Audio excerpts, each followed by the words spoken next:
Good morning to the Iceberger. How you doing, buddy? How you doing? I also haven't slept at all pretty much, and this will be an experiment. Hello, Mannered Monkey. We haven't seen you around lately. Are you still playing chess? Still friends with us, or you've ascended as a tech bro? Hey, thank you, Badkins. Thanks for the tier 3. Some really nasty construction, and I just haven't slept like at all. The whole house hasn't slept, I think. But I was up really late, so I didn't sleep last night. Mosgral, thank you. All right, we got Title Tuesday.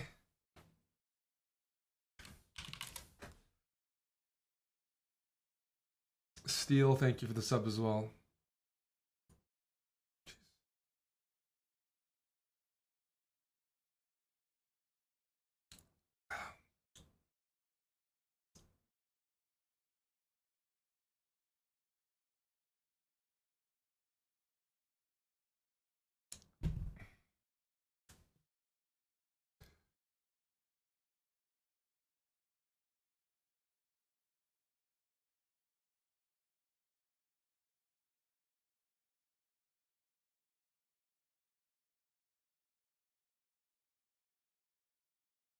Bishop d3 is like more of a sideline. It's not uncommon.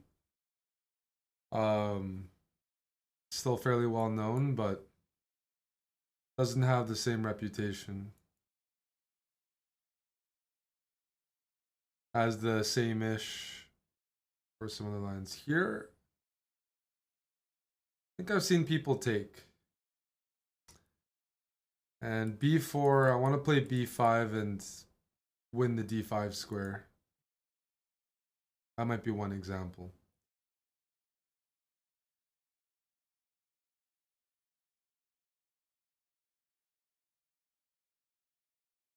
Yeah. Even this decision is a little bit surprising. It looks kind of symmetrical, but whoever's first to the punch, that means a lot. So I probably want to go knight here. Knight d5. Swing this knight over. And I feel like one of the goals would be to play around the knight on d4. I mean, I think that applies to both of us, but we'll see.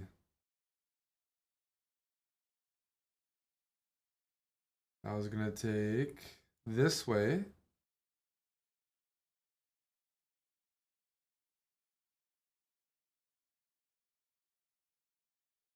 I have a protected pass pawn.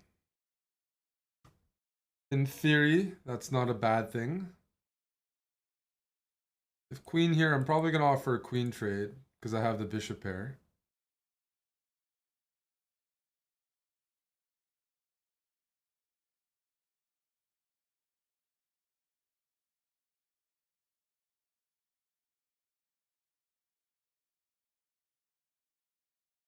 Can I just elevate?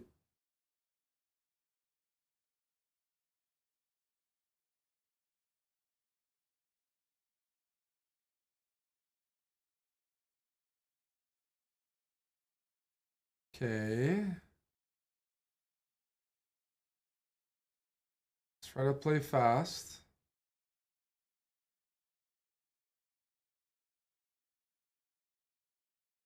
It's a little surprising. I said I'd like to play around the knight. That looks like it might be possible here. But we have to be a little careful.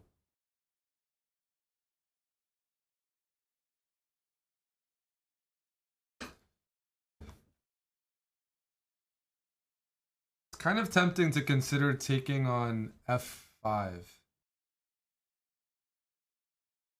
I wonder if that is that's a move.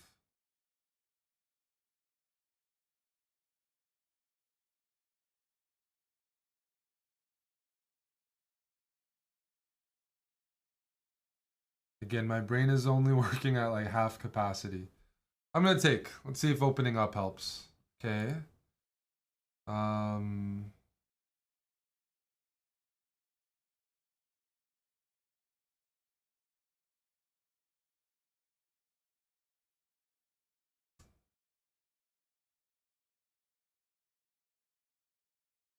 This doesn't quite work, but I have a couple ideas. Gotta watch for the time.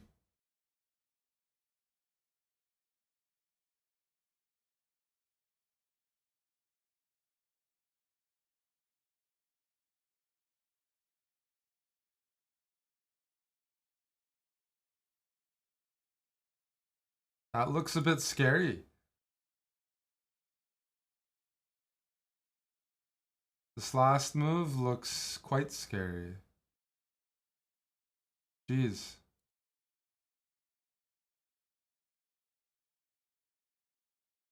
Did I blunder? I think I did.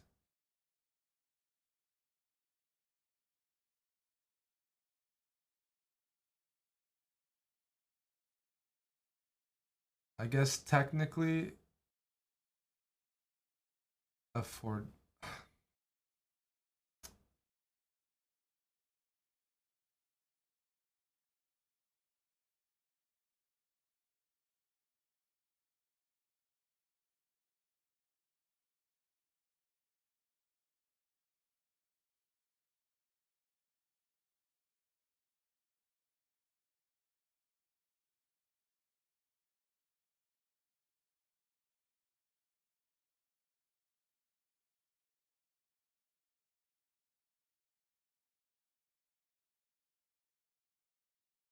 So I have a draw. I was gonna go here. Is this not winning?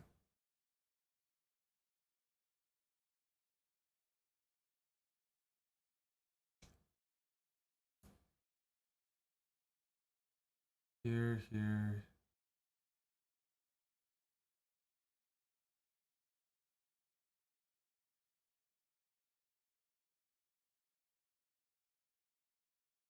My brain doesn't work. Fuck. Dude.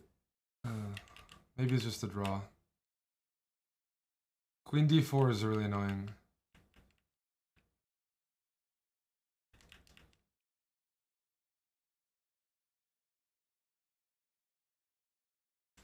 The problem is after bishop h6, queen d4 takes. I'm not in time. This is actually a losing endgame. And that's what I was calculating, but just haven't slept and my brain just doesn't work. At least my intuition was right, but I just yeah. You think I was lost? At what moment was I lost, Micmac? I'd love to see what you had in mind. I was losing.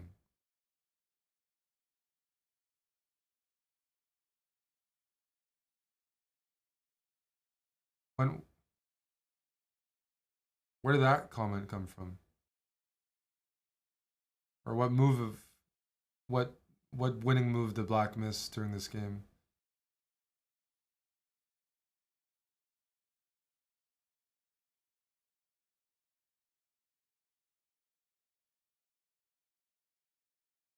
I don't know. I'm bad at chess. I'm just asking when you thought I was losing. You don't have to give me the move that my opponent missed, but what? Surely you must have thoughts. If you say someone's losing, there's a position, there's a move, a piece hanging. Like, what? What do you? Because it's even materials, so you'd have to at least justify why, like, where that comment comes from.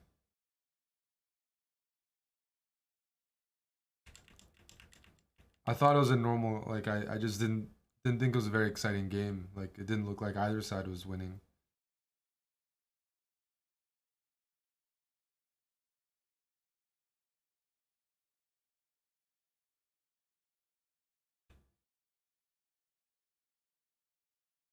I don't know why I didn't play knight c3 here.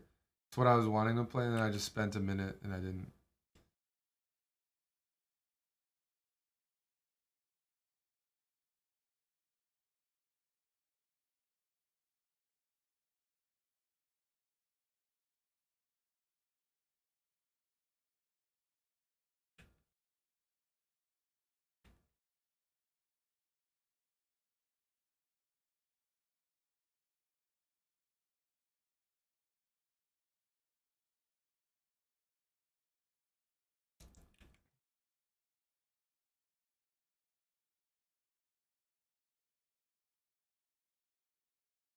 I should just start trading here, because the endgame should be good. But yeah. If anything, white's much better for most of the game, but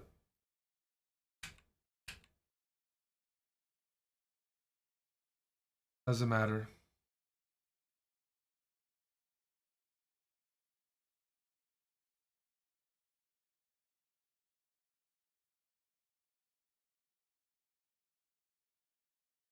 Yeah, but that's only if I blunder Tyranny.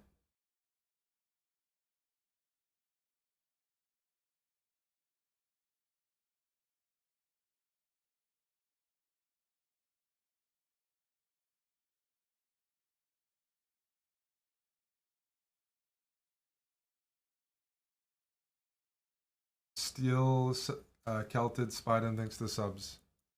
Yeah, I haven't slept, so if I don't play very well, I have my excuse prepared. They're doing some real drilling outside, and it's like shaking the house, and it's just been awful.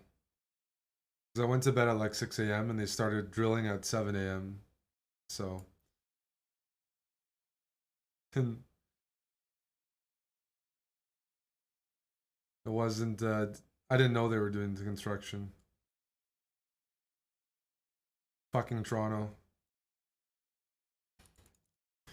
Always construction in Toronto as well. If you live around downtown. I'm gonna take here. I've tied for first a few times. I've gotten second a few times.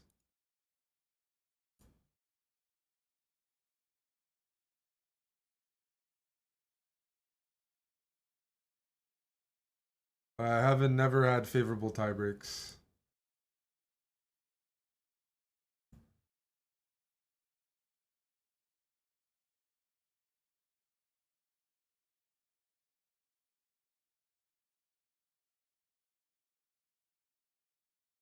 What's my opponent doing? They're just weakening everything, no?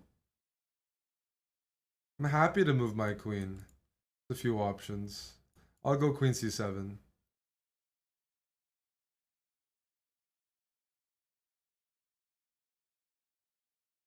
This pawn could be weak. I might start developing in the center. f5 or f6.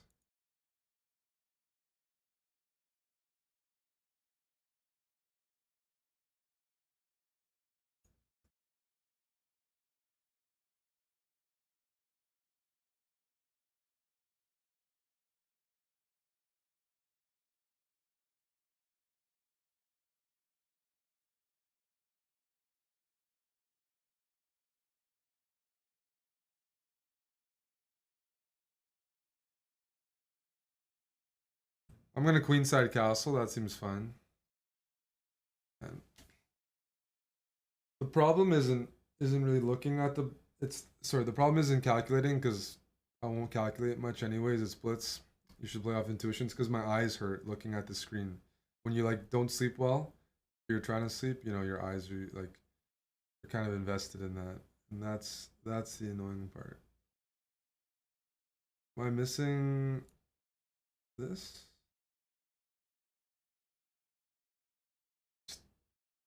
They're dry or something. Go knight f5.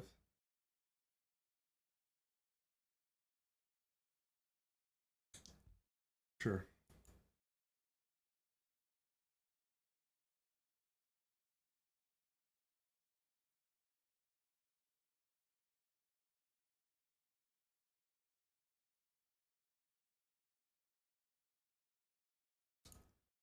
I don't get what my opponent's doing because they're just not playing like good moves, like on purpose or something. Like you can't just. He's not developing. King is wide open. He's like all in here. Even that move. Okay, I'm just gonna take without calculating. I'm probably gonna regret immediately what I've done. But I was thinking queen h5, I can even offer a queen trade. I'm up a pawn. I don't see why my king isn't safe.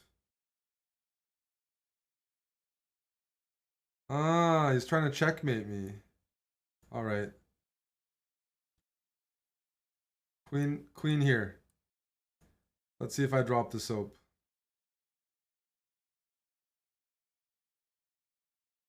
I'm definitely a very capable soap dropper.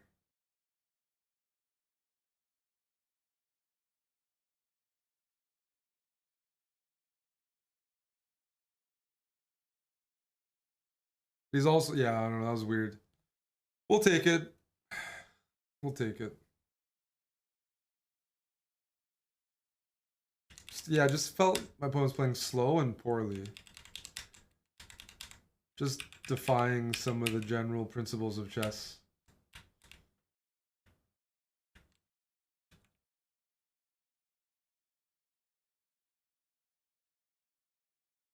I don't care what's offensive to you, Dragonades. If you like to drop the soap, you like to drop the soap. Good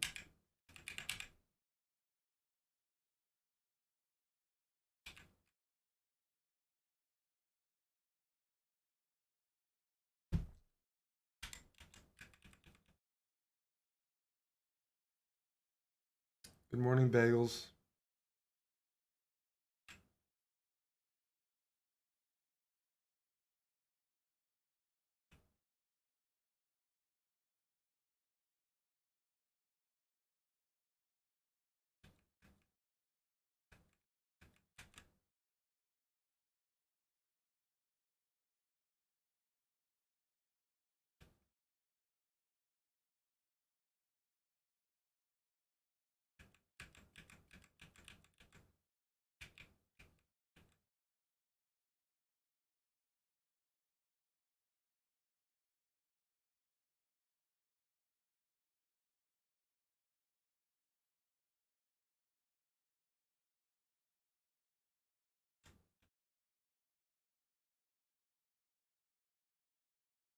Hello, Eric. Why not pawn takes knight?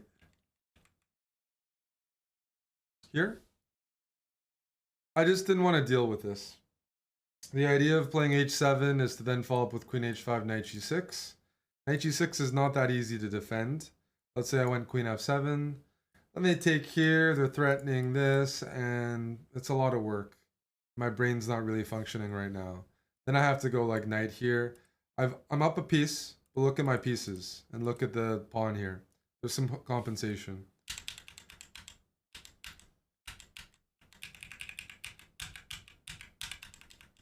What I did, low maintenance, just the way I like it. Sky Money, thanks to the Prime.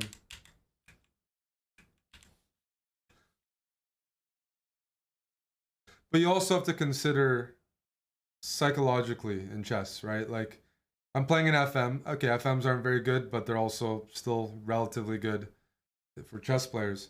My opponent's not just leaving knights to be captured by pawns, unless they have at least something planned.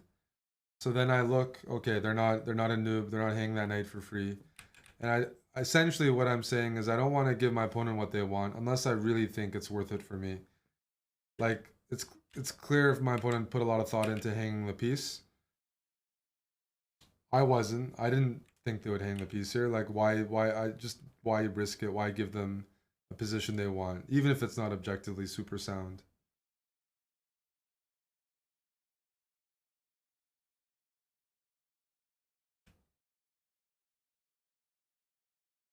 Kind of like, let's say you're playing a buddy of yours, you're playing a family member, they love to attack. You know the attacks aren't great, but you don't know how to defend them. They just beat you whenever there's a crazy attacking game. You could have a worse position, but not have to attack, and maybe you score a lot better. It's also like playing against what people are calculating, what they're good at. That's part of it, you know. If so I'm like, you know what? My opponent wants to attack, he feels comfortable there. I'm gonna trade off pieces, because he doesn't want that. If you're attacking, trading off pieces, unless it's very favorable, isn't really ideal. Sometimes they might bluff. Well, I just explained to you why the move wasn't clear.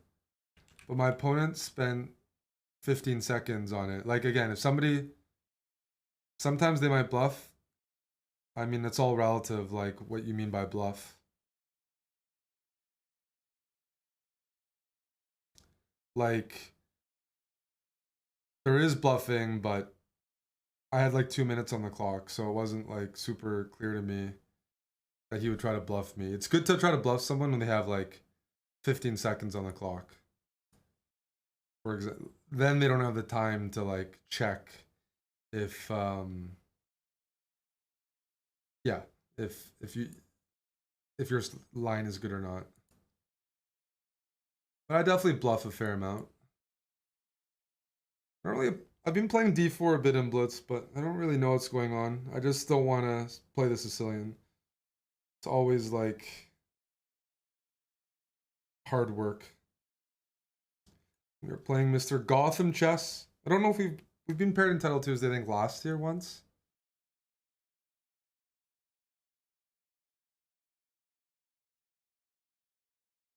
Maybe once we've played on Title Tuesday. Maybe more. Title Tuesday's been going on for so many years now that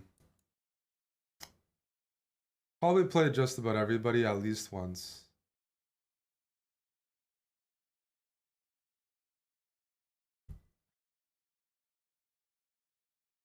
But I can't say for sure. Is he trying to go knight a6? Okay, we'll go a3. Yeah, that makes some sense.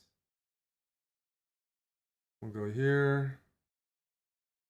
The problem, so knight a6 I've played before as well.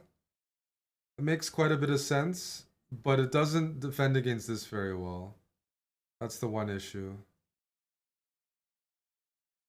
Is how do you dislodge this? You don't have this like knight coming d7. There's good and bad. But I'm thinking about playing f4 to support the pieces.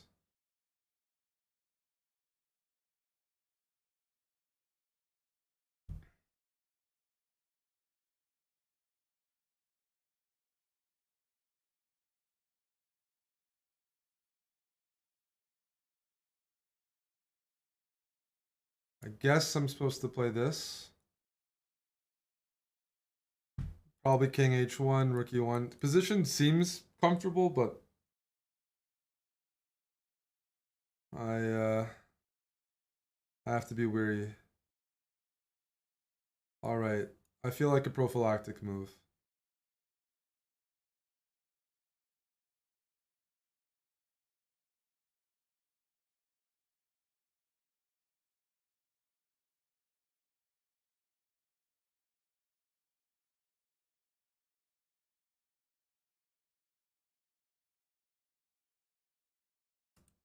Maybe reroute this? Yes, no. Yeah.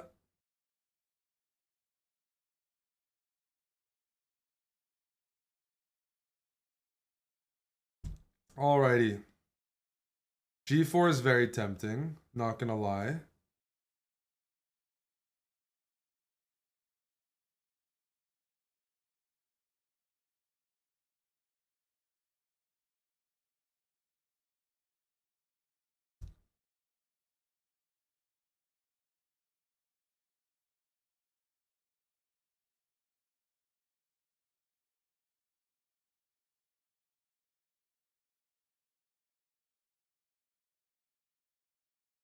I saw this move. I mean, the idea is after take, I might have some issues, but thought it'd be okay. My knight could get stuck on e5 if I were to capture. But here I thought I could put pressure on d5 and still get some ideas in. Alrighty. That is definitely a move. Knight f5 is tempting. Taking the material is tempting.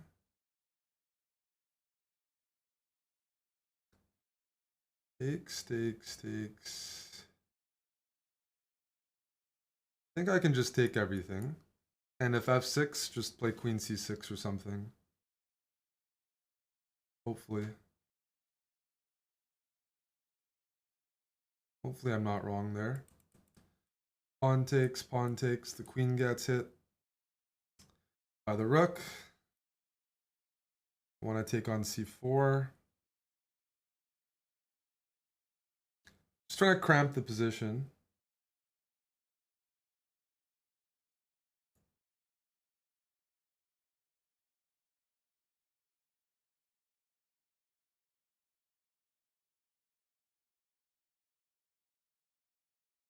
Queen here, I wonder if I should even take or I should just move out of the way. But I have some pressure, that's for sure. There's a few ideas.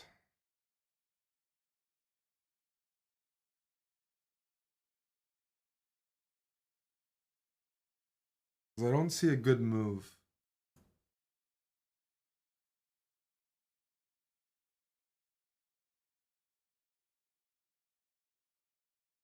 I'm missing something. Takes here. Okay. We'll go here. We'll try to take away some squares. Oh, I didn't see that. I can definitely say I did not see that. Am I getting my queen stuck? That would be a bit sad.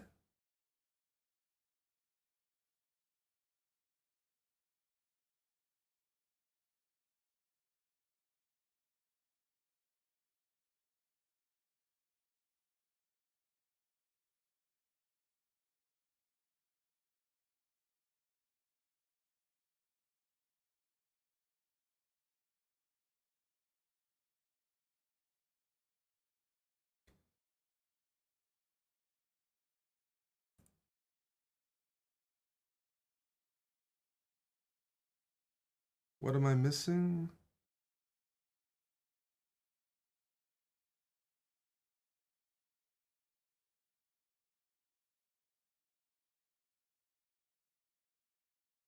Check. Discovered check. Takes. Yeah. I mean, I think that was good the whole way, but I hallucinated here. I was about to panic. I was like, if I go rook g1, I get checkmated after queen f3, but not quite. It was probably good the whole way. I think that was probably objectively a pretty good game by me, but in blitz, it always can get messy. Like rook here looks like a patient move. I could take here. Honestly, that's the one thing I probably regret. I should just take here and it's game over. But I thought taking these pawns, I would win all of them. Like taking here is just immediately game over, and I should probably just do it. Queen takes here, doesn't do anything. I can take here, there's mate. I can push the pawn and make a queen. Like everything, absolutely everything wins. There's no checks. So the only move off the top of my head right now I'm regretting is it's still winning. This is still a winning position, but he takes f6. Just, yeah, I mean, yeah. Uh-oh, I missed something before. Did I miss a free queen? I was just enjoying my space advantage. I wasn't actually. So if I missed the free queen, was there some sort of knight d7 after queen f8? I'd have. There's a knight d7 after queen f8. Yeah, because his knight moved from f6. Yeah. Look, we're not perfect. And that's probably why I'm single. I don't see free queens. Some people see the free queens out there. I don't. I have to work very hard for my ladies.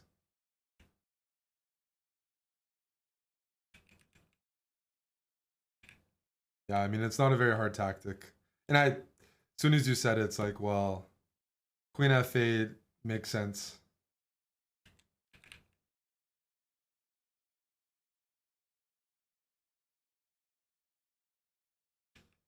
Hamster, thank you for thanks for the sub.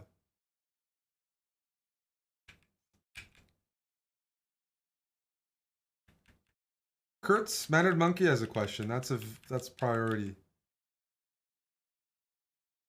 Was there bishop h7 check? Yeah, so originally I was always planning to play bishop h7, but I said I didn't sleep, so I honestly am not calculating much. I just didn't sleep last night, and here I had already noticed. So I think Levy wanted to play knight h5, and that loses, and I had seen bishop h7, and it just loses on the spot. King h8, knight f7's checkmate. King f8, spot the tactic, knight takes f7, hitting the queen, recaptures, and now queen g6. I win my pawn back, and I bust open the king. So I saw that, which is why queen e7 was played, I believe. And here, Mannered Monkey, who's a very, very strong player, suggests bishop h7 check, playing off of the pin. Bishop h7 check. If king here, similar ideas in the game, bishop g6. They don't have a way to defend f7 because I have two attackers. They can't take because of knight takes, and they take here. This is a temporary sacrifice that just crushes the position, so that looks good. If king here, same thing. And what's really nasty about the position... Oh, it's too late. But yeah, that looks like a very good line. So after bishop g6, after king h8, what happens after bishop e6? Is it just pawn f5? Was that your idea, Mannered Monkey? Scamilton, thanks for the resub.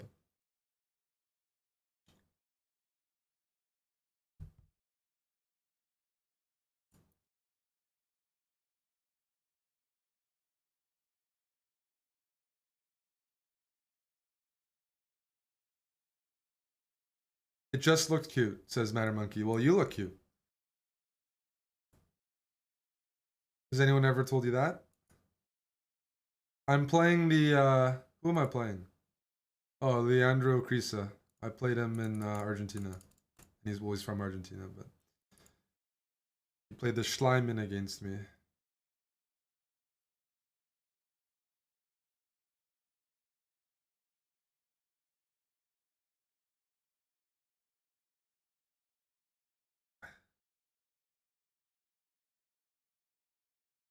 Did I just win a chess award, by the way?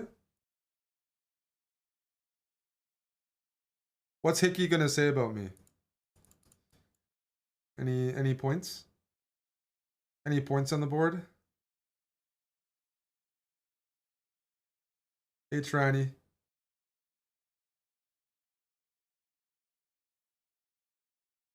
This is round 4. This is an important game to play well because there's always a Title Tuesday break after round 4. So when you end off on a loss, you're just... Everyone's playing this against me.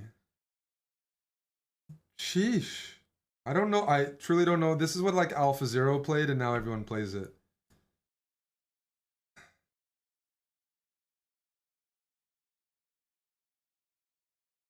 Hey, Thunder Mullet, I haven't seen you in a while. Alright. So we want to attack this pawn, but not with the queen. Going headfirst with the queen is a good recipe to get your queen fucked. You're right. Knight c4, bishop c4, queen c4, knight d5, and now my queen is trapped. So I need to use the flanking pieces. But some people want to see their queens get fucked, so I'm not gonna tell you how to live your life in general.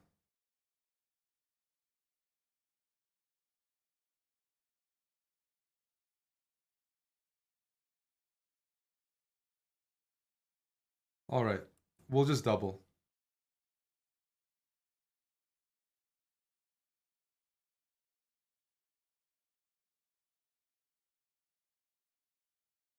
Well, I don't have a lot of space, that's for sure.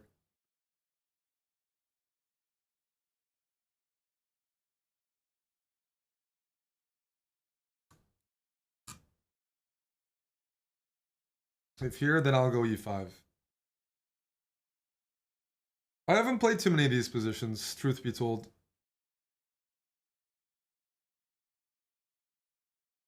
Uh-huh.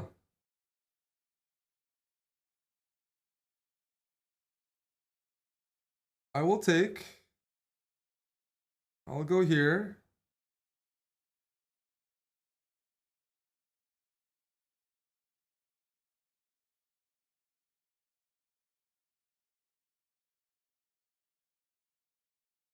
So pawn takes, bishop takes, queen here. I thought I could flee with my king. With king f8.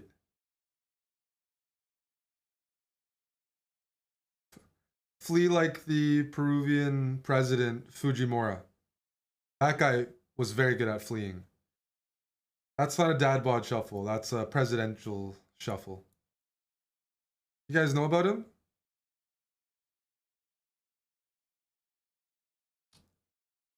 You know your Peruvian history?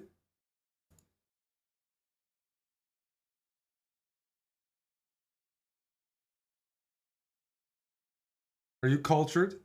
No, I was just a random comment. All right. I'm fleeing. That's me. If here I want to go knight e4 and use a bishop. Put my bishop. Okay, this one I have to take. I think I have to take. That's forced. I have to give back some material. Queen here, I can even throw this move in and get even more material. But rook takes feels the most natural.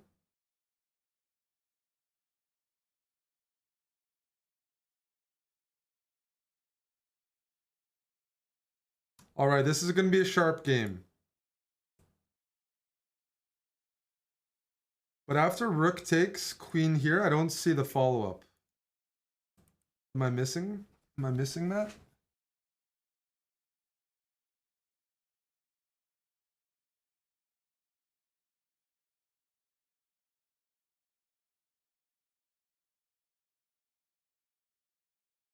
Ah, okay.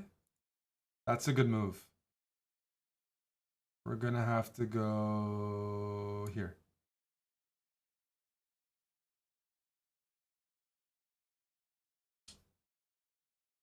He's got 5 seconds, but with the queens on, chess is not easy. This is a loose pawn. That's absolutely a loose pawn. Which pawn am I okay with losing? That's a good question. Got 5 seconds, but I just don't know how to trade things off.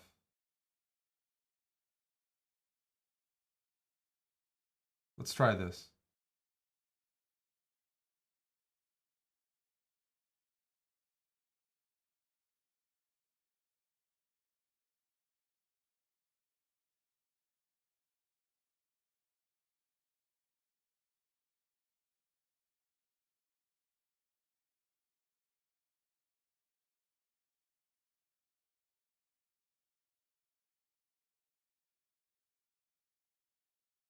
Where are you going here?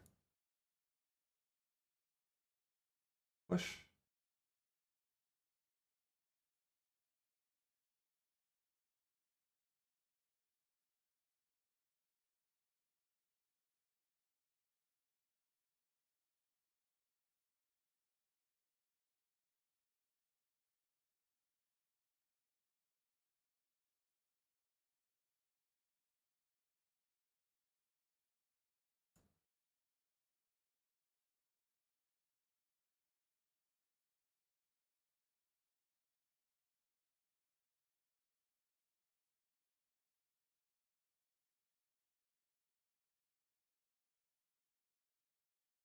I think this is winning.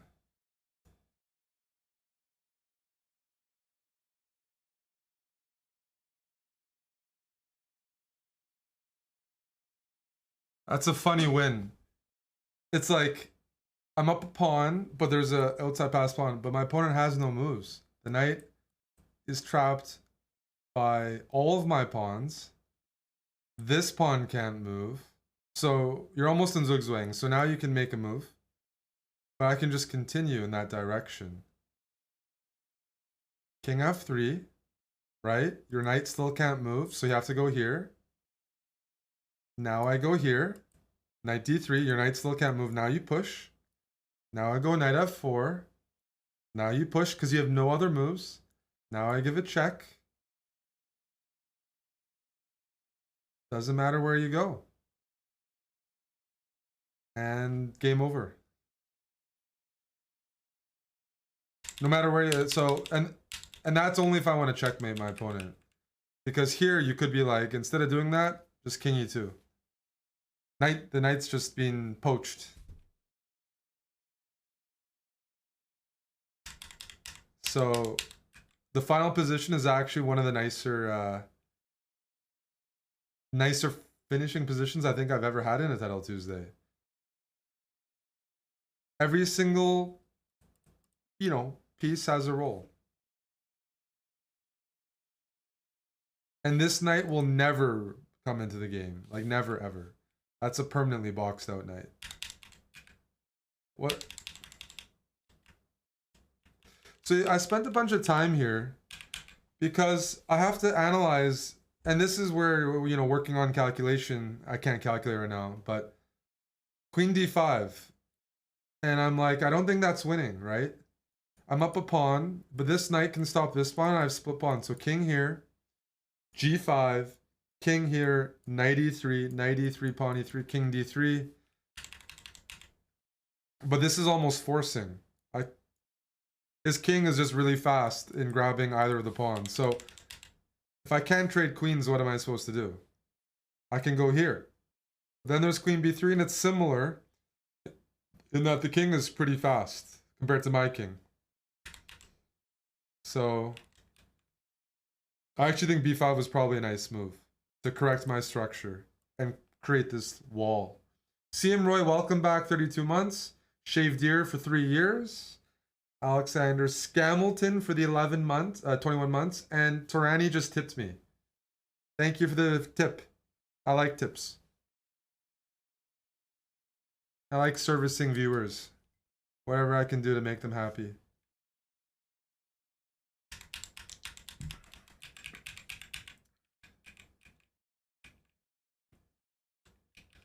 Did white not have any tricks with knight e4 instead of moving the knight back? All right, chat. Put your thinking helmet on. Why is knight e4 a bad chess move? That is a risky business. Spent a minute preparing. What's the issue with moving your knight to e4?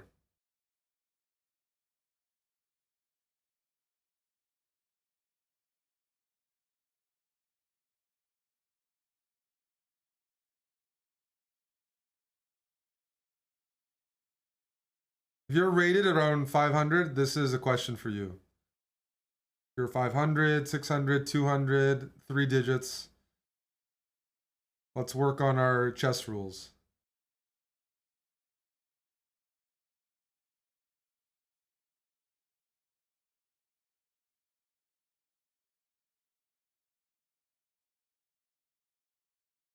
The knight on e4 is hanging. It can actually simply be captured as a free knight.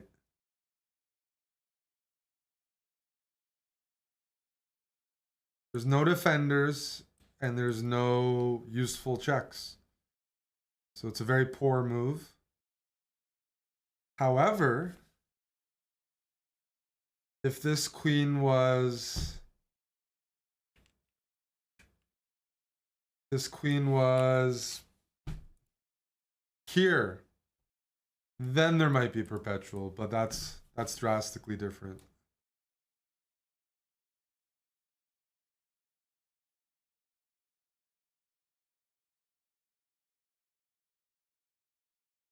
The black queen is well placed, yes.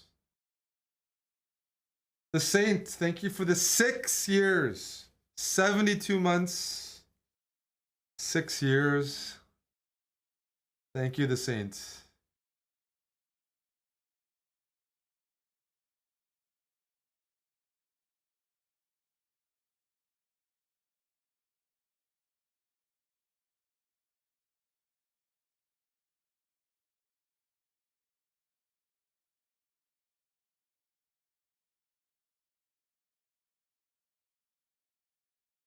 How's it going? I'm just trying to get through Title Tuesday.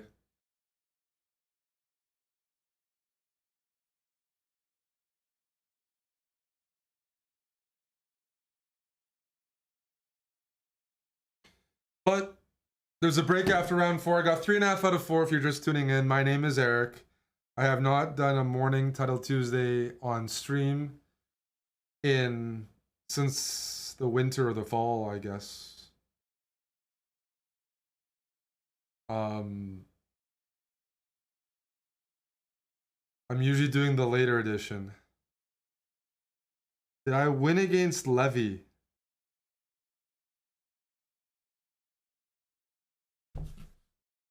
Well, we're gonna have to look. We're gonna have to look and see. Did I win?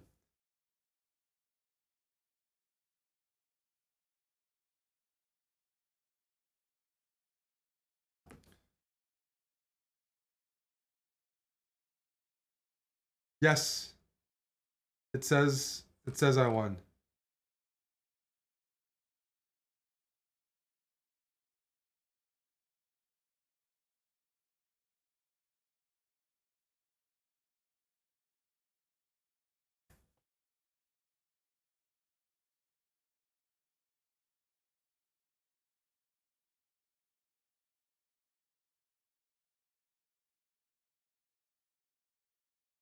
Is Aman playing the later edition? He might. As the house has been hit by drilling, not drilling in the ass, construction type of drilling. And yeah. I couldn't fall asleep last night. I'm on a bad schedule. We streamed late, then I couldn't fall asleep.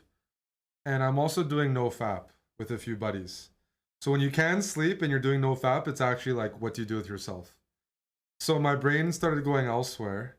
And I just spent a couple hours looking at how to go on the Incan hike, Machu Picchu, the 4-day hike. And I just stayed up all night looking at when and how I should, lose some weight climbing over there. I'm serious. Higher altitude, less of an appetite, also lots of exercise, also no fast food or Uber Eats over there. I weigh 230. No, Valentinian's probably 230. I'm 212 right now. I can't get under 210. I've done it like once in the last year, but I'll try it again. Avi, thanks for the Prime, by the way. Yes. If you want to support our content, we're streaming a lot. Twitch Prime, one of the best ways. If you have an Amazon Prime membership, you can connect to your Twitch account and subscribe for free once a month to a channel. I know there's a lot of competition on Twitch, but I hope you pick us.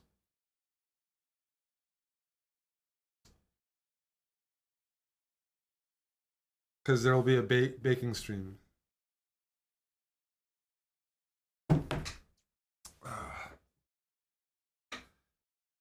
Dr. Lord says... What did Dr. Lord say? He said something. And I missed it. I think Eric cheated. How can someone other than Hikaru beat Gotham Chess? He has 3 million YouTube subs. Correct, Dr. Lord.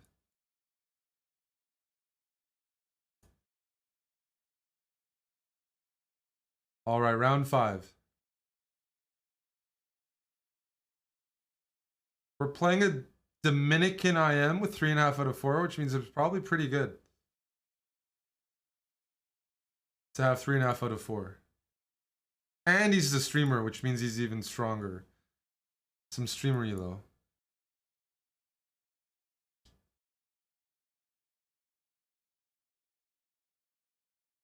I wonder if there's anything I can tweak with this move order. There should be a way to get like a better version. I'll start with knight c6. Okay, we're gonna go f5. And knight here. Castle. b6. Don't hurt me too much. My idea is to go bishop e7 and trade off the lighties. Focused right now. Thank you for the 5 months with Prime.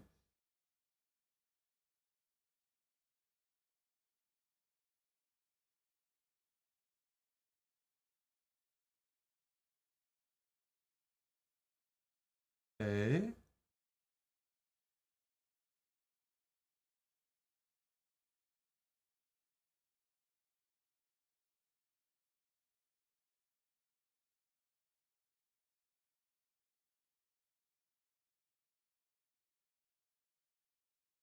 Did I just like play this sloppily? Is that a word? That's it. Take. I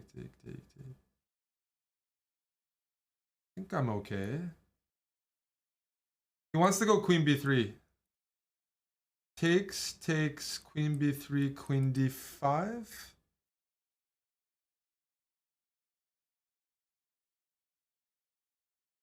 No, this is definitely a little shaky on my end. This is definitely much more shaky than it should be.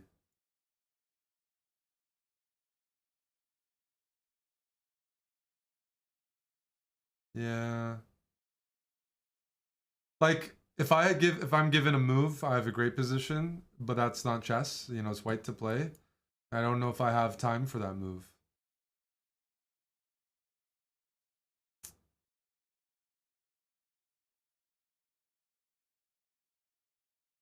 Here. Here.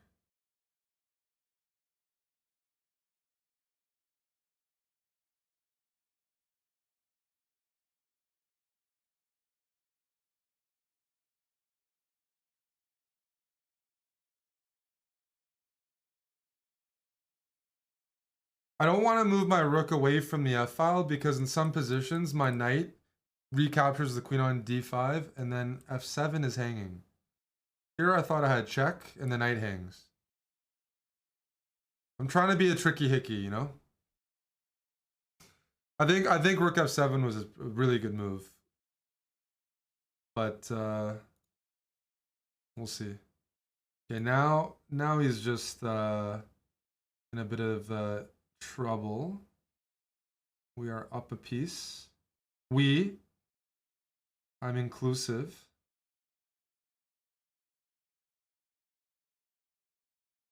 Okay, why am I even thinking here?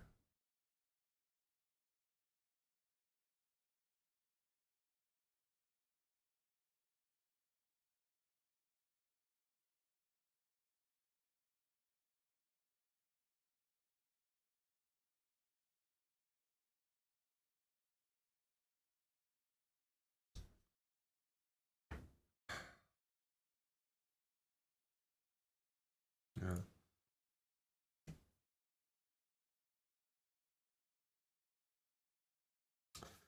The queen c5 isn't at all the difficulty. In this position, when you're looking at it, after knight e6, the reason that rook f7 and the whole line might have difficulty is that rook f7 unpins the queen. Queen c5 is easy, but in the original position, the queen is often pinned in a lot of positions. In almost every move, any other move, and the queen is pinned. So it's recognizing that it's not pinned, which actually like is easy to overlook. Because it took me a while to realize that they couldn't take c7. Because my previous calculation, my queen was pinned. And on only one line, my queen is not pinned. That's only in blitz though. My opponent should not blunder like that in any other time control except bullet. But it's just pins. You can win chess games from pins and lose them on pins. It's something long term.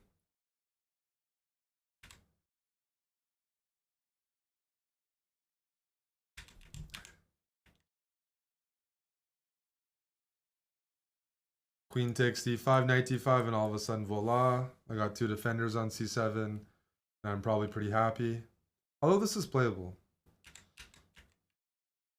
Yeah, rook f7 is the top choice by Stockfish by far, and it was probably the last move. So there's a very high probability I wasn't going to play it. I just wasn't happy with the alternatives. Because what are the alternatives here? Rook here. Queen d5 is one move, and then f5 hangs. There's also bishop g5, and I'm still dealing with this pin. So let's just say queen d5, knight here. And now this is hanging and that's hanging, which requires calculation. But they can also just ignore it. Bishop d2. Preparing c4 or just preparing to take. And my knight's looking a bit funny here, not good quality pawns. I can't really attack this easily. I just get checked. So rook here, I don't know. It could get a little dicey.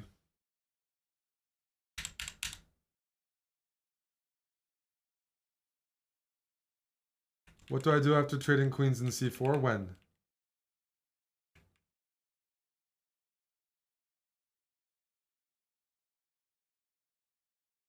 Here?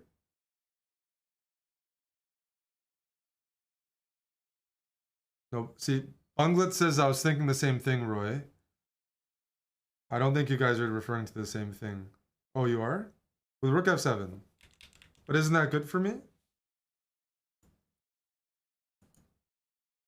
Well, this is a worse version.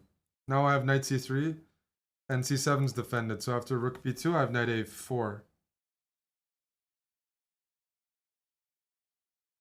Yeah, that's a terrible line. You're just helping my position by trading queens and bringing my knight in the game.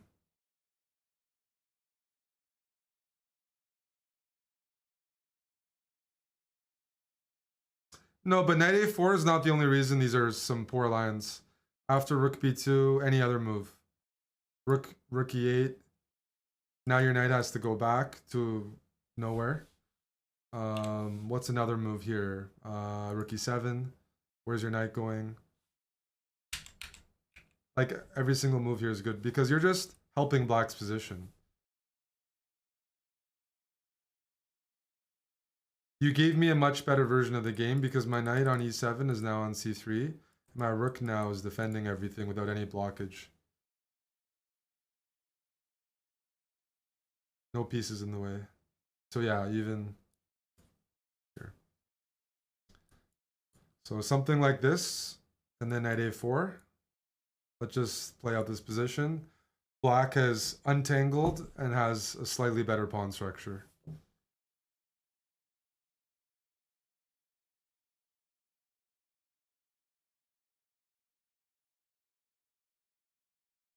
Because a2 is isolated.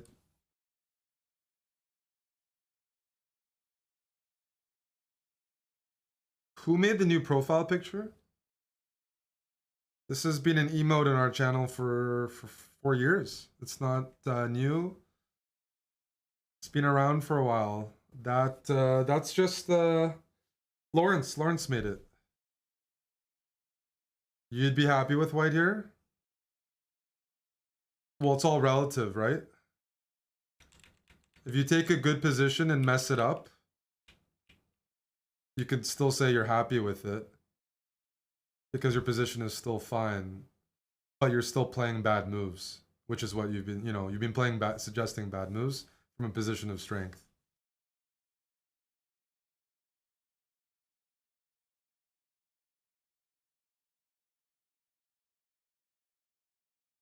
The French, I probably should have played d4.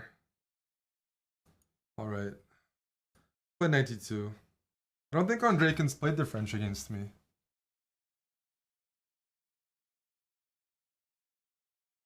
H6. I think Nigel Short played this against Michael Adams.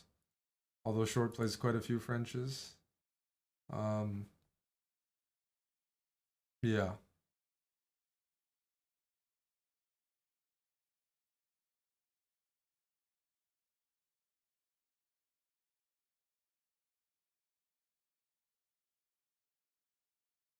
It sounds like Carl Cox. So the point of h6 is to transpose to some Tarash lines where you get g5 in early. All right, I'm going to take.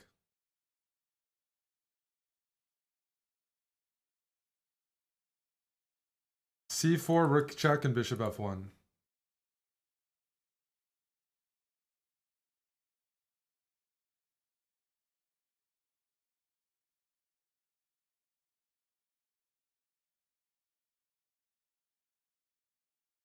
I'll go c3 and b3.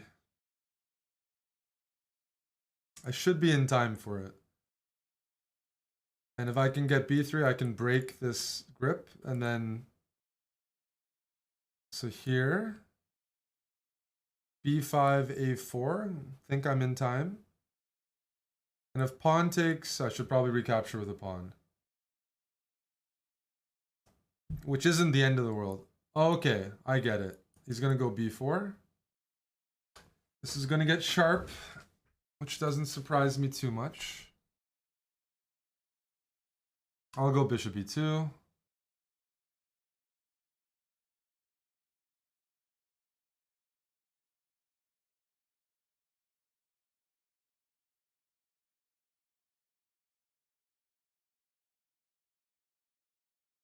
Trying to figure out how I should capture here.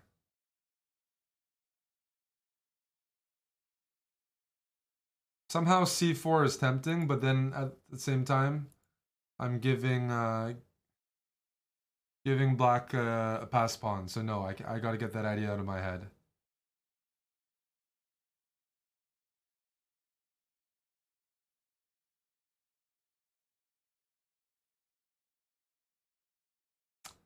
Somehow, this isn't... I don't like something about this position. I thought I was playing the right moves. I've done something wrong. That bothers me. Knight a5, knight b3, knight c4 looks annoying.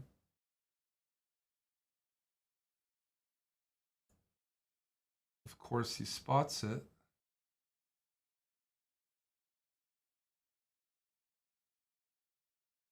Let's go knight here.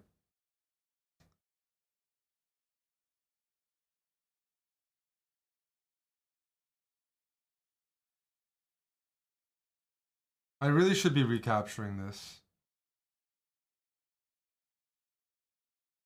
But a6, I might be able to play knight here.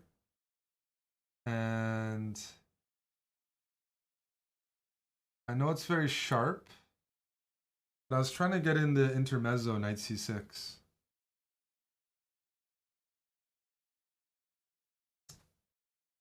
Like I said I didn't want to calculate today, and now I'm entering complications for some reason.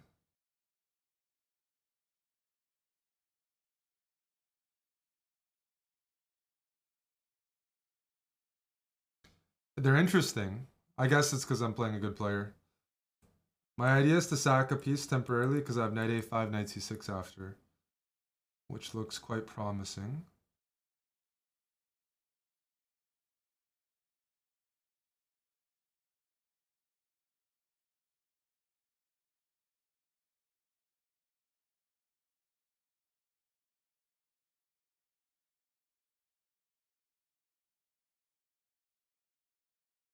So knight takes, bishop takes. Shit. I did not see that. What the heck is happening here?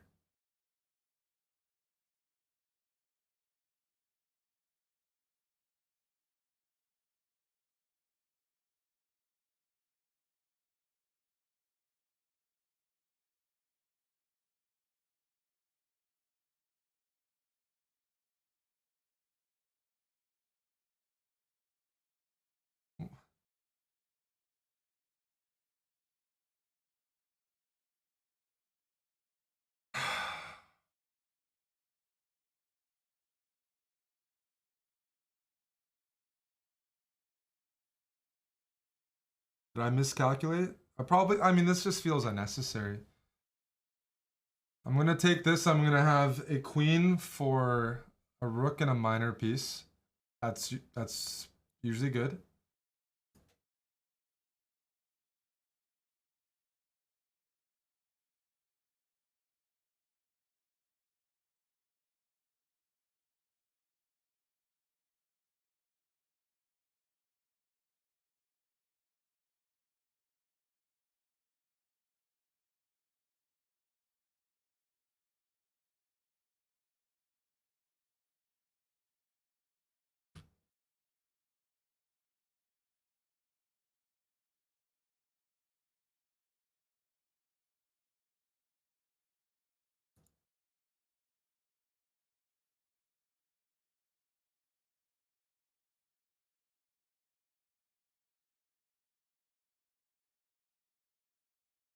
Fuck. Dude, I blundered. Oh my goodness. This is sad. What did I do wrong here? Queen E1 goes from +1 to -1.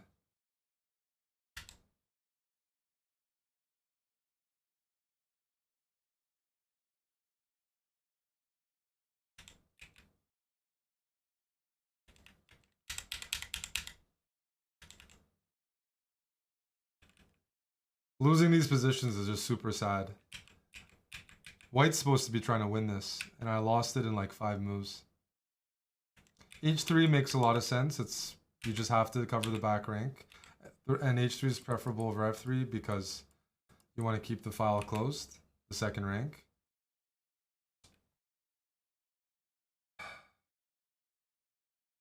No, the reason I'm even attracted to moves like this, so Queen B1, this is what bothered me, but you're right. It would have been winning if they went for that. I didn't even calculate this. It's bad. Queen B1's a good move. A lot better than what I played. The reason I like Rook B7 is it attacks this with the tempo. And I want to be able to trade off. If I trade off a pair of rooks, I'm in a good spot. Trade off one pair of rooks and I'm in a good spot. So it's like, let's say bishop here for argument's sake. You know, I'm gonna go rook here or bishop here, or I can go bishop here and then bishop here. But I have my rook joining the game, coordinating with my queen. So Queen B1 is a good move, and Rook B7 is a good move. My move that I played is the third. It's the third best move, but it changes things a lot, and it's not objectively super good.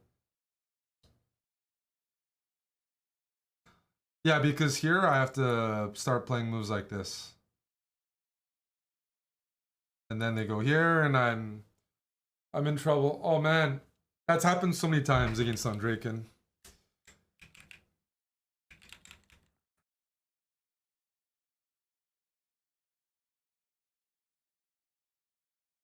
Okay, so I played C3 first. In a perfect world, I'd rather go B3 here.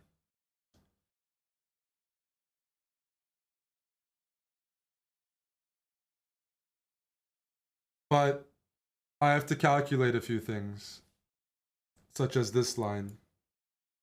And I thought I might look dumb if I go for this. So now there's B5. And the problem is here, they can throw it in with tempo. So, what should I do here?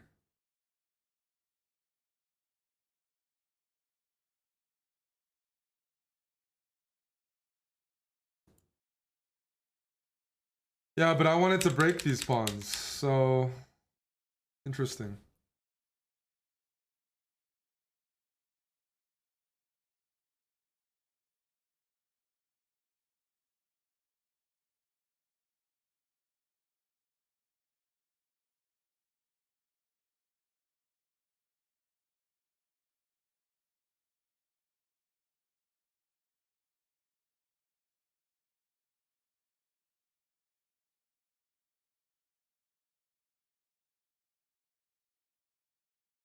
That's a very unnecessary loss. I panic in good positions a little too often. I'm trying to work on it. My conversion technique is too lazy. It's the one part of the game you can't skip out in. You can't have skinny legs when it comes to end games. It's very important. And it's definitely something I have to Oh, we have a resident Hikaru updater. Finally, I was waiting. Zane says, just like Hikaru says, chess is hard, man. Thank you to Zane. We've been waiting for Hikaru update for a proper 15 minutes. And that's probably why I lost. Because now that I know Hikaru said chess is hard, I feel a lot better about my loss.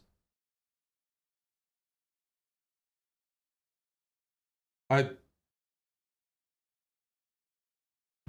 Chess Kid 91 months in a row. Thank you.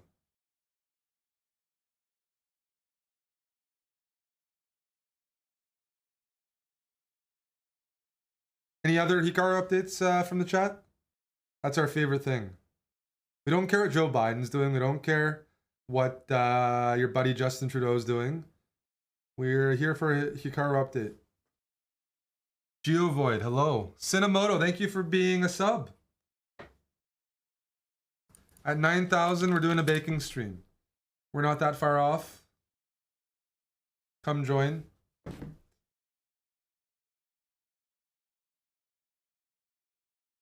You think so, Roy?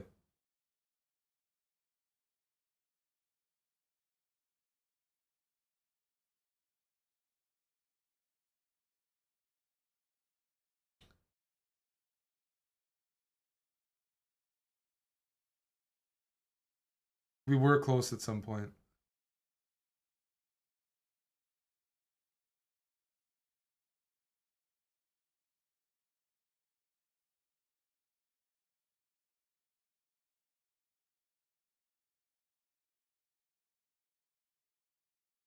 Dude, I'm tired as hell. I'll take anything I can get. Let's just hope he doesn't show up because I don't feel like... Yeah.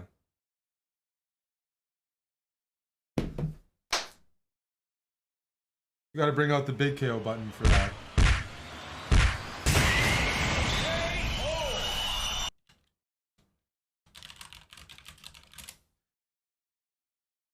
Unmistakable voice of Carl Cox there. Alrighty.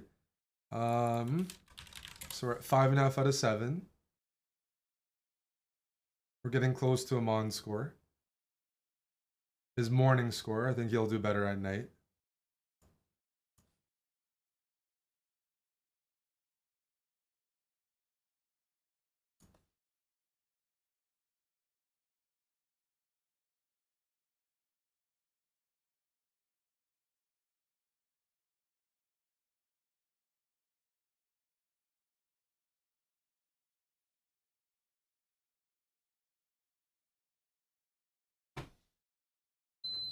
And nobody in the house is up right now. It's because nobody's slept, so everybody's napping.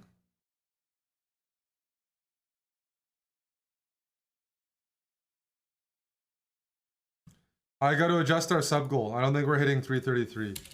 I got to go for the 69. Appreciate the subs though. Don't be shy.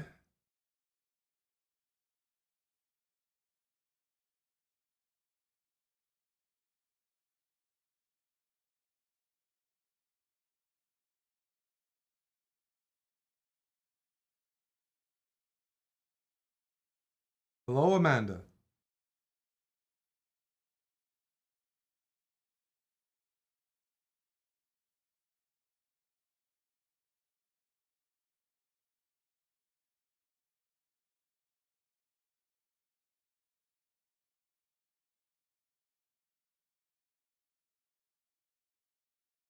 Dr. Lord requested we put on a game. So I'm going to put on a game. He requested this. Citadel, thank you for the 5. Talk.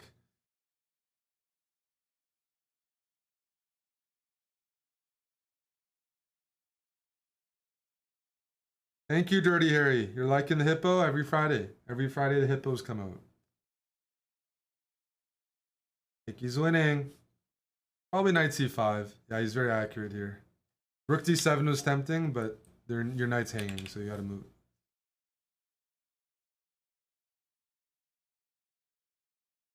Only 4 episodes remaining? Yeah, but each episode's 2 hours, so we got 8 hours. Somebody told me 14 episodes. But we have other seasons to watch, Darkbone. We gotta figure out how to get some subtitles. Subtítulos. For you to work on. Ah, excellent. Yes. We're enjoying Temptation Island, Spain. At least I am. And we're gonna continue that.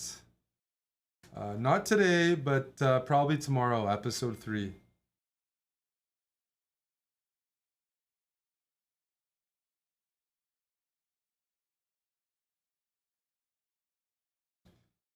Eric, why are you not rated 3174? I'm not part of that club. Not that kind of guy. Not that sort of person with that level of talent.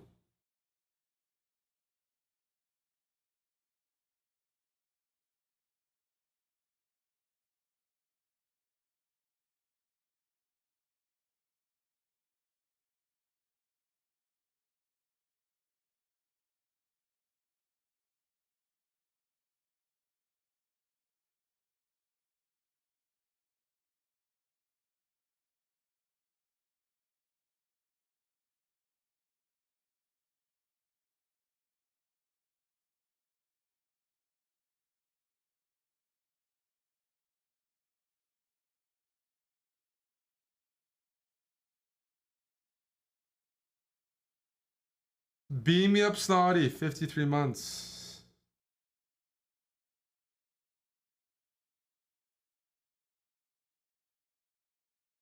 I'm gonna like pass out.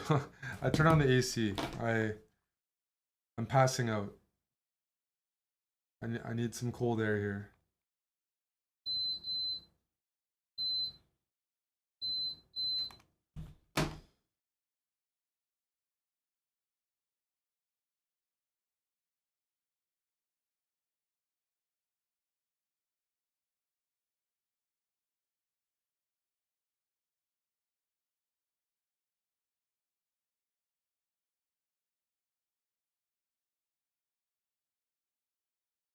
Thanks to Sister Aldo, you know, 5 gifted subs. We get 20 people to do that. We're golden. Hey, Thong me. I'll play techno until you give subs. It works on a Ibiza.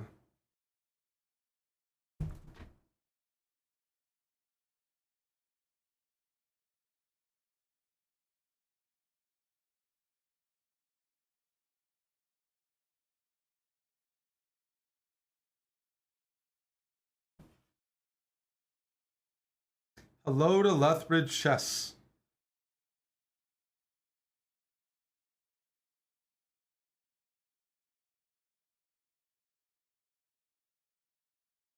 Molmshog, thank you.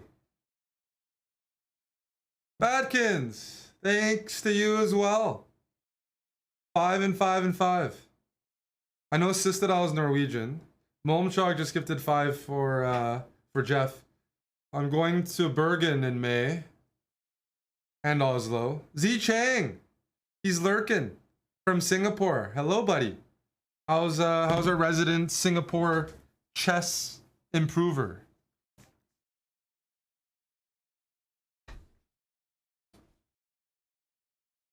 Oh, I might do some push-ups. J Cass! 5 more? For bishop h3 and then rook b1, J Cass. Deflection. We deflect the knight to the bad square and rook b1. Thank you, J Cass. Dude, these tournaments are so strong. I'm getting 3100s almost all the time. Dozer, thong me. Yay. All right, here we go. Gotta focus. Then Laz is really strong.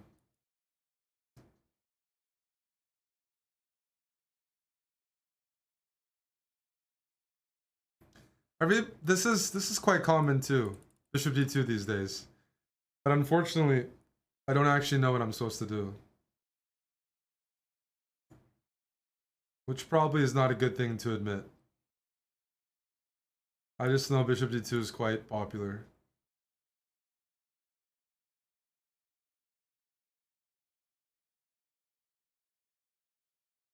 So pawn takes d5, eh? Alright, we'll take with a knight.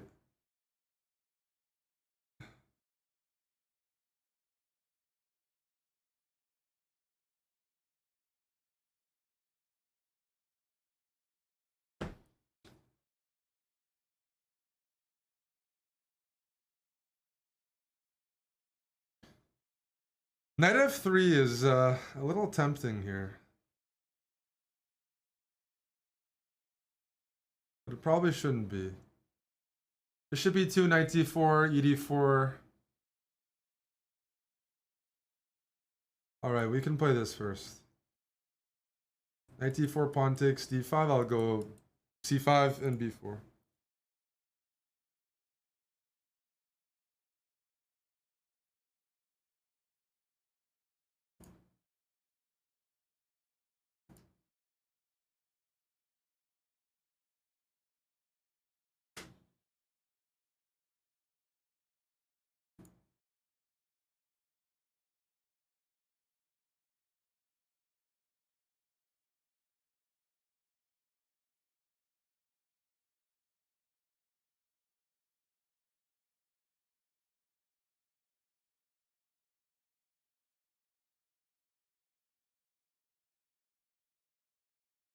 Knight b6, knight e4 looks annoying.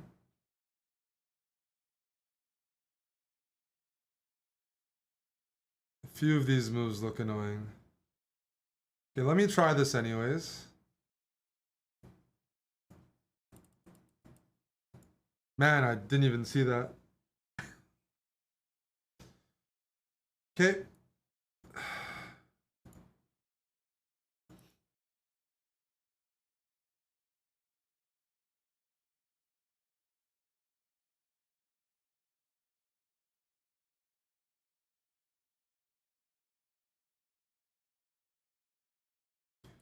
I'm trying to sack a pawn and say I have compensation with my active bishops, but I'm gonna have to do a bit more to really make that a clear argument.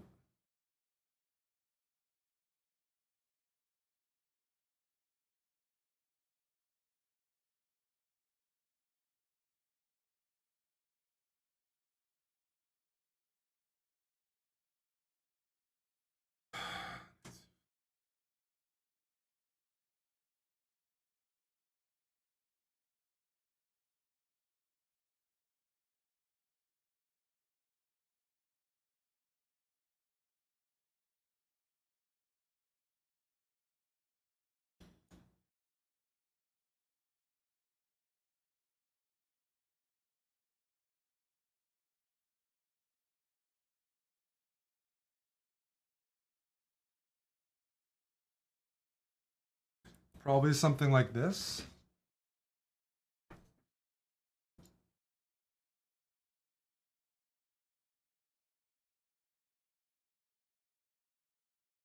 We know this move is coming. All right.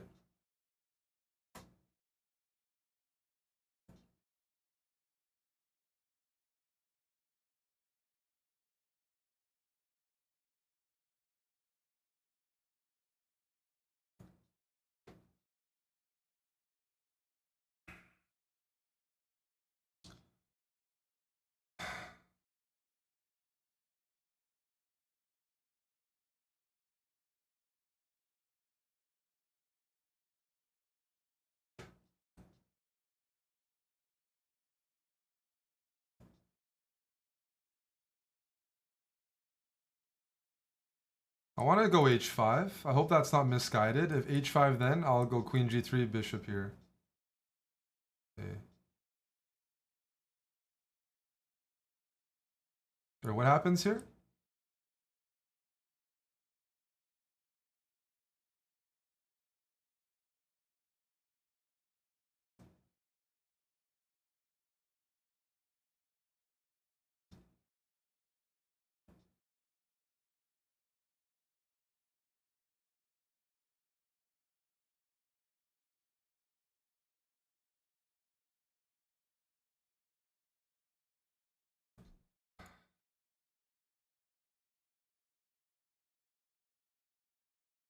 This is a good blockade. I'd love, if I can get an h6, it's amazing, but I have to figure out how to get an h6.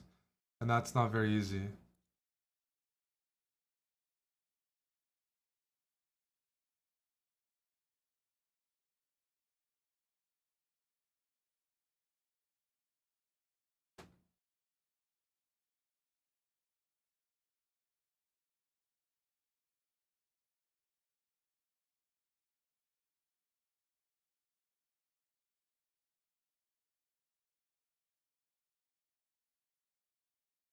Need to start moving.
Fuck! I always blunder like that.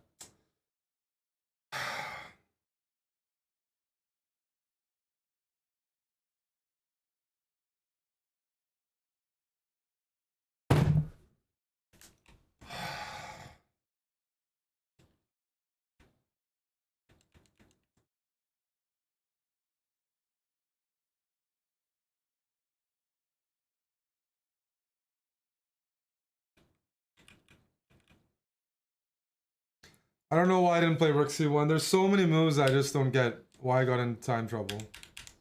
This is a good game.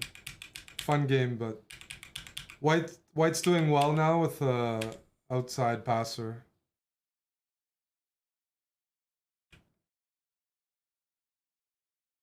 Just play fucking Rook B1.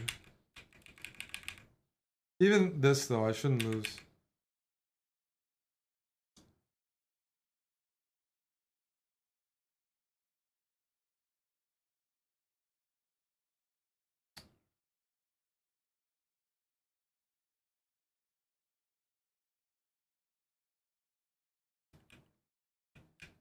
So you know why I flagged?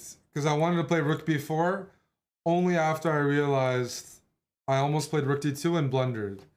Rook B4 is a draw. Rook D2 loses the game. But that's 2 games because of the time. I mean, it's really frustrating. I was happy with the way I was playing this. Truth be told.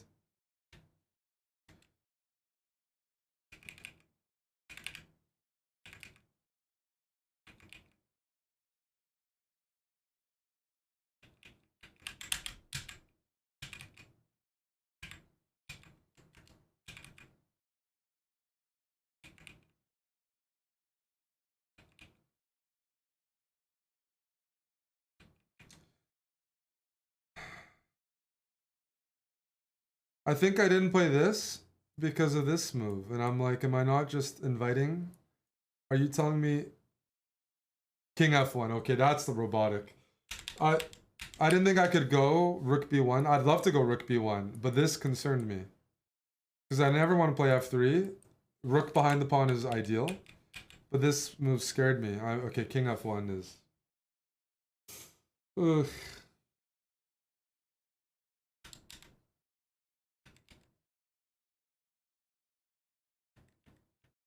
Am I converting? Has serious issues. So here, I played here, and I wanted to push this pawn. In hindsight, if I want to just play from advantage, probably Rook D2, Bishop B5, and just win this pawn. Just win that pawn.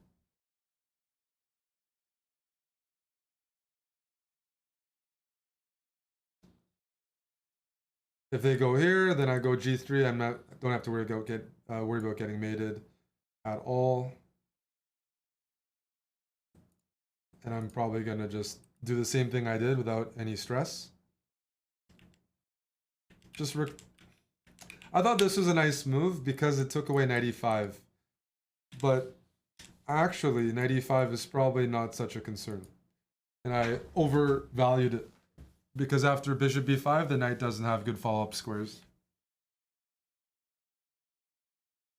So, not the best.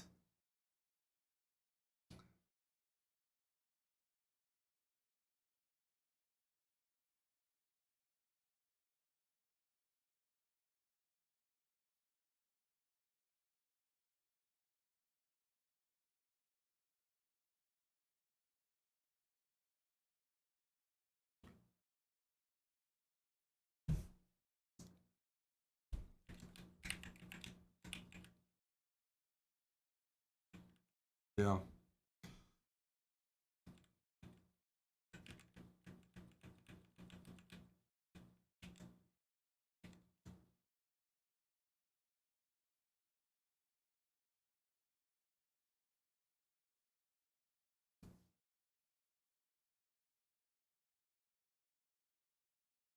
Yeah, too much of an aversion to other moves as well. So, for example, here I should consider g3. But I didn't calculate enough. This is just a draw.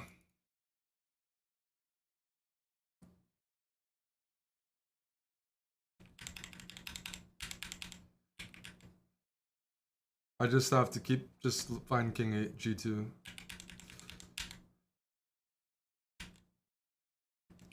I shouldn't, yeah, like one thing I have to work on is not losing positions where I'm like ahead. And that means I have to consider trading and conceding positions more. Because if I'm low on time, doesn't matter how good the position is. And I just am so stubborn there.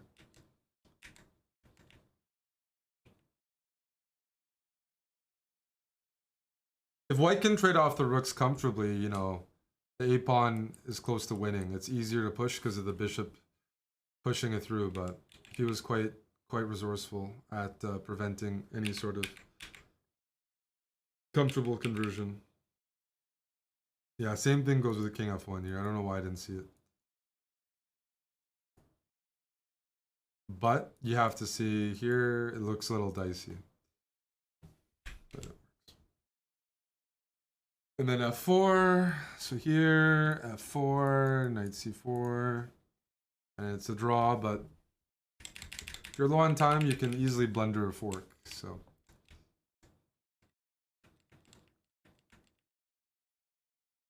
let me look at the opening.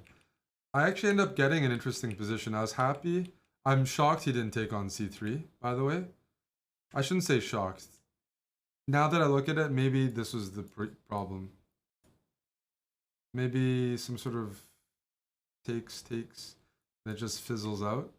Maybe. But in this position, rook c2, queen d3, rook here.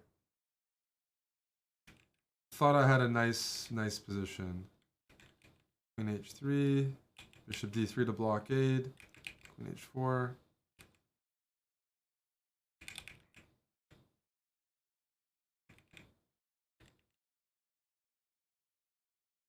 No, white, did something wrong around here.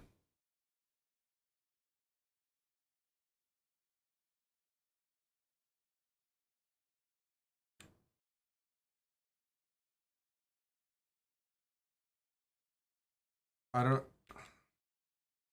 queen h4 loses a tempo, so that's not good. But how do I actually push this position? Because I can't push my b pawn. My only extra pawn is the b pawn. Black's extra pawn is the d pawn. I don't know. Gotta look at that. Okay, we need to win the rest of the games. That's really it. I haven't lost to anybody bad, but from two good positions, it's not really a good result. So hopefully we can rough up Thunderbolt 135.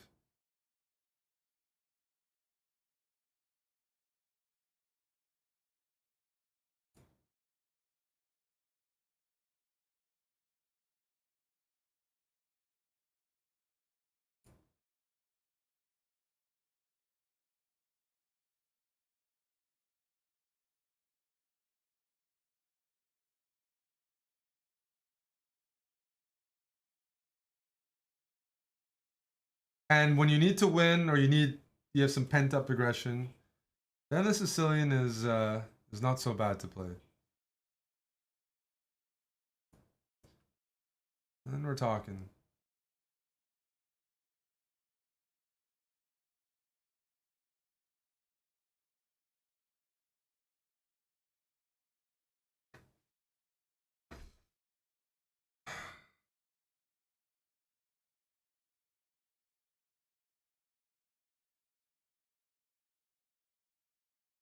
Bishop f6, queen d6. I guess there's compensation.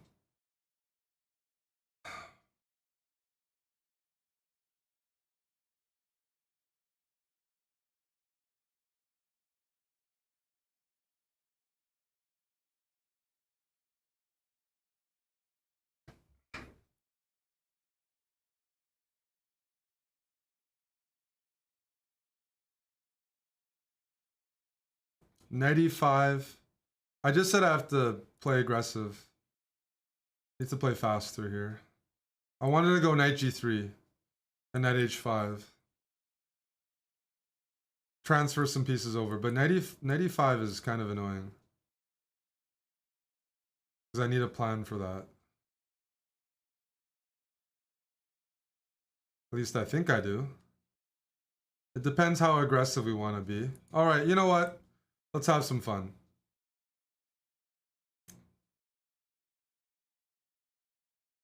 Knight c4, queen e1. We'll play sharp.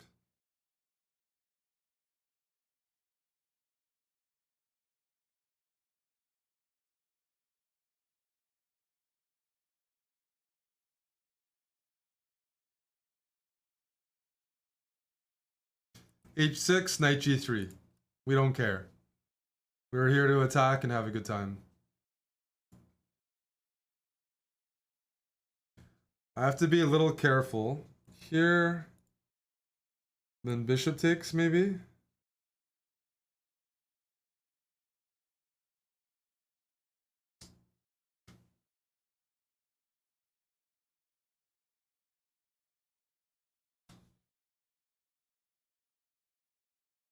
Did I just blunder? Knight e4? Sorry, knight f3, knight e4?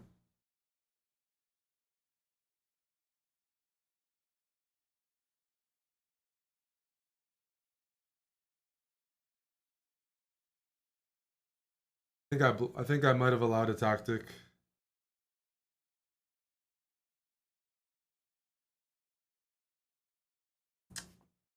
Fuck.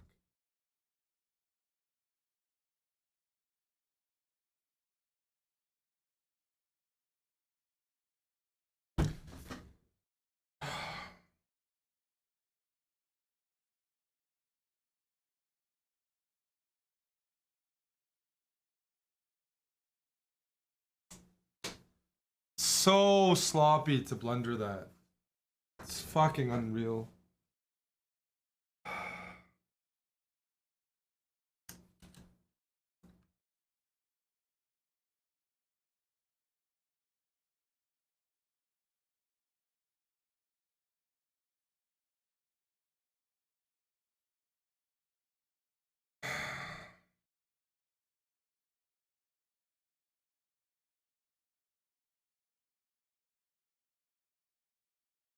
I mean, this is a bit embarrassing, but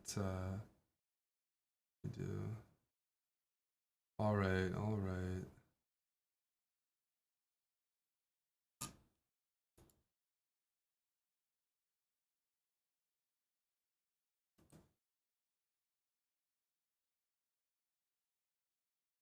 King h8, off you go.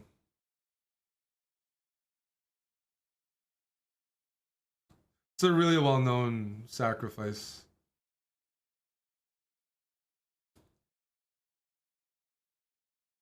The only thing though is, look, I'm up on the clock. Let's try not to waste that.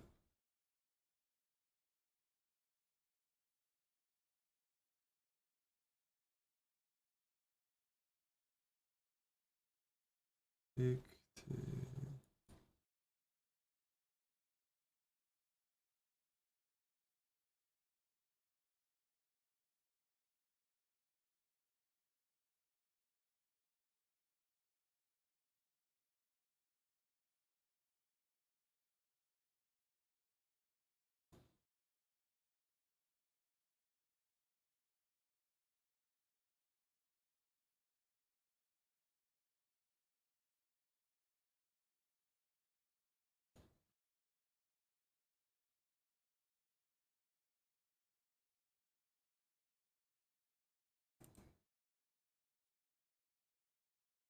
Please go here.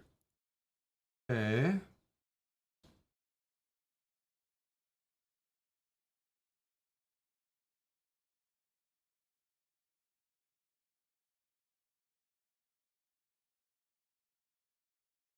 I don't know why I said that. That's okay.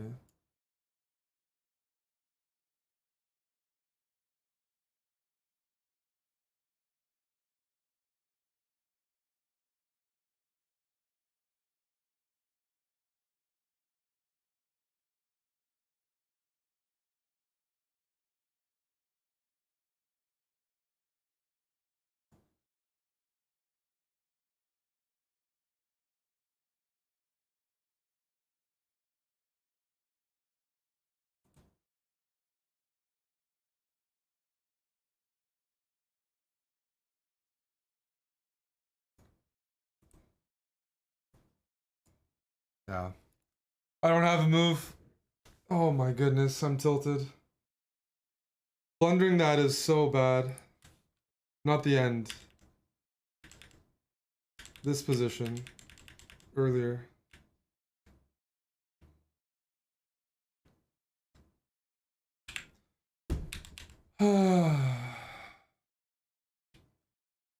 How on earth did I lose that?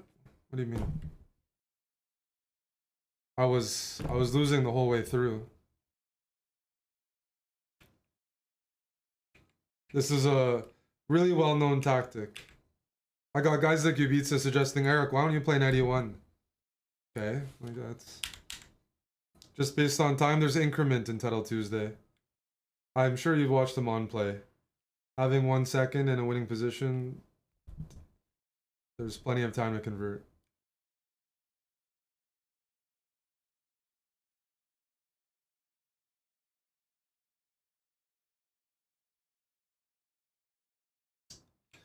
Yeah.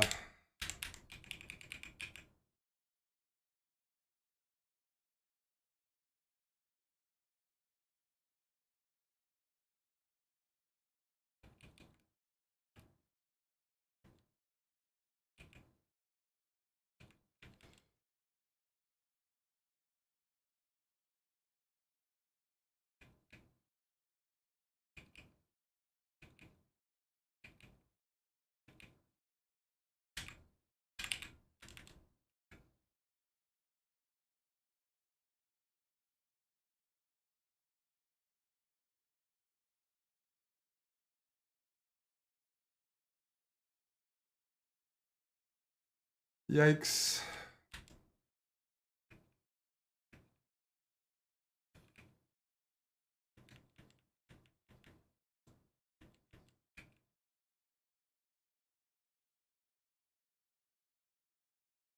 I don't normally play knight e2. I would normally just play king b1, and we just see how the game might play out.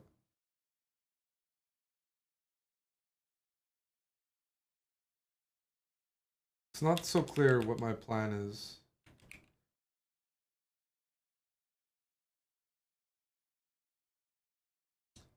Maybe here, I mean, again, sometimes you can do this. You can go pawn grabbing.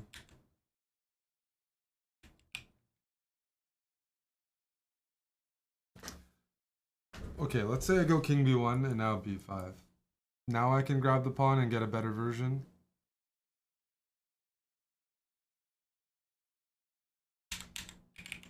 So there's a pretty thematic sacrifice.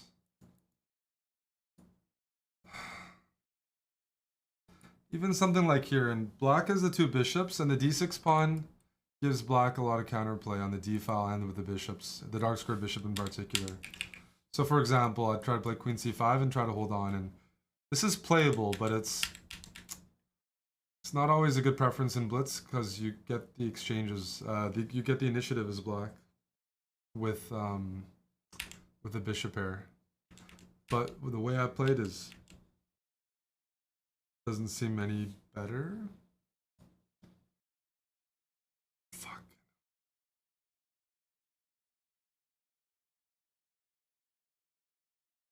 Like that game I was losing. The games I lost before then I messed up a lot worse. That game kind of deserves it. She likes the yeah.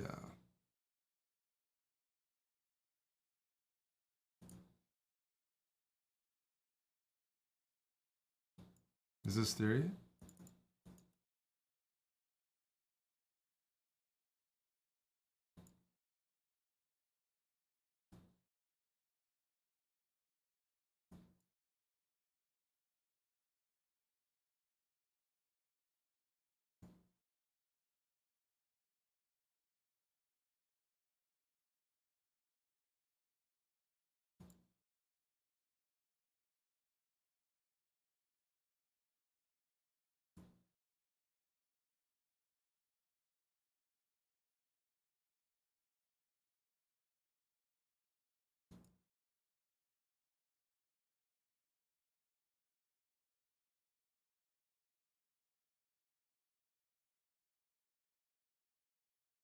Something looks a little fishy here, but maybe not.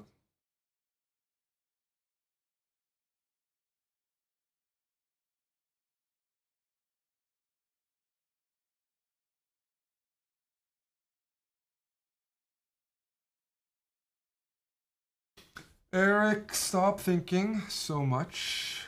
Please and thank you.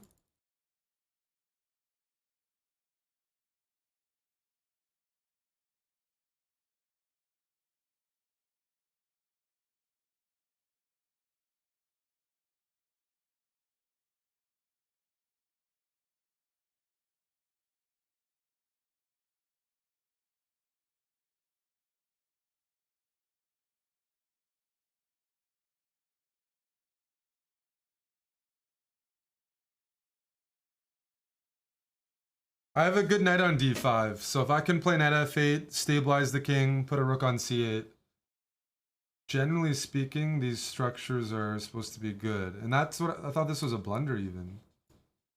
But it's not.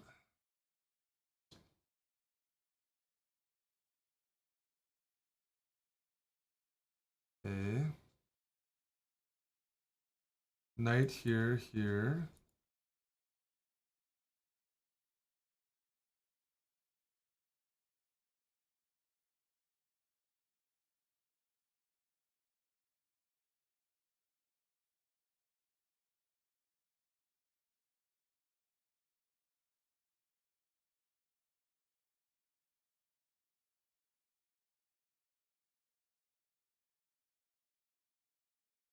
I'm almost sure she's going to attack here, but... No? Okay. Then this should be a very favorable position. If I'm not mistaken.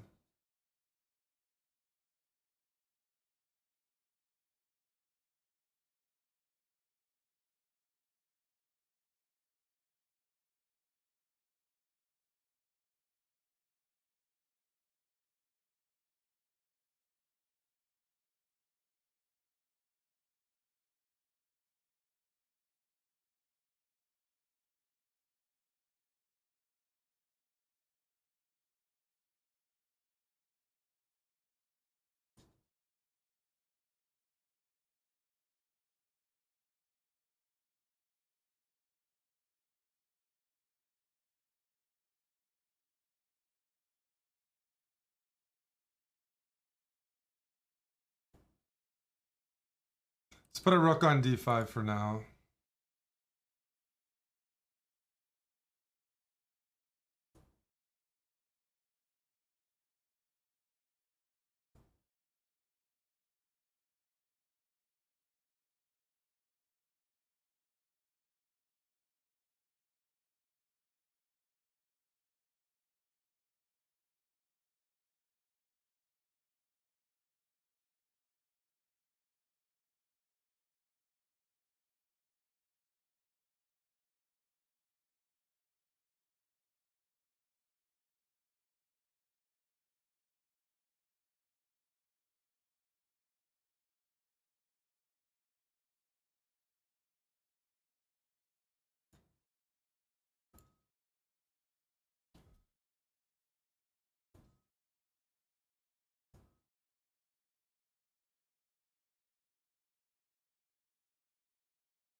Let's work on that speed.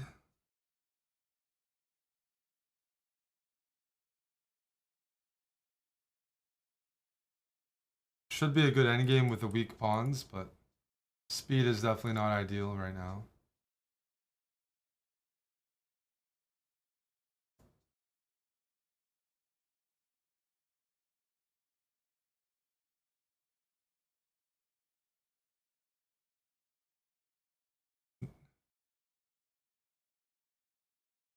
She has me in a bit of a bind, which is very annoying.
Two pawns are hanging.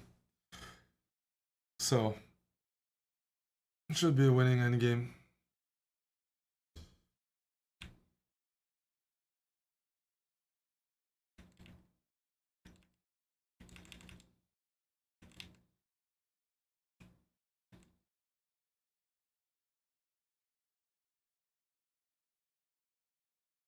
You want to see a nice move that I missed? I knew I missed something. Is like knight d5. If pawn takes, we win the exchange. If knight takes, we take with the queen. And a position like this is like dominant. They can't go rook d1 because of knight f4. This is hanging. The pin is strong.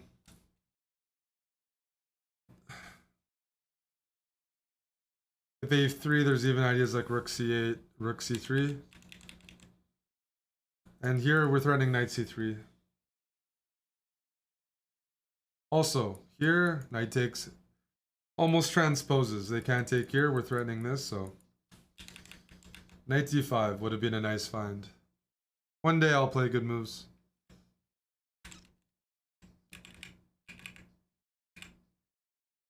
I had to be careful. There was some, like even here, the threat is rook d3, queen d3, rook d1, queen c2, rook d8, intermezzo, and then black's just losing. So I have to make sure the tactic, yeah.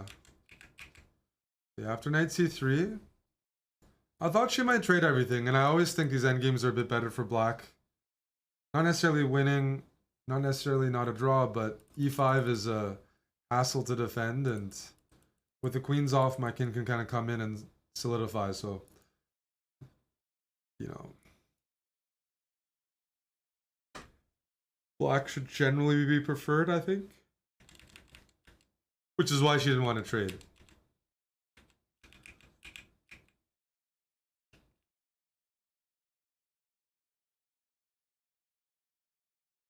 I played knight here. What I should try to get is my... If I can get my queen on c6, then it's like game over. I was looking at it. So it's kind of funny, but b6. I didn't play b6, and I wish I had the balls too. The point is, first of all, if this knight ever moves, we immediately pre-move rook f3, knight d4 check, game over. But this is a discrete move. I'm gonna go queen b7, and then it's too late. It's already too late. Once queen b7 is played, I'm just gonna make a move. Now queen b7, then you're fucked. I'm threatening knight e5 with a very nasty pin, and let's say you move out of the way. Yeah, great. Knight b4, it doesn't help.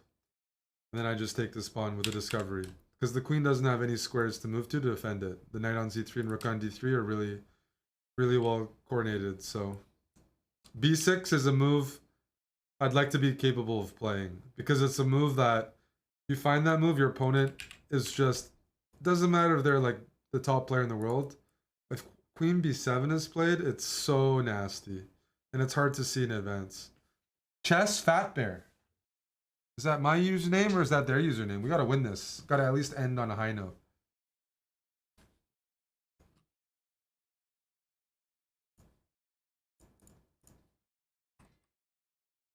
All right. That's the battle of the fatties. I want to be dominant here.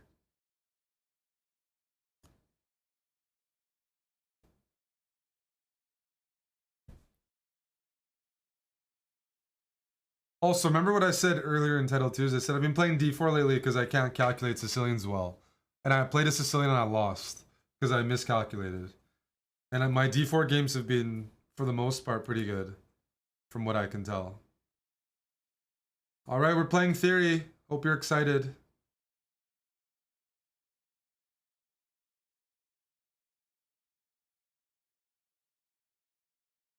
Woo!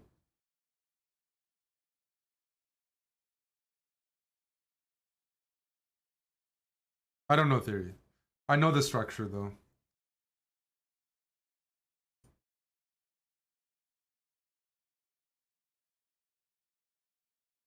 I'll try this. Why not? The idea is to clamp down on h5 and f5, and some days I might go knight g3. We gotta take down the fat bear.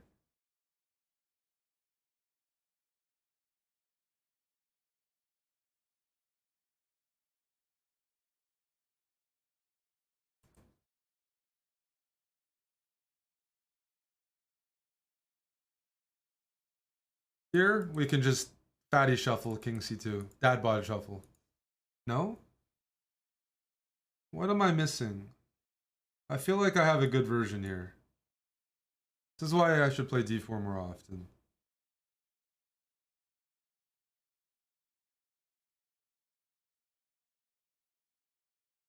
What's my opponent trying to do here? Is there a tactic I don't see?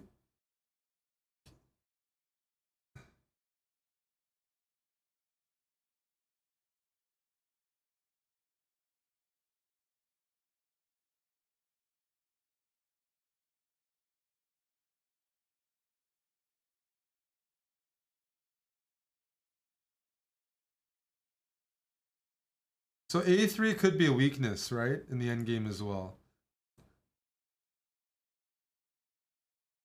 I'm playing knight e2. I want to keep pieces on the board. I think this is pretty much a must-win game. Let's turn the music up.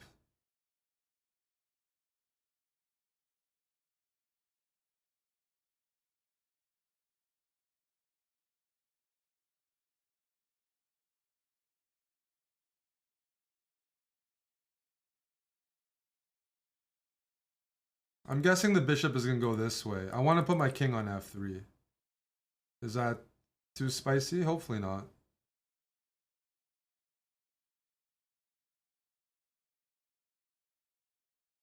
I could technically try to put a knight on f5. You know what? Let's do it. If I'm playing black here, I'm playing f5 right now. He's not? Okay. Interesting. Now that is interesting.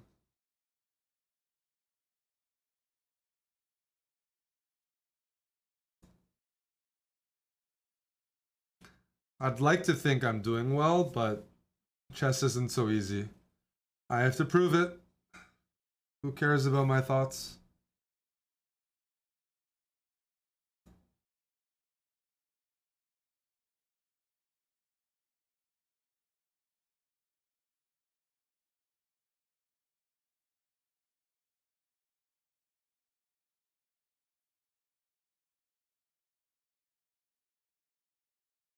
Like, my position looks good, but it stops there.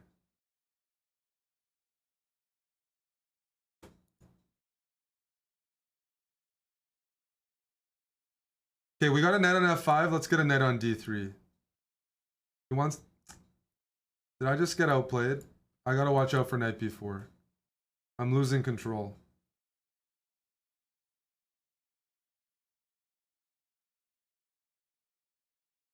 We need to trade this knight off.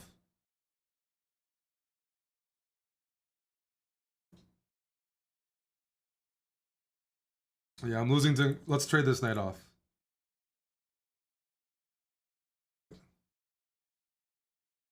Holy smoke. Really?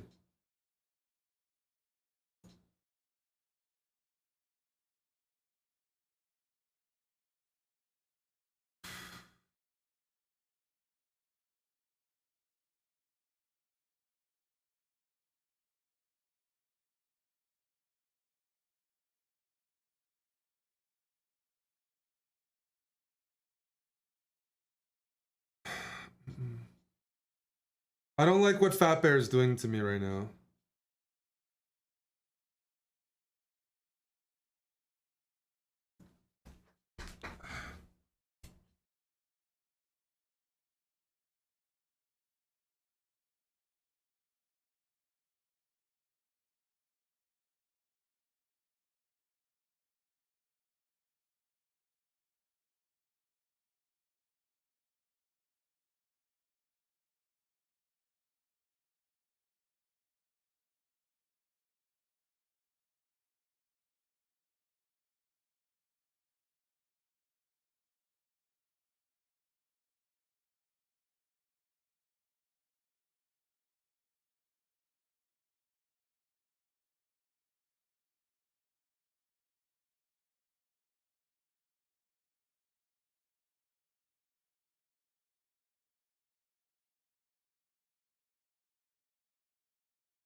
I blundered.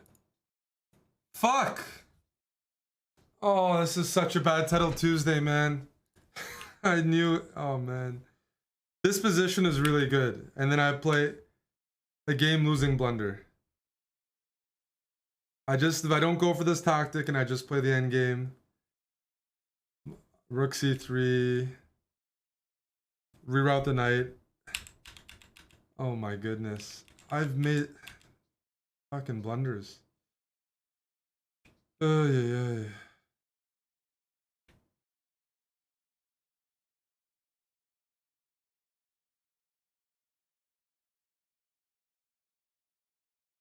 Everything was winning here. This has been +3.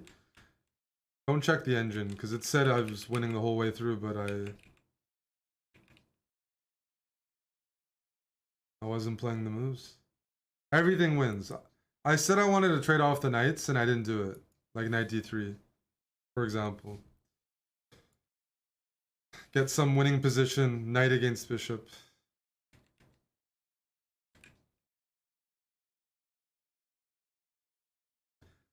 Why am I moving my knight from f5?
Oh man, that's super disappointing.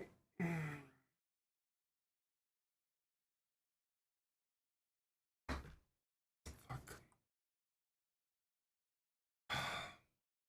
Thank you, Canthrak. Main card, thanks to the 2,000 bits. Sorry for missing that. 2,000 bits from main card IO. Canthrak. Boosted B14 Honeypot. Shaved Deer, thanks for the 5. I know I missed that as well. I thought I played well for like 9 out of 11 games. Maybe even 10. The Sicilian I wasn't happy with. My result was a lot worse than the positions I had, which is even worse. Oh.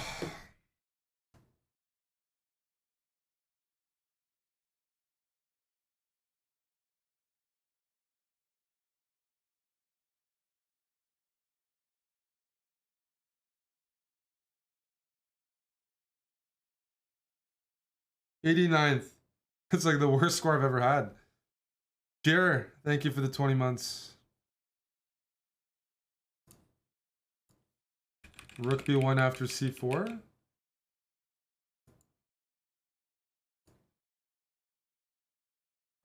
Rook b1. Okay. I take the pawn.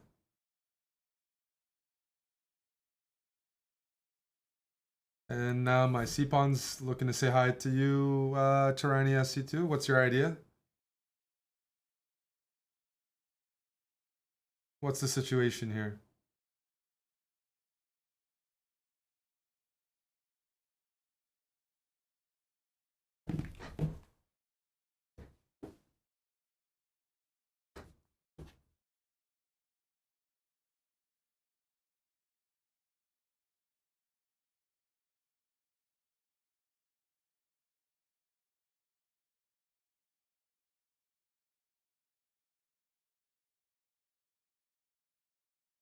Oh, you thought the knight was hanging.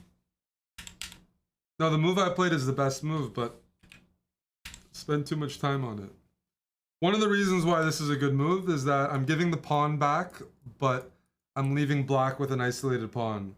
So I'm giving back the pawn, but black is now stuck with weak pawns everywhere. D5, F6, A3, as opposed to like a protected pass pawn. Main card, 500 more bits. Appreciate that.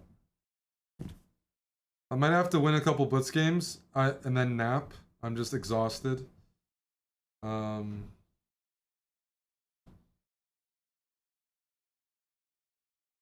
you hear that?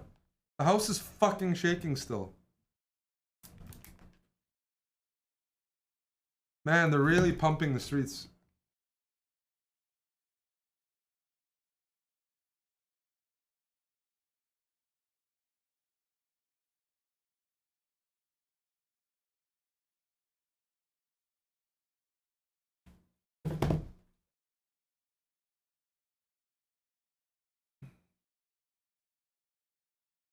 No, we haven't been able to sleep because of some construction. I didn't hear it too much, but I can feel it. I didn't sleep last night. I'm gonna go nap.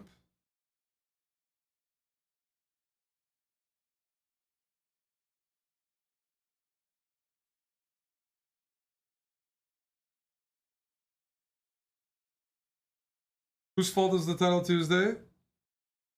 I don't know, Tom.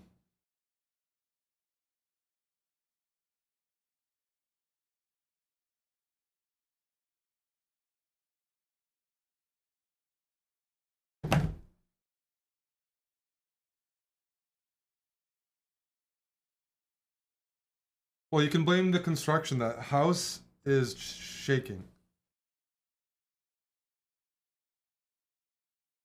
I streamed last night, Mancusa. Eric, I noticed you streamed until 3 a.m.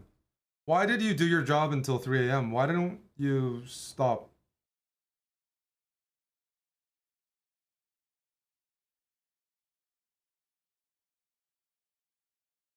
I played some blitz chess.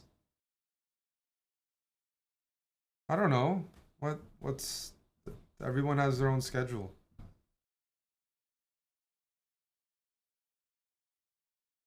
This is insane.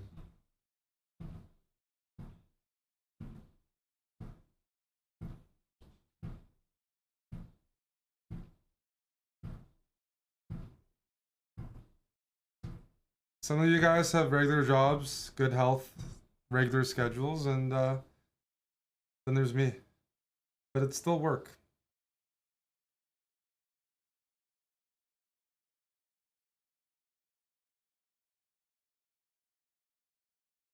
No, Amon's gonna continue. I just should probably win a couple of games.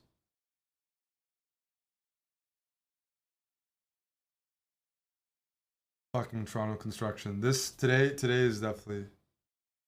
So I get a lot of Euro people. I get degens. Degens at this hour. I was just in Calgary for one night and we lost, so it was rough. But we caught up with some friends. T Boyles, thanks to resub. No, Aman is on a more regular schedule than I am, which is why he normally does the morning title Tuesday. So, yeah.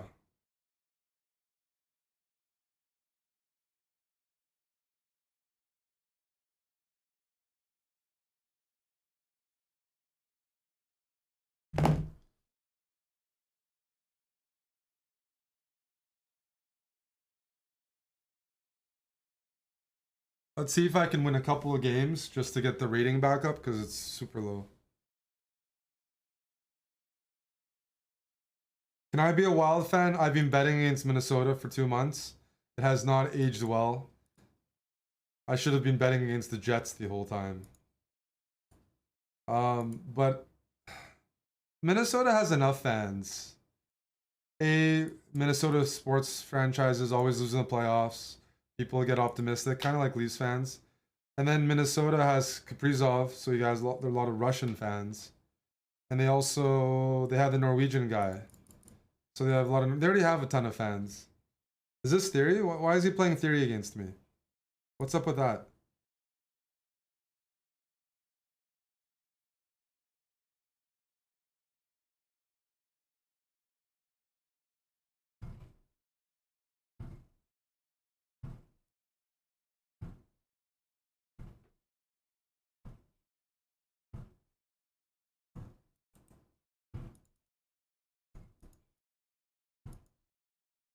I can't play chess with the construction right now. This is fucking unreal.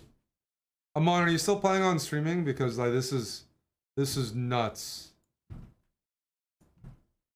Let's go c6. I want to go c6 anyways, but I want to open the A file first.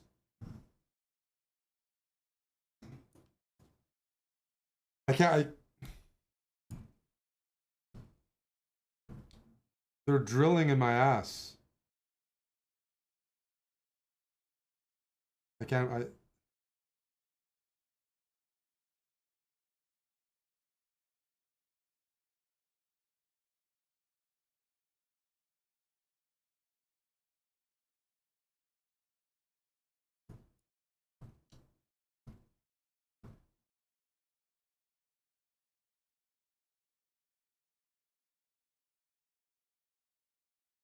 Let's try to win this game. We got to give the people a win, something to feel good about. I haven't been doing that much lately, so let's try to. I can deal with this. Just give me a moment.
So bishop d4 instead of h5, if they take the bishop main card, what's the move?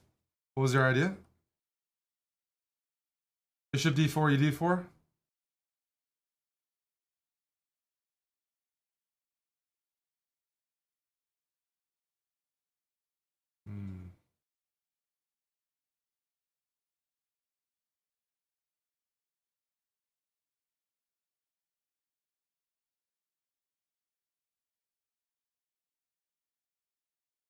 Thanks for your chess, kid. One sec.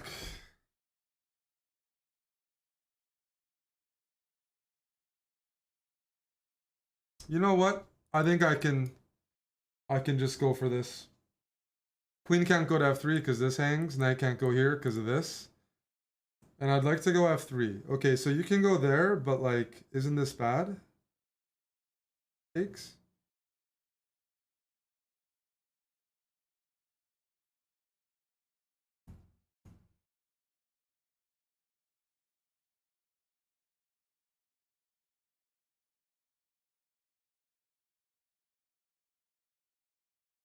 King here, I was gonna go.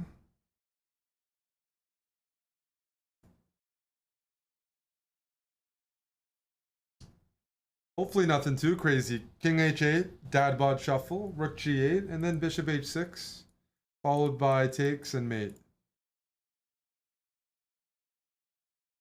This should be...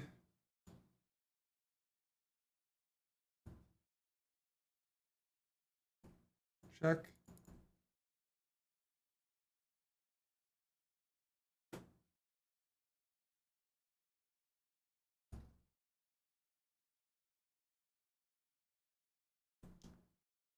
There we go. All right. Main card. When the queen was on f3, you want bishop takes d4. Yeah, I didn't play it here because if I play it here, I'm just getting a rook for 2 pieces. Main card. That's why I played rook a3, so I could pin the pawn and almost win outright. If bishop d4, giving up 2 minors for a rook is generally frowned upon, especially when there's queens on the board, because the quality of these pieces often outweighs the rook, especially with my weak dark squares. That makes sense. There could be this, queen c3. Guys, I had a terrible title Tuesday. There's a legit excuse. The house is shaking. and vibrating. My ass is vibrating, and that feels uncomfortable. And I wasn't able to focus. Does it matter that the 2 pawns come with it? Material matters, it's all contextual though. Are these pawns that are able to be pushed? Are they blockaded? Are they causing passivity? Are they doubled? It all depends. Like it might almost hit my G spot. If this continues, like I might experience my first anal orgasm just by the fucking vibrations in the house drilling.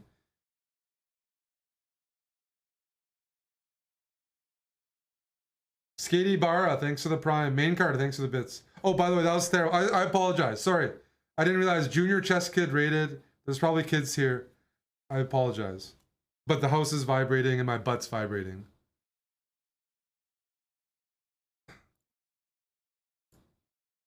Let me play one more game.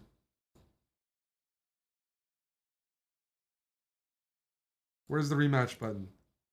Well, we had to end on a win.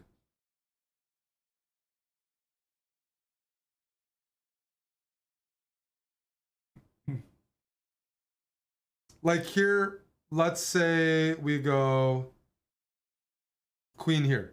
Looks like a good move, right? Let's go bishop h6. And then you're like, I want to keep attacking. So I'm going to go queen here. And then buddy goes queen b2. And you start seeing why these pieces are so dangerous versus the rooks with the queens on the board. Okay, they're threatening checkmate. No big deal, right? I go d4. Now the knight comes in on d7, threatening knight f6, and you're like, well, that's an annoying check. So I'm going to go rook e6. Stopping that. And then I go knight b6. You're like, fuck, the pieces just won't stop harassing me. Let me go queen a2, because my queen and rook are forked. I need a big move. Queen a2, and then queen d4, and then it's game over. Checkmate on the rook is hanging. The pieces are nasty if they're coordinated. If they have some you know.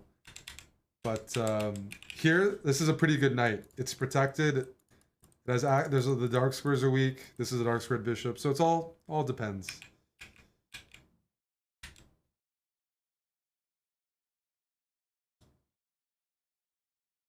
Now, if you take away the queens from the position, now we're talking that the rook and 2 pawns that are connected might be better. But that's why you can't. Chess is a hard game. There's too many counter examples. There's not, you know, you have to just case by case break it down. Main card says rook e2. And then I tell main card queen c3. Threatening checkmate. And then you go here. And then I go queen c4. And black's in trouble. What's your next move? How about rook e8? Does rook e8 sound good? We'll keep playing with main card. I don't mind. They're analyzing. We're not analyzing right now. So we can continue. What's your next move? This was playable, but I think white's doing a bit better. Queen h4. Just as I'm about to compliment you, you hung your rook. Queen h5. Good catch. Good catch. Not queen h4, queen h5. Okay, I'm gonna go knight d7. We call that pickle tickling. And I want to go knight f6. Yeah. Yeah. As Yas would say. Probing. Just gonna probe around with my knight. Now it's your move. Main card.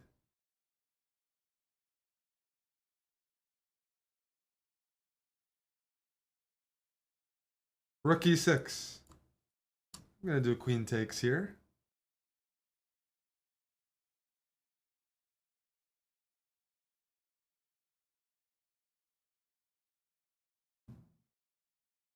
Hey, That was good analysis, though. You're still doing a good job. Now, let's say I don't have that tactic.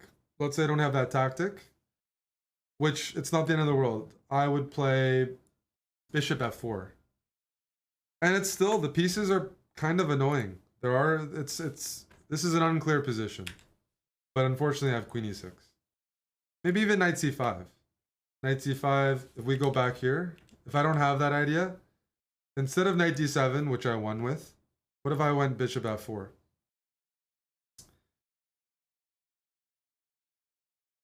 Now this is hanging. You can't go here. If rook d8, bad things are going to happen. Potentially. Anyways, yeah. Two pieces are very dangerous with queens combined. When they're coordinated with a queen. Memti, thanks for the prime. Main card says 0-1. That means black one, but I thought this was winning for white. It's supposed to be 1-0, not 0-1. I thought I won here with this idea. I meant you won, I lost. Got it. But in particular, if this was a light squared bishop, I would say that you can make that trade. If this happened to be light squared, I'm okay with my light squares. It's the dark squared bishop with my loose dark squares and the queen that's like, I'm afraid. Wait a second, what are we analyzing? Whoa, whoa, whoa. I said queen d1. Don't support these guys. There's a bigger problem with this line, and I'm gonna ask the chat. Bishop takes d4, e takes d4, knight takes d4, forking the queen and the rook. Are we playing queen d1 here, or now with our newfound knowledge, can we play something else, which I did not look at during the game? They don't even need to defend the rook. Very good, wild hacks. Queen f6, saying, you know what? Rook can hang. This is a mating net, and we don't even get a fun position. Thank you. Yeah, queen f6, great find. It's just game over. So it's a good thing I didn't go for it. That's why I prefaced it. But I value fianchetto bishops a little more, which I was taught that, but it also makes sense. You generally invest a bit more in a fianchetto bishop. And when you lose a fianchetto bishop, your king side is weaker than it would have been without the fianchetto. So it makes sense that there often is if a bishop is 3.25, that a fianchettoed bishop might be 3.35 or 3.4. If I was to like, that, you know, it's worth a little bit more because of what it controls around the king. Yeah. Good thing I didn't do that. This is a mating net everybody should be aware of. If you're not, do some more puzzles. Only 3.4? I don't know. I'm a chess player, not a chess like grader, you know?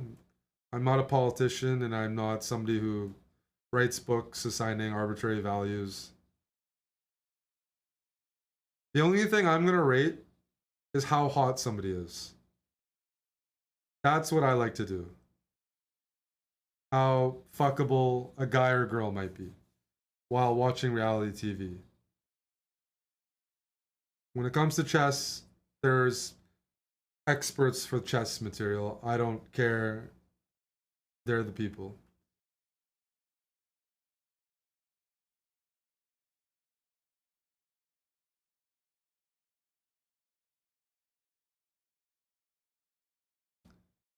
Queen f5? You just don't learn. Thank you, Joanna.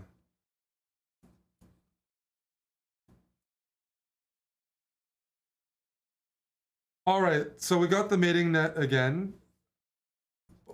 I'm going to play f6, and now the questions for grilled peppers. White to play. Are you going to take that pawn on f6 with your queen, or are you going to look for better? Joanna, thank you for the raid. Hope you're well. Queen f6 is a good move. It's a very good move. But I said things work best when all of our pieces are coordinated. So let's add more to the party. Good job, Lucheco and Tesh, knight d7. And now the 2 minors plus the queen. Overwhelming. Queen f6 is tempting, but knight here, the knight fork, that's another level. Because after queen f6, at least we can see rook a7. It's not forced checkmate. We survive. Is this winning? Yeah, it's completely winning. It's a good line. But knight d7 is like a knockout immediately. That's why the rooks are not valued as much. Rooks are good, you know, maybe behind passed pawns, open lines. But here the pieces have the initiative. Anyways, Joanna, thanks for the raid. Mad Physicist, thanks to the tier 3 resub. Memty, thank you for the prime. Now, my watch is done. I'm going to pass the chair to Aman. I was hoping to hit 69 subs before I switch off. Because the chess wasn't great today, but we learned a few things. We had some excuses. And I might be a little stubborn here and work hard for a few more Twitch Prime subs. I gotta get that 69 goal one way or another. If I have to win another game, I have to win another game. Oh, hello, Mr. Chicken Pants. Thank you, CP. You call, I answer. I didn't call you, but you answered anyways. You are a good shepherd, Mr. CP. Yes, hello to Big Chick.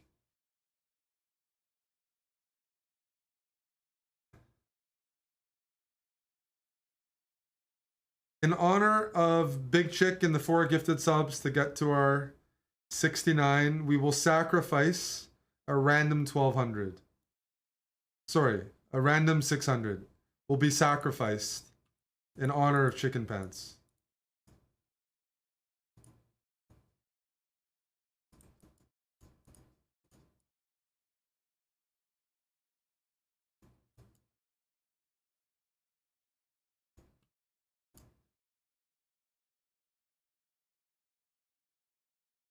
Creative 6942069 was sacrificed.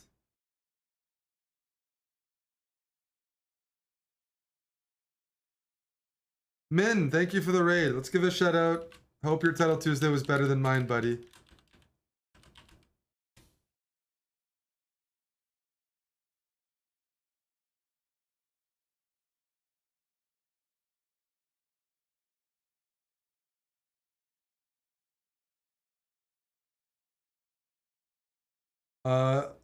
Lethbridge Chess says, Chicken Pants, should I visit you in Texas this summer? That sentence is already wrong. That already is like a wrong, not because he doesn't live in Texas, because Texas summers fucking suck. It is way too hot. You do not, just no Texas summers. I could not handle it. Just avoid the Texas summers. It's actually brutal. It's actually like, I can't. Texas summers are just no. Like, if you're gonna visit someone from Texas, and it's like, it's objectively like, I've been to some hot places in the world, and I had a real hard time in Texas compared to even like, you know, Africa, Asia. I don't care how hot you are. I don't think I'm visiting in the summer. Okay, we're gonna sacrifice the 1600, then I'm done.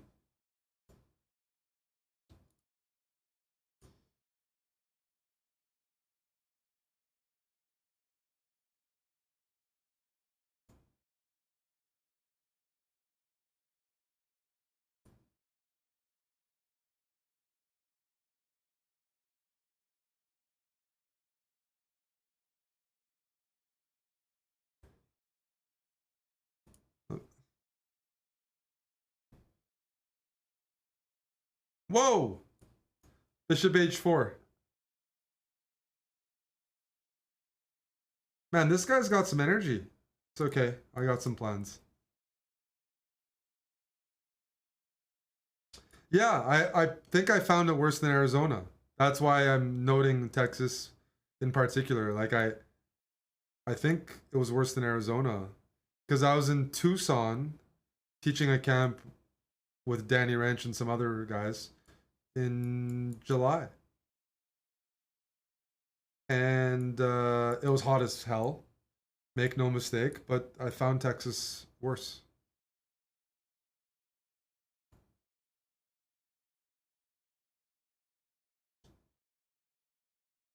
Check. We're just sacrificing low-rated folk for chicken pants.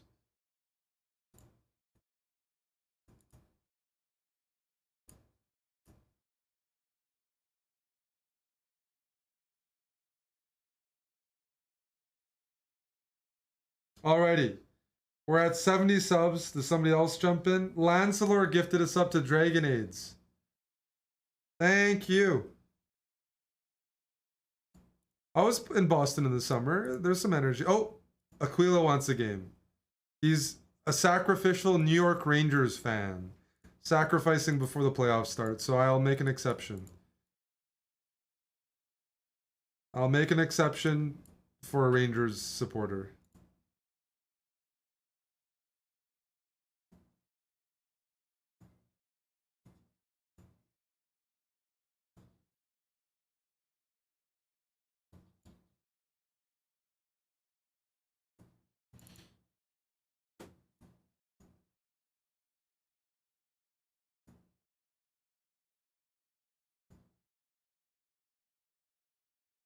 Dad bot shuffle. And now d5. Let's try this.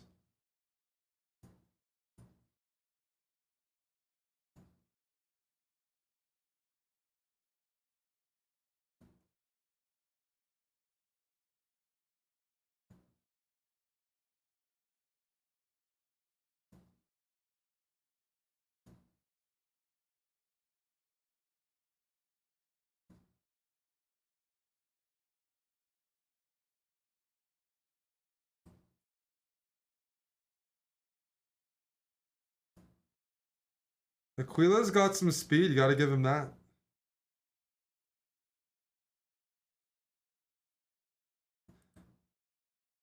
I don't know why I didn't go rook t2. We'll play it now. That's my bad.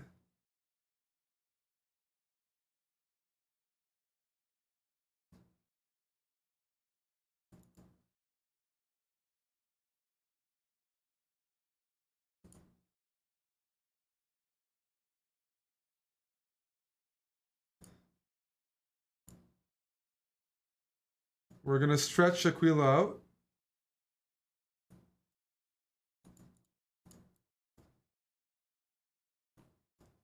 Good game. Good game. Good resistance at the end, though.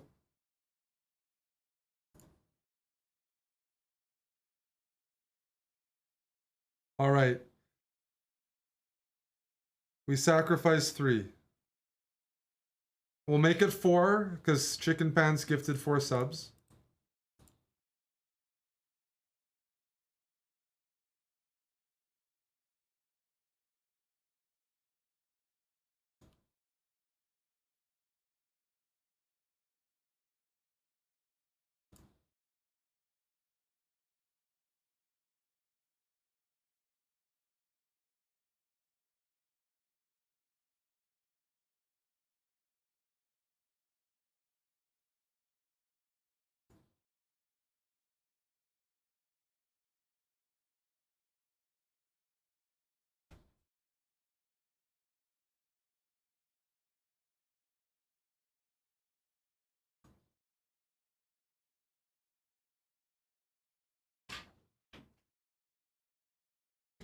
There should be a few options here.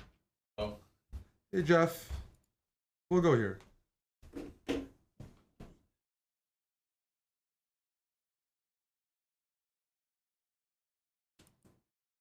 Few girthy options. Thank you. Thank you.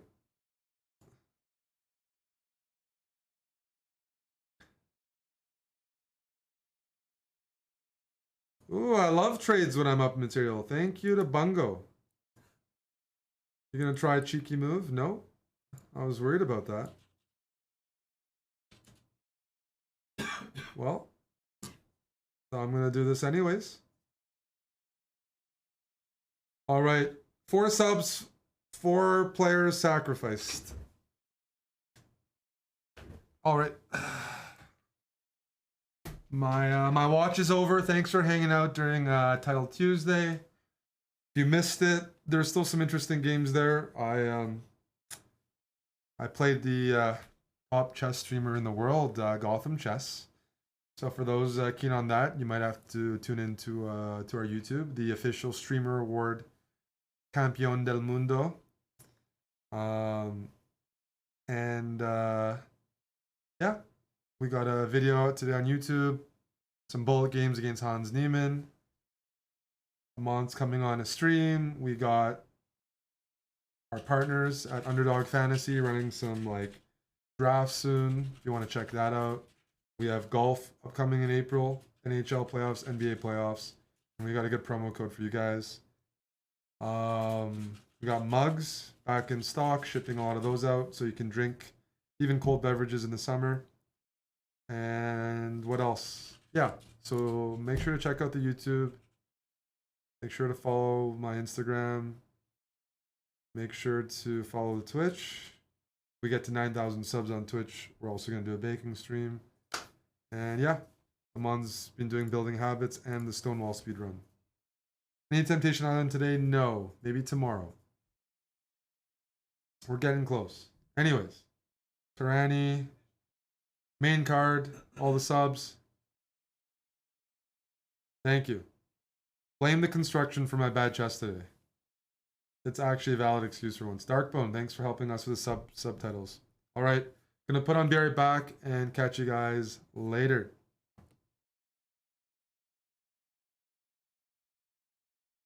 Do not leave the stream. Amon's coming, and if you're not attending class, we will make a note of it.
All right, hello. What's up? We are still mid-drill.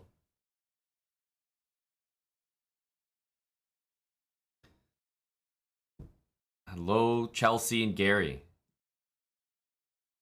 You know, like when the, like when you're watching the NHL finals and a team is up 3-1, they have to bring the Stanley Cup into the building because it's possible that the team up 3-1 wins and it becomes 4-1 and the series is over. So they're actually required to bring the Stanley Cup to every single game from that point on, just in case it ends. That's how I feel seeing Chelsea Morgana and Gary in the chat. Because at any point, at any day now, we might hit 9,000 subs and have to do a fucking baking stream. I see these people in the chat and I just know they're here in case we hit 9K goddamn subs. I can feel it. I can feel the energy from you.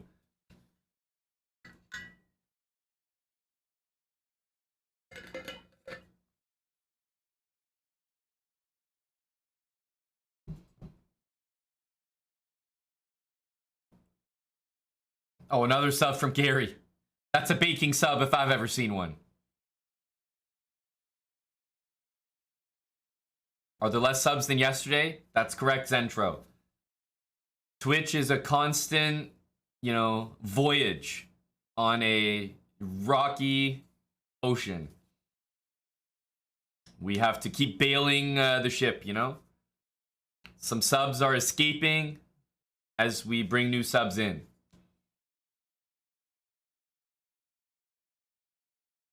So it's important to keep our foot on the gas. Frogfoot, XLT, thanks Frogfoot for the 25 months with Prime. Gary gifting a sub. I joke, but I am serious. At 9K subs, we will be doing a baking stream. But we have to hit it before the end of the month. And that's the thing with these days, There may have been some big days 30 days ago. So sub decay is a real thing. What's up, Ubitsia, Darkbone, good old Tesh, Chicken Pants, Wild Hacks, Nitsid Prime, Mr. Sleazy is out of jail as well.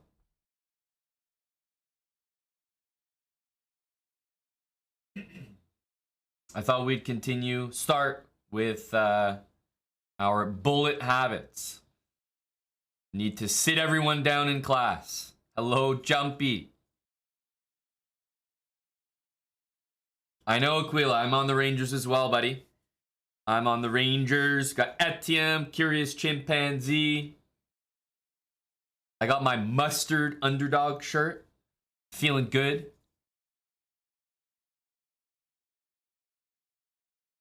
Exactly, Chicken Pants.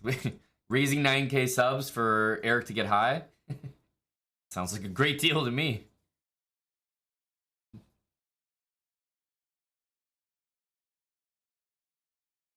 We got the late Title Tuesday coming up, as you guys know.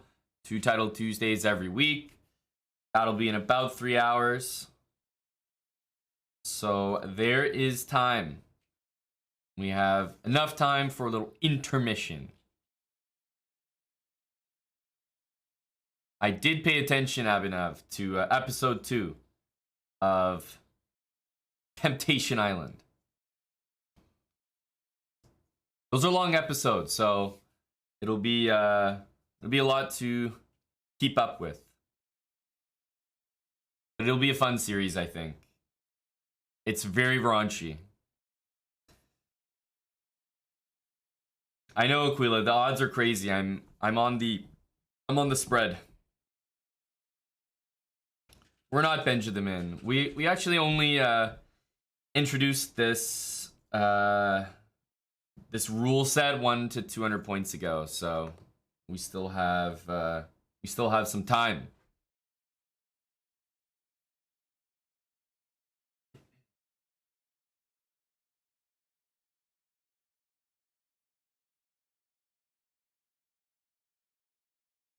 I will be looking to secure 6.5 in the late Title Tuesday for the house.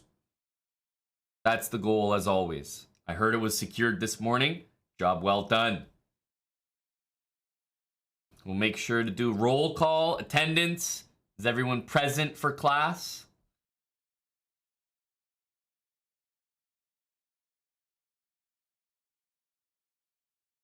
Yeah, that's right. Buddy system, chicken pants. Buddy system. We're at 1300. This is our Bullet Habits series. 1-minute games. The rules are on the screen. The notepads are out. What's up, Drew? Alain the Blunderman. Thanks for the prime sub. 14 months. That's a big class, Captain Obvious. That is a big class.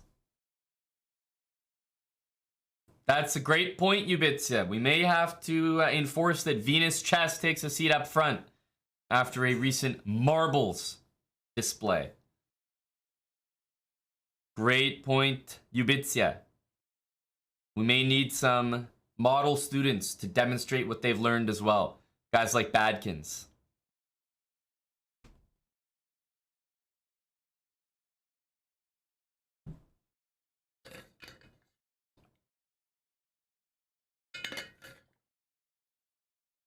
All right, let's start. Good luck. Eric did the early title Tuesday today. Like I said, we got the late one in about 3 hours, but we got some time to burn till then. Let's burn it together. Bullet habits.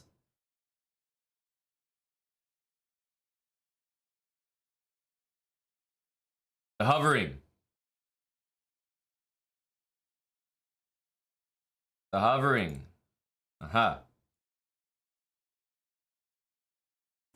Oh, we've seen this before. We don't fall into that anymore. We don't hang those pieces. Not today. Takes. Okay, you're gonna hang a free center pawn like that. Attack by 2 pieces. You think I'm not gonna go take that, buddy? We're gonna complete our development here. Oh my goodness. What the heck was that? Man, a lot of people really come out there swinging with the the pieces. Holy smokes. We're gonna take everything.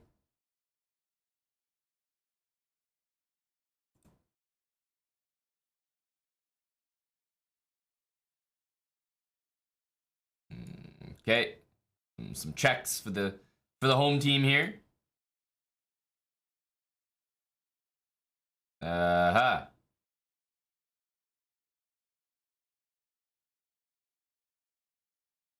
We want to trade pieces. Why is it so complicated? Aha. Check. Check. We love a good queen trade. Pre-move a recapture. We'll take that. We'll go back to the center. Time to push a pawn.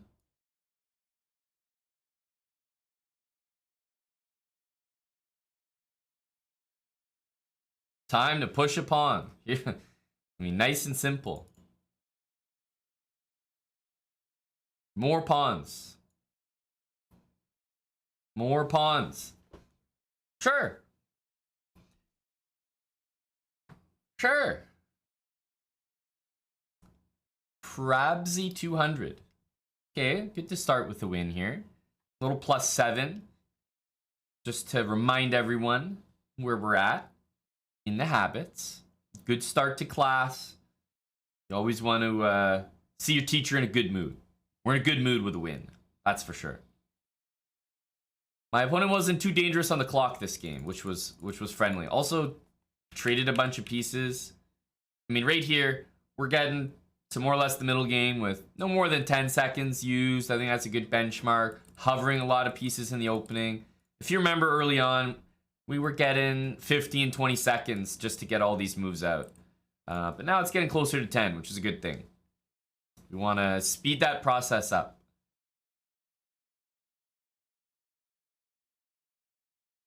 Stopping the knight there. Knight out. Takes.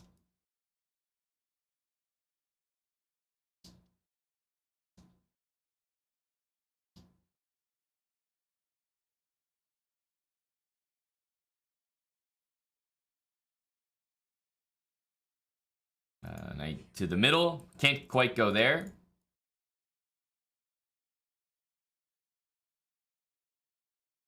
Let's bring our bishop, our queen, our rook. I mean, these are the next moves that we're going to do here. Okay. Wow. Knight to d5.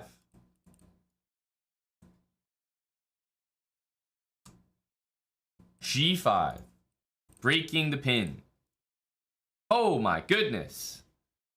Are we in the upper echelons of the 1300s here? What the hell is this move?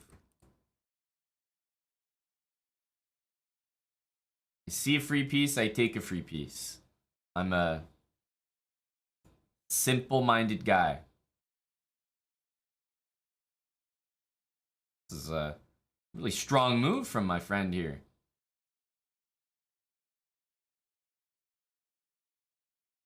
He's going after my pawn, like, slow down for 1 second here. Bishop to the middle, like,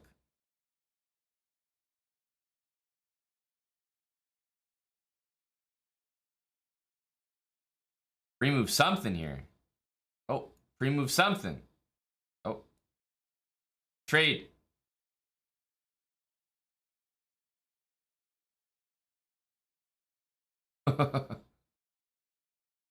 Good luck me.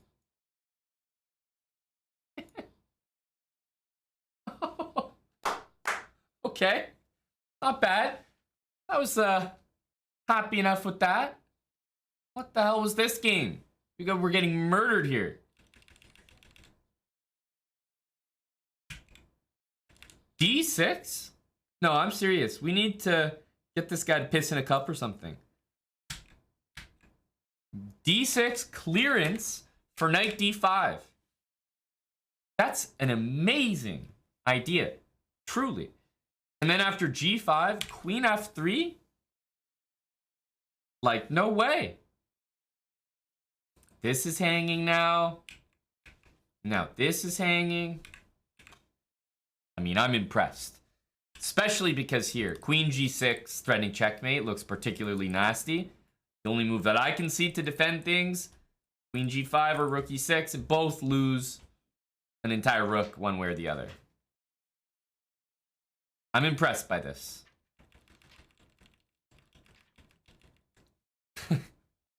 We're lucky to get a draw there. Lucky to get a draw.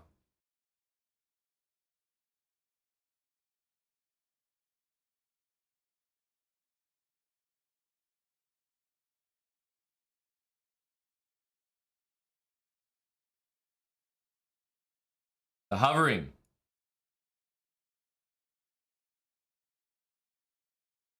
And we're around the middle game here with, okay, we see that. We gotta make space for our bishop here. Knight into the middle.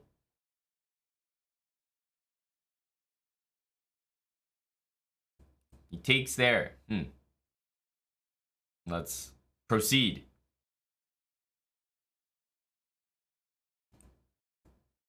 Aha. Okay. Holy smokes. Let's keep pushing, I guess. People are really saying hi today. Take that. That's material for me. E5. Okay, fork. I mean, the level is impressive today. I'm feeling like these 1300s here are out to get me.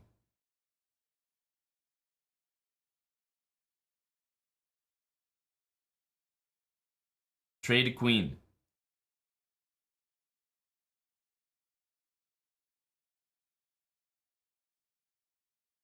Take that. Oh my goodness.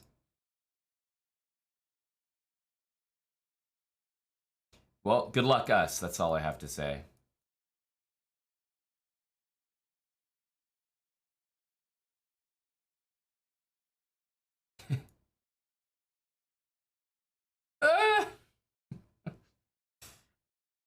People are playing well.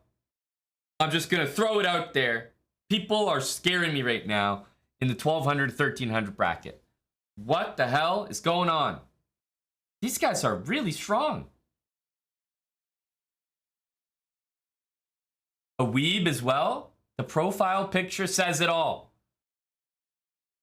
These 1200s are good. We're really going to have to stick it to them with the speed. Orangi TV. 44 months with Prime. Thank you to Orangi. No, I mean, seriously. You guys are probably 1200, 1300 bullet in the chat. Speak. Speak about your people here.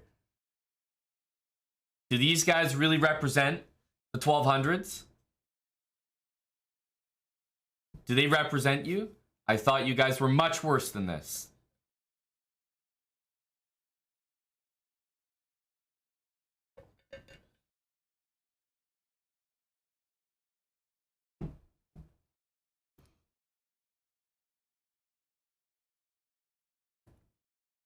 Low to CM Rui. Pink Floyd, I wish you the best of luck with the second half of that parlay, bud. I'm telling you, they're playing well. We're going to persevere here. We're going to have to.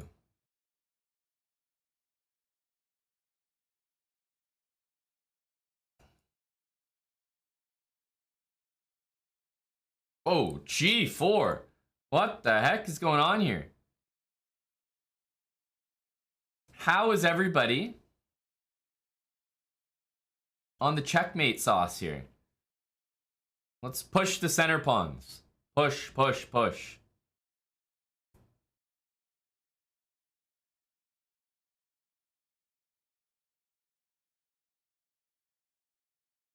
Take. Knight's a little weird there.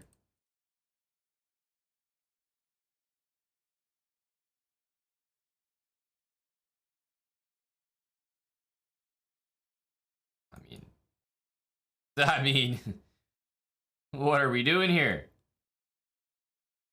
Keep the speed up. Keep the speed going. Oh no, we need to keep the king safe. I mean, I'm not sure how to do that, but that's a start. That is a start.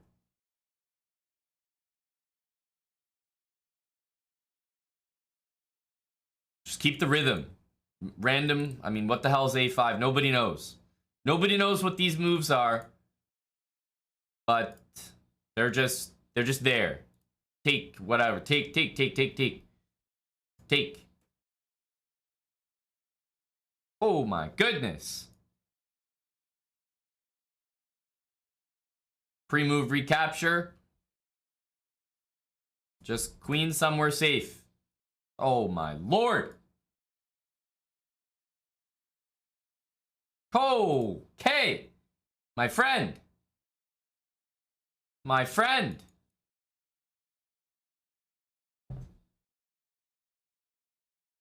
I think we're in the rhythm now.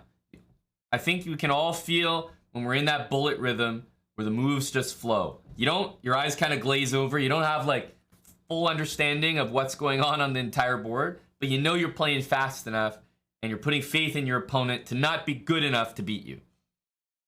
That's what bullet is all about. 13-11. Positive direction. And we get the same guy.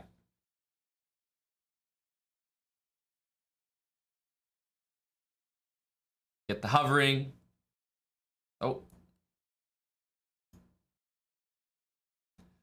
Hover those pieces, baby. Oh, the hell is going on? This guy's non-stop with this stuff.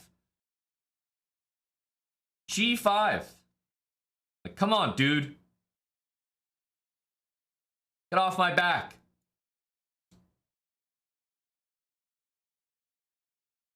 We're going to keep pushing the center pawns. Push, push, push. Go, pushers.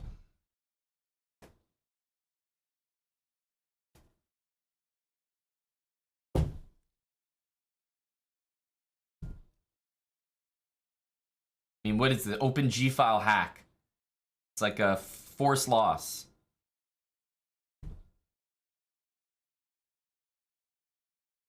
What do you want? What do you want? Oh my goodness. Don't mate me, dude. Stop that. Please. Oh, I'm just getting abused here.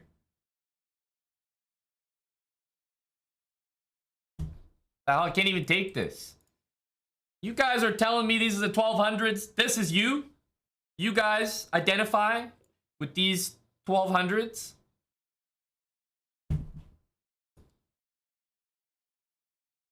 Guys, even if I turn a 3000 brain on, I couldn't beat these guys. I'm serious. We need to regroup here. Habits has not failed me yet, and it will not fail me now. These 1200s are so goddamn strong. We need a intervention. We need to talk to God. And you know what? Since we can't do that, I'm going to do the next best thing that I can think of.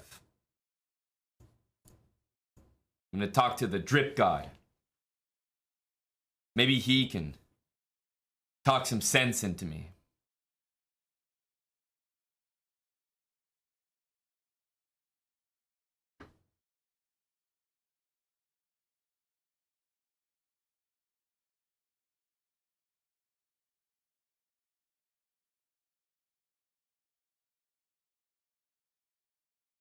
Okay.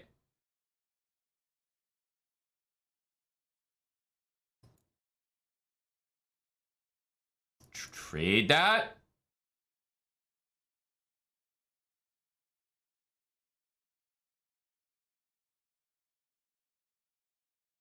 Hover. Hover. Trade.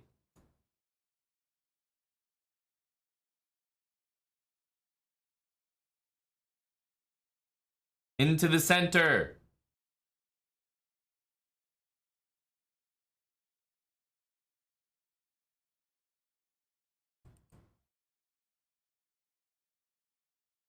Okay.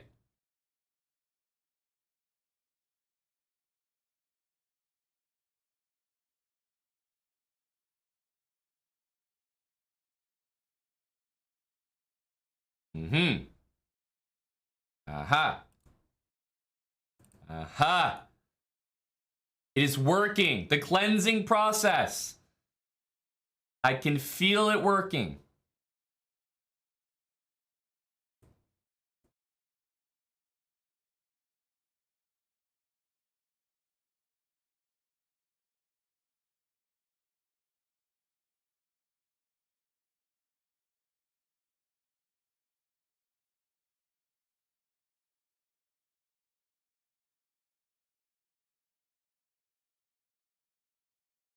What the hell?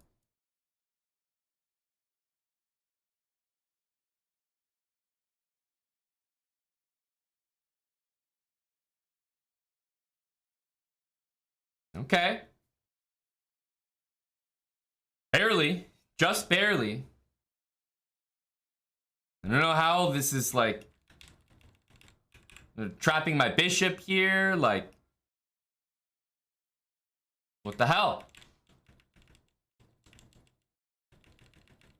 This part of the game, solid. You know?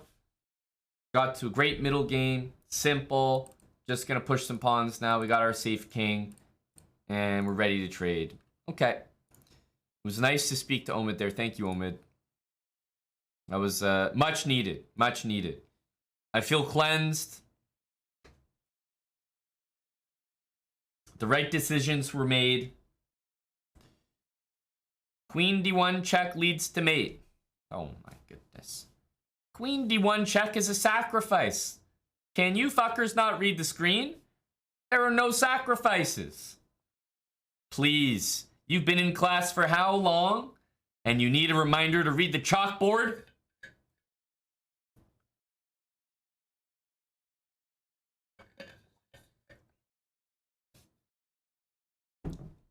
Please understand the syllabus. Most important rule of showing up to class. Alan and Chess. Almost 5 years with us. 59 months from Alan. With Prime as well. Is Omid here? Omid is always here. In spirit. Always here in spirit. Whoa, okay.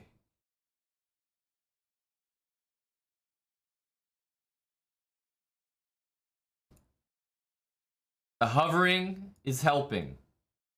Oh, let's go back. We see this move a lot. You know, whenever our bishop is maybe about to be trapped, we can't go there, so we'll go into the center here. Let's do a trade. It's a check.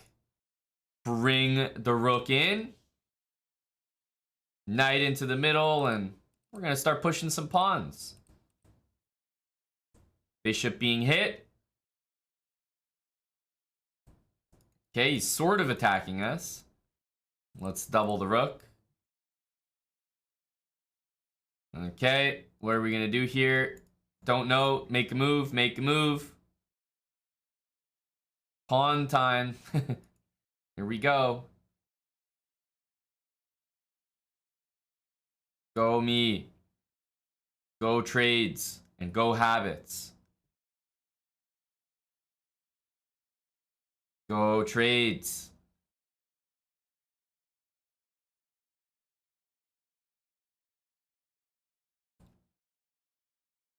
Okay.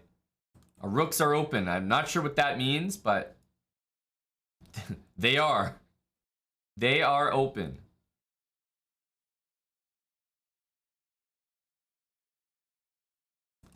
A skewer. Okay, that was it. That's all I had.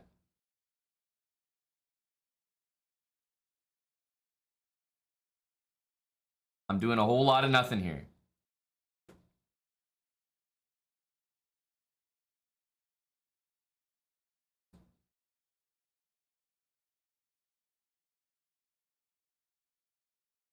Wait a minute.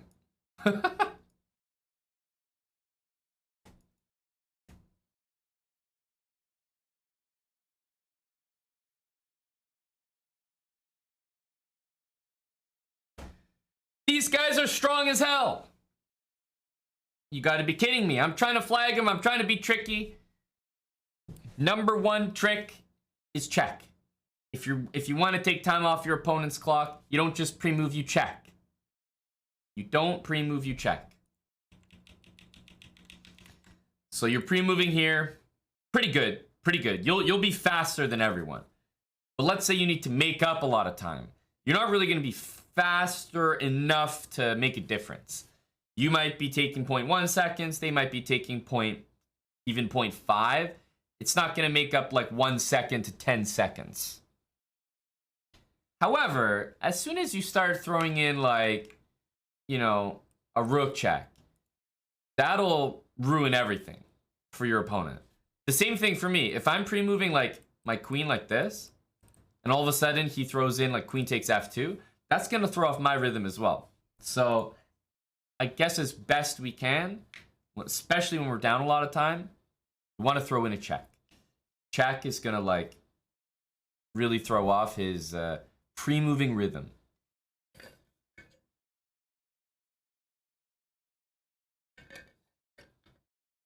Which would be key. Very key. Low, full, smooth. Add it in. Thank you for the 10 subs, buddy.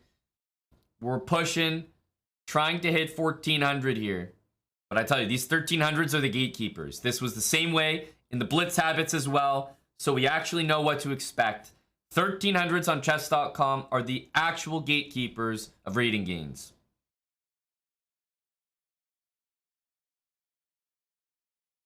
$1,200s are scary. Okay, I can't go into the middle. Okay, we'll stay in the middle. Okay, great opening. All right, perfect. Good start. Oh my God, what the hell is this? Take that. My goodness, give me that. Give me that free material. I've had enough. Had it up to here with you.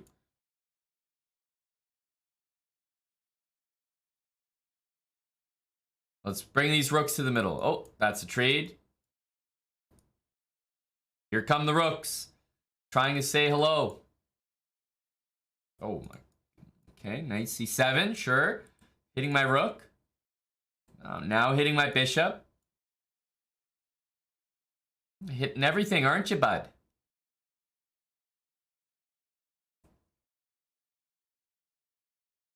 Hitting everything, I see. Ha ha. There we go. A nice little fork ski.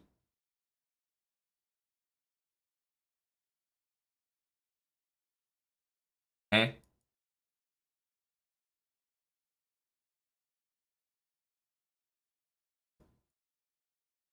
Take everything you own. Take. Take. Take. And we must initiate.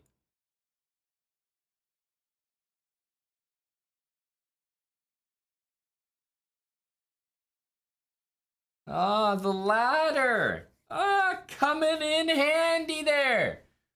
Look at that. The rook's closer to the king as it should be. The queen operates on the outside.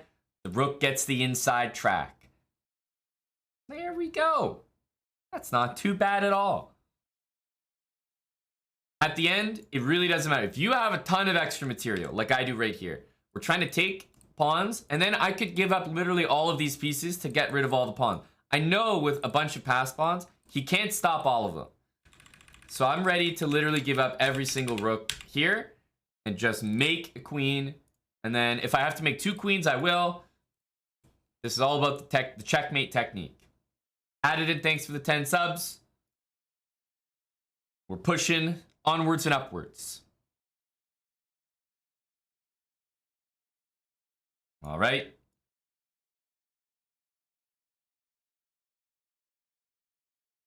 All right, here we go.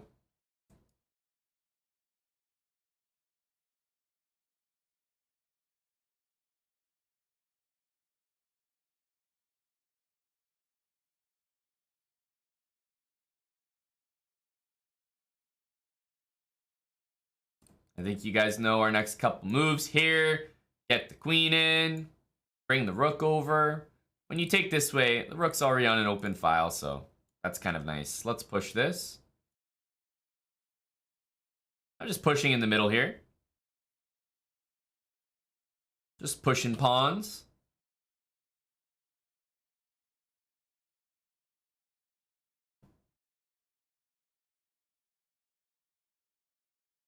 Push, baby, push. That is a simple fork. I mean, this was all from taking my pawns like that and pushing wherever possible. I think pushing pawns in the center is a great way to overwhelm your opponent. Okay, bishop's under attack. Hey, what the hell? Buddy. Oh my goodness. How the hell did he win that pawn already? Or that knight, rather. The hell's going on here? Stop that. This is supposed to be my beautiful game here. He's ruining it. I'm just moving the knight. I don't know. I'm just bouncing around here. We don't know what I'm doing. But hey, that's not mate because I got my escape square. Go me. Where the hell is this knight going? Aha! It's a threat.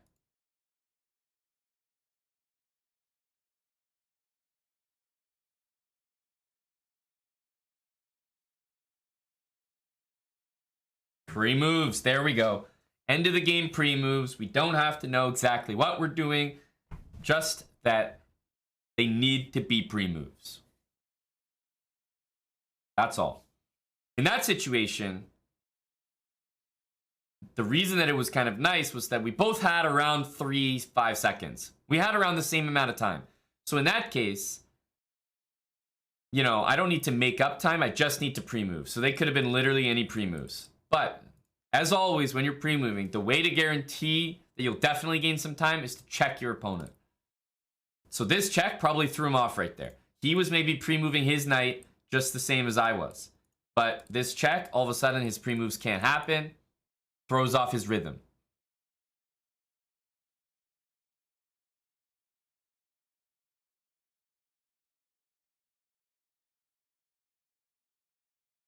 Oh, let's take. And I keep hovering the next move. As soon as you make a move, hover the next one.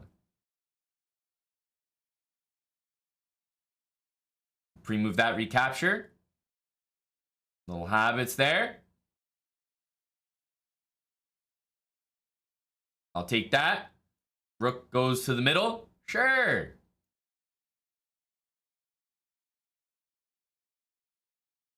Knight into the middle. Go me. Uh-huh.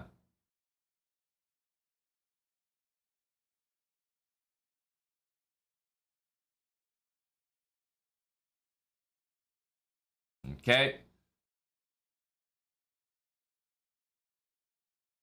It's all about the speed. Let's take. Huh?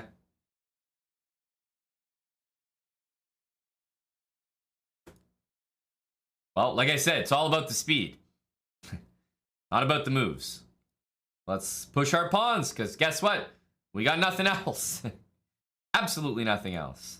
Go pawns.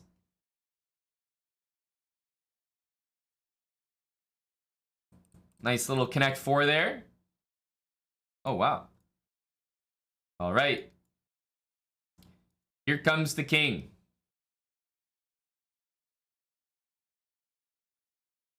I'm running out of moves here, my friend. I don't have many moves left.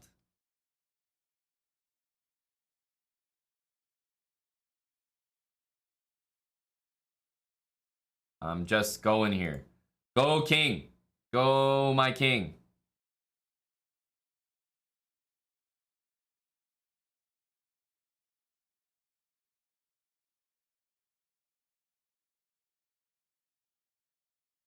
Oh my goodness. Holy smokes. This guy's insane. H5? You gotta be kidding me right now.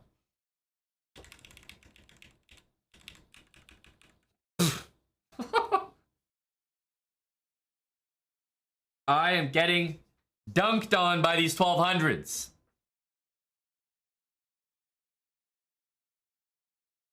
Look at this, was such a good move. He throws in H5. Dirty rat. We're lucky to draw, I think. Lucky to draw. Super lucky. No, this is going to be the hardest part of the entire series. Can already confirm that. That is a good bullet trick from my opponent.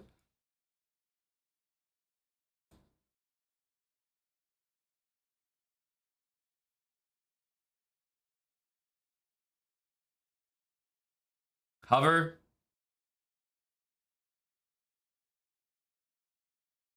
Hover, baby.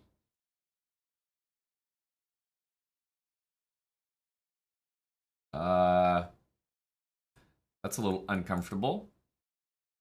Just gonna get a move out. I mean, what else? What else? Bring the pieces.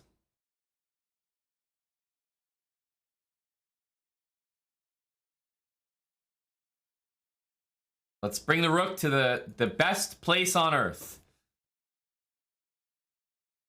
The second rank.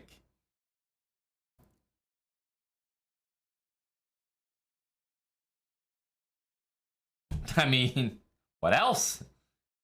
What else?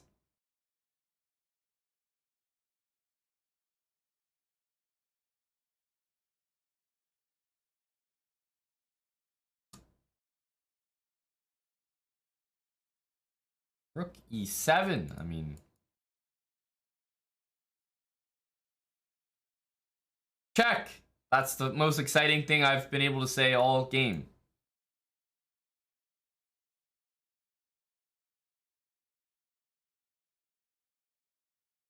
These guys are incredible. King d3, but no, back. He realized my knight was trapped.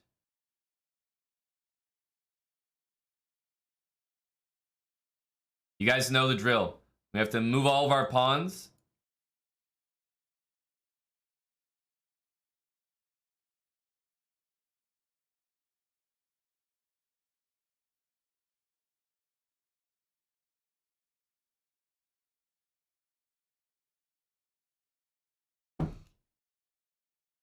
Like I said, the strongest people on chess.com are in the 12 to 1300s. If you're in the 12 to 1300 category, no, you're in the top 0.001% of players. You truly are.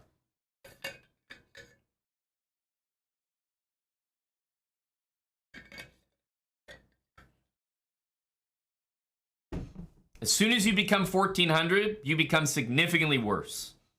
1300s, there's something about them. There's something about them. Divided by 0. Thanks for the 20 months with Prime. I think all 1300s can agree with that statement.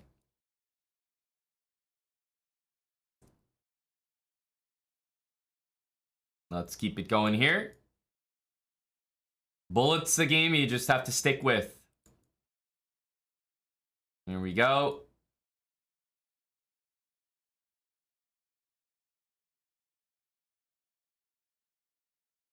We're no, when we see that A pawn, it's just a reflex now. Just play A4, period.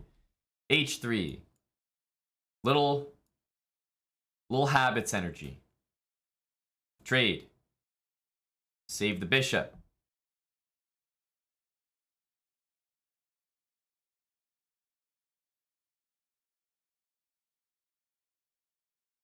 Push pawns. Double rooks. I guess. Double the rooks. Trade.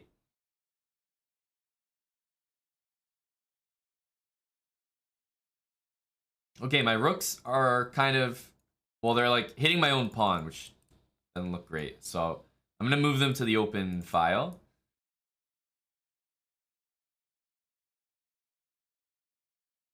Okay, we'll take that.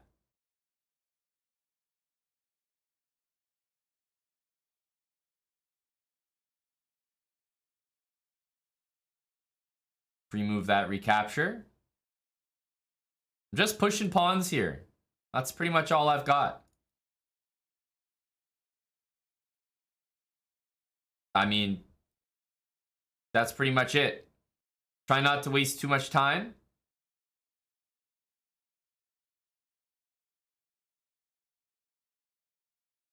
Remember, you don't need to think about them. Just send something.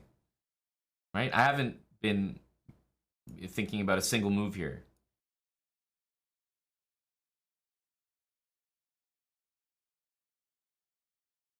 You know what I mean? This is what it's all about. This is how to beat the 1300s. I didn't think about a single of my last 20 moves. Move my queen 1 square, move my rook 1 square. That's how it's going to have to be. If the moves are coming out and, you know, you're not putting any of your pieces on bad squares, on hanging anything, and they're coming out in like less than a second, it's probably a good sign. Probably doing it right.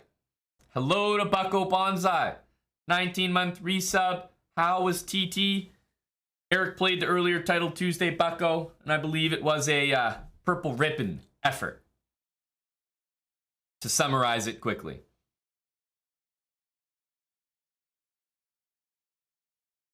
Gek23 says, marbles or I block you. Oh my goodness. We have a terrorist in the chat. His bargaining chip is one of the strongest ones we've seen thus far. He's threatening to block me. Well, I think that settles it, Gek. I will no longer be hosting marbles on this channel.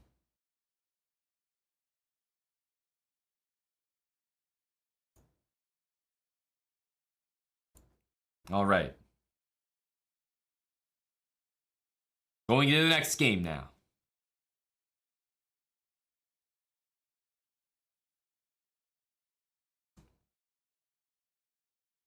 Little defense. Mm-hmm.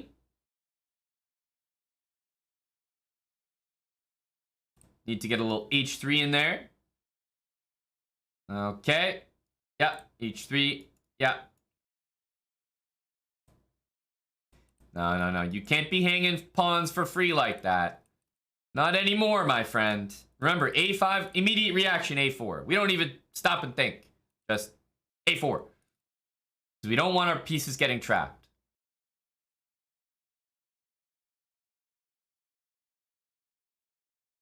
To the center we go. Oh my goodness. Giving me a free queen.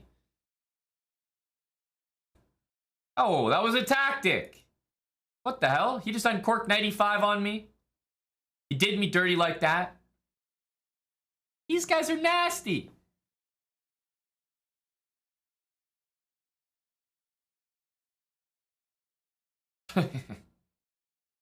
I mean, look at what I'm dealing with here. It's a goddamn endgame. Bring your king to the middle. Here we go. King's in the middle. King to the middle. Here we go. Now we're thriving. Okay, my king's in the middle. I don't feel great about it. I'm not gonna lie. Rook to the 7th. We know that that's a good move.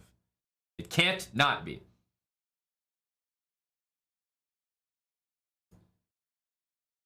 I'm playing this no matter what. I'm playing this no matter... Oh. Okay. Wait, but now I can't push it. Okay. Wait, what? Hey! Buddy! Oh my goodness. Oh. Wait, I need to check him. Oh my god. Oh, this... Oh. Oh my goodness. This guy's insane. Actually. He sees everything. What the hell am I dealing with here? 95, like, hello? These guys are professionals. Amazing player. I'm trying to push my damn pawn. It's just not working for me. I mean, sure. I've got all the sweaties out today. Looks like 2:30 p.m. Eastern, right here on chess.com on Tuesday is the sweaty hour.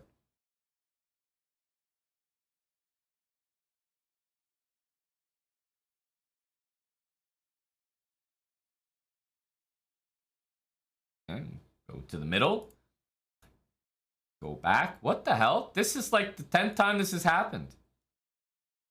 Does everyone like study this opening now? What the hell is this stuff? I'm not up to speed.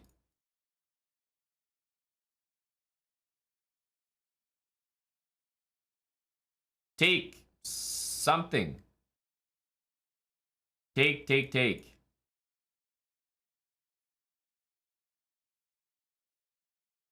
Take everything. Okay, queen up. Push.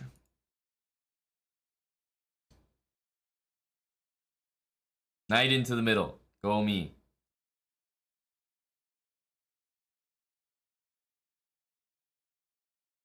Okay. He's playing very well. Trying to keep up here.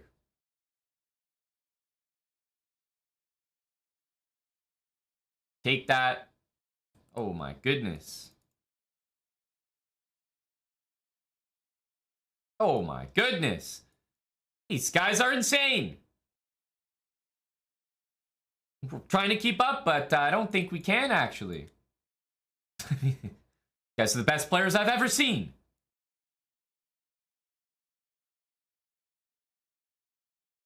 I can't trade the queens, I guess. The hell's going on here? Check! For crying out loud. Check! Check! These guys are insane! Actually, I've never seen stronger players. They're so good. Why do you guys suck? I played 1300s from the chat.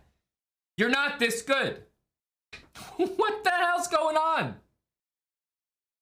I've actually trained with 1300s for 8 years straight on Sub Sunday. I've been in the trenches. I've put in my hours of labor. I know what to expect. And here I am queuing up, and these guys are better. Why are these guys better?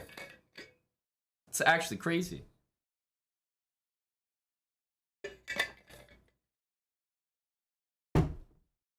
Fret, fret, fret with the 13 months with Prime.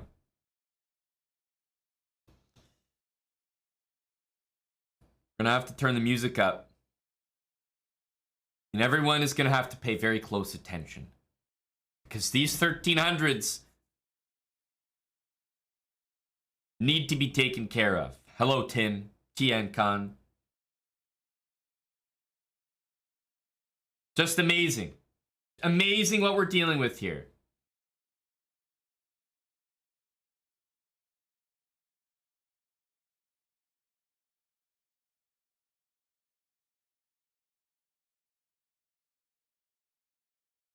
Yeah, we know about A5.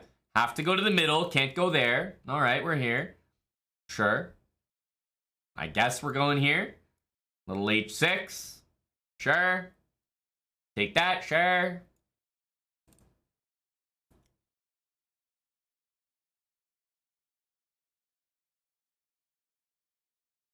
Bring the rooks to the middle. Take that. Knight to the middle. Okay.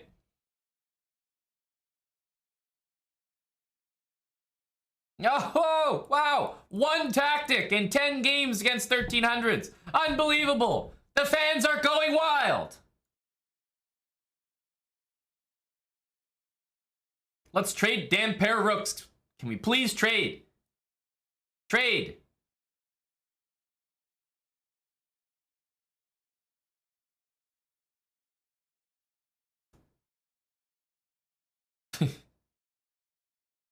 Like what?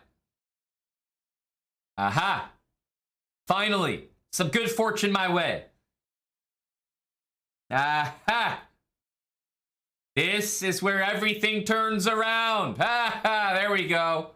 There we go. Now let's trade, get rid of these damn pawns.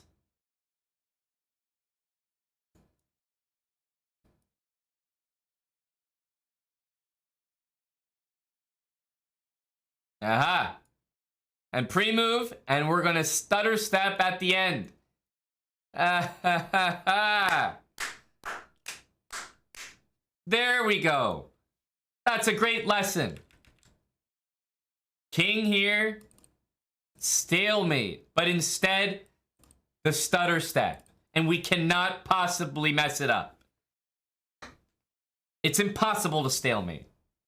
No matter which queen you use. I could go here and then here. I could go here and then here. Doesn't matter. As long as the queens join on the 3rd or 6th rank, you will not stalemate. The stutter step is OP. And you can even use it even if you don't need it, because it's an extra precaution. Even if you were about to do it properly and it wasn't necessary, it doesn't hurt to include it as a precautionary hint. So even if the queens were like this,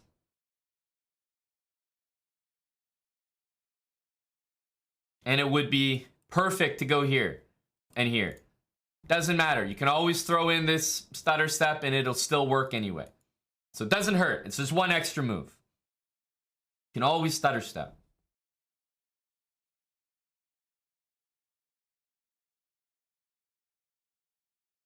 Uh-huh. Yes. Yes. Yes. Yes. Rooks are in the middle. Okay, that's about it. That's all I got. Takes. Can't go to the middle. We'll go here.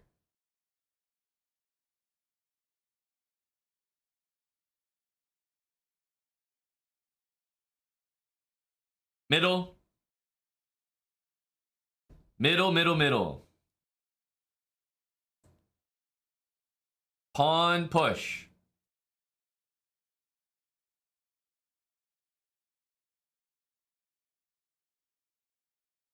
Okay. I guess we just stay in the... I got a pass pawn here. I can push that thing. Push. Push, push, push. Okay. He's kind of blocking me at the moment. Let's get another pawn to join.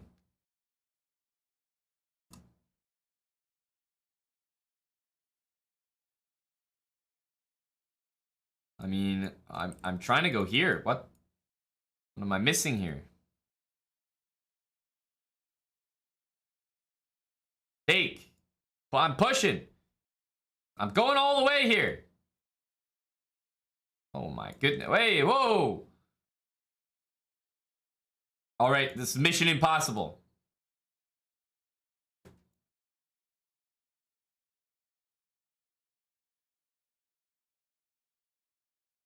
Yeah. Yeah. Yeah. Stutter step. Yeah. Let's go. We needed that. For the mental. For the mental.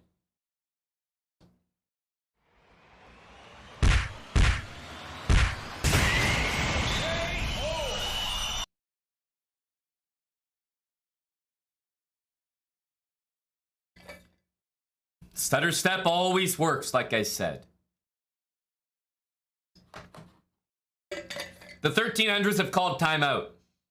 They're trying to stop the momentum here. 30-second timeout by the 1300s. I think we're putting on the pressure here.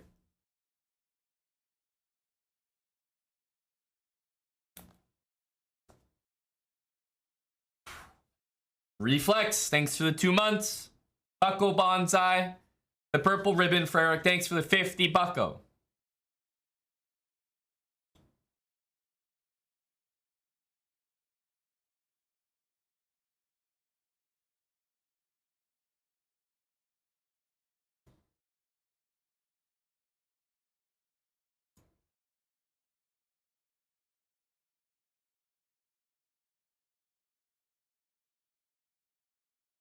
I saw that jumpy chess. All right, timeout over. The 1300s are regrouping. They're trying to come back with more. But now that we figured out this ladder stuff, I don't think it's going to be so easy for them.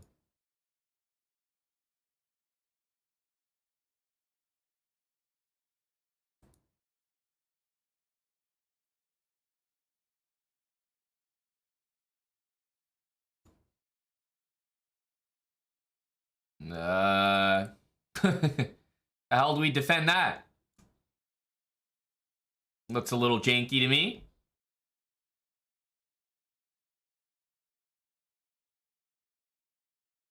We need rooks.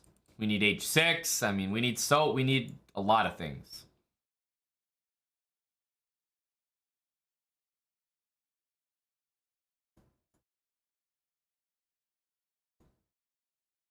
Give me that. Give me that. Ah. The old tactic. Ah, how I've missed you, my friend. Let's get some habits in there.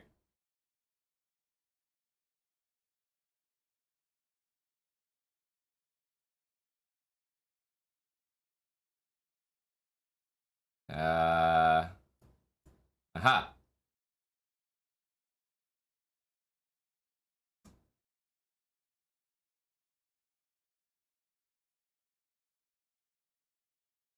Uh-huh. Queen, please. Queen, please. Queen, please. Queen, please. Queen, please. Oh my goodness. Now we need to get a queen. Ah! Let's go! Another big one! The 1300s are going down today! Let me tell you this!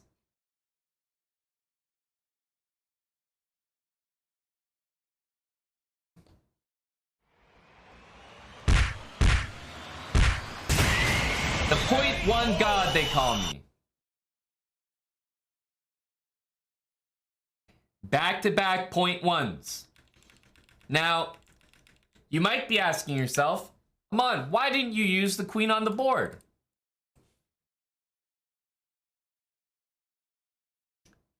Like I said, you might be asking yourself that. That's all. Jumpy Chess, 25 subs for the 0.1s. Thank you to Jumpy Chess as the baking stream looms closer. Cheers, Jumpy. Jesus himself, 10 months with Prime. Appreciate you, Jumpy Chess.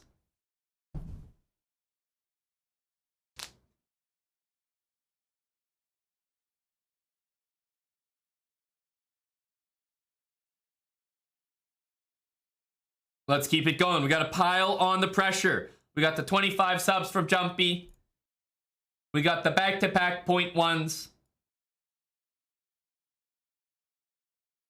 Oh my goodness. Oh my goodness. The hell's going on here? Hey! Hey! I'm going in here whether you like it or not, pal. Yeah. Who's playing the Stonewall here? Me or you? Bud? Who's really playing the Stonewall here? I mean, anyone got a clue how to play this opening? Someone needs to make a YouTube video about this or something. I'm clueless.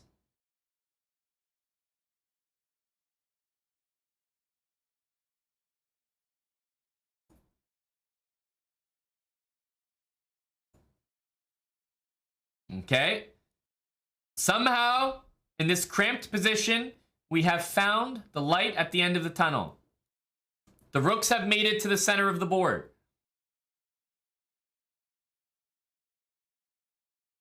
That's it. That's all I can report.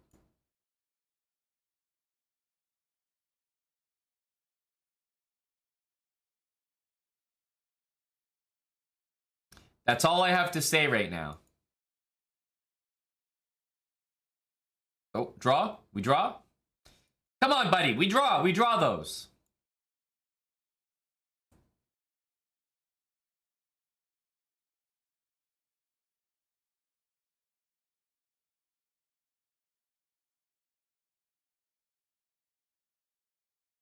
Oh, my.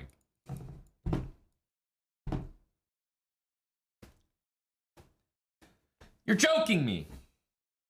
Where did they get this guy from? Francis? This guy was really good. What was that opening he was playing? Stonewall? Seemed very strong. Tough to beat. Seems like a very good opening. Be a shame if everyone started learning it.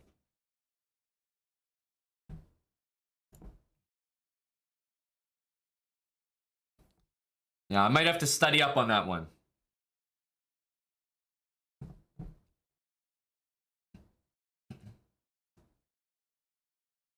All right, let's get the hovering in.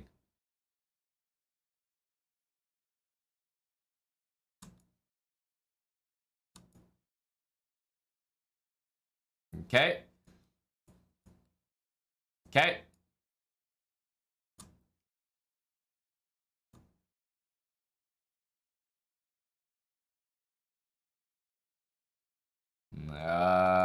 Okay.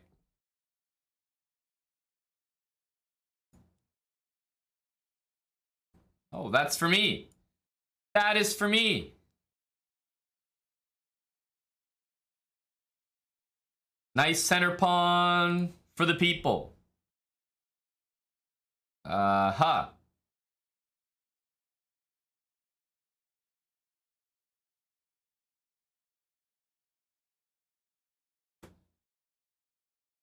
Check.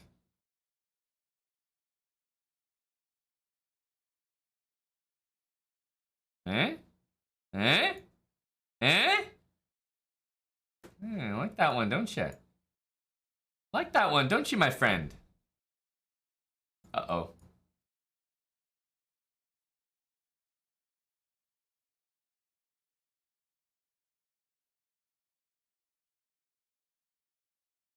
My goodness. Hang on. Just hold on 1 second. Push our pawns here. Oh my goodness.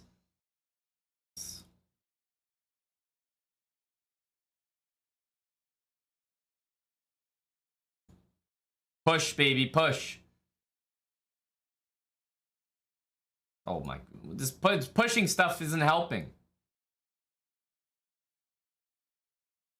Oh, I'm done here. I'm done here. Oh my goodness.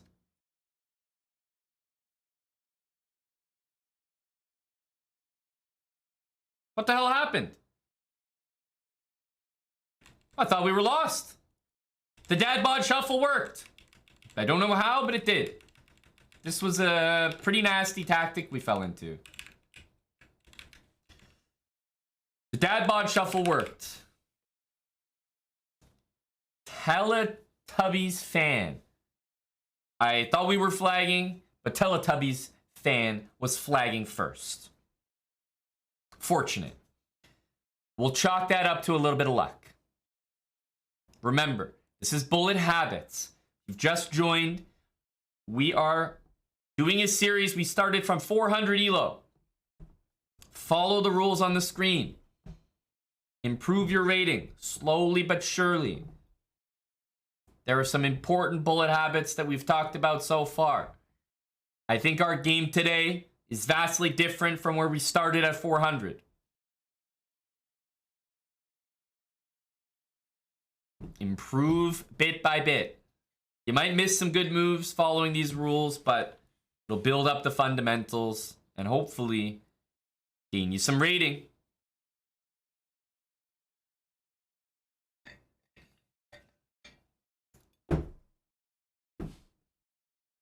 We're at 1322. It is a tough road ahead.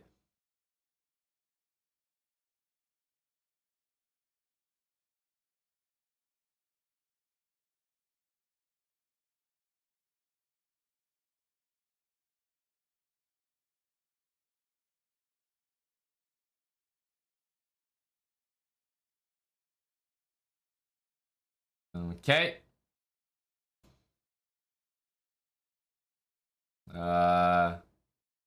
We need a move.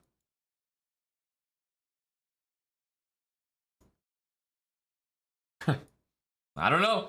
We need something.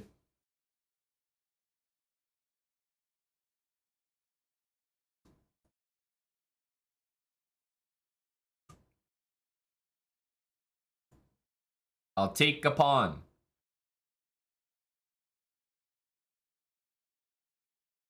Let's double the rooks.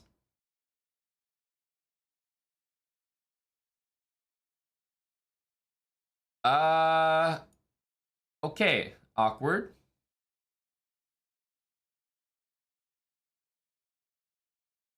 King to the middle. Push pawns like we've never seen before.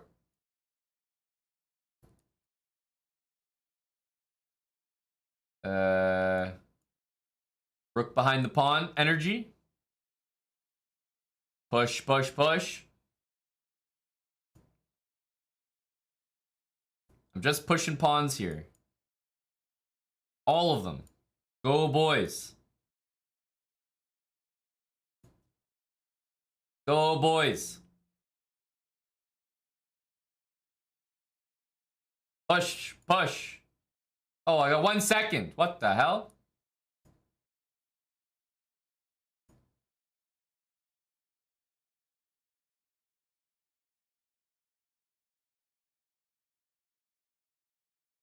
I mean, that was a nice easy draw, easy save there.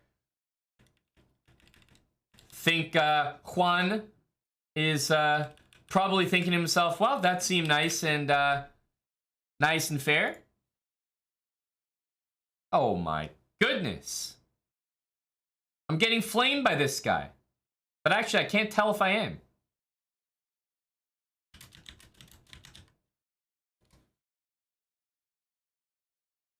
What the hell's... What are you doing? Play like Aman. Why all Canadians play like gay?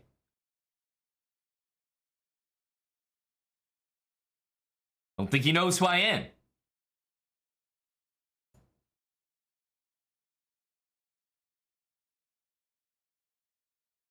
He might not be familiar with my game. I am a man. That is I. You're speaking to him. Now hang on a sec. If Juan is out here saying things like this, don't you guys think that he may have got that intel from somewhere? If Juan is out here saying Canadians play like gay, why on earth are there so many Canadians, look at yourself in the chat right now, who are playing like gay?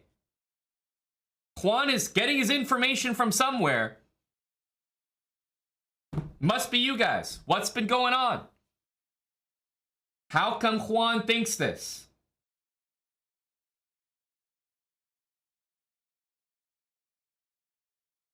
He's not making this up, right? I mean, Juan seems like a well-to-do chess.com chatter.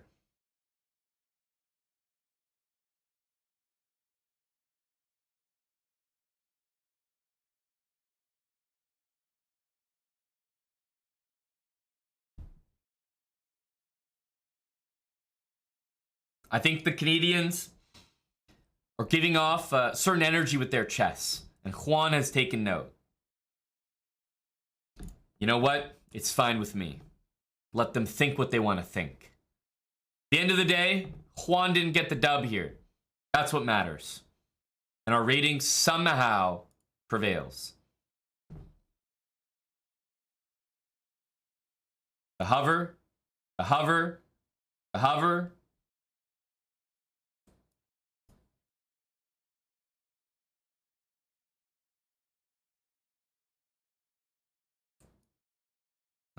Knight to the middle.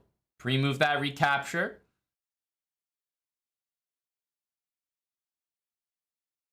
Hovering all my moves here. Don't want to be wasting any time. Boom. Boom. Time to push some pawns, baby.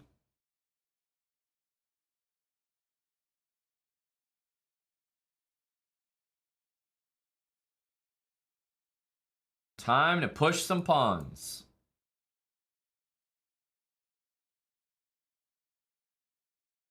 Pushing pawns, I think, is one of the best bullet strats. I mean, at the end of the day, it's the easiest thing to do. Just kind of mindlessly pushing them forward. Takes me 1 second to push the pawn. Takes him a little bit longer to realize how to defend it. Okay. We've, unfortunately, we've lost one of the pawns. I can report.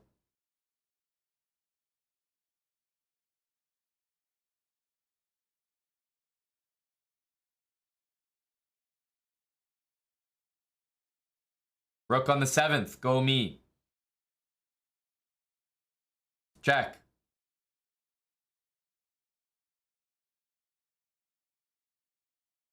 Let's trade the queens.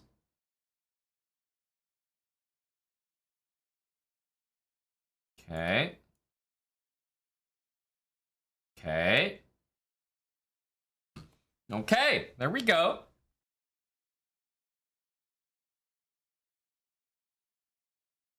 Very nice. 1328. Playing that game like a man. A man addicted to habits.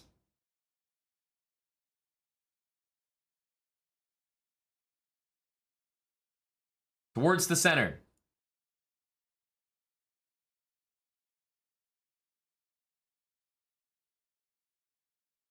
Let's castle.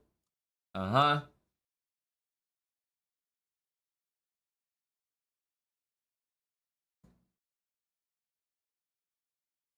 Bring the rooks to the middle and push pawns.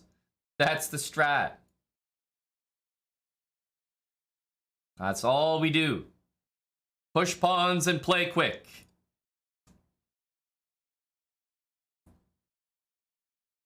Okay.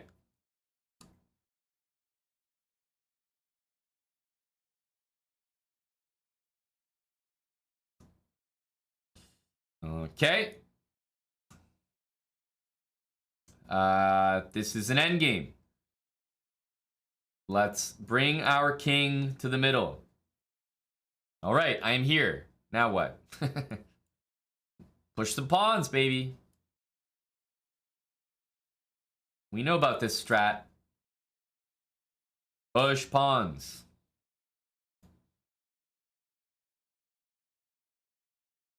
Rook to the 7th.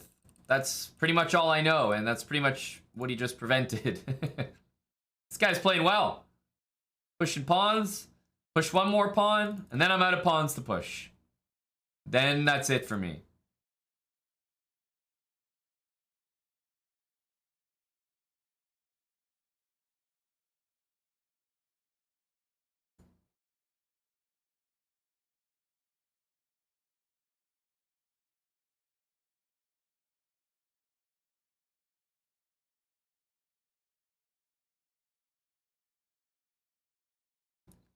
Oh my god. Oh my. This guy sniped my move. Rook d6. I mean, what can I do? Rook d6. He knew exactly what I was gonna do. I'm too predictable.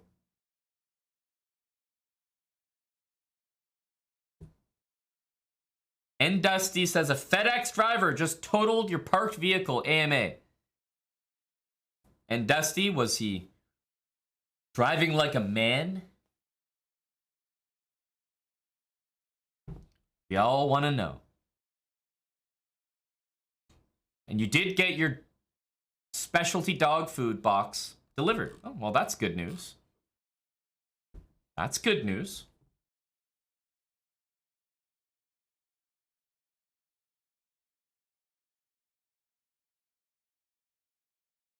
Very happy to hear that, my friend. You might it might find a way to put a negative spin on it, but all I see is package delivered. And that's their job. Sounds like all in a day's work to me.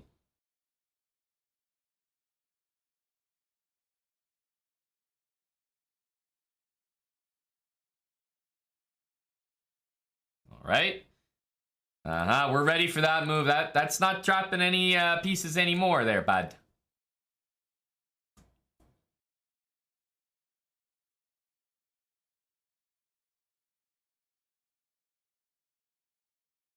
Okay.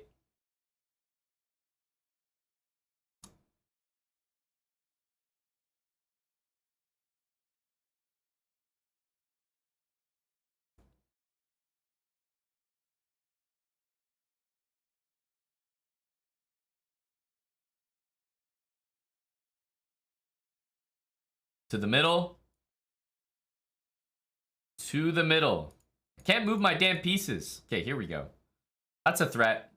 I'm at least attacking something here.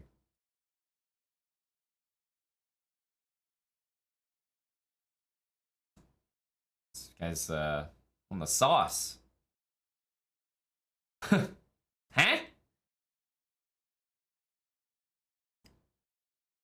Now remember, let's get rid of all his pieces here. It's very important. How do we get rid of these damn pieces? Oh my goodness. Get out of here. He's trying to take everything from you.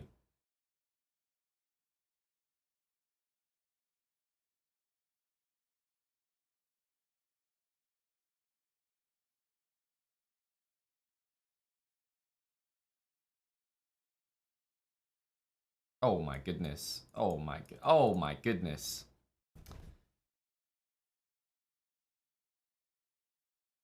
Huh? How did I end up in another game? I didn't even click anything. Huh? What the hell was that? Huh? I didn't even decompress after the last game.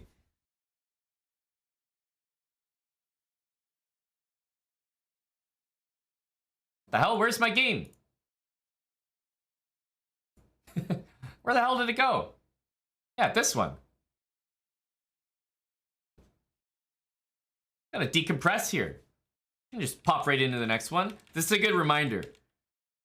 When you're trying to promote a pawn, you need to cut the king off from that pawn.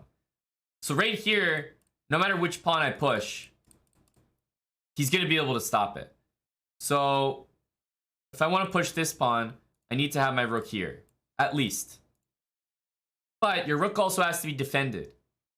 So let's say I play king here, then I could play rook there and promote that pawn. Or if I play pawn here and he goes here, yeah, I can go here and cut him off and promote this pawn. But the rook's not defended here. So in order to do this really smooth, I would actually want to bring my king here to protect it and then promote and pre-move that really easily. So here I could pre-move every single move for the rest of the game. 1, 2, 3, 4, 5, 6, 7, 8, 9, 10. Mate. Or let's say he goes here and then he goes there. Well, then I could put my rook here and I could pre-move the rest of the game. 1, 2, 3, 4, 5, 6, 7, 8, 9. But here, what we did was we moved our king, we started pushing our pawn, and he's just going to catch it. And then we put our rook here, and we started realizing, okay, we got to get over and do this, but it's far too late.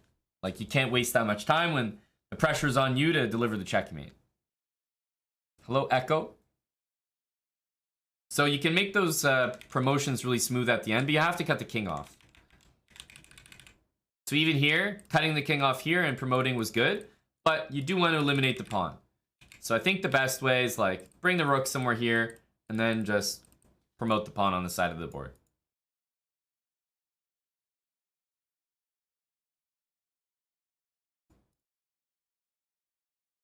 Right? That's always a nice way to do it. Cut the king off, then promote the pawn. Don't just promote the pawn random, because the king is going to be flying over there to catch it, and it won't always you won't always promote every single time. So cut the king off first.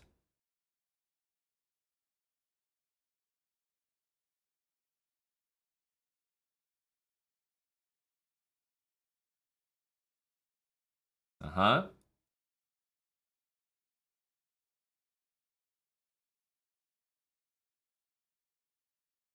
Here we go. We're also not going to be taking.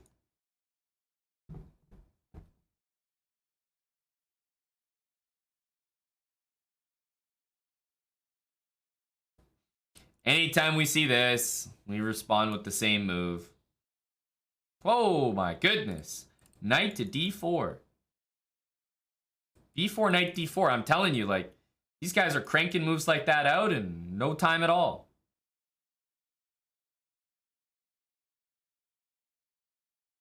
Well, I gotta defend this. Let's push a pawn. Oh! It's about time there, bud. It's about time.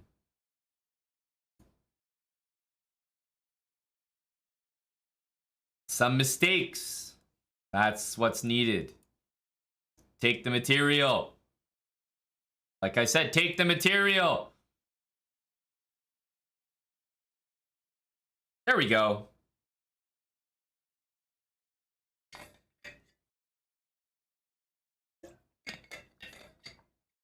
That's an important one. Let's jump back in there. Hover the moves. Discard that pawn.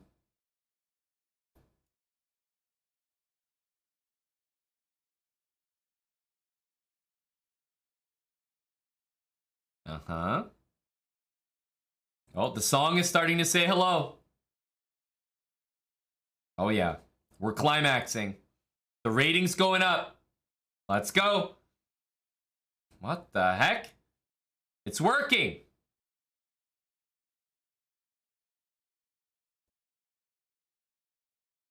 What the hell's going on here? It's pushing my knights around. Relax.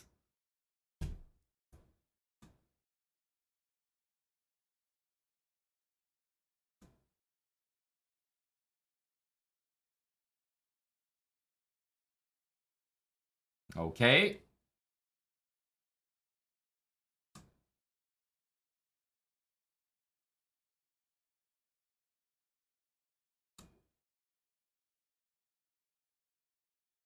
There we go.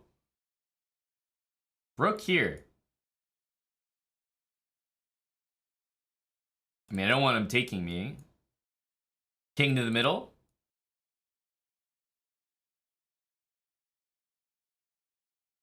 King to the middle, baby.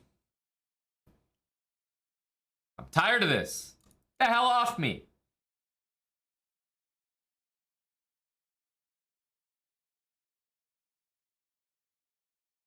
I'm pushing pawns.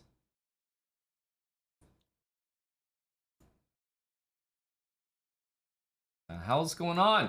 Give me an open file. For crying out loud.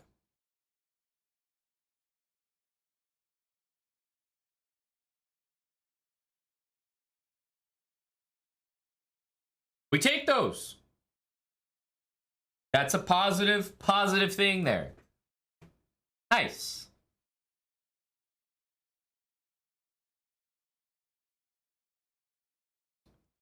We take those draws. Could have lost it, should have lost it, but not today.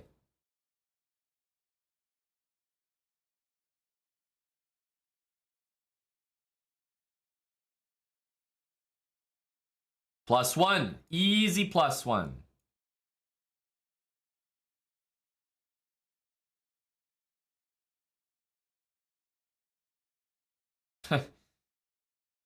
All right.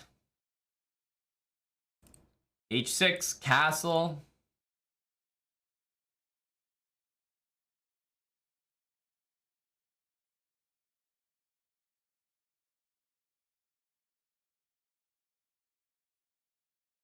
All right. We are all castled now.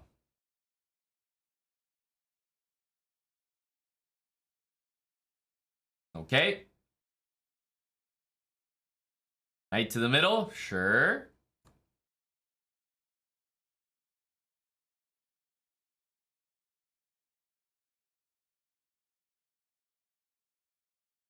Okay.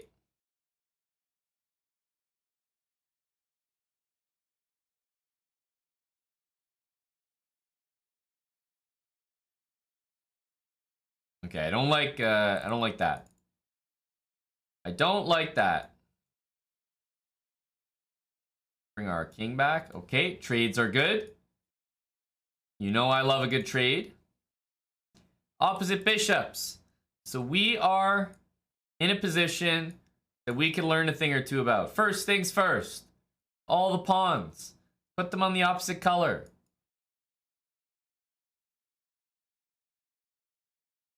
And then, I mean, truly, you can even start pre-moving as early as now. I mean, look at this flexibility. Oh, you want me to start pre-moving something else? Sure. Look at this. I mean, I could just eat these pawns up all day long. It's that easy. He's got 0.7 seconds. I start pre-moving right at the beginning of the endgame because who the hell cares? Buddy, it's opposite bishops. No one can ever do anything to you in opposite bishop endgames. You should start pre-moving immediately. Once you put all your pawns and all your pieces on the opposite color of that bishop, I mean, go nuts. go nuts. Like, you can do whatever you want. Just stay on the dark squares. Nothing can happen to you. The first person to realize that in an endgame like this will win. I can promise you that. Because usually what happens is people they're like trying to win, like take a lot of time. And then when they get to 3 seconds, they're like, oh, gotta start pre-moving. No, opposite bishops, that's an exception. Start pre-moving as soon as all your stuff is safe.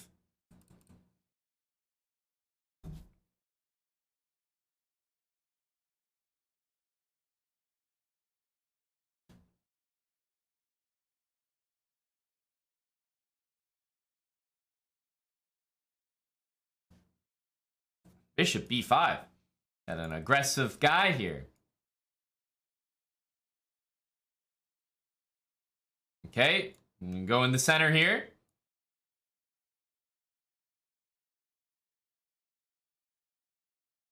There we go. Take, I guess.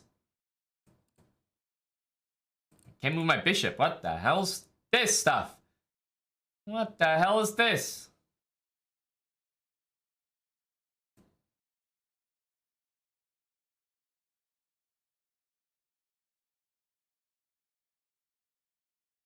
Huh?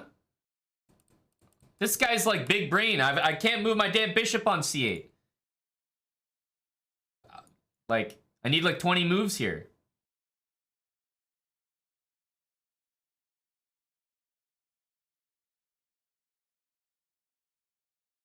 What am I dealing with? This guy's strong as hell. How do I move this damn bishop?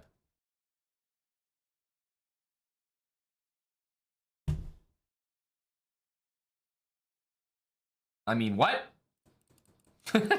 I'm in jail here. What do you want from me? Check. That's all I got. Check. Let me move my bishop, please. For crying out loud. I've been trying the entire game. Thank you. Woo.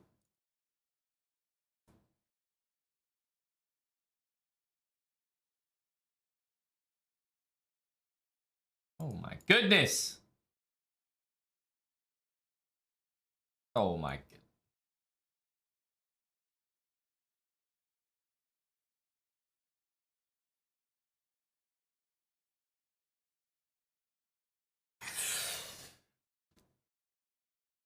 A disturbing loss. Highly disturbing. To be quite honest with you, I couldn't find a mate.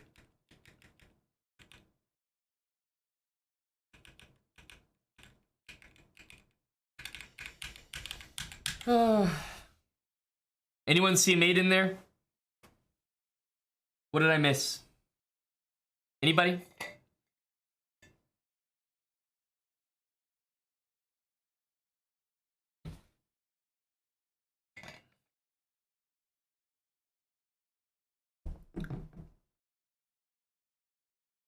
You're 1200. I didn't miss anything. Thank you very much. That's what I needed. That's what I needed. That's all the confirmation I needed. Spend too long on move 17. I mean, believe me. I was probably trying to move my damn bishop here.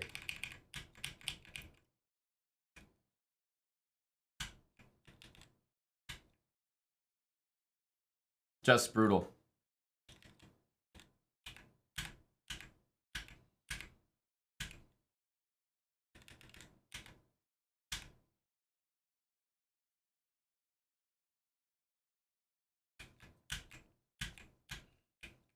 I mean, this is rough.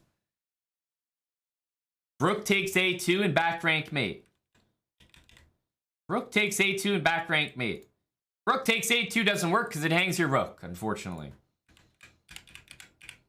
Queen takes f1 doesn't work because it hangs your queen. And rook takes h3 doesn't work because it hangs your rook. So, I mean, good suggestions, but unfortunately all of those are blunders. Nice try, guys. Nice try. Not falling for that. Think just because I'm a substitute teacher, you can start pulling my leg? Not falling for any of those shenanigans.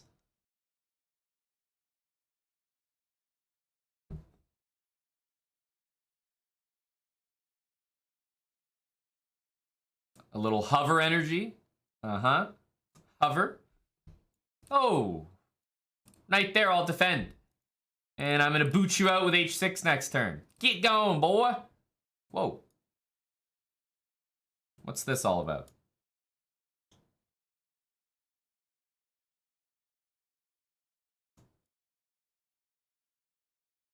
Pre-move that recapture.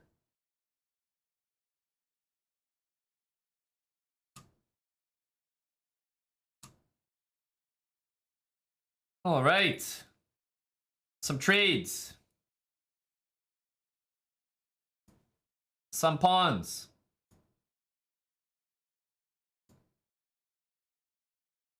Some queens. Let's take the open file. Some pawns and some queens. A good little combo there. Let's put a rook behind our pass pawn. We know about this. Now I just need that bishop to move. If you'd be so kind. Thank you. I'm going all the way here. I'm going all the way. Oh. I have been prevented. No problem. Let's take this. That's a free pawn for me. Center of the board.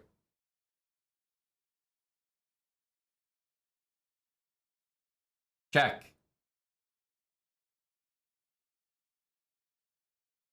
Ah, not checkmate there, bud. Okay, let's go back. Oh, let's go back. Oh, okay.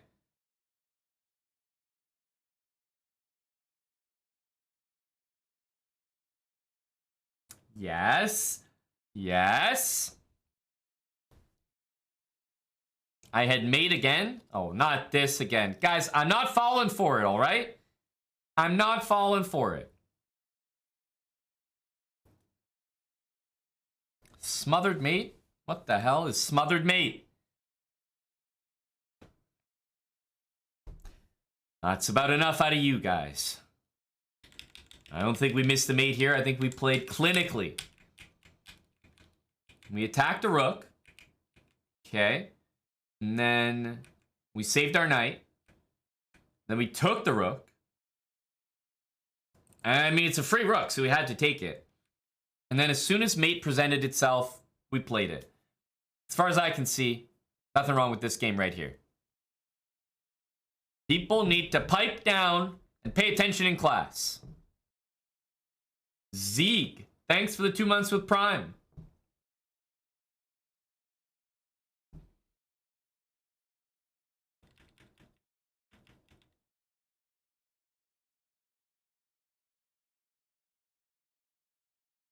Queen G1?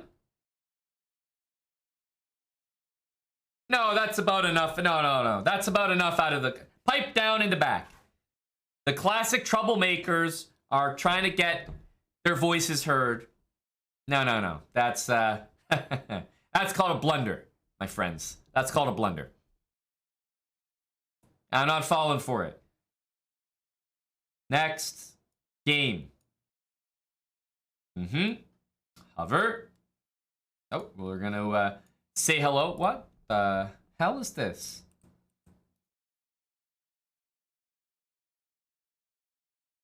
I mean, this isn't what the doctor ordered.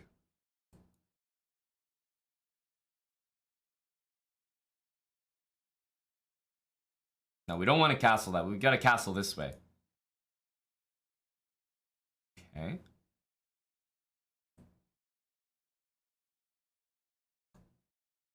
I mean, I can't save my rooks here, that's for sure.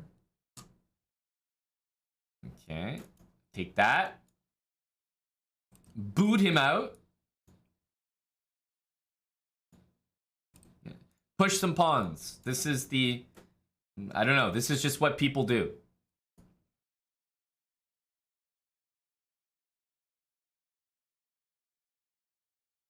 Check. This is just what people do.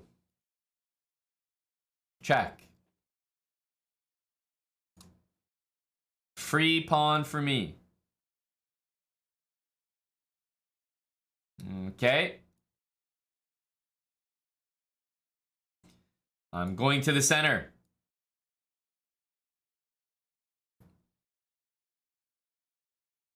Go me. Pawn's going all the way.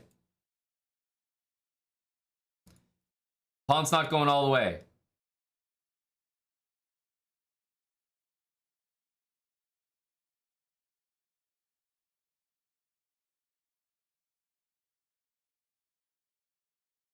We're going to start hiding in the corner here. We have to move all of our pawns.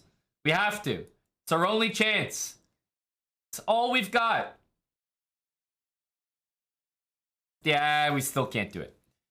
We have to move all our pawns. It's our only chance at stalemate. Move all your pawns, give away all your pieces. At least you're giving yourself a chance. A chance. But if your opponent plays well, you're still not guaranteed.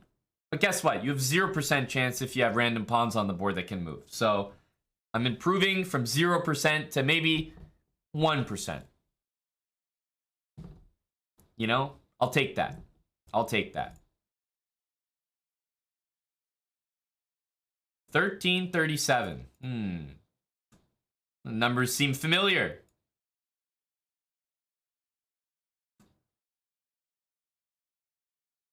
Take that. Here we go.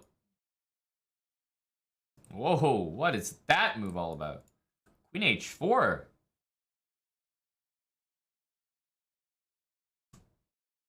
Bring those rooks over. Push those pawns, baby. Oh, okay. My central squares aren't available. I'm going to have to play this strange looking move.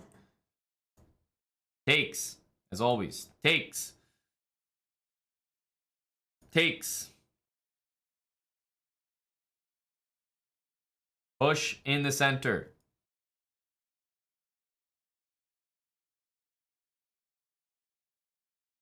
Oh, are we doing that thing where it's the end game, so we bring our kings in? Okay. It's fine with me. Also fine with me. Okay. Pawns, I guess. Dark squares. He's got that bishop. We have to avoid it at all costs.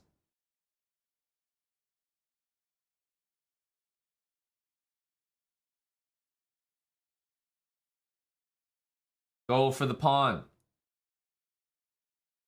Now, when you're playing knight against bishop, it's kind of the same principle. You get all your pawns on dark squares, and, I mean, dude, you can do, like, whatever you want, man.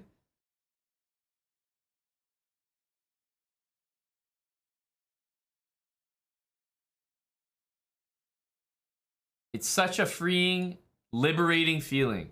The bishop cannot attack anything you have. So you're just sitting there. You could just do whatever you want. Just move on the opposite color. Bishops are just trash in the endgame. In bullet, that is. They really are. Very easy to take advantage of. Just put everything on the opposite color. Start pre-moving. Enjoy. Enjoy. Oh, it's Aaron. I don't know who Aaron is, but it's him.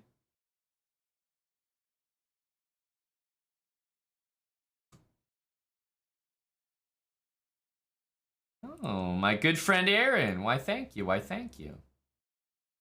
Appreciate that. Oh.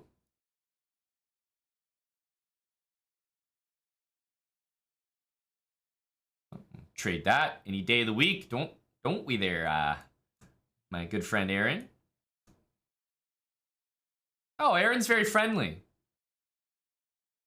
Bring our rooks to the middle. I mean, Aaron has been... Oh, we know about this, guys. Best place for the rook in chess. Right on that second rank there. Boom.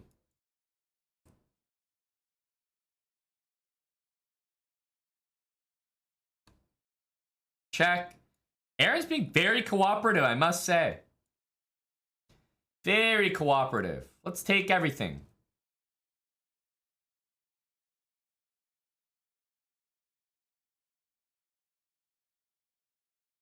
Wow.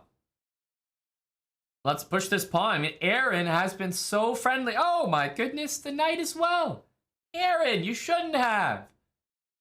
Oh my. Oh, he's got a hickey flare. That explains it. He's a hickey sub.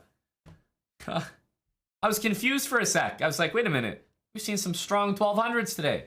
I saw you had a hickey flare. It all makes sense now. That was one of our easiest games of the day.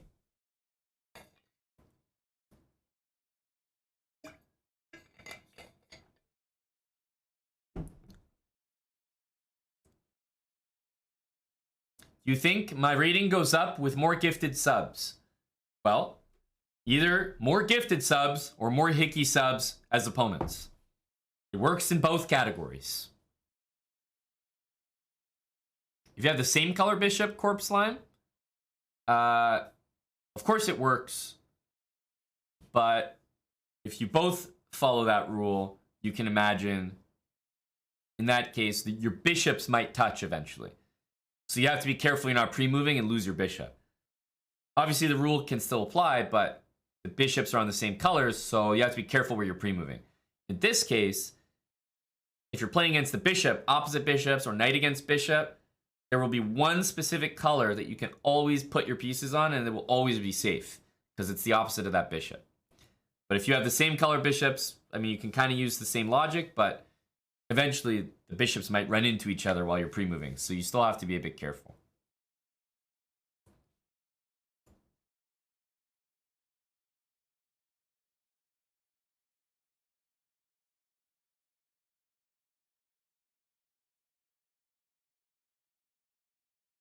Here we go.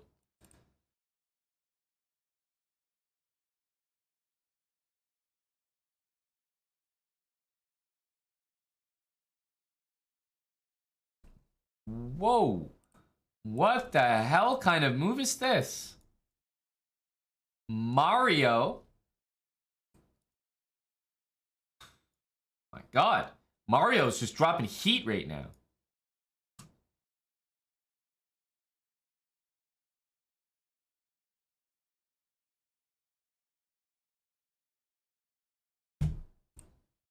Mario, you're telling me my queen is trapped here, dude? You kidding me, Mario?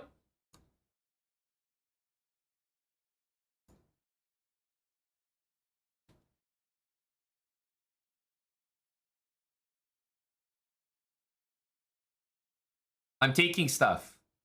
Pawns only. I'm a pawn grabber, and I think if you asked Yasser, he would agree. If there's a hanging pawn, take the pawn. I'll have my lawyers handle that one with Yasser. We have sworn testimony from Yaz himself.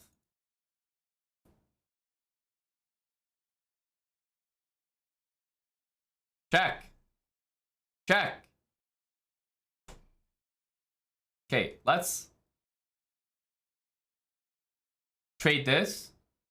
Can we push this damn pawn? I still can't push it. Hey, wait. We have the thing, remember?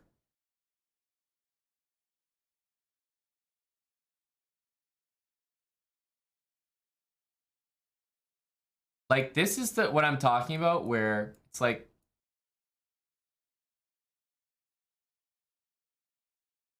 really, when you get to opposite bishops, the faster player tends to win, truly. As soon as you get bishops that are not on the same color, and those are the only things on the board, like, immediately you can just put everything you have on the opposite color of your opponent's bishop, or you can think of it as the same color as your bishop, and then just absolutely send pre-moves.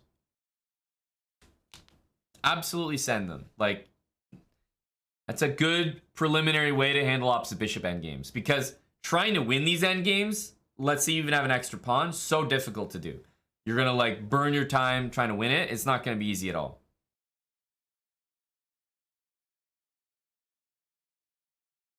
Much better to go and flag those ones. And there are many times where I might have a winning advantage, and I will specifically trade that winning advantage down to an opposite bishop endgame, because I know that if I get an opposite bishop endgame, I can win it by flagging. And it's just easier to accomplish that way. So opposite bishop endgames are quite useful.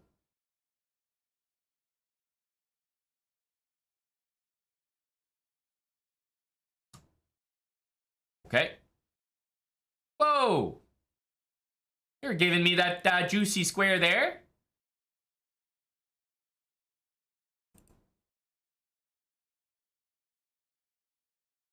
Double the rooks.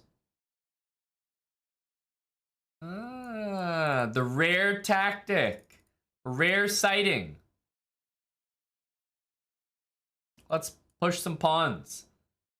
We need to start pushing pawns here. That's going to be our saving grace.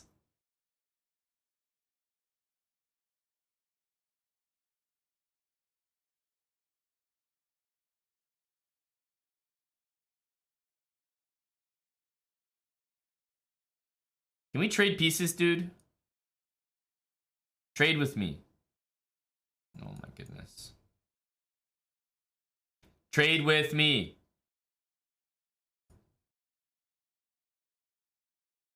Okay, that's something.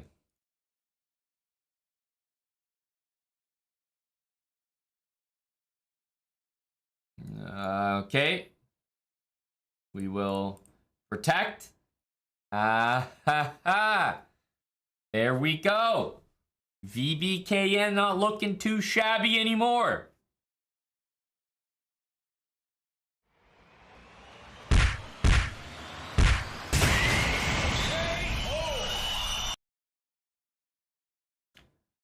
We'll take it. The ever difficult 1300s. This was a 1400. Probably why the game was so easy, Cap.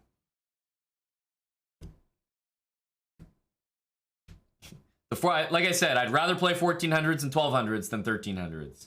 1300s are far too challenging.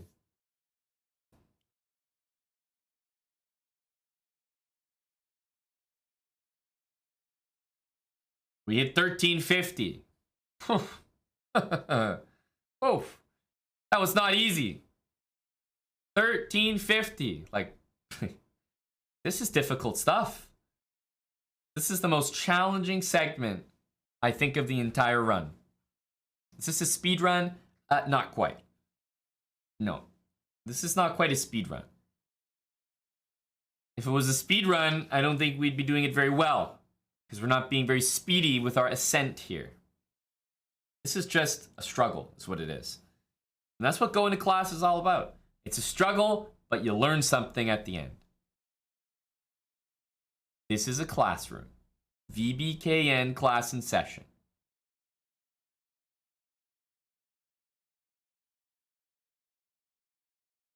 Is this live? Definitely yes. Hello to Amanda La. What are we listening to? Oh, I can't give that away, Matisco. I can't be giving that away. This is a new set, and it's quite good. Can't be giving away the secrets for free. We have to monetize everything. 169 is the sub goal. So we're going to monetize the set. We'll give it away at 169.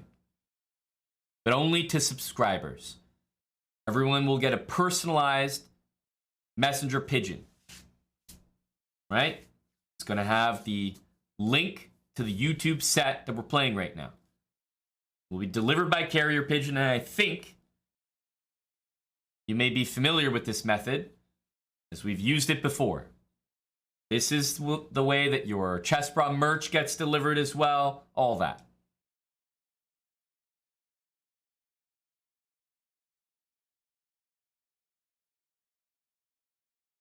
It is good. I'm even going to restart it for you, Methisco. It's just about to end. Big set. Starts off really well.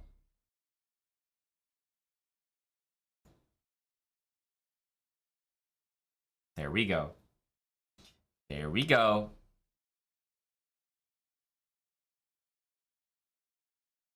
Oh, no worries there, Methisco.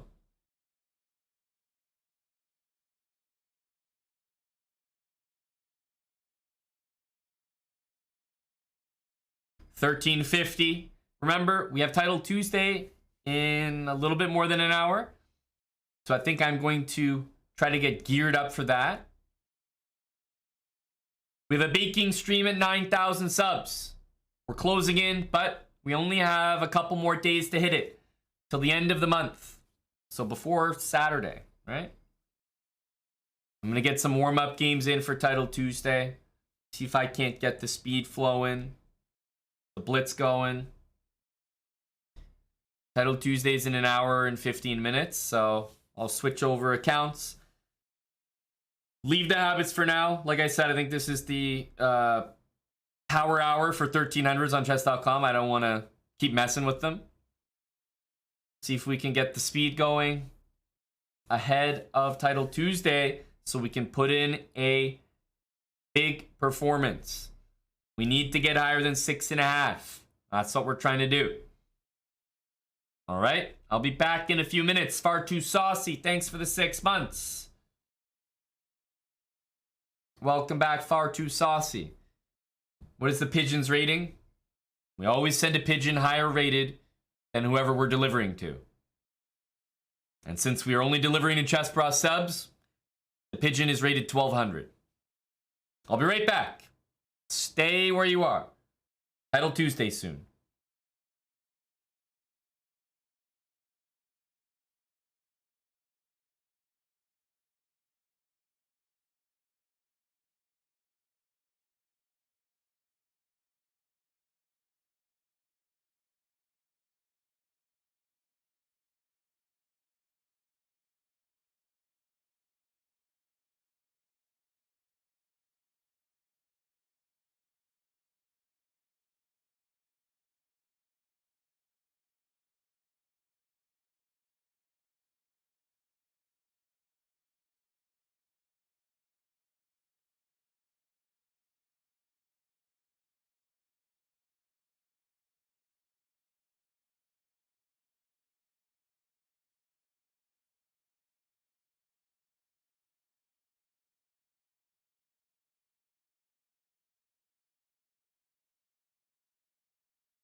Okay.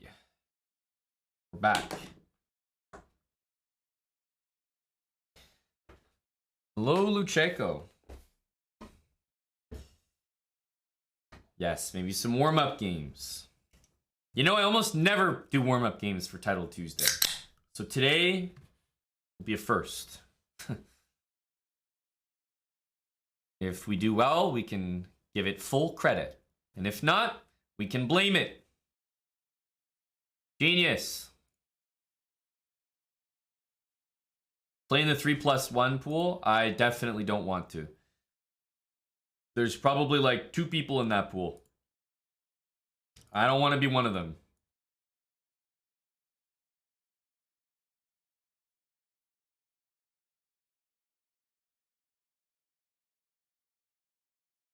Eh?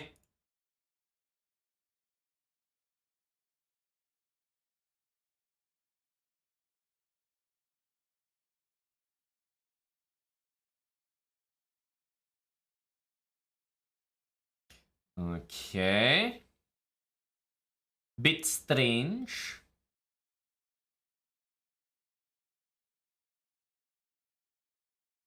We got this sort of stuff. We obviously got this stuff.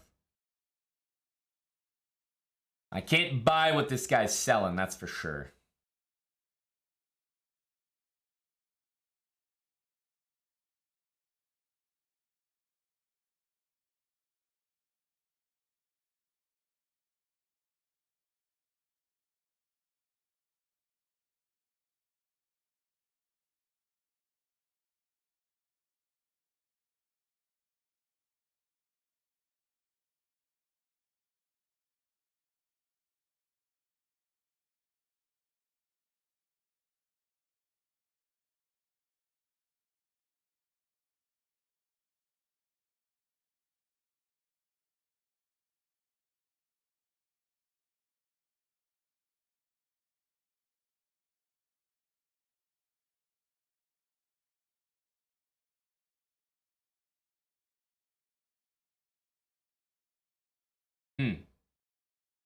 I'm up a pawn here.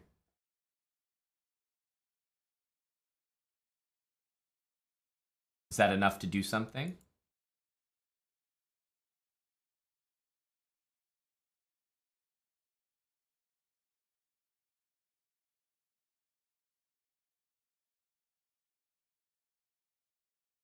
Takes 6, bishop h6, g3.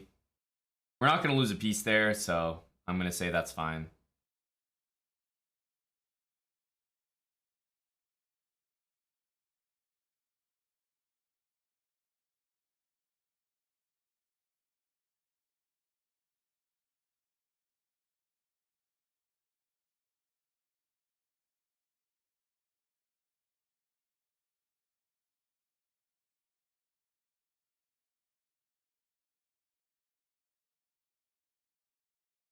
We are ahead. That's all I know.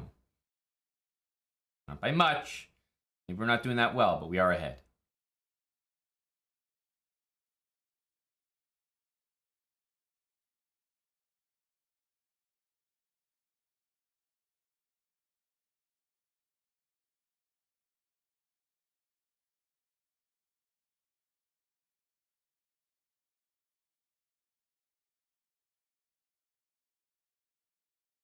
Knight here.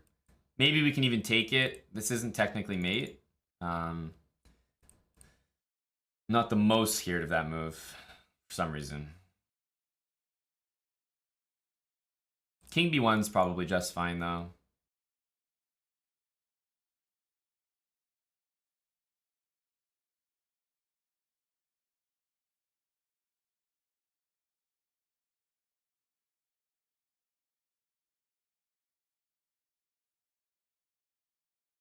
We obviously have some knight e7 stuff.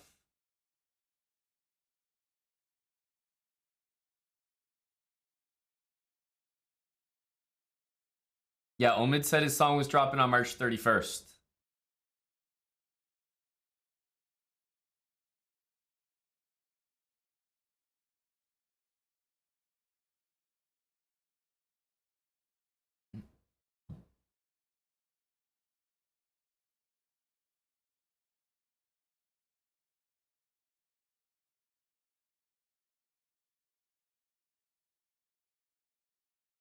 Am I supposed to be impressed by this?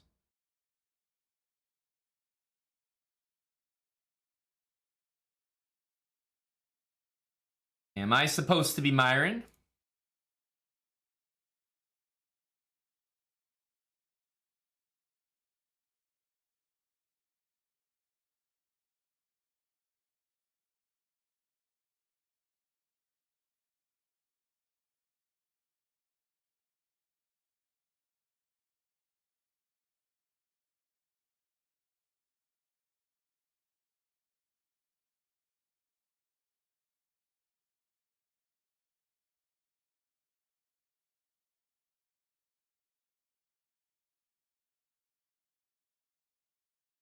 Mm-hmm. Let's go here.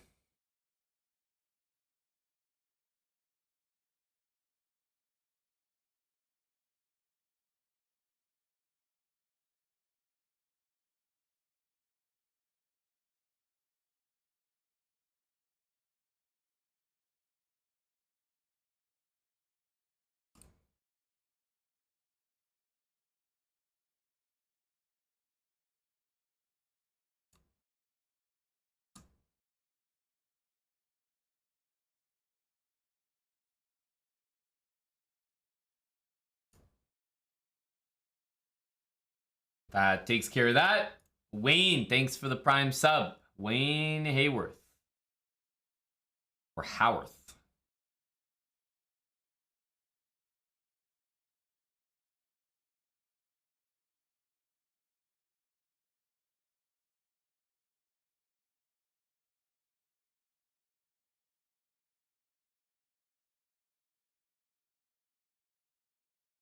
Rookie 1, Queen H5, 94.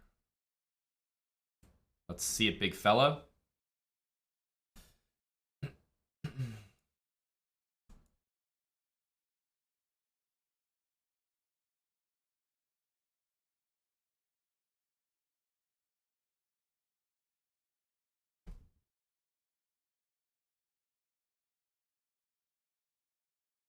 Queen here looks pretty attractive.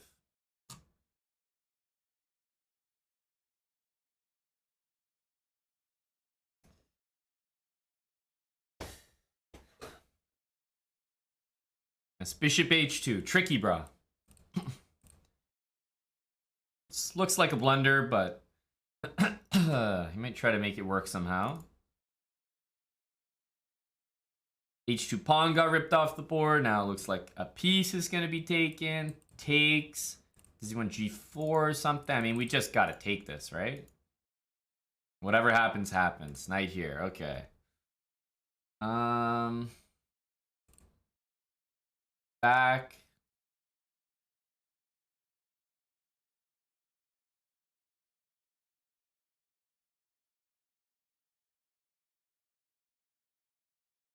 Yeah, he's he's really all in here. Let's put it that way.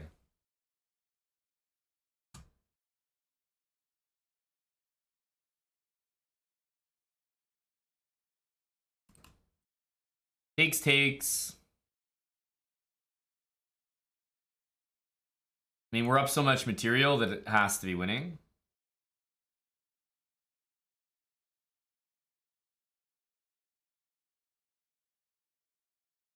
What's our preferred move here? I think this is probably the simplest. Ooh. Didn't expect rook there. Probably because it's not very good. Knight c6. I mean, technically, should probably play knight a6, but this move looks like it makes the most sense.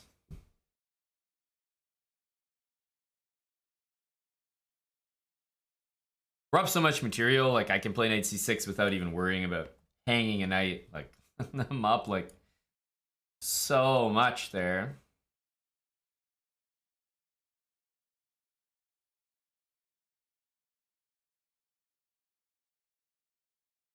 Knight d7 is an interesting move. Play h4 just because its knight's not on that square.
D5, bishop B5 is not about a threat, but it's available that way. It's available. Right here. Just play E5. I'm not gonna spend too much time on it. I got a rook here. Plus, I still have this sort of stuff.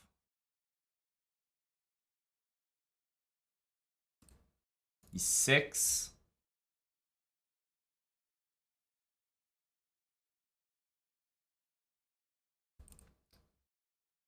That's no good. Yeah, it has to be this. Knight D6 is a threat here. So I think he's gonna castle.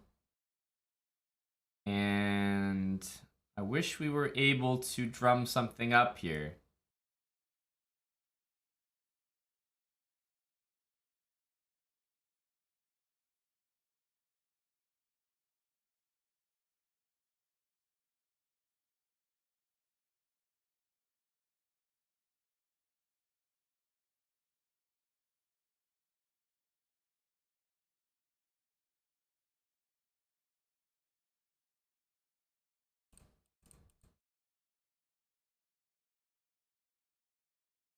Unfortunately, that works for him. Let's take here because we have bishop f5. I don't want to play queen e4, run into stuff like that. Looks unnecessary.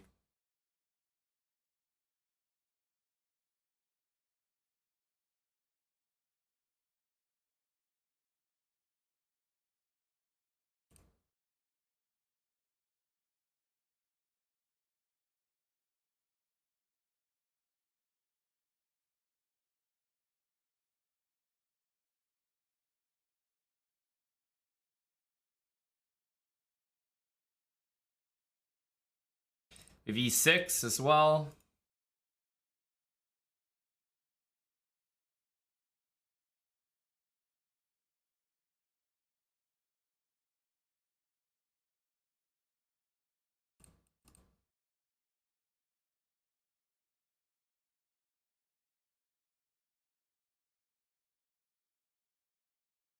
Oh, he's spending some time here. Well, his position is very bad.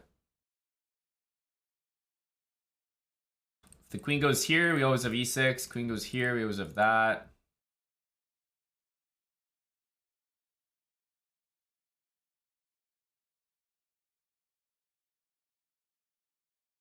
I don't think there's much to do here. But he's really a thinker.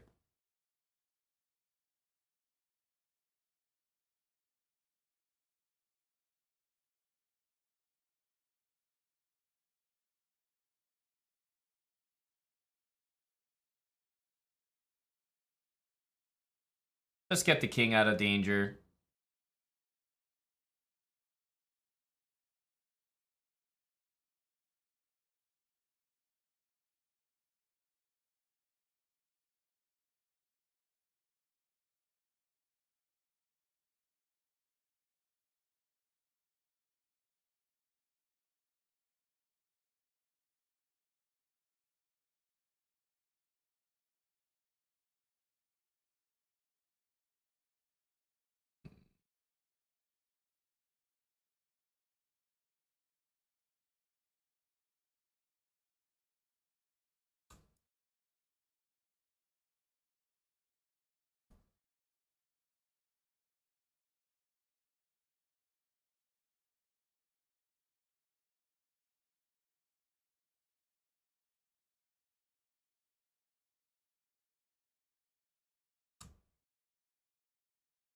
All right. Cheeky blunders. Thanks for the 19 months.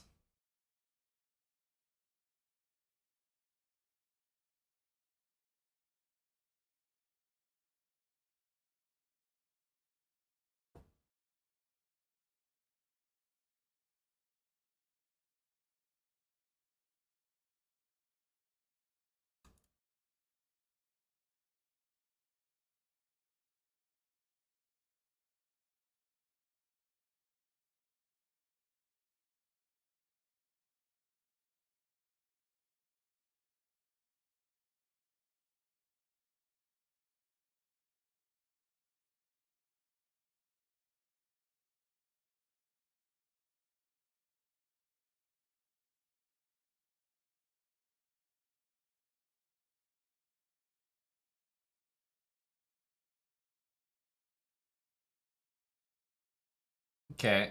He's not playing this move for a really long time, so let's do this.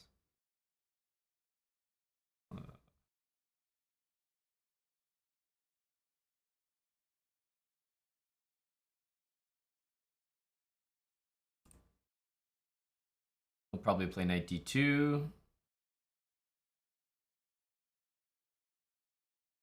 I wanted to play 5a4, but I think he was going to be just fast enough to get out of that. Let's go here.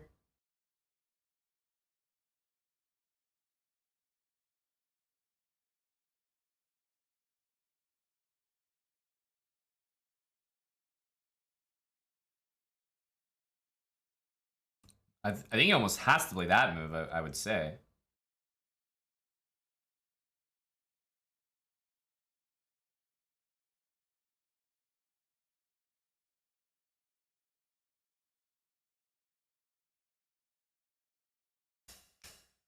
Chess Nerd Live, thanks for the raid. Welcome. Hello, everybody. We're coming at a good time. We're just warming up for Title Tuesday. Hasn't happened yet, so you haven't missed it. But it will be happening soon. And boy, are we going to be ready.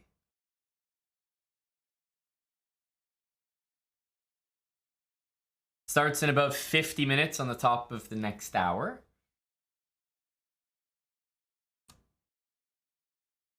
Let's go here. So I'm just getting some blitz games in ahead of time. Seeing if we can't put some moves together.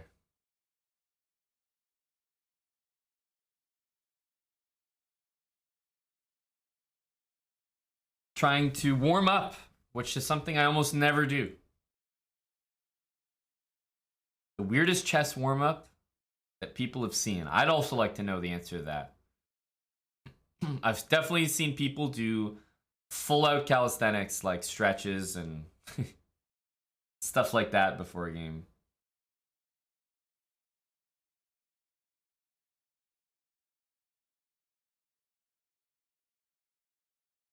This is a surprisingly tricky move. I'm going to play here. If he doesn't take, I think I have f5, f4 coming. Even if he does, now he's like down a pawn over here. And I'm feeling good about what I got on the other side. I am.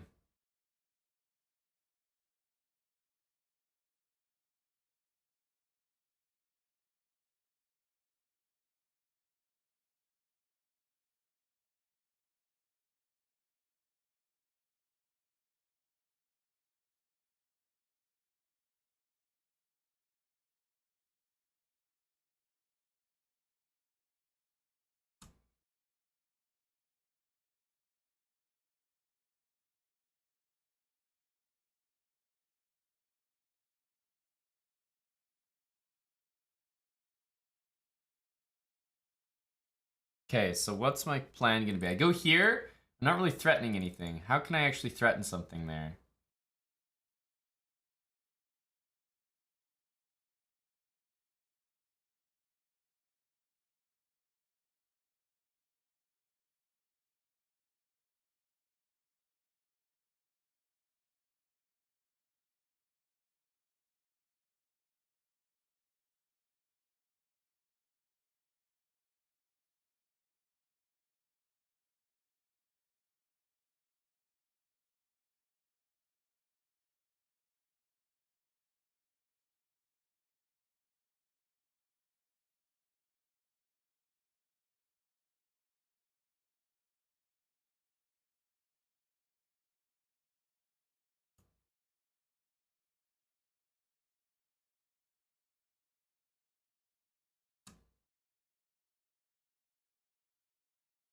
Making some progress here.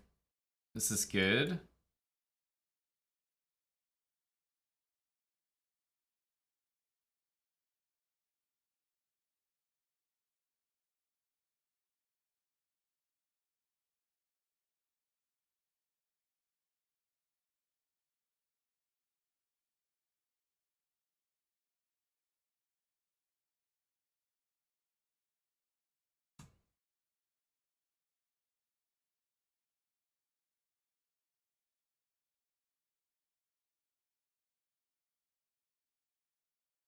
And with only 7 seconds left, I'm kind of hoping we can flag here.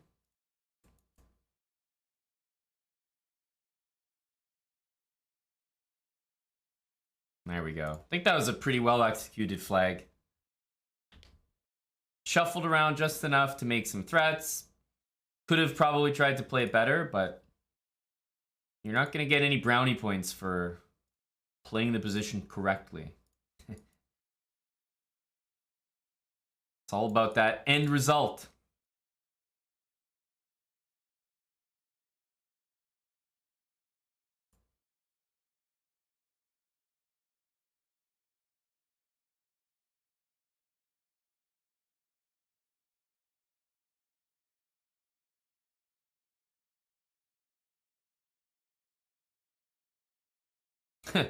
Okay, then.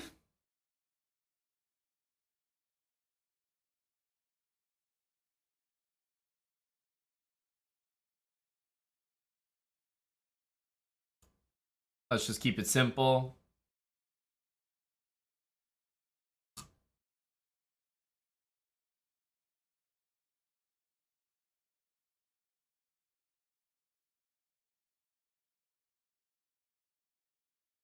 I think it's clear that both of our knights should be on d3 and d6.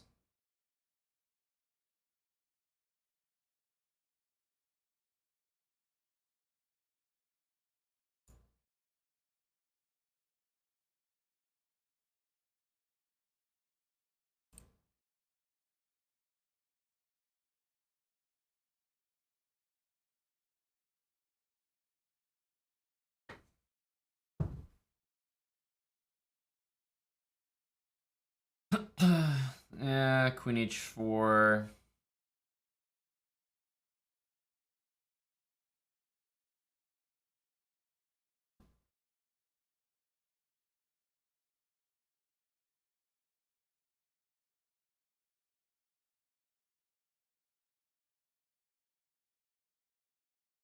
Knight f4 was also possible.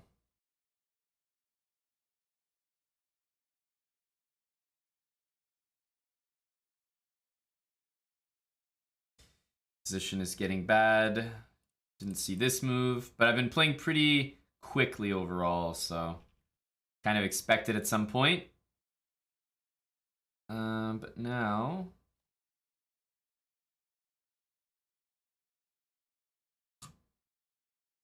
we have to answer the bell. Rook e1.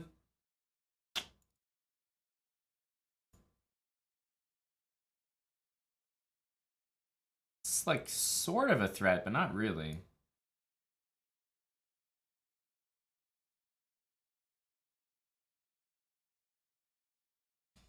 G5 knight d3. Queen f2 intended. I'm not sure that was the best procedure for him.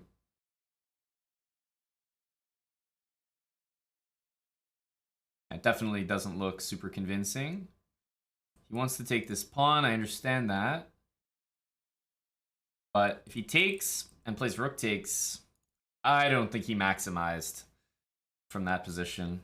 In fact, he might even be losing there. There we go. So that's pretty successful for us, I would say.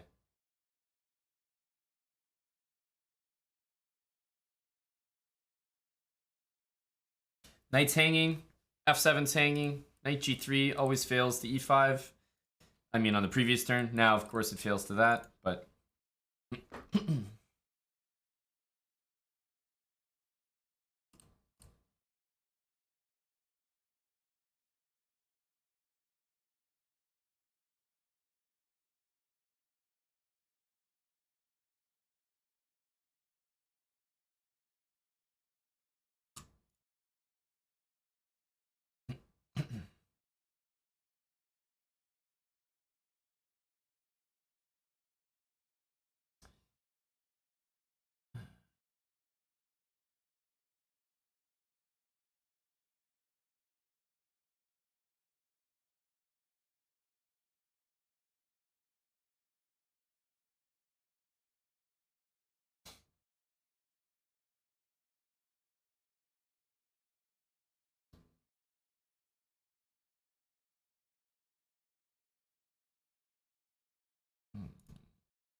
Position looks pretty good. Should be able to convert.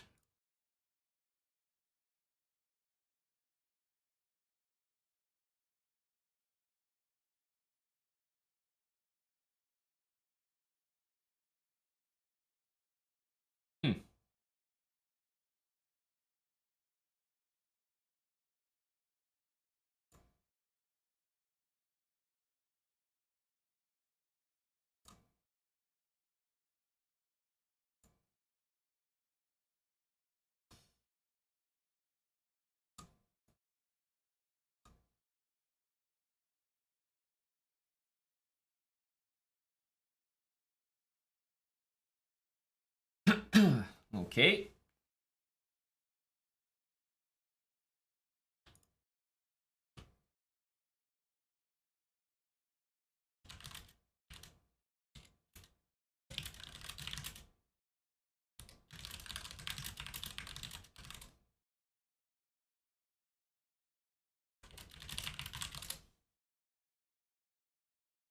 D5 is a very surprising move there from my friend.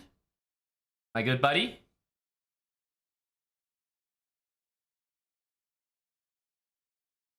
Surprisingly low T.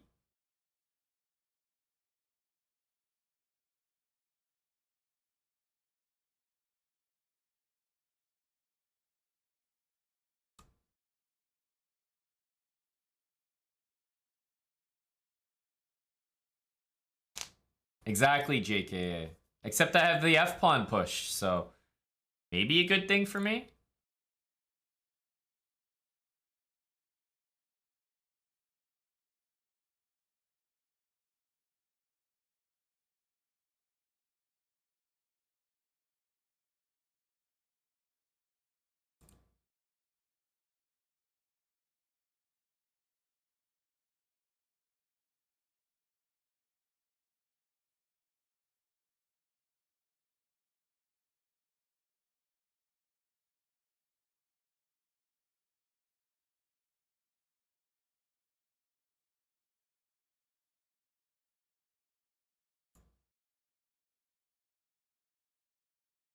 Try to pry open that bishop.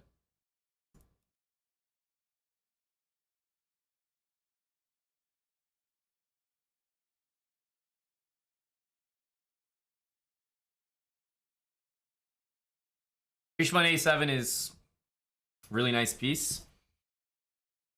But we need some more to be done to the position.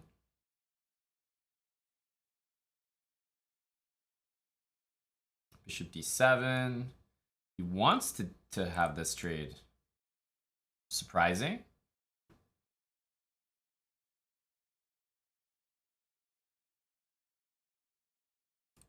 Knight G6 looks great. Bishop's still fantastic on that square. H4, G4.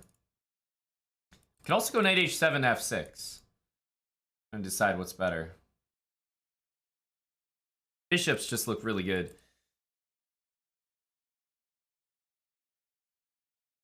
I feel like those squares need some protection, so I'm leaning towards this, but that's such a nasty threat. Let's make the moves that make threats. Here, takes, Knight G5.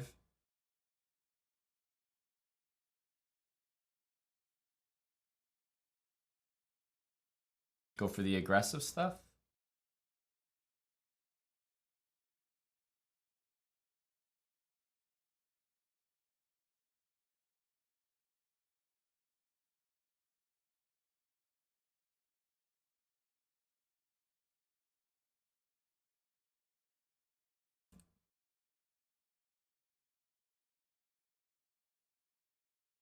G4 is hanging as well. So is F2. I mean, everything's hanging.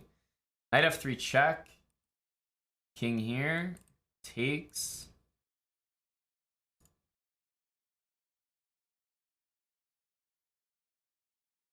Even though this is tempting, I think this one's the better one.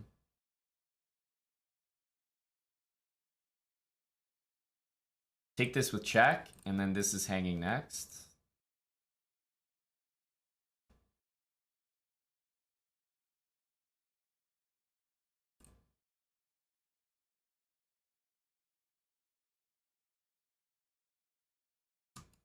Here, knight f5. Yeah, but this threatens the rook, so knight f5, we can even ignore it. And move the king.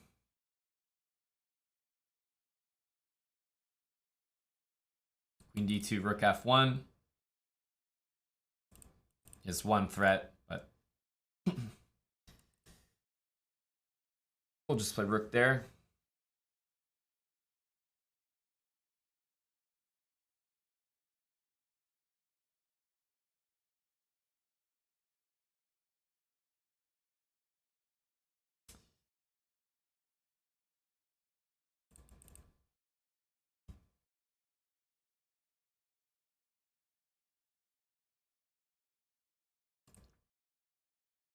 Absolutely be sacking for that.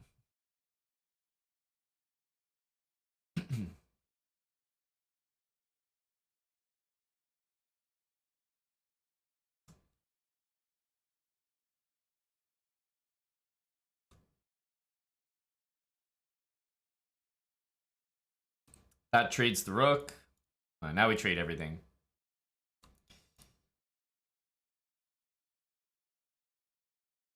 Now we trade everything. Ooh, we're playing this on, are we? He knows he's not faster than me. What are we doing here?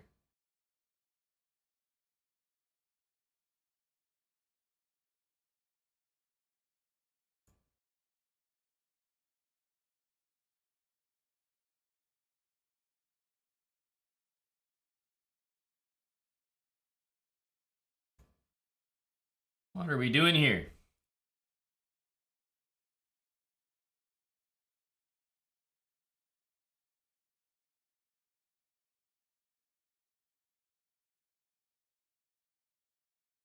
Okay, bishop f5. Let's go for f3. d5, I think we just go g4 or something, so. Push all this.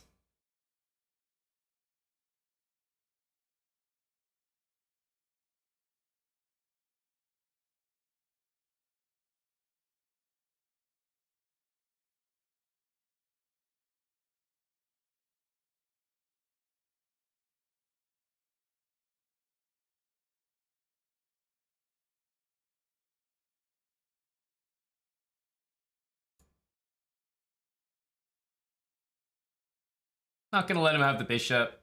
Just seems more annoying for him to deal with.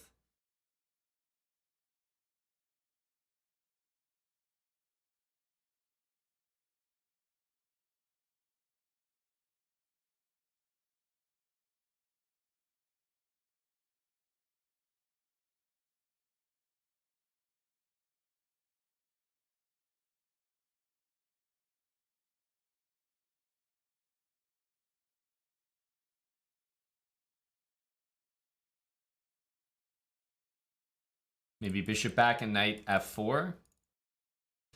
Don't think these pawn moves are too dangerous over there.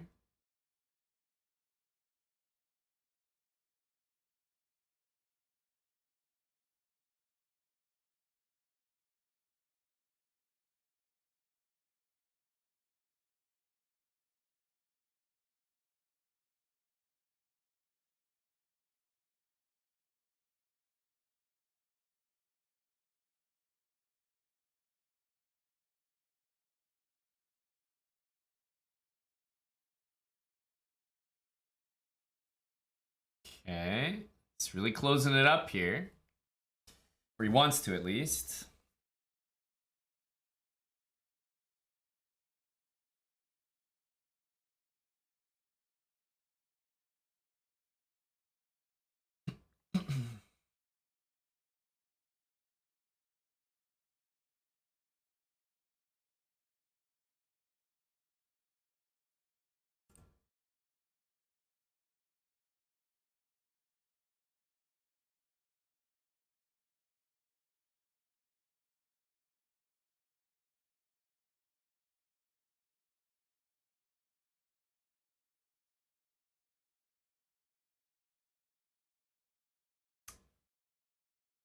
I think I have to take this.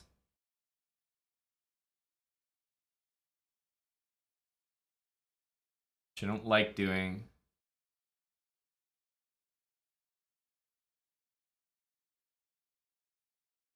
I don't like this game. Not at all. Not at all. Knight b6, b3. A lot of unpleasant things about to happen to me.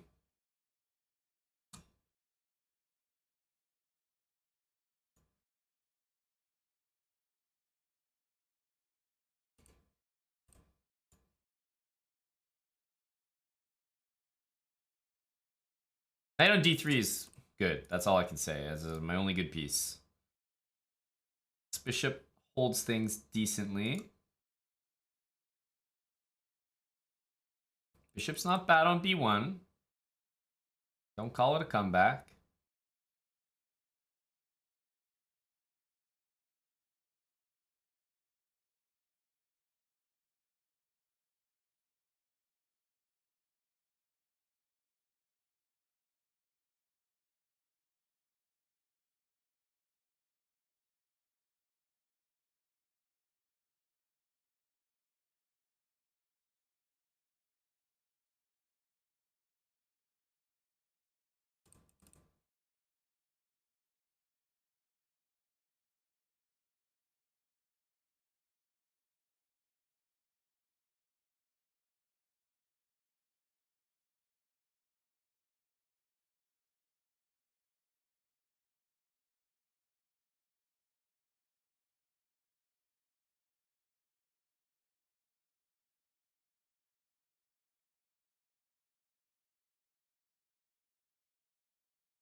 Oh, this rook a2. Didn't see that. Didn't see rook a2.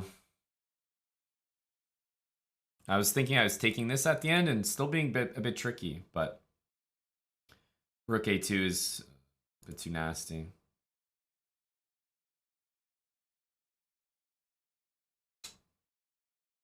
Yeah.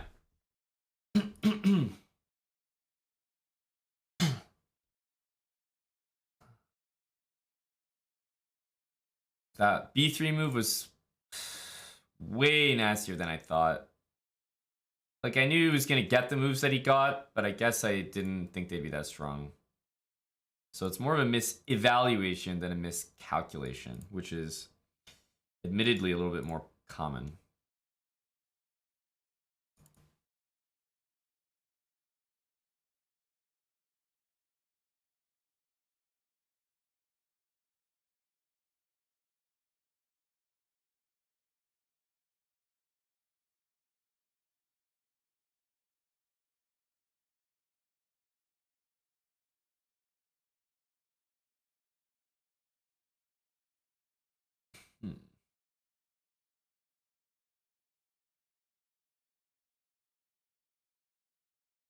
Bishop takes.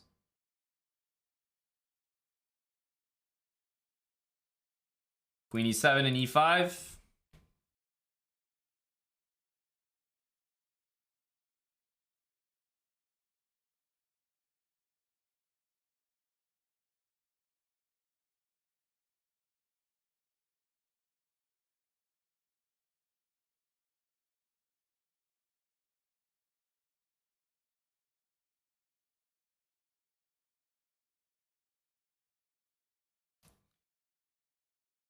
Huh.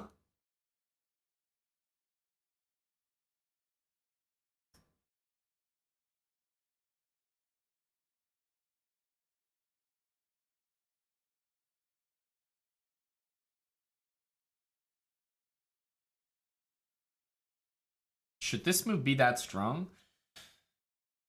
Feels like a really good move.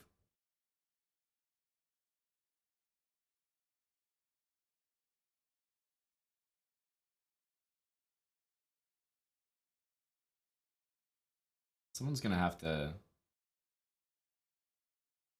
ask me what I'm doing here. It's a very bad move.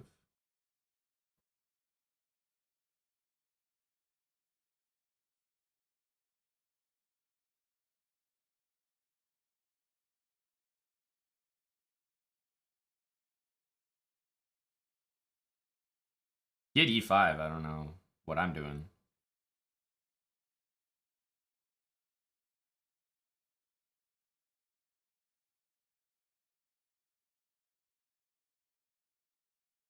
It's not a good look here.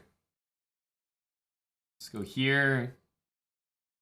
There's no sack that works just yet. Even though this is covered, he just has that. So just going to play this position.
If he loses the e5 pawn, then I'm thinking the endgame, very good shot, being good for me.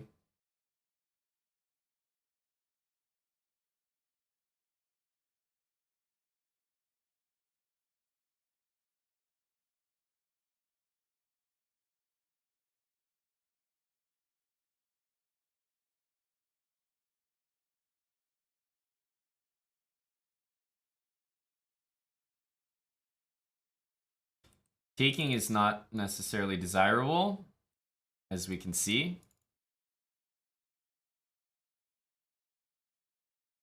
But I think we can plant our bishop here and go c5, something like that.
What was that? Tim in Philly. Welcome back for 39 months. That's precisely the game Tim in Philly expected to return to. String 1337, thanks for the 4 months with Prime. I guess he's done.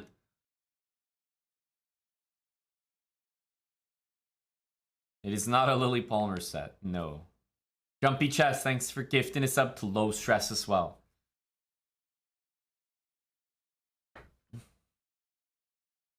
We got 7 points out of a possible 8. A good omen for Title Tuesday where we need 7 points out of a possible 11. The math is mathing.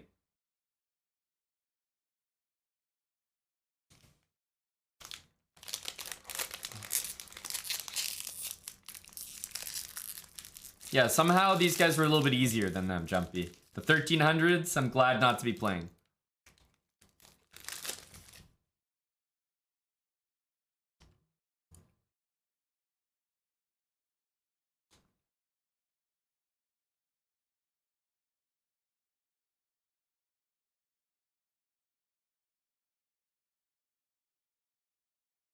Chess.com message says, this week's Title Tuesday is open for registration. All masters welcome. All masters welcome. What the hell does that mean? All masters. Not just title players, but all masters.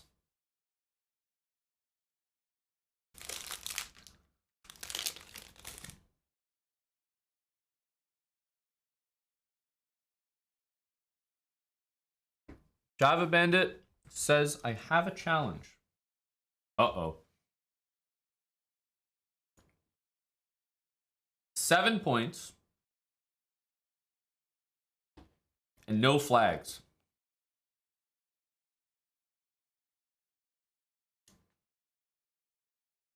May as well just say no flags. They're hard enough for me. 7 points and no flags. Okay, you got it, Java Bandit. Easy. Easy. I can manage that.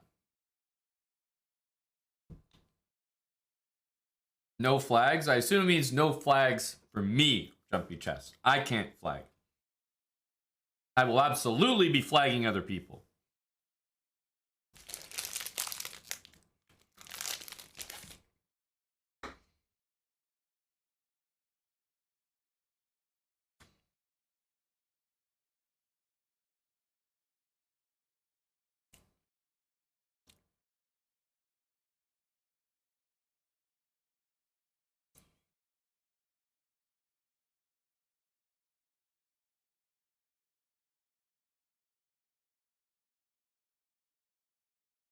No getting to 7 points and giving up. It's amazing that Java Bandit is putting enough faith in me to create a rule stipulation about honor system, thinking that I could possibly get to 7 points in less than the total amount of games. That is the nicest thing anyone has ever said to me.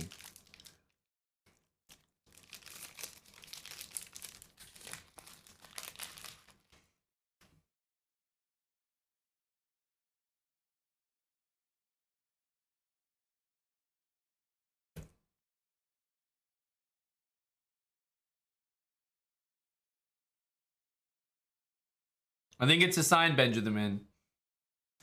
We're feeling good about today. We're warmed up.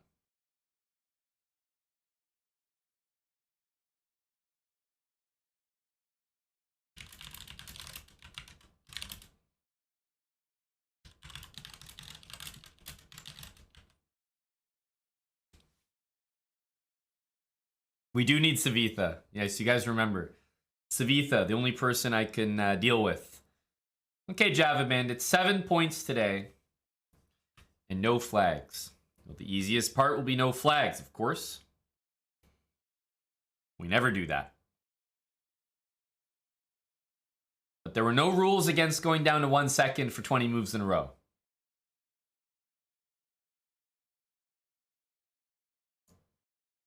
Thank goodness. Marcus LJ, thanks for the 22 months with Prime.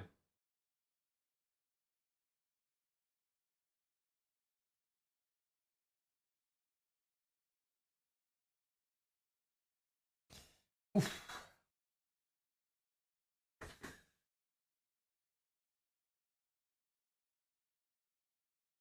Oh, he's also warming up for Title Tuesday. This is good. I'm doing what the pros are doing.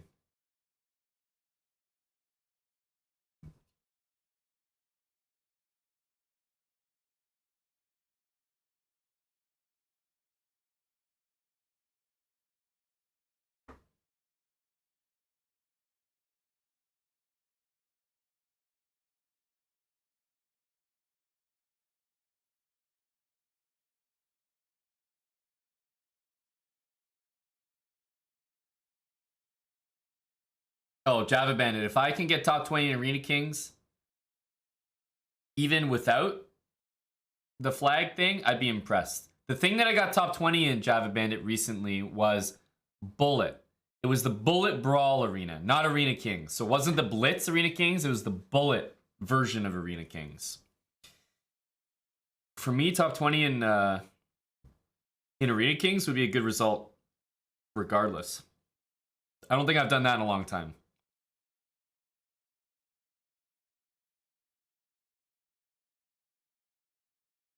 Yes, top 20 in Chess Played Quick. We do have a Chess Played Quick coming. We have an event coming this Thursday, I think at noon Eastern time. Chess Played Quick.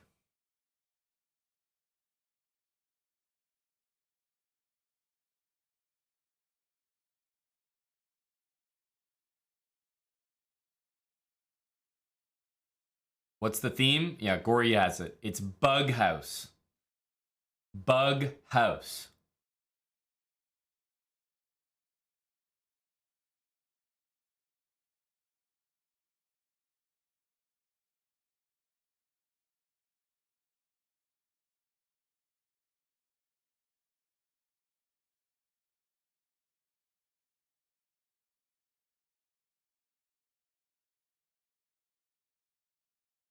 What is Bug House?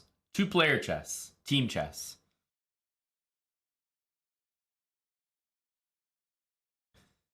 But Bug House is the format. I'm going to be teaming up. And I don't think it matters like if you're a super good Bug House player. I think it's mostly like side quests and bounties and stuff to collect. So I think it's more of a fun type of event rather than a sweaty one. So I think it might be fun to watch. Are they splitting the prizes? Yeah, I believe so. They're splitting the prizes, but obviously, if the same amount of people compete, you know, there will still be the same amount of people claiming the same amount of prizes. So it's not like they get diluted or anything. But yeah, your team splits the prizes.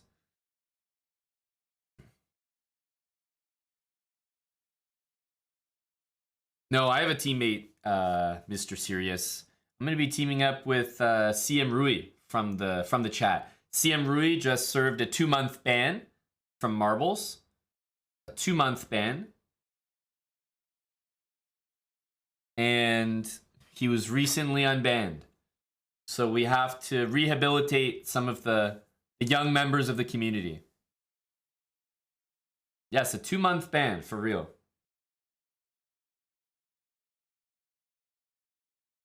It's half his life.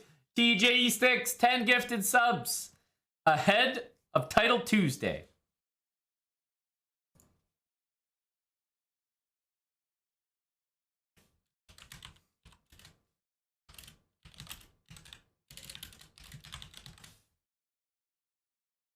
Thanks a lot, TJE. Are you going to be here for Title Tuesday, bud?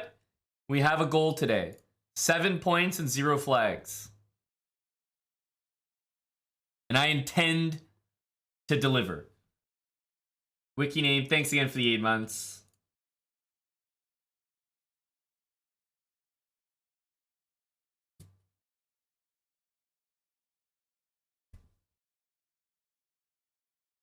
Thanks for the 10 subs there, TJE. Hopefully we can deliver a good TT and get even closer to that baking stream.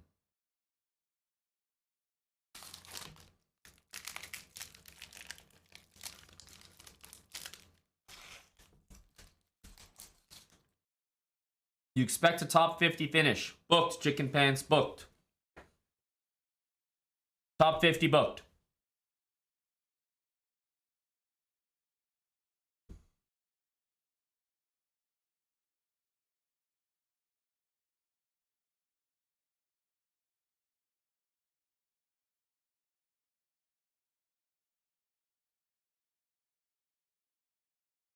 "22 months from Mathisco. Welcome back to Big Math. Appreciate you, bud.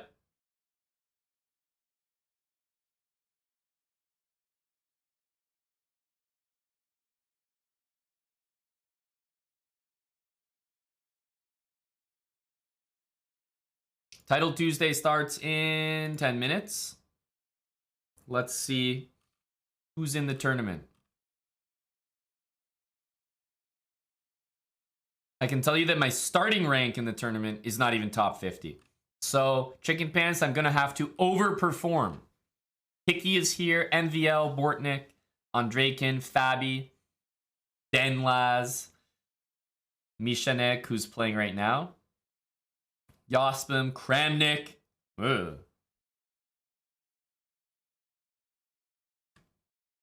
Buddy Aryan is here.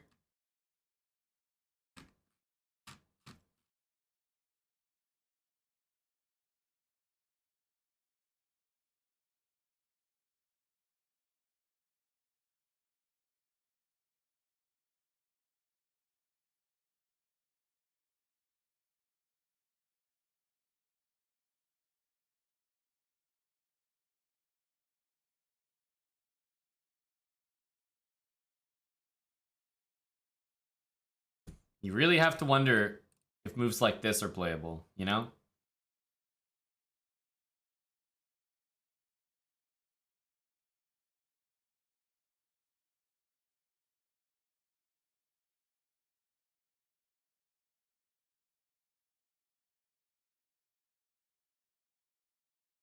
Not that easy to do stuff here.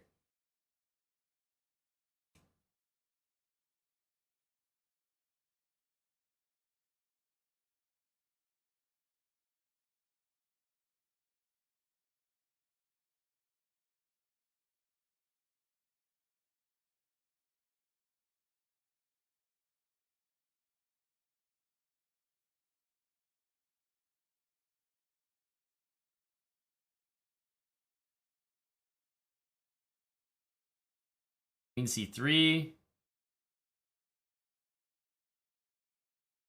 Nasty.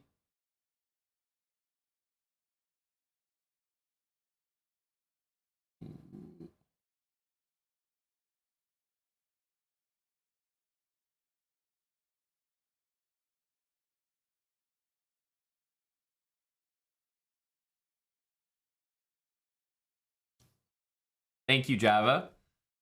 I appreciate the encouragement. That was a nasty KO there. Big Joey getting one back. Very nasty stuff. All right, let's establish the music we're going to listen to.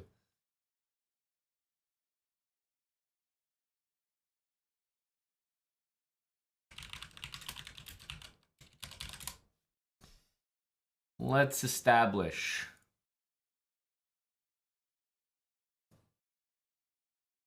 Need to have some good sets.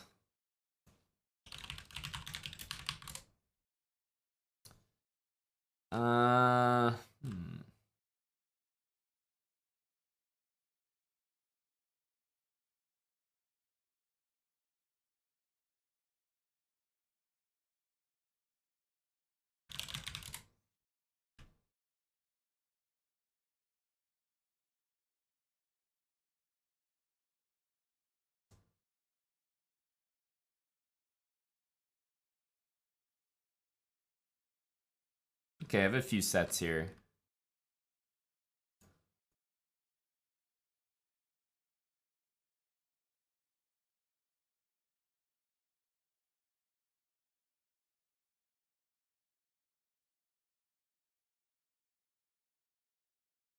Let's put this on. Let's try this. Sawman85. Cheers, buddy. I think maybe Jumpy Chess. Although I was listening to it recently, it's quite nice. All right. Bathroom break. I'm registered for Title Tuesday. Starts in less than 5 minutes. Let's play an ad for those plebs, and then let's get into the late Title Tuesday. The goal is in the title. Java Bandit. I'm going to do my best. No flags today, and more than 6.5 points. I'll be back in just a few minutes.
Okay. Late Title Tuesday. Oh, Faruja's in here. Big Faruja. Of course, we want to start off well.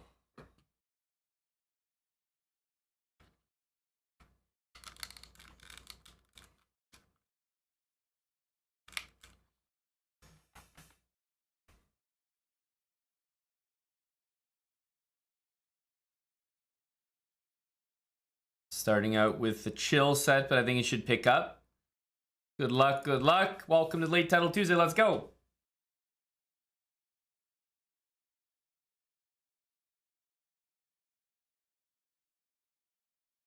We don't flag today. Thanks for the gifted sub, Sawman85. That's the one thing we don't do today. Just don't lose and don't flag. Nice and easy.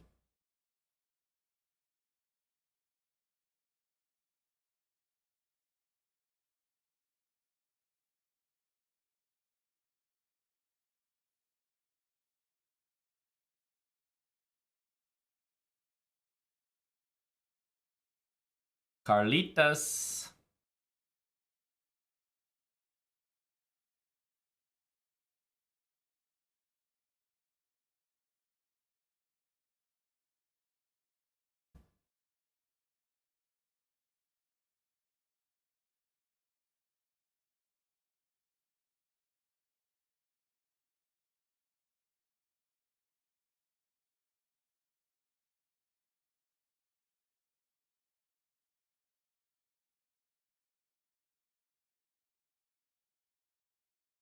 Bring that knight back in. Waiting to see, like, is he going to go f4? Is he going to go knight f3? Okay, brings the queen out. Interesting.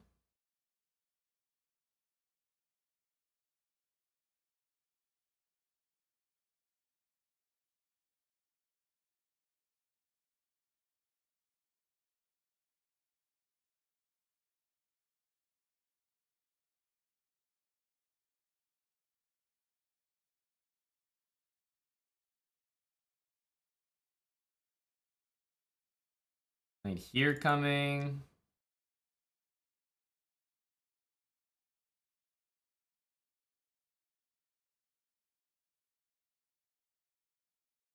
Probably go g6.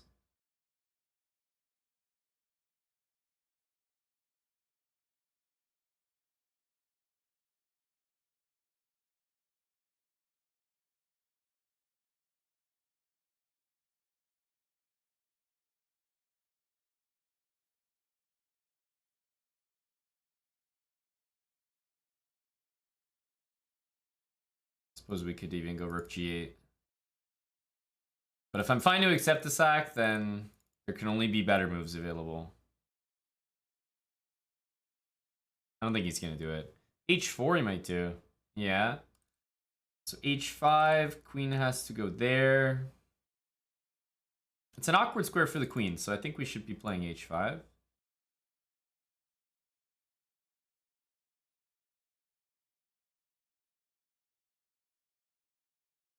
Takes.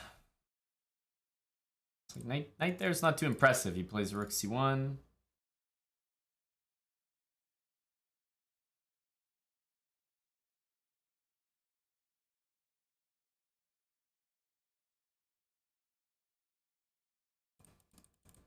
gonna run my king this way. Rook c1, king here. I just think his queen's a little strange. It'll eventually join the party, but it's awkward for now. g4 does not look like a good move. And g5 you can always take.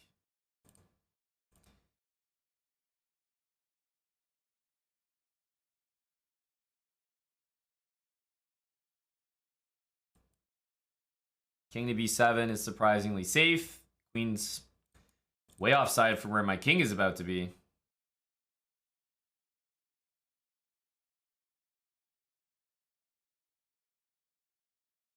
The queen will get back into action, but it'll take some time, that's all.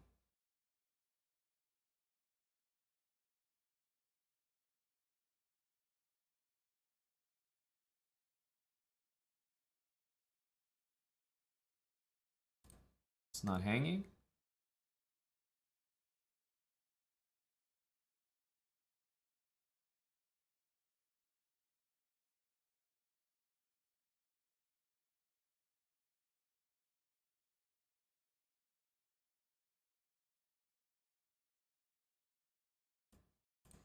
Queen a4 looks like an interesting move next. Queen a4, just want to be careful of knight takes d5.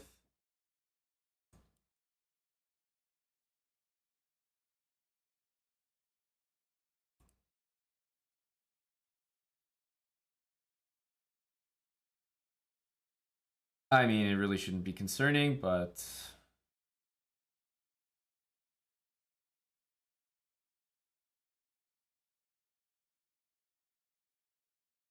But it just is. We trade pieces here.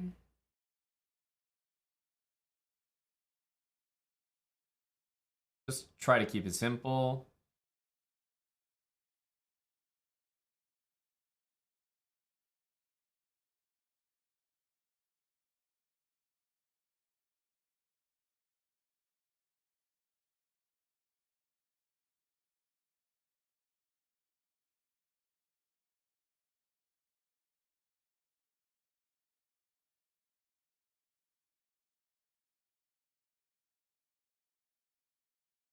Okay. C4 definitely strikes me as a good move.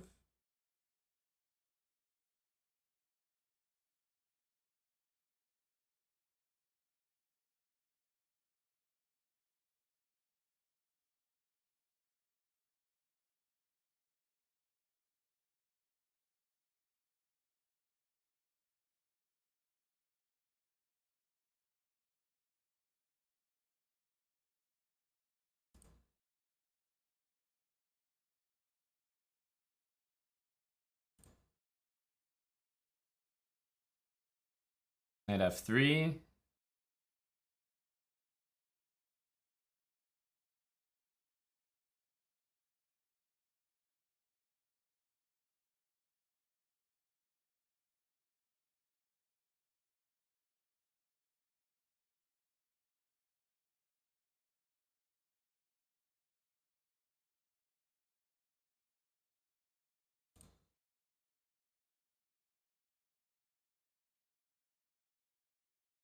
Nice clean game.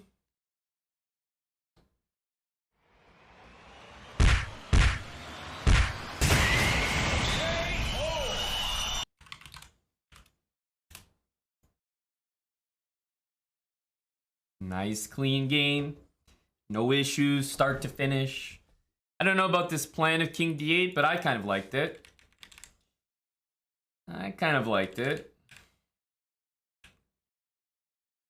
So we took and played king d8.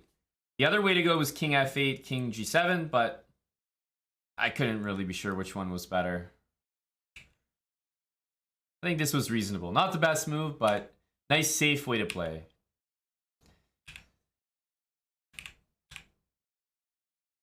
And now, like, the pieces are so offside. The knight's been fantastic all game.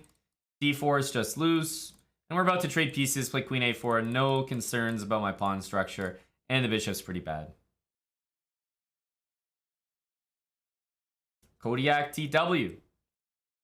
Welcome back. Thanks for the resub with Prime. 16 months.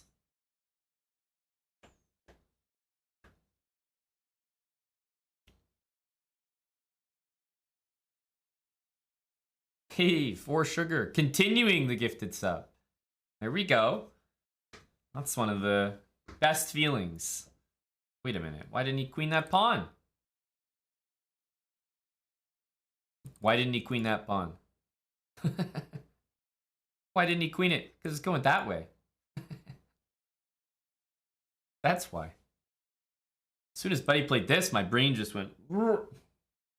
What?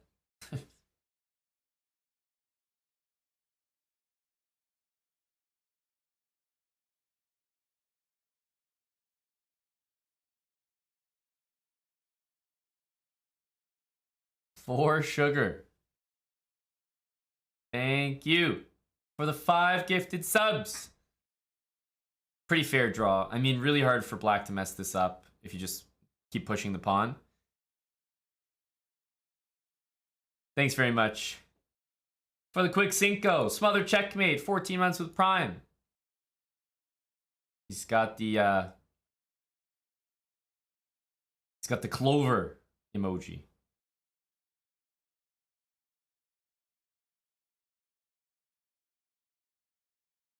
I only said that, Gory, because White's a GM. Usually, they're the ones pressing kind of regardless. Not pressing, but wanting the game to continue. They want the win more. The other guy's usually happy with a draw.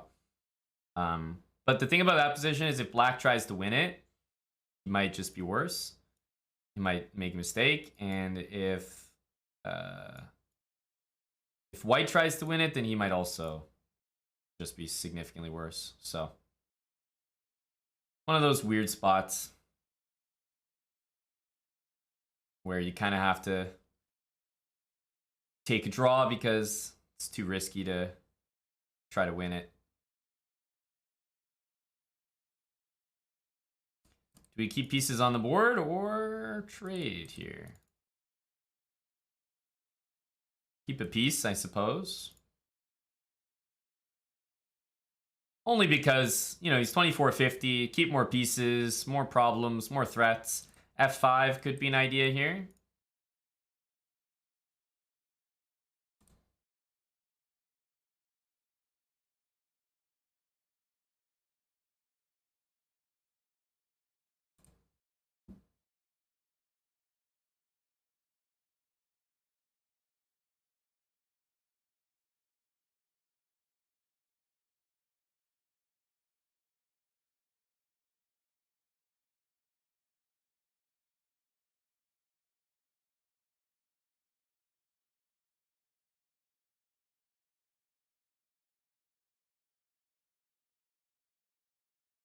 Just keep the knights for a moment here.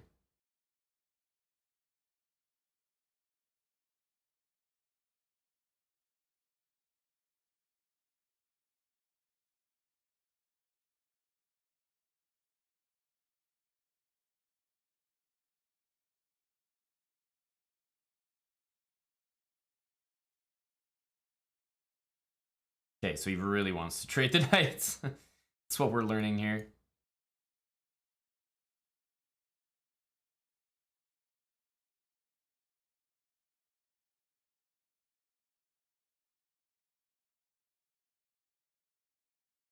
Here, and if queen b7, we have f3, which might win material. I'm just trying to like find the tricky moves to play.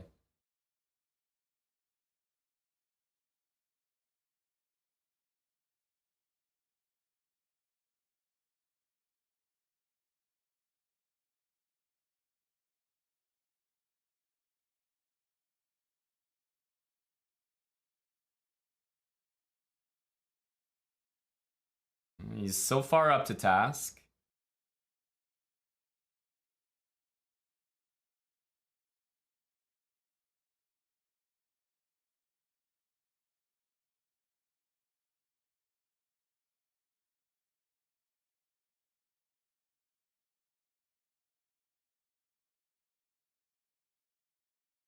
Takes queen e4, there was queen b5, which is a little unfortunate.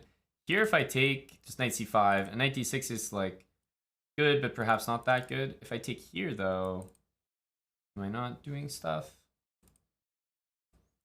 Where does he go? Knight here, we take. Trade everything, take on d5. Not quite good enough.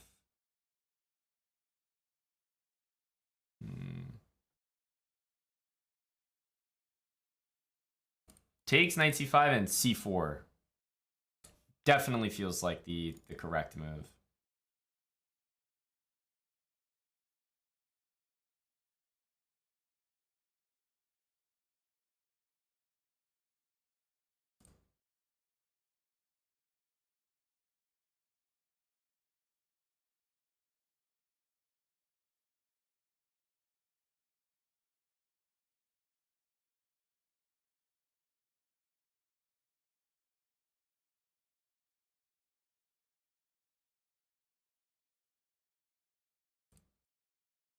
Trying to get my knight to d6 and take on d5, essentially. f4 always completes the pawn chain pretty nicely.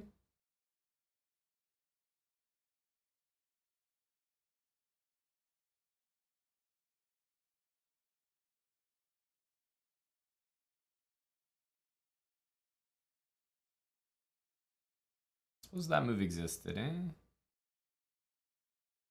Not the worst. Take this.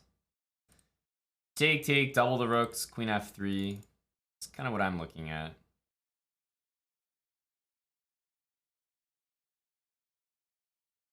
Knight covers c8, so it's also hard for him to use the c file.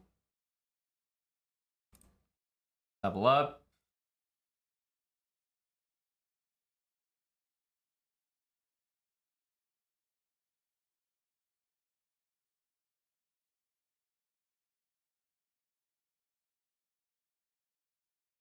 Knight e4 is an idea.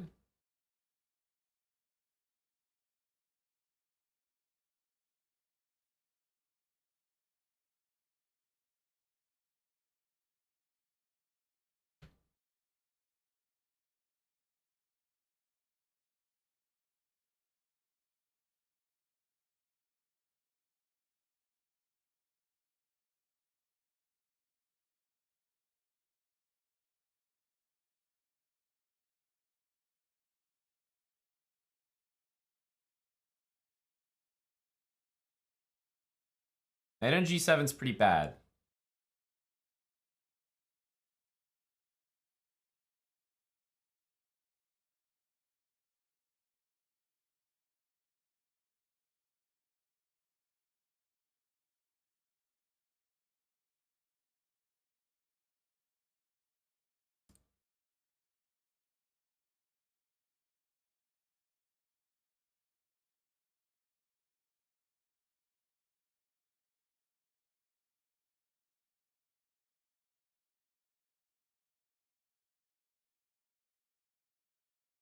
Discard this. Okay, H file.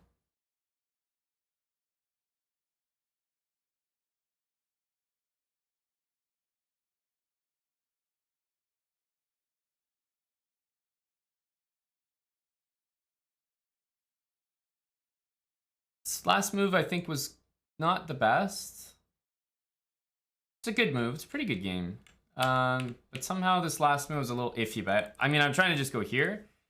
But what I really wanted to do was take. But then I saw queen e4, so that's why I played that. And it's like, it's pretty good. But something felt a little off. Okay, I really can't complain about that. It was a fairly clean game.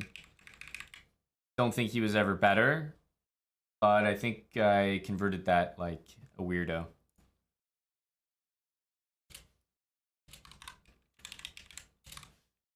We'll take it.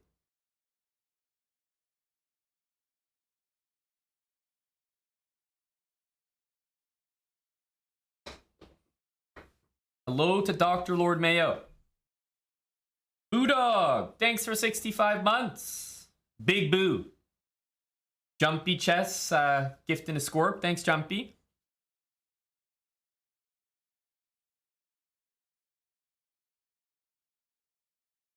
Hello, buddy JKA.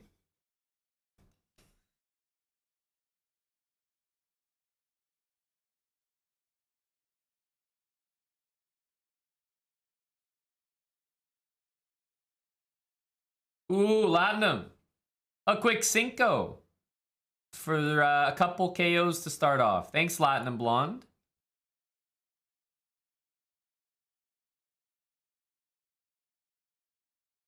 Wow, wins on time. Big fish.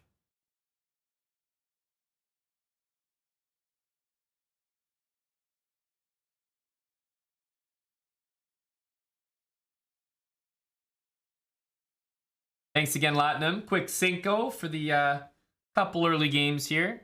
It's like I said, early days though. We don't want to get ahead of ourselves.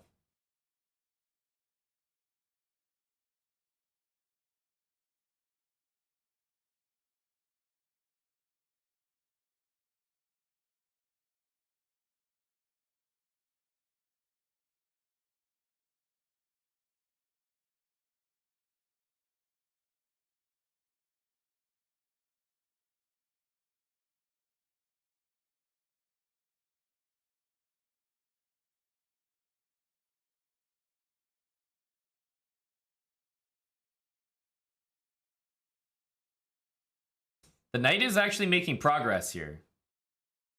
Amazingly. These are the positions you get in and you assume they're like almost winning.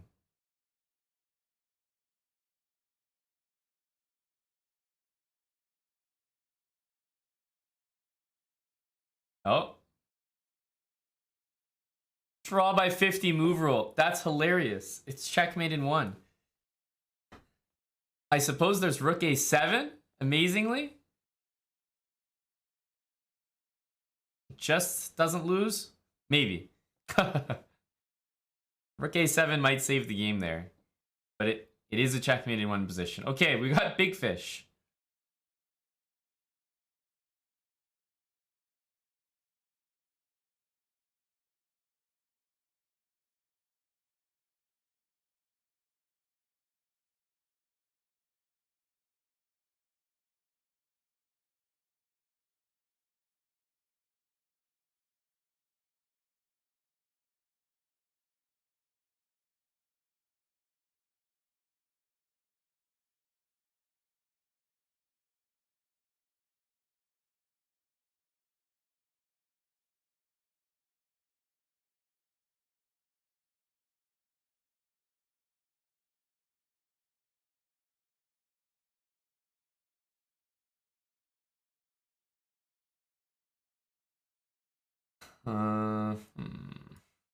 Knight here.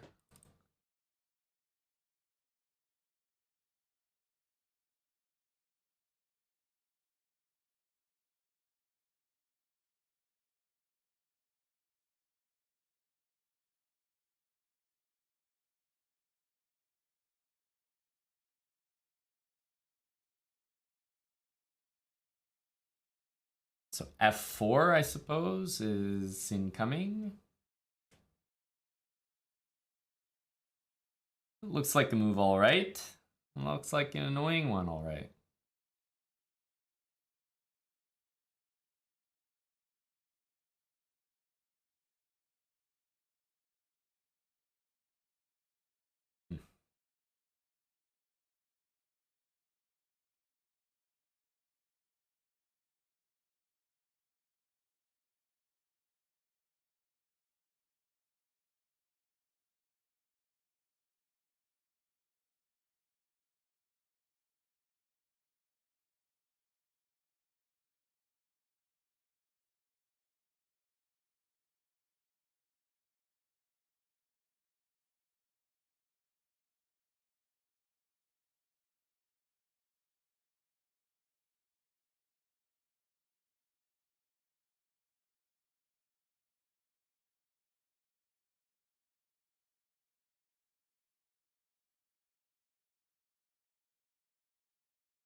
Can castle in either direction here.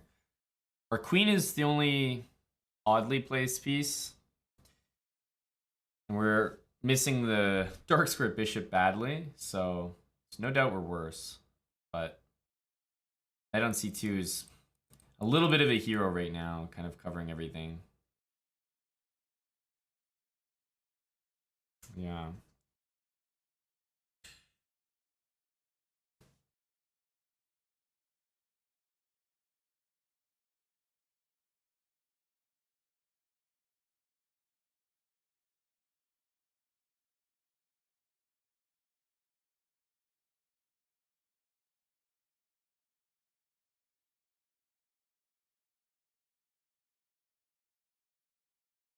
Well, I think we have to do this.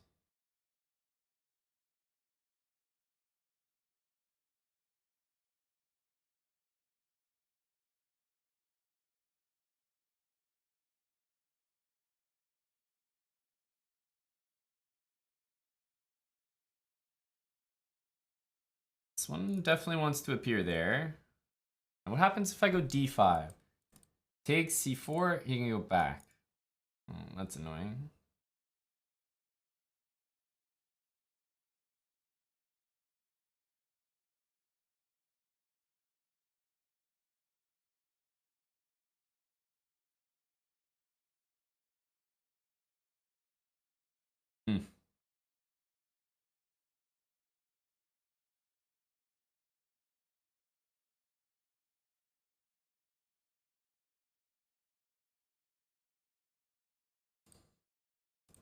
I think rook e8, I have this.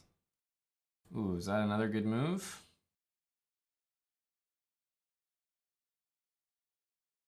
Is that another good move? Oof. Can't handle too many of these. That's super strong.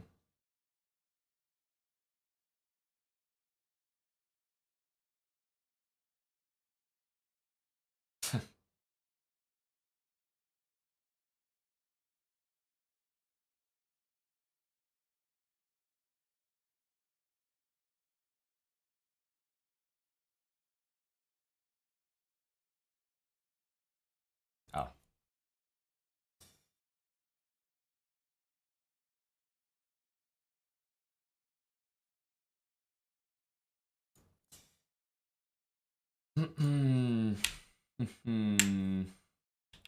This position was worse than I thought.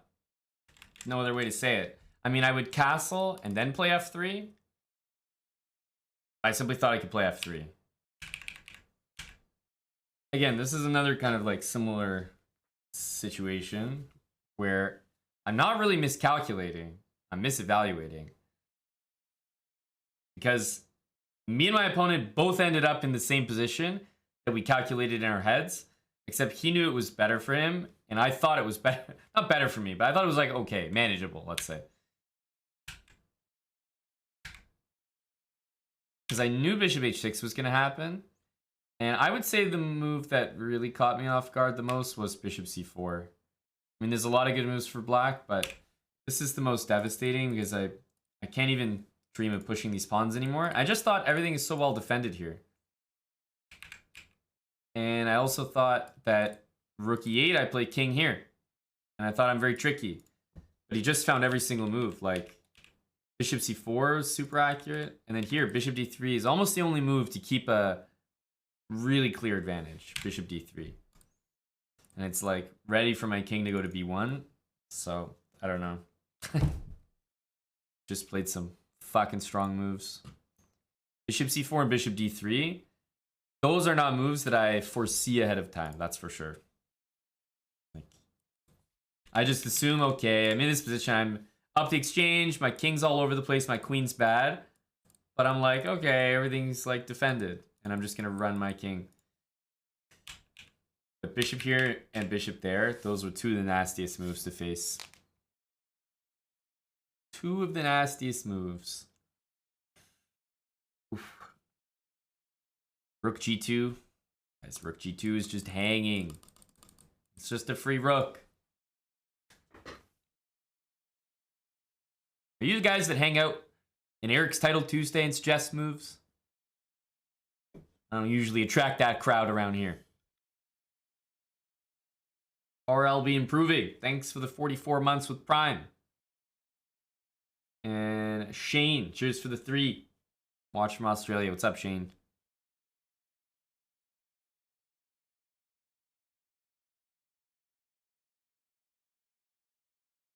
Not my finest, Michael Jew.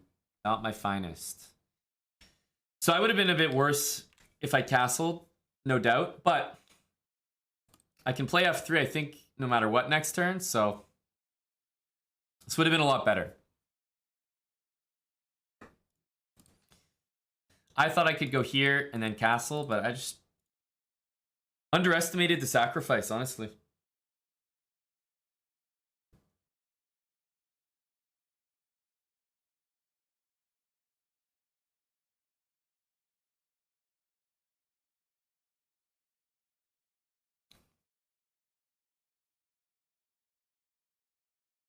Okay. A fairly important game because We are we're in round 4. We have to win before the break.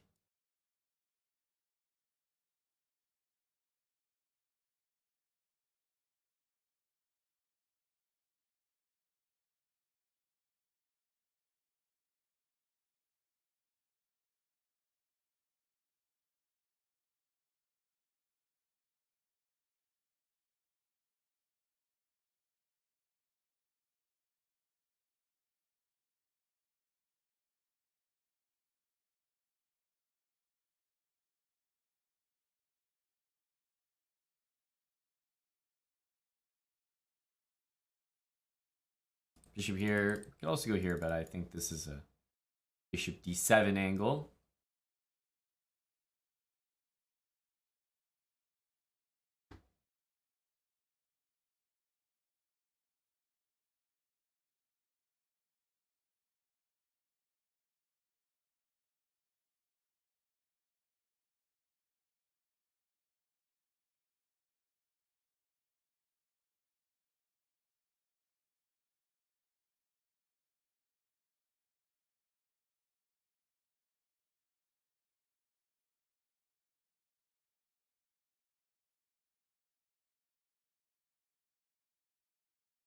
Hmm.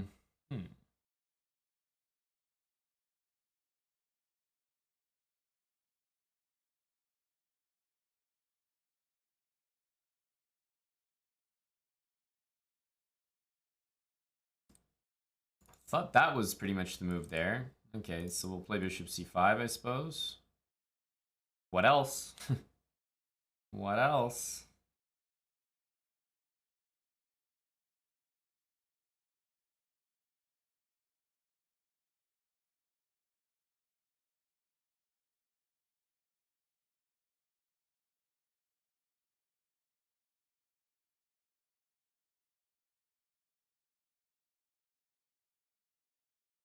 I think queen takes is the one to do.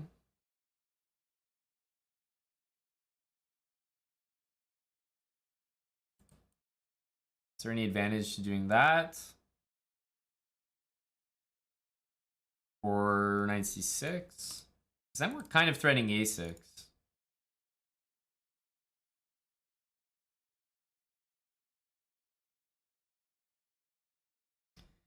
How do we keep some actual chances in this position?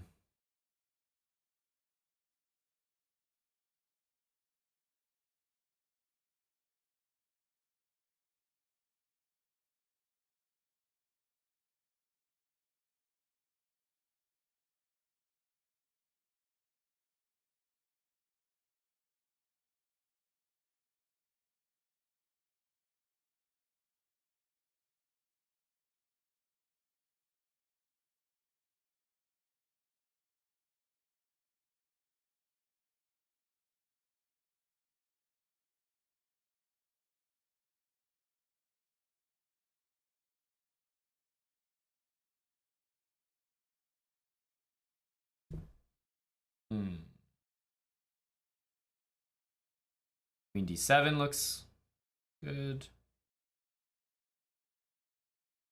Also a6.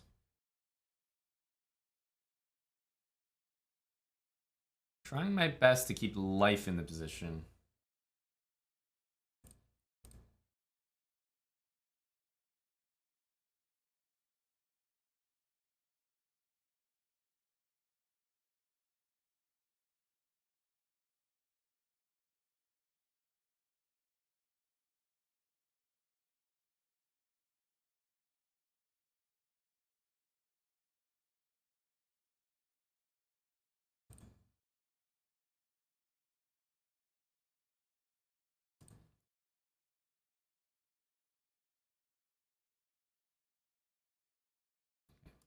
Bishop is good.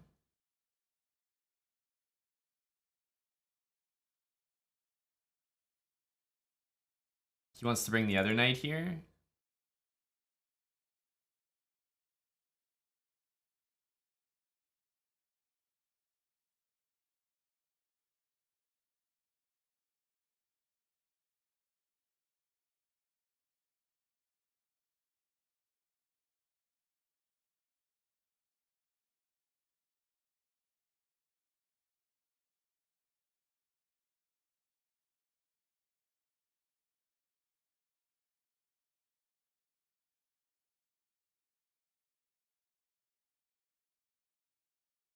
I'm not actually going to repeat.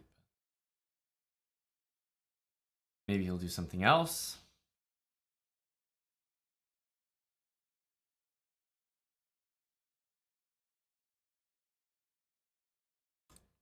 G6, king, G7 would be nice to play. Knight F5, then we can go rook E5.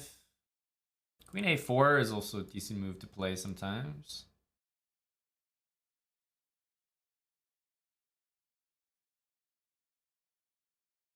Knight D4 will go G6. We're slowly improving our position.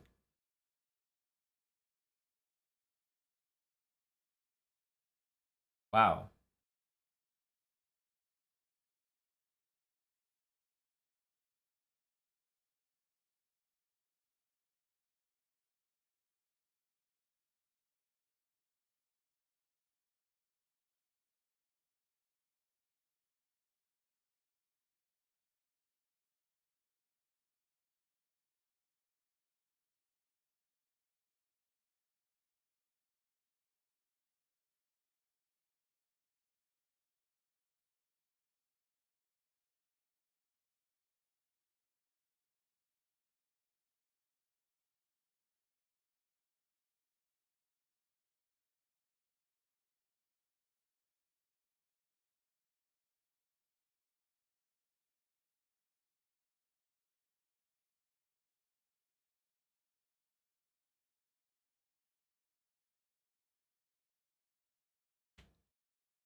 It's a nice game with the isolated pawn. Not the easiest thing to do. I don't really like isolated pawn positions, but it's unfortunately a skill you need to develop at some point in your chess game, because you can't avoid them forever. And some of them are actually good, so you just got to know how to play them. That was a good one, though.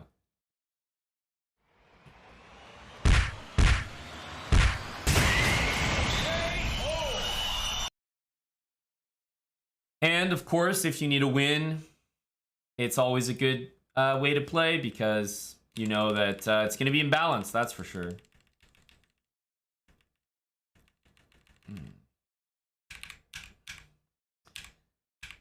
Yeah, so, I mean, really important that he couldn't play bishop g5. Otherwise, my position would be bad. He goes knight here, and okay, I went knight e5. If the knight gets here, it's great pressure. I have an unopposed bishop. The way that these positions get good for white usually is if they can play bishop e3 and trade off your bishop. Like, imagine these bishops are not on the board. Okay, then white's position, they go knight d4 or something. They initiate a lot of trades. But here, this bishop just dominates the game, I think. And he's just desperate to trade off pieces, but we're not going to let him do it. And g4 is just a terrible move. I should have played g6. I didn't even really realize that he couldn't play g5 here. h5 is a good move, like very good move, but we missed a better one there. And I was under the impression I could sack here and here, and I think I could have done that both times, but still, I think I played good moves throughout. And if he played g5 here or takes, it wouldn't have mattered. I could still take on h3 because this is hanging. So yeah. And rook takes f3 is good as well, but you know, just to make sure, I was like, let me take the piece so we know we're like winning the game, and then I'll take the knight, whatever.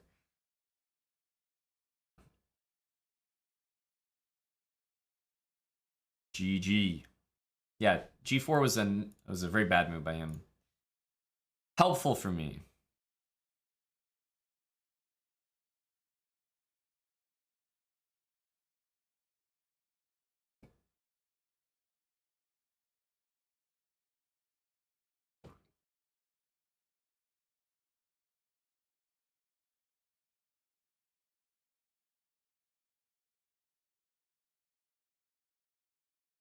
Oh.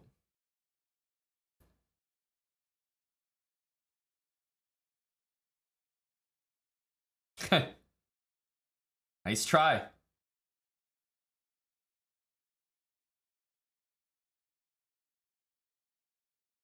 That's right, Dr. Lord Mayo. Aman IQP Hambleton. Still keeping the Java Bandit challenge alive. We got 3 points right now. Not bad.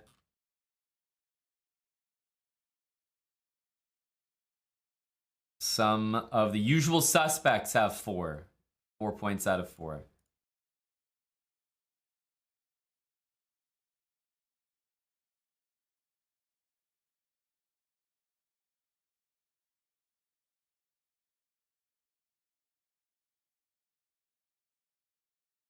And we won before the break. Always a good omen. Going into round 5. Probably going to get a tough game next. But of course, it depends how everyone else in the tournament's doing.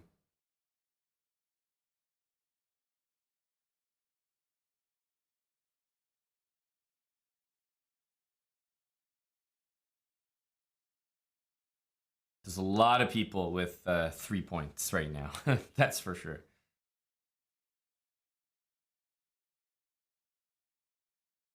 Jumpy chest. That's quite the prediction. You telling me my pairing ahead of time? Holy smokes. Gotta keep jumpy chess around.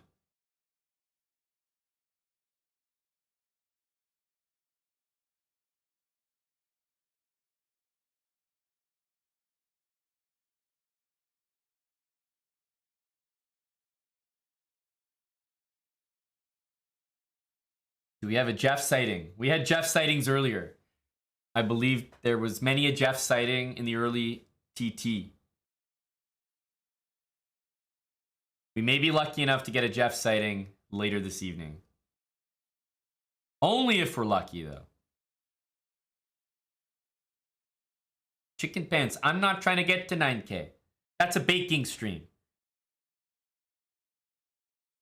On April 1st, Jeff can walk back and forth across the camera as many times as he wants. We have to be careful to hit 9K subs on April 1st, not earlier.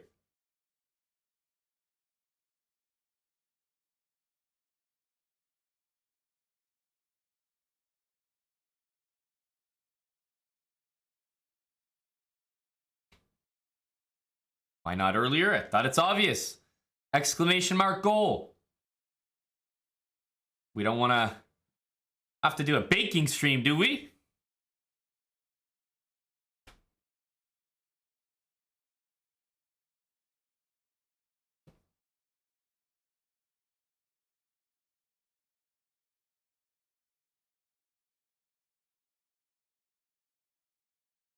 I will take recommendations. Smokeahuntus. Absolutely. We're not steeped games. Not if 176 subs have anything to do with it.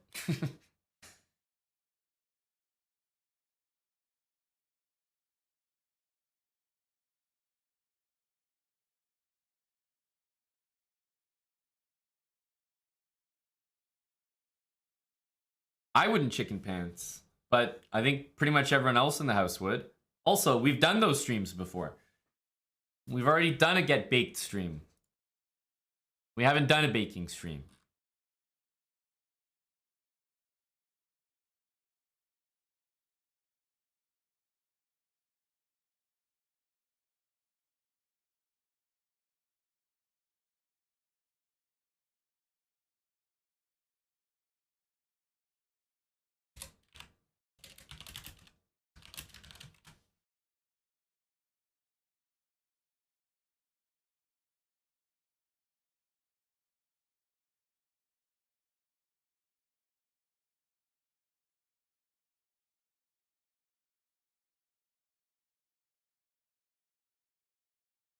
I do not TJE. I don't dabble in any of the lettuce.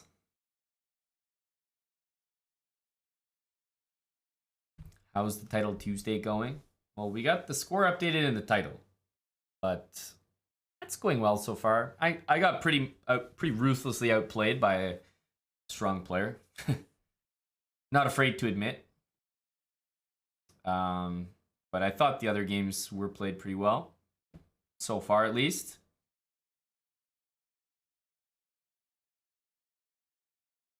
The last time we did a hot tub stream, Dr. Lord, we basically rented a place in the mountains that had a hot tub.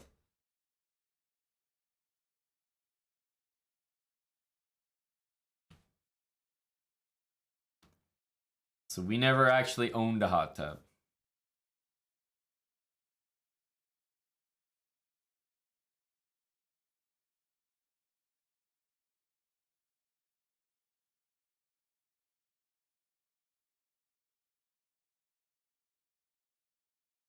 Indeed, Darkbone. We did a hot tub stream for 20k subs when we hit 20,000 subscribers. I can't even remember what year that was now. Okay. Wow, we got pared down significantly here, which actually means the pressure is on a little bit more, because if you're going to get paired way down in Title Tuesday like this with 3 points, we probably were almost paired up.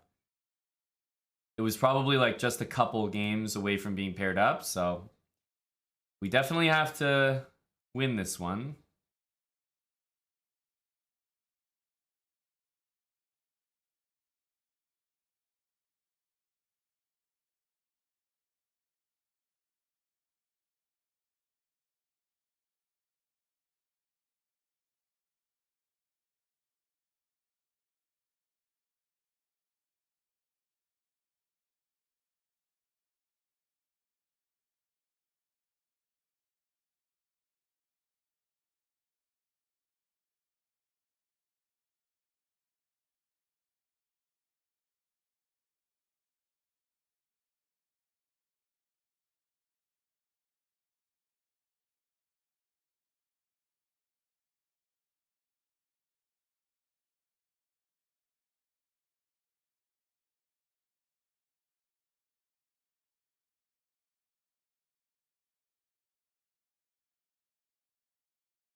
Oh, I've done this before.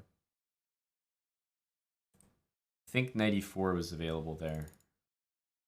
Chalk that up to just getting lucky.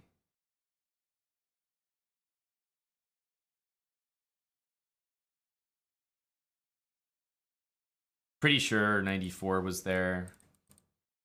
I've done that before. Just kind of like walked into a tactic there.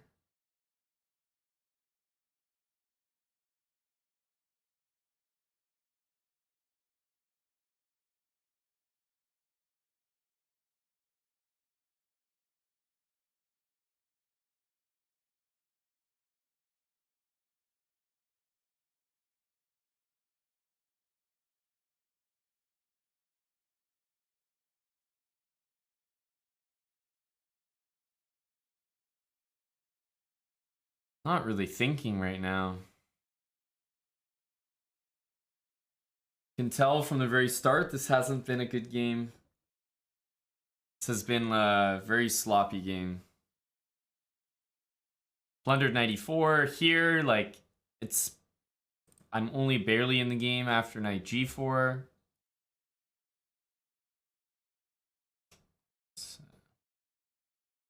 It's not my best.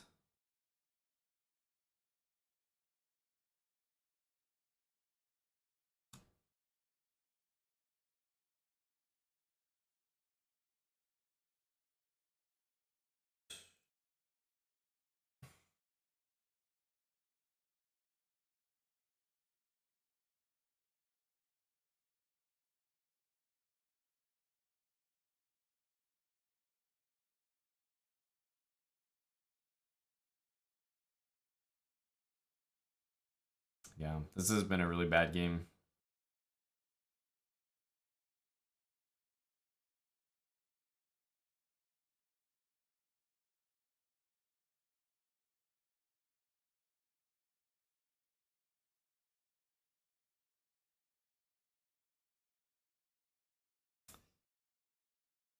Oof.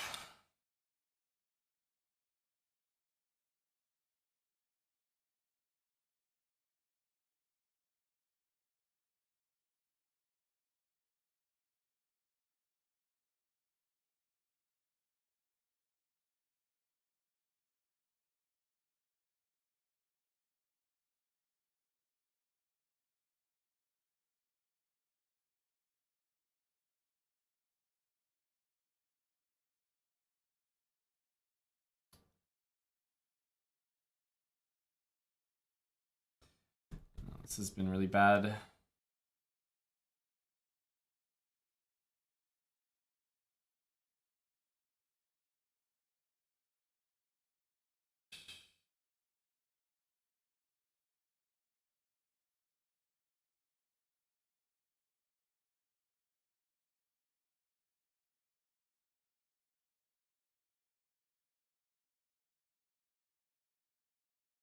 Oh, he took it. That's not good for me. That's a bad sign.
Amazing. Amazing.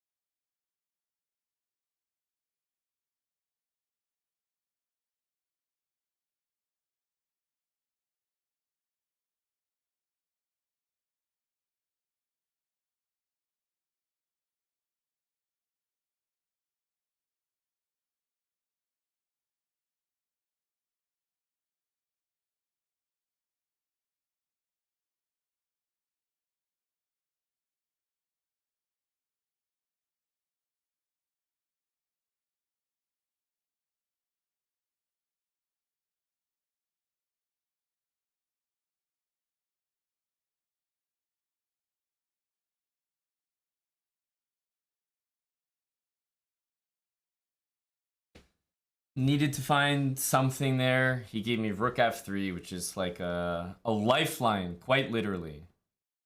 Rook f3. Holy smokes. Without that, well, I don't know about losing. We were trying to, but we're definitely worse here. Rook c8 is tricky.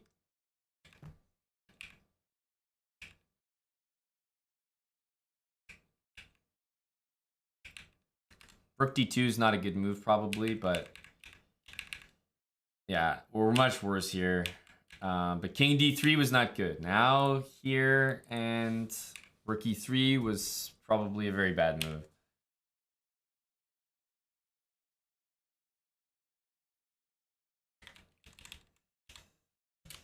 Okay, we get fortunate there. We got paired down and it was still an insanely tough game.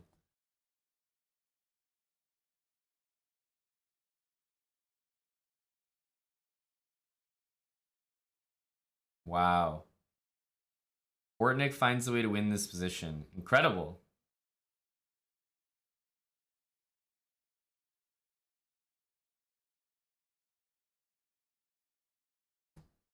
This is still a little bit tricky. Like, completely winning, but still a little bit tricky.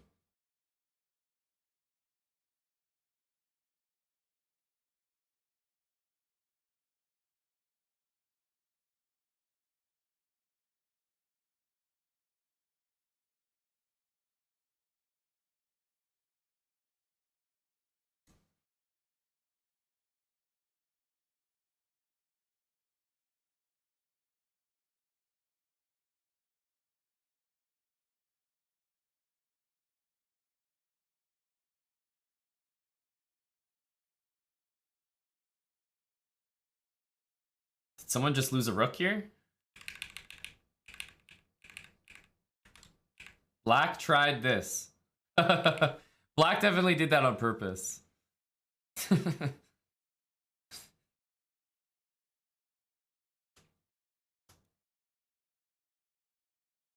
All right. It was always going to be me being fed to the 2900s, the 3000s of the world.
Really can't remember anything about this line.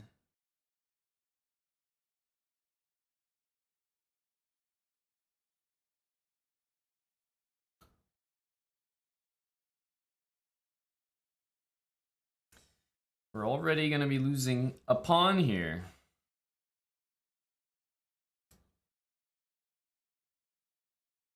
This is like really old stuff.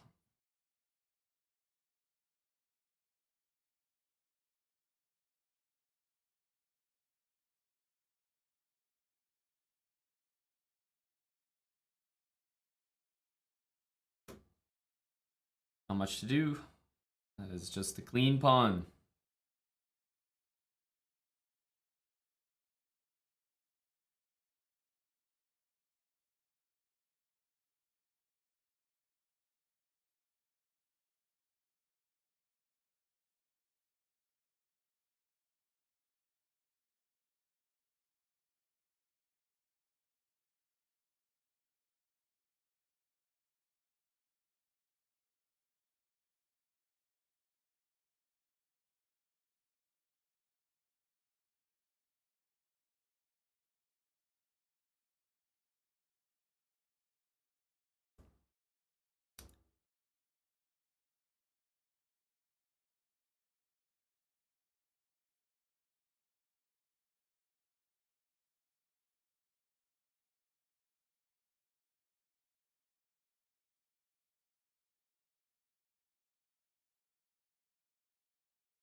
Can resign this. Not much to do. Maybe I'm fighting a little bit. His rook h4 a4 thing was actually quite clever here. But like this I just have no idea about any of this stuff. Bishop b5, like I just know this is old theory that I never bothered to even try and learn. Queen a4, like I think white's already doing well here. I just don't know anything about the moves here. It's probably a bunch of moves to do, but I don't know. All I know is this is theory all the way up to him winning the pawn. Well, not theory here, obviously, because I've made a mistake, but all his moves are really obvious, and I don't think he used a single brain cell this game, if I had to guess. So every time we've played a player who can actually play chess in this tournament, it's been a pretty non-competitive game. It's a theme I'm noticing.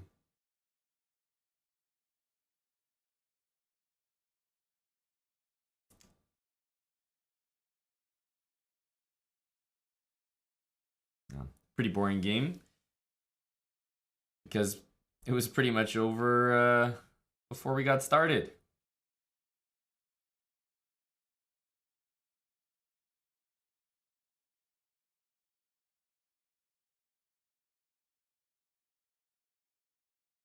Knight h7 is about to happen, and then rook b6, I guess.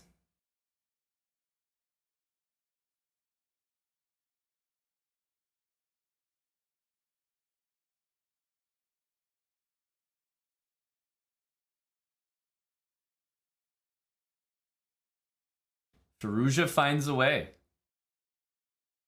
We finished so quickly that we can watch all the top guys, all their games.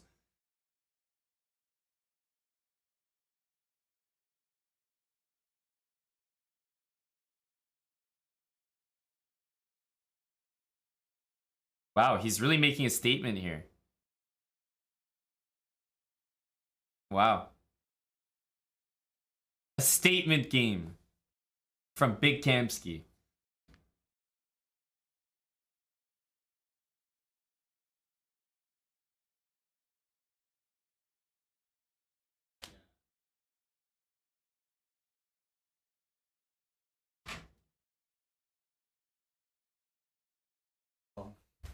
Oh, hello, Jeff.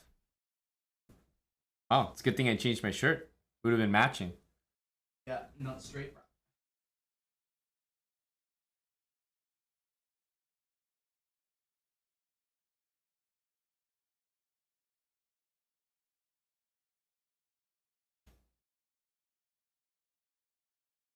Almost ready for the next round. Some people are still pushing here, though. I could see this being a win for black more than I can see it being a draw. Oh, what's that? Oh.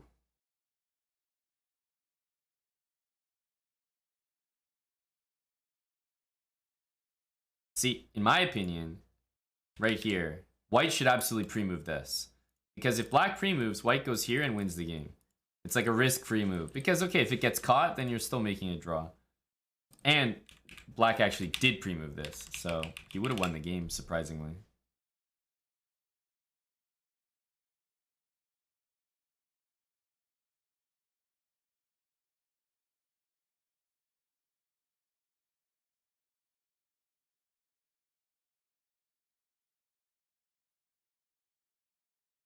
Bishop c4 check.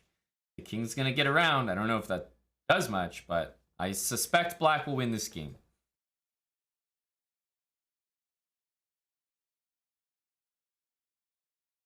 Check, and whichever way the king goes, you go the opposite way.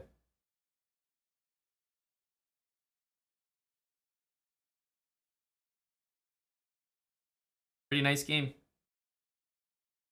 Pretty nice game.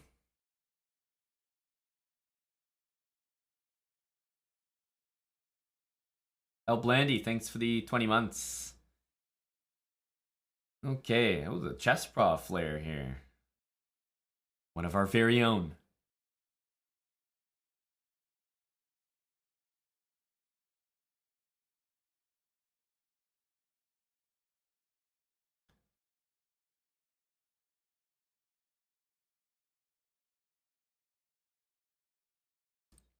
D5 is the main line.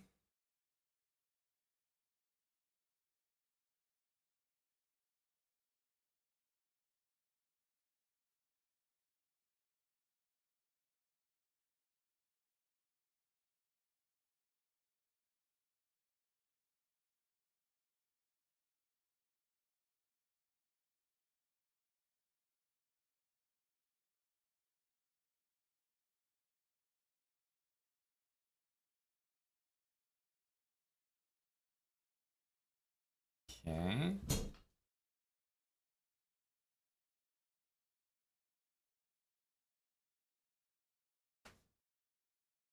Knight d7, I guess bishop g7 next.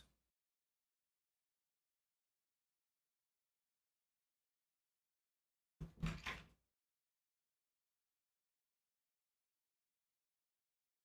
want to be careful not to give up too many light squares with a move like e5.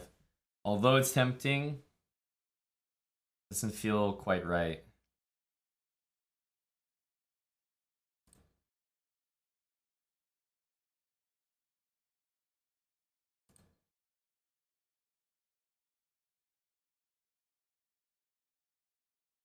H2 has some devilish ideas.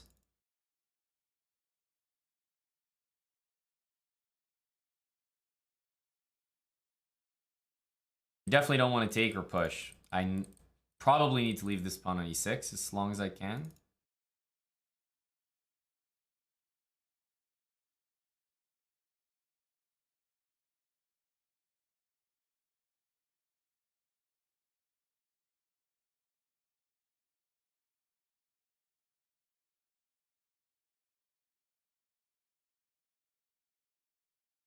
We'll allow bishop g6, but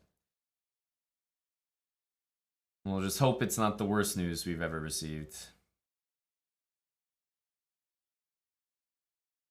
Maybe there's like a thing about queen takes, but I don't think so. Queen check, queen d7. What's wrong with that?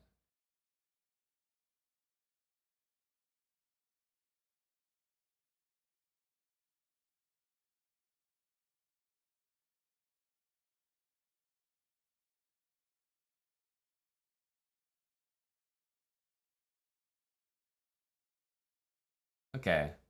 I don't know what that was, but I think I'm happy to see it.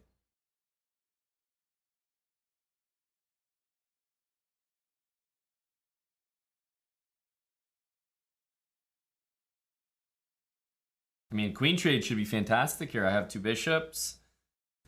Bishop goes to g7. I'm liking my chances.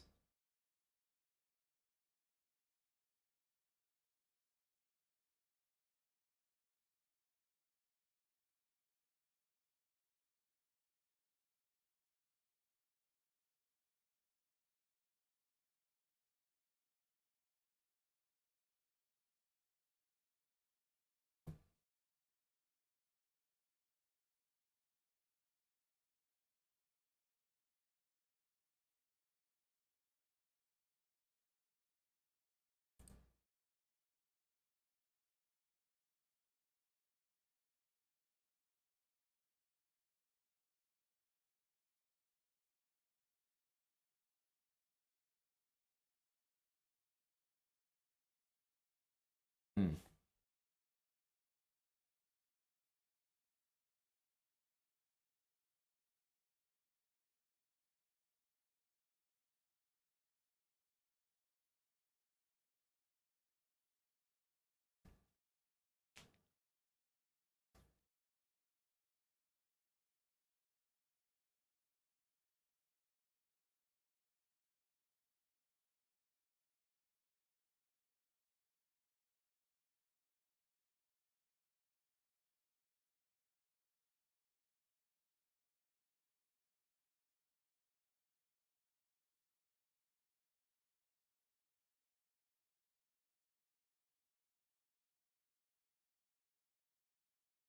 Think we have to do this.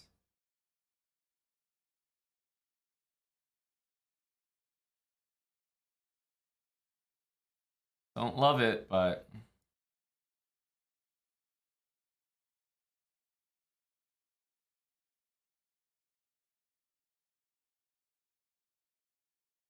don't love it because it's gonna get more messy and the position was just fine. Not sure his taking on h4 was good though.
Nice.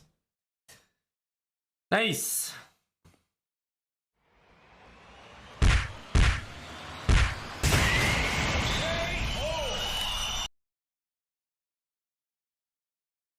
That's an important win for sure. In tournaments where you're getting killed by people that are higher rated than you, you also have to win the games against the lower rated, or else that's just a terrible event. Bishop e4 was pretty tricky here. I actually thought that he could have just taken here. And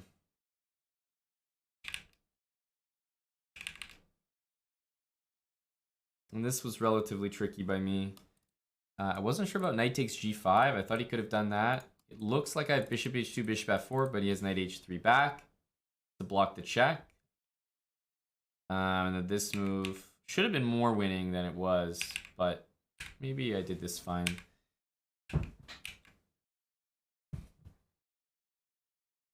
Yeah, I wasn't really thinking here. Takes, c4 is hanging.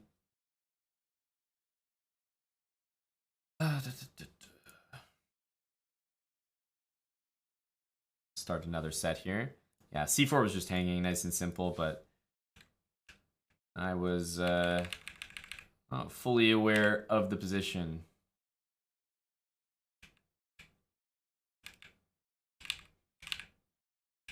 And a5 is also probably pretty good here, but rook d4 wins a pawn, so simple.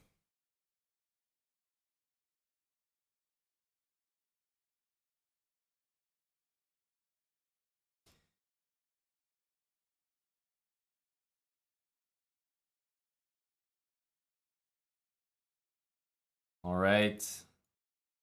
Another shot to play a half decent game here against a strong player.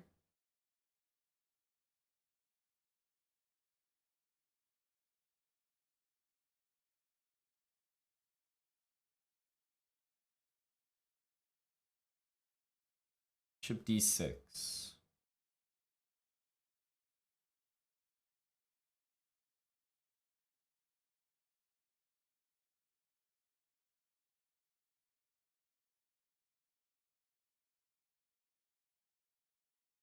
There are some positions that if I play d5, I can lock the bishop out of the game.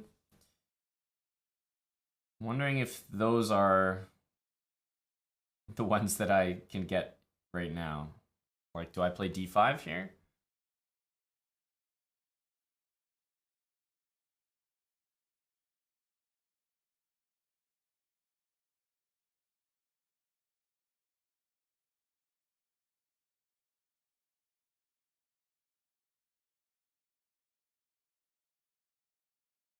Try it.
It's not quite a perfect, beautiful advantage just yet.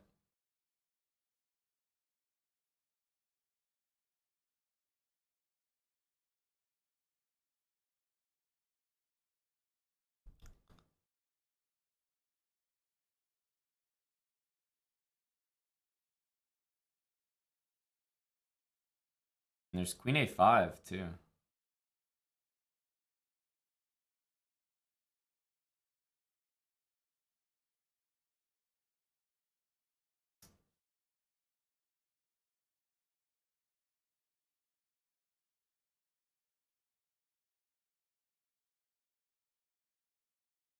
Queen a5, I'll walk my king.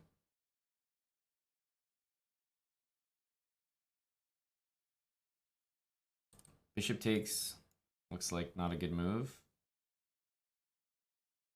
This position is so structurally good,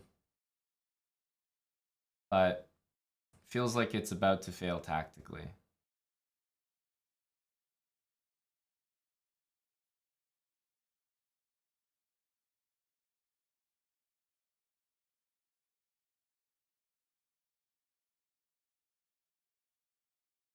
Barely surviving rook d2. I mean, I'm probably not, but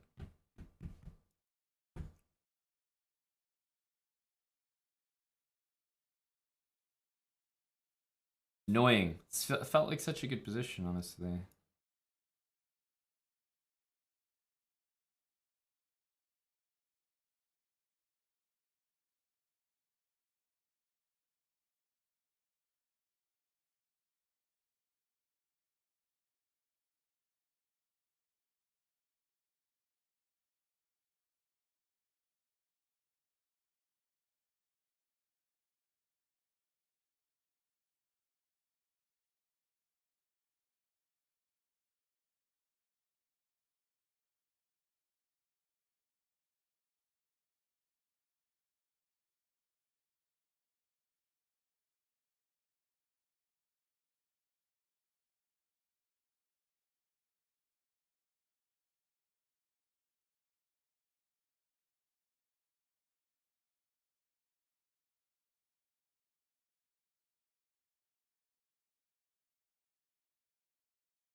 Oh my goodness. Could have played rook h4.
I mean, I didn't really know what I was going to do once he made a pass pawn, but if I was any better at actually knowing rook endgames, then I probably would have defended this. Couldn't have asked for much more from how strangely we played the beginning. Here I'm doing well. I know I'm doing well, but the time decides everything at this point. Yeah. I thought about g4, but okay. This looked like it simplified. I thought this simplified to a draw. I actually didn't think this would be that tricky. But rook c6 and rook c2 is coming, and that was just a big oversight. I guess, didn't realize this, but I guess I just have to move one of these pawns and then go do this so that this doesn't hurt as much, but I don't know.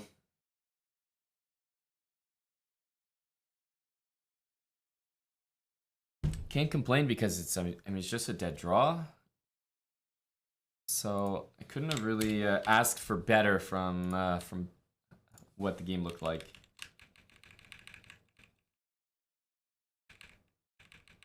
Yeah, but we just got like, I don't know about outplayed, but we got out somethinged.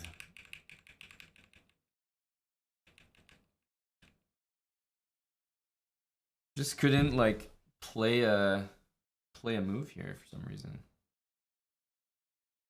This is a very weird event because despite having like some very good games, every game that I've played against, well, any decent player has been super one-sided.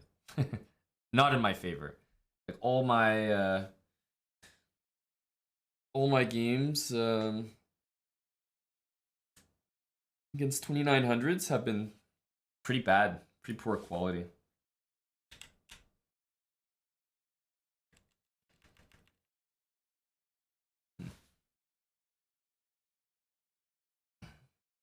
Not after he created a G passer. Well, it is still a draw, obviously, but the margin for error is quite small. And under time pressure, you're not going to be able to toe the margin line effectively.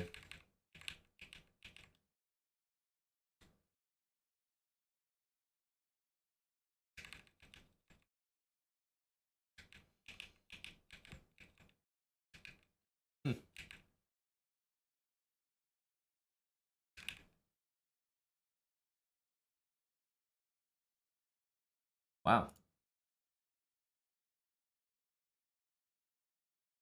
I guess e4 was quite good. Came close to drawing it. I don't know about close. Pretty much as soon as black made one single pawn move to create a passed pawn, I lost the game immediately. So I wouldn't call that close. We were just shuffling around.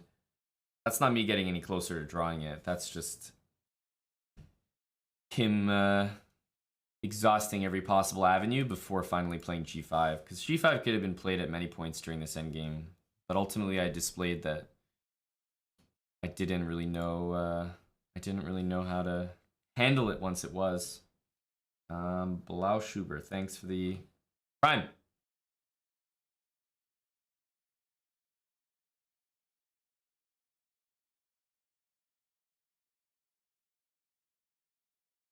Well, RLB, I think if I knew the answer to that, I might not have lost this endgame, right? I don't know. Rook endgames are always very specific. You can think of principles and stuff like that, but ultimately they're very specific. Like, there wasn't anything wrong with how I played this endgame. Even here, rook h1, probably making a draw here. But you can make it easier or more difficult for yourself. e4 would have been a nice move here, just to simplify.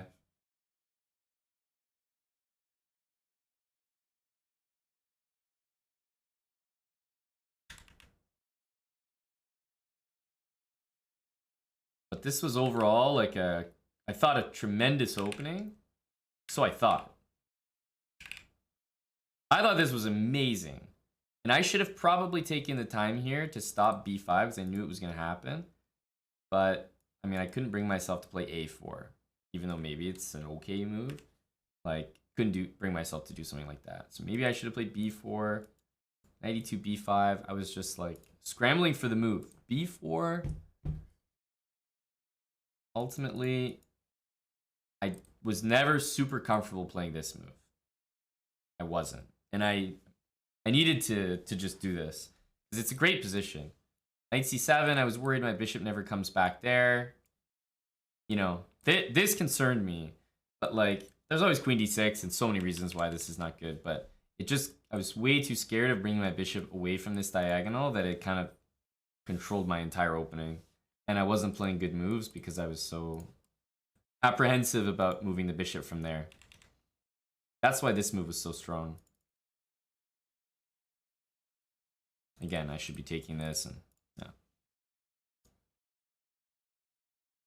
Hello, Redson. Jeez, we play rook endgame and all of a sudden Eddie's the only guy typing in chat. Holy smokes. Apparently we've got 1,000 people here. Not a soul is typing. Just Eddie. Well, Eddie, it's you and me in the rook endgames, buddy. You and me in the endgames. You're all I have left in the chat, Eddie.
Okay, I can go rook e1.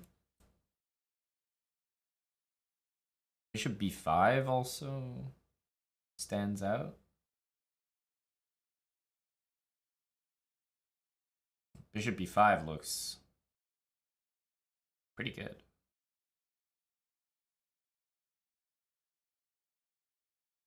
I suppose bishop b5 rook e6 is not that clear.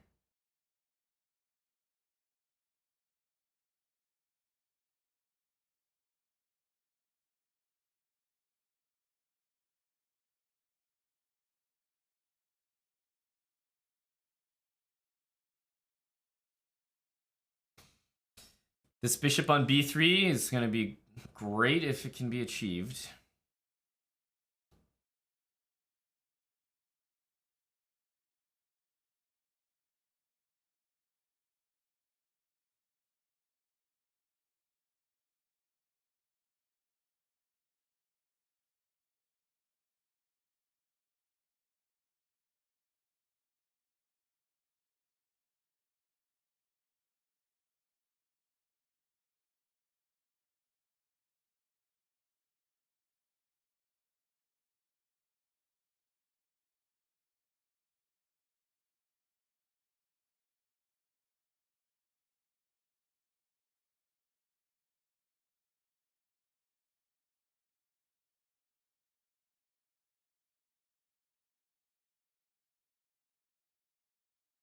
Bishop c2, knight c4 is bothersome. Need to like move my queen or something.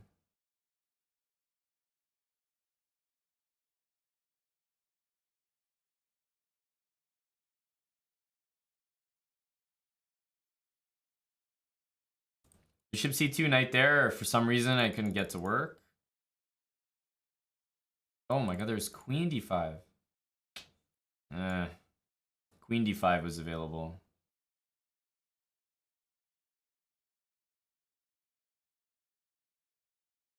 Because rook d8 or rook e8 wasn't working. Takes, check, check. Trade the queens.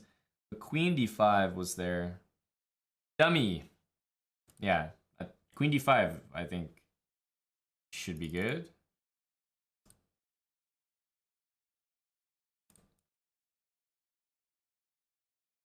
It's a little bit worse now.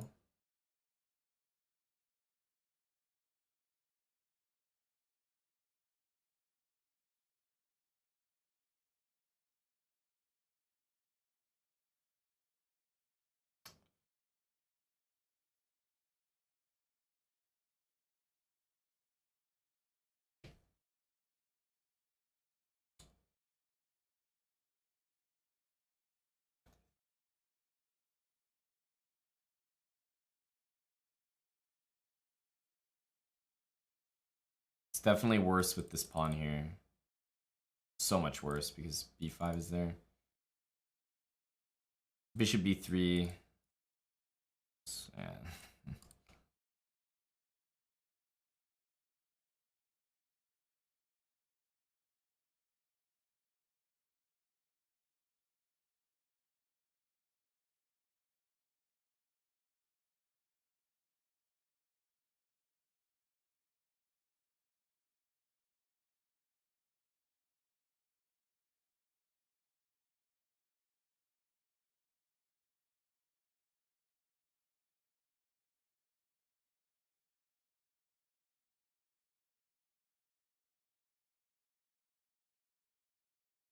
Knight e3, I didn't want to calculate.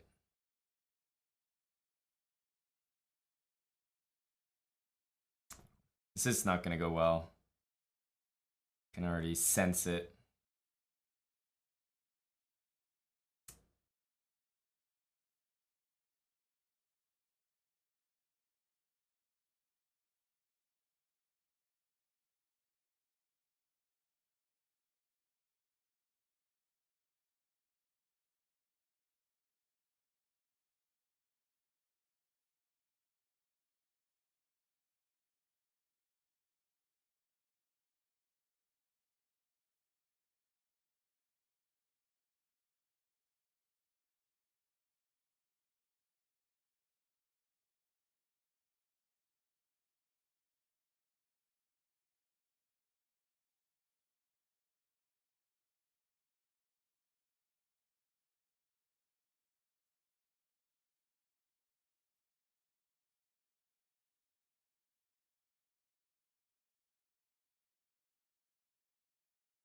It's lost.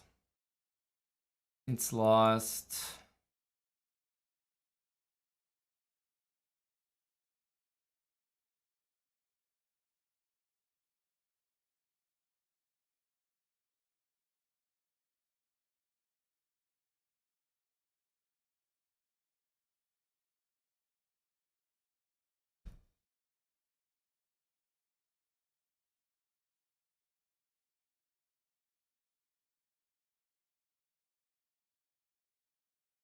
Not much to do.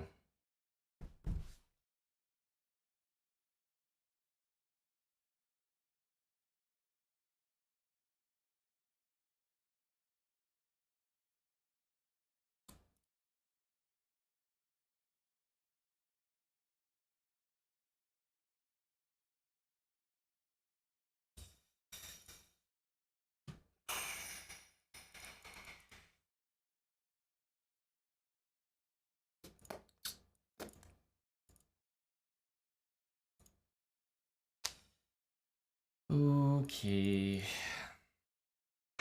Yeah. It's unfortunate. We missed it when it was a good move, probably, and we played it when it was good, but not as good. It just kind of sucks.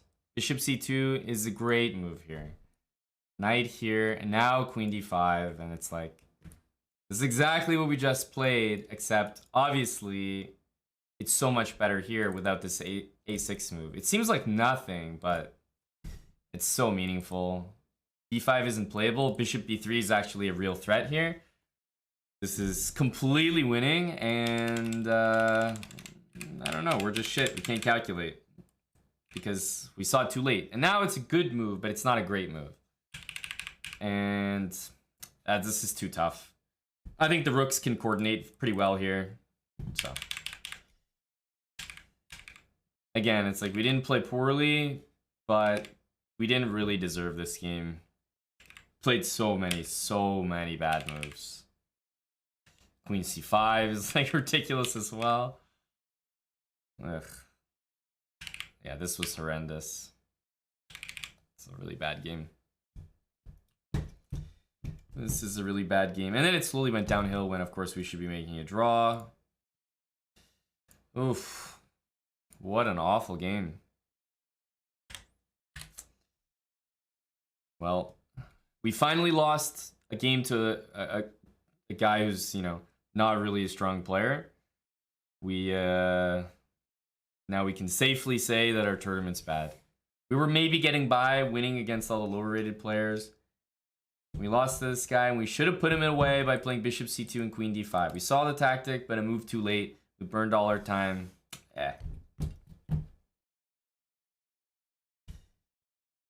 Like I said, if you're going to lose to all the strong players with terrible games, at least beat the guys lower than you. Otherwise, your tournament's just going to be very unremarkable.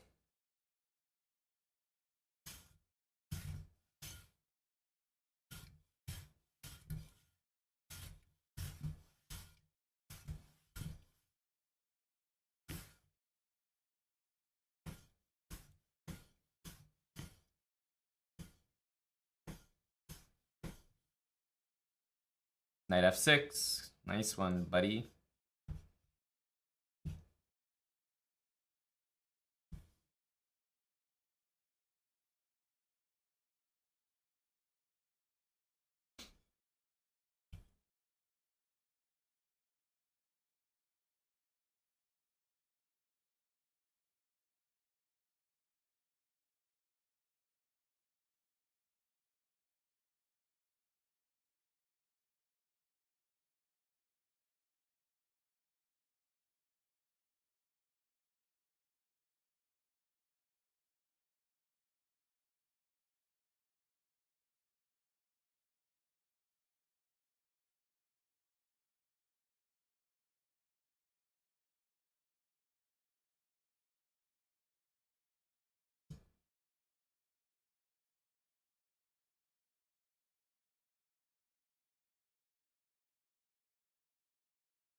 Last game of the round.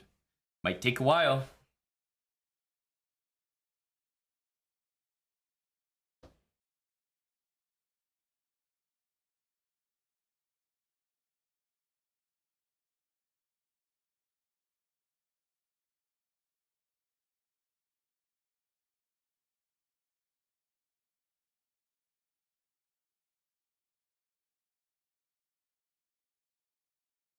Such a hard endgame to play.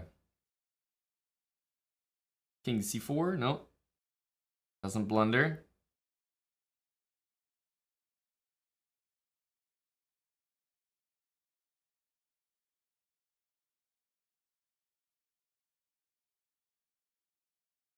King is just going around and around and around the knight.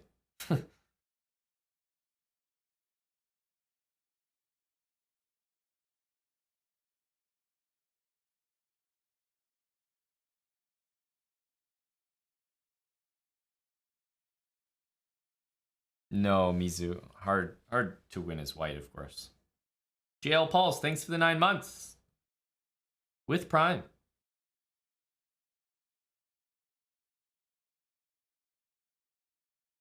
Now we're in round 10. Depressing. We lost our last game to someone lower rated than us, which really hurts our tournament.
Knight's gonna arrive here. This isn't a particularly inspiring game.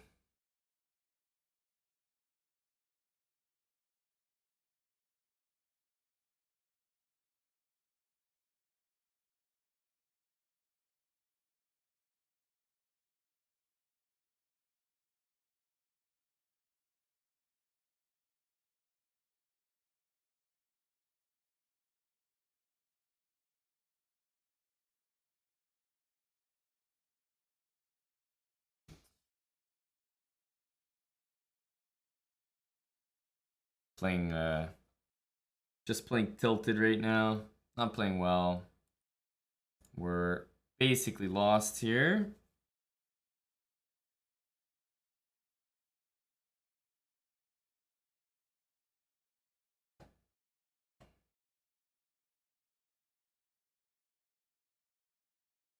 Not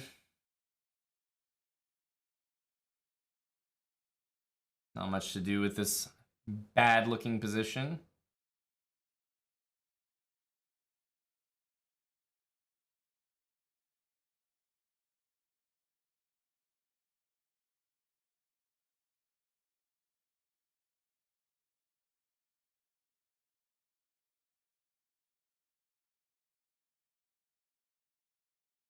Strong knight.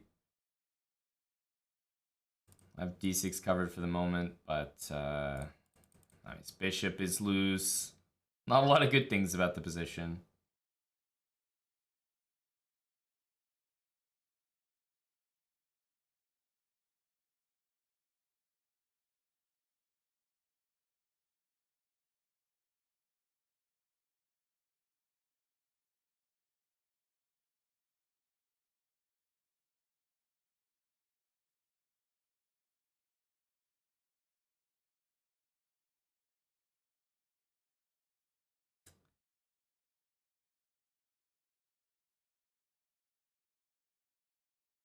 Yeah.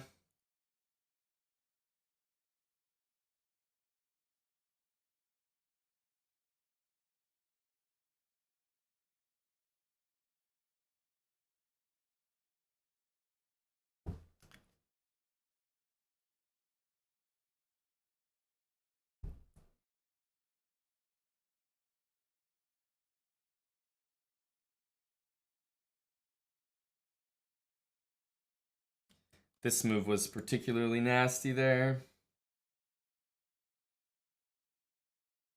Every move is lost, though.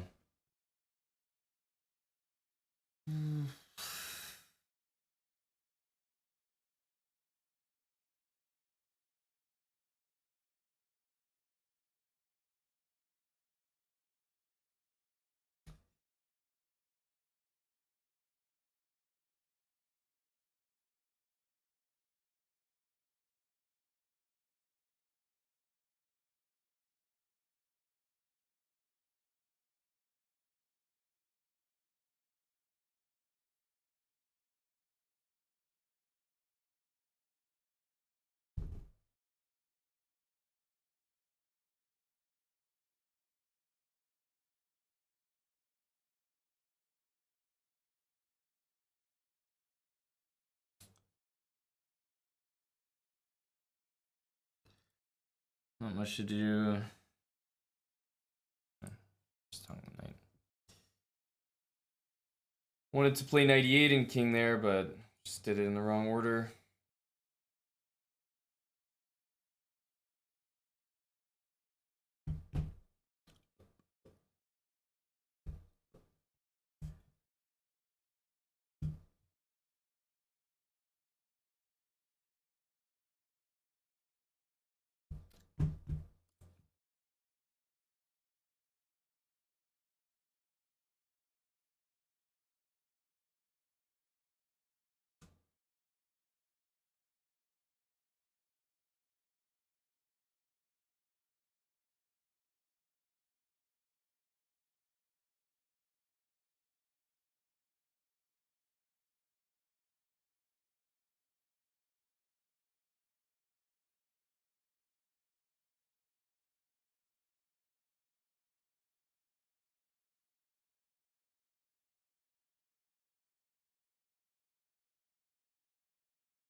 was a funny conversion from him for sure.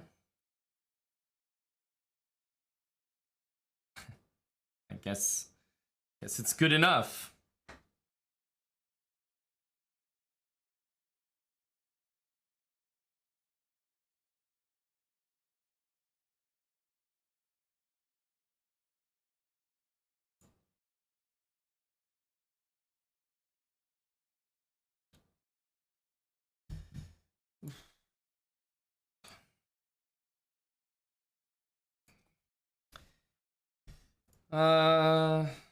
Yeah.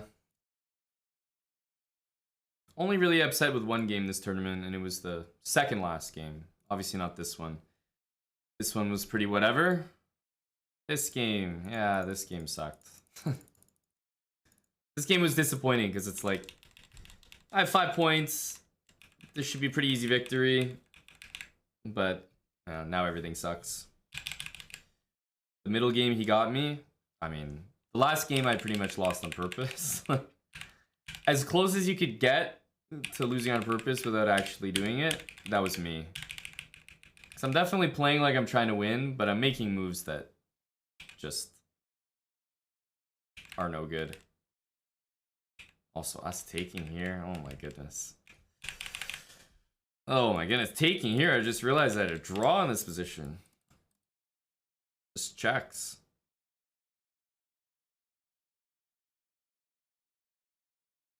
Wait. It's not a draw though. It's with f6. Okay, never mind. Never mind. Yeah. Forget that. Forget that. He has this, so it's not really a draw.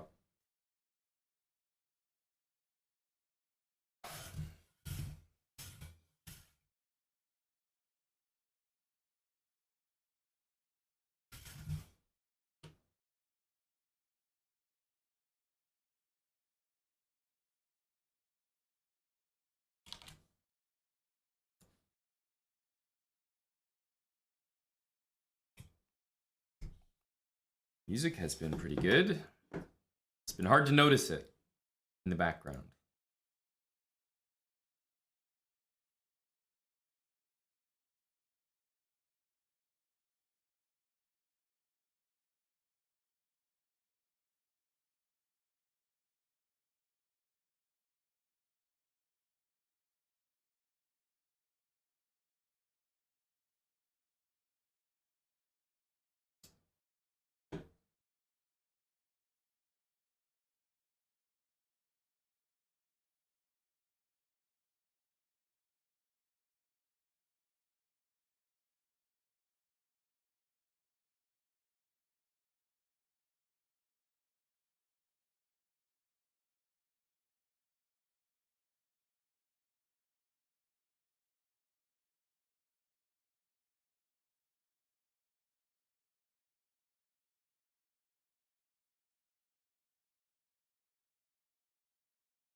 Yeah.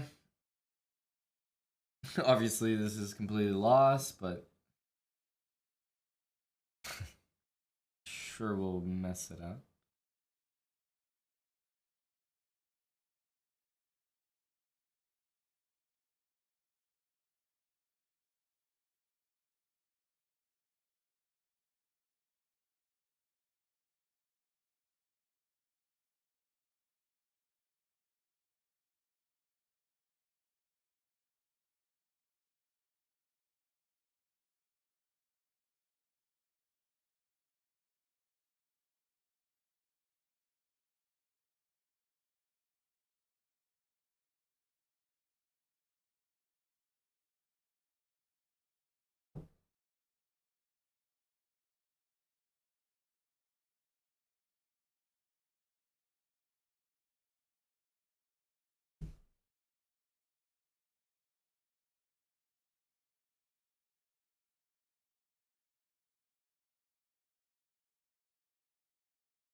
Meta 4 is happening.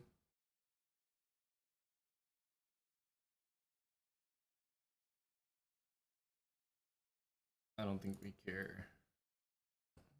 Take this, I guess.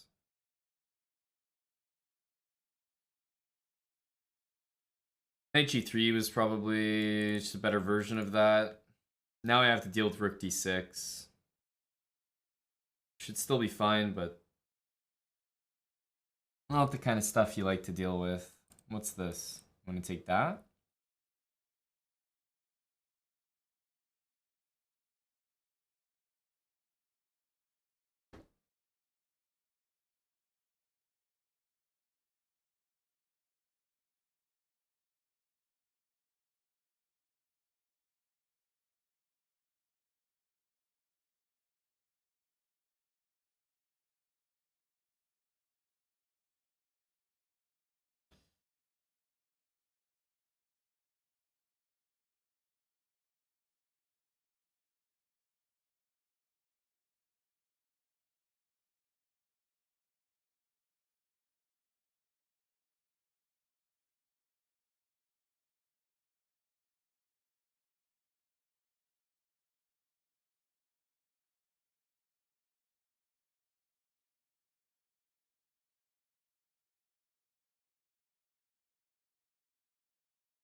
Okay. Wait, this is a game from last round. I think it's not updating.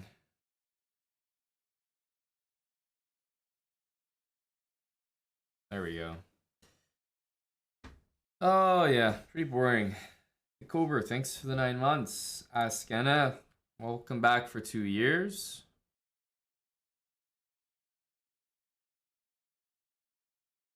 Not a single flag. Yeah, that wasn't... It's not too relevant to just not flag every game, right? I could go 0 for 9 and try to claim the no flagging prize. It's not really relevant. Darkwill, thanks for the prime sub, bud.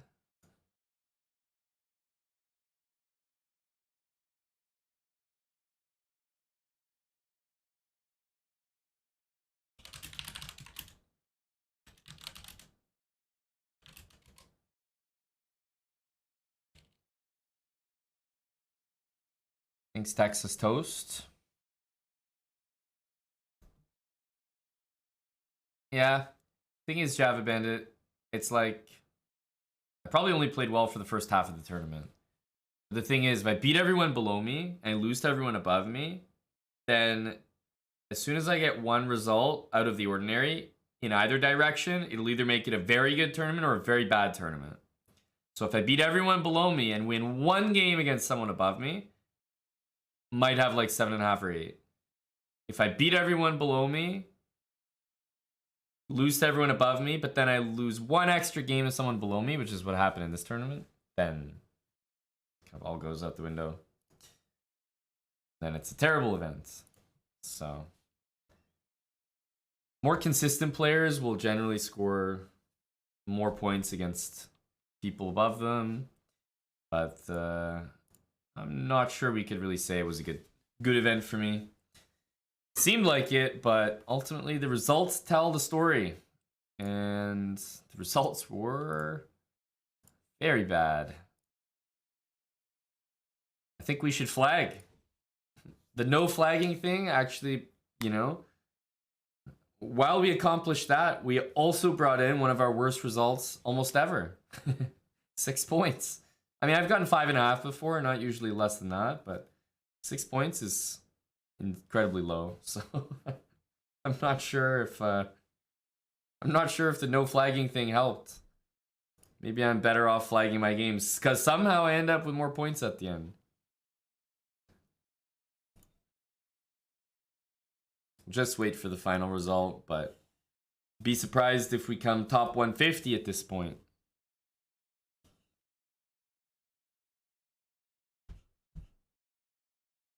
Thanks, Darkbone. 58 months from Darkbone. Tier 3 as well. Welcome back, Senor Bone.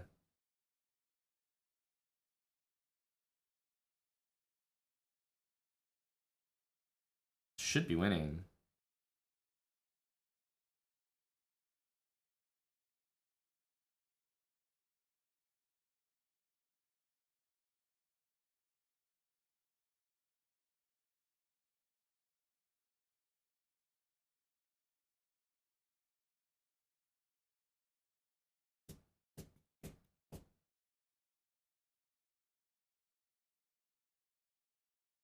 Damn. Rip Dania in the last round. I think the games are all done except this one.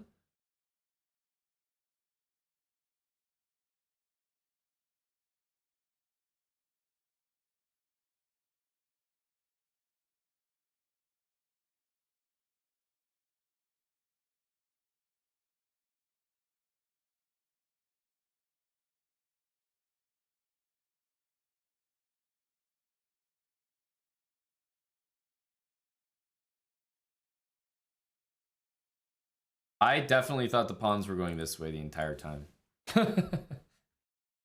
Especially after that move. Like, what the hell? He just let him queen. Azerty, thanks for the 2 years. Azerty GG.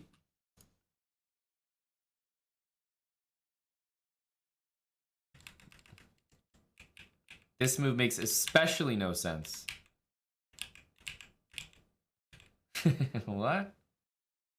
Oh man.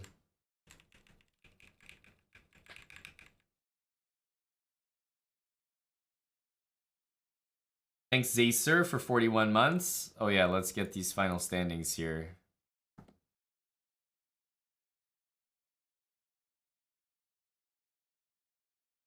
Let's get these final standings. I suppose I can move this camera back down here. Who's up there for our reality TV? Thanks, Washed Adult. That's a full year from Washed Adult. Welcome back with Prime. That's I think that's all your streamer can do, Washed Adult. But still, we take those.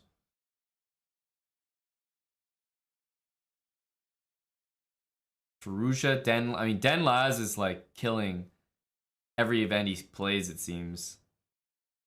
6 points. Is it going to be top 150? Dun, dun, dun. 74. Holy smokes. We are the best performing 6 out of 11. Because nobody should have 6 out of 11 at my rating. Not even close. Surprised we came top 100 there. But anyhow, I think we knew that none of the challenges were going to hit today. Not above 6.5. Not even top 50. And those should be kind of gimmies.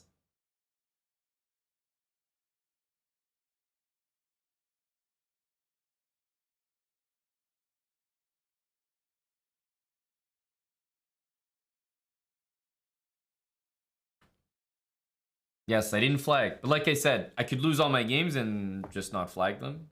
So I'm not sure that's much of an accomplishment. But perhaps with my time management, it is. We gotta take those baby steps away from addiction.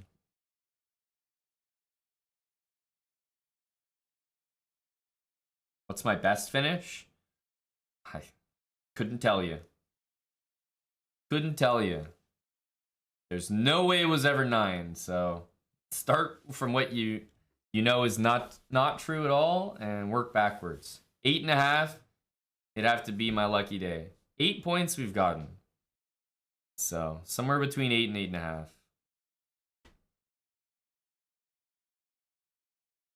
I can usually only do one of those per week, Realty Money. And one at most. This week, I think we were 0 for 2. But most weeks I can only do one of those.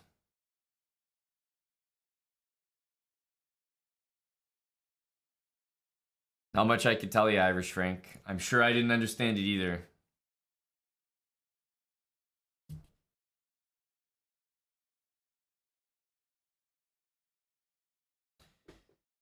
Thank you, Kevin Richardson. Appreciate it, buddy. Yes, it is a it is an Untitled Tuesday angle. Suppose I'll host it.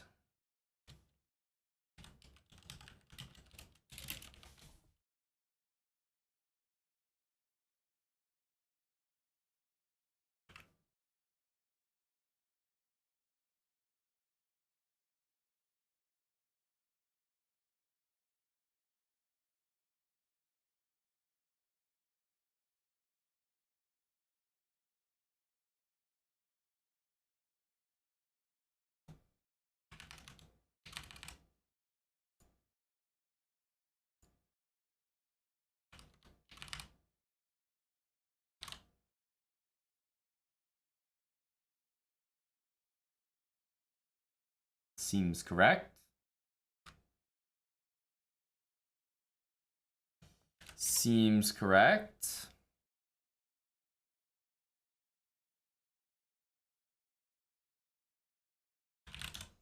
Update our join command as well.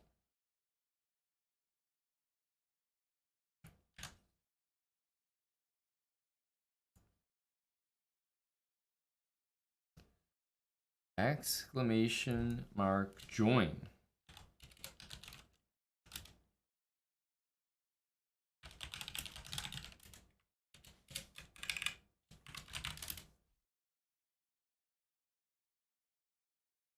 There we go.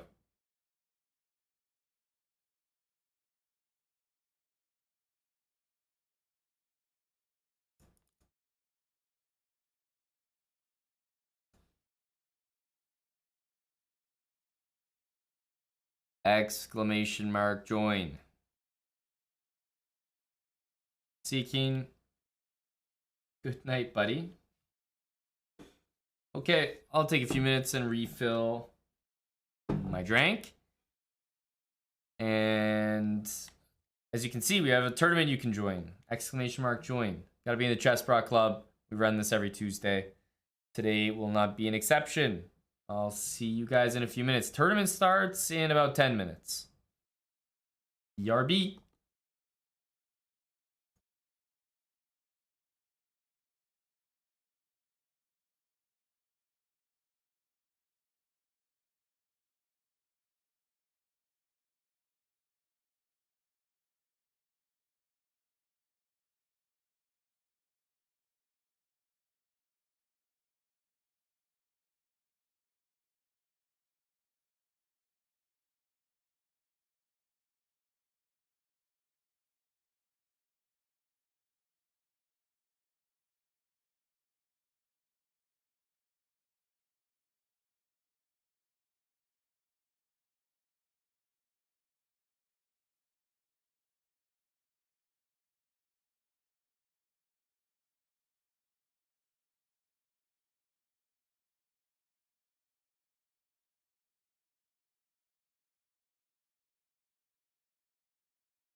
Hello, Aiden. Welcome, Untitled Tuesdayers. Still some time to join. About 5 minutes till we start. Night King 68. Welcome back for a year.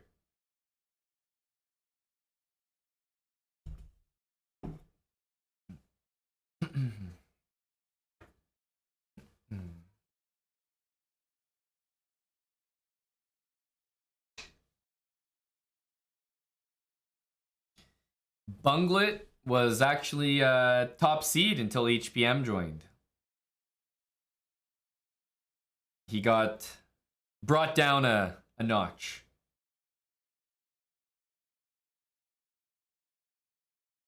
Five out of 9, 14th overall. Are you gaining or losing rating, or do you know? Or maybe if you had to guess. Usually you can tell just how your performance was. If you're happy with it, you might be gaining. If you're not, probably losing. Same goes for Untitled Tuesday. You know based on your score whether you won or lost rating. You just do.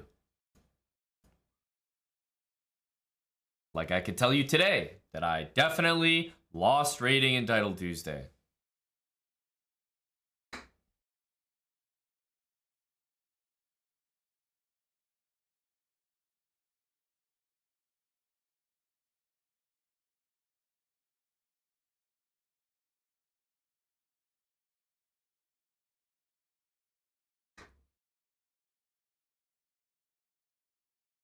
It's okay, Upsonics. You're going to be playing a lot of people around you.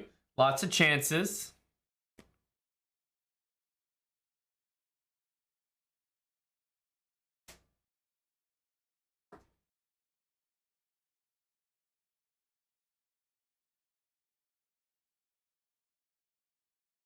That's the point, Big Nays. I have to keep it that way. I have to gatekeep a few people. The 3,000 chat pro GMs. Exclamation mark join. There's a link to join the Chessbra Club there. And a link to join the official Chessbra Title Tuesday.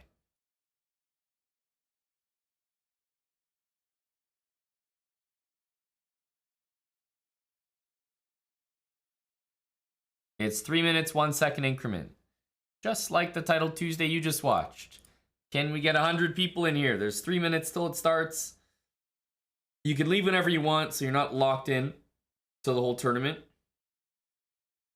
But you can only late join, I think, until like halfway through round 2 or maybe at the beginning of round 3.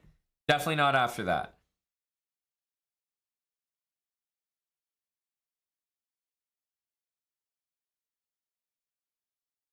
You're going for 7 points and no flags? We'll be paying attention, Lixie Bootsy. A lot of people have tried and failed that epic challenge. Are you in, Gek? I don't know. If you joined, you were in. If you didn't join, then amazingly, you're not in.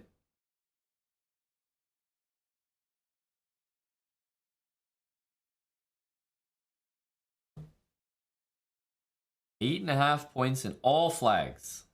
I wish you the best of luck, Frank.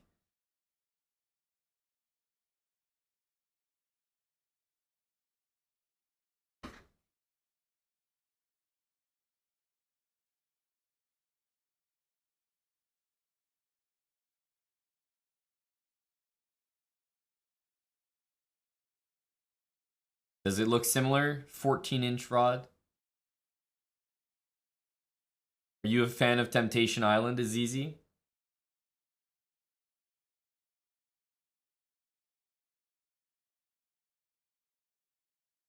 Yeah, I see a lot of chest bra flares.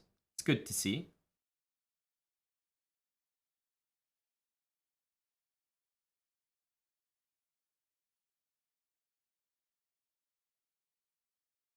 We got a minute left. We do have 100 people in here. Yay.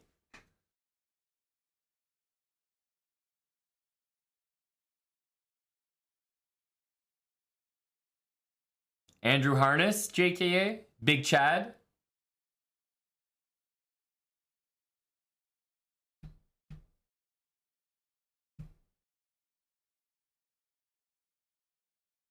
Yep, Andrew Harness is definitely a beast, a unit.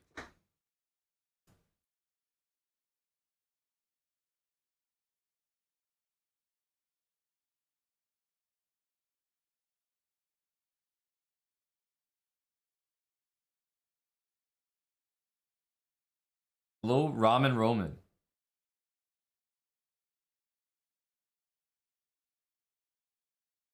Well, we didn't have a good title Tuesday ourselves, so the only way for me to hit 7 points with no flags is to join this tournament.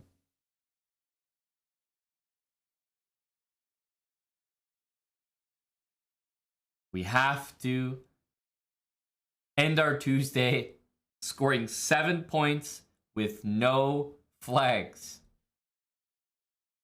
I've selected Untitled Tuesday. If we don't make it here, we're going to have to keep entering tournaments.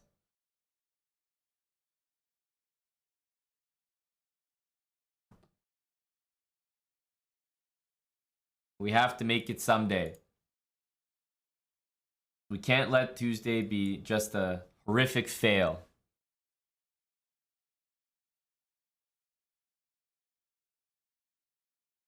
I mean, we can, but maybe we can avoid it for the moment.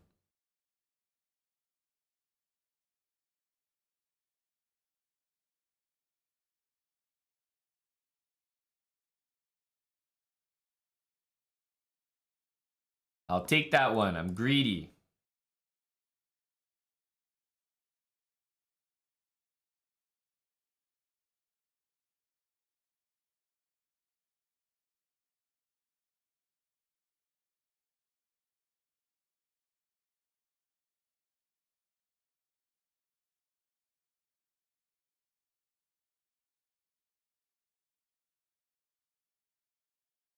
Well, that's the beautiful thing, Jackpot Jossie. It's only hearsay that you could say that I've called it Untitled Tuesday.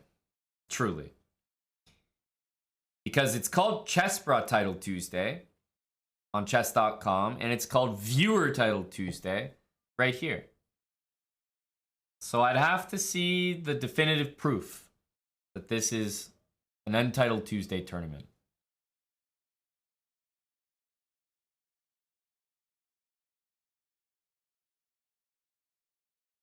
Let's bring the bishop back.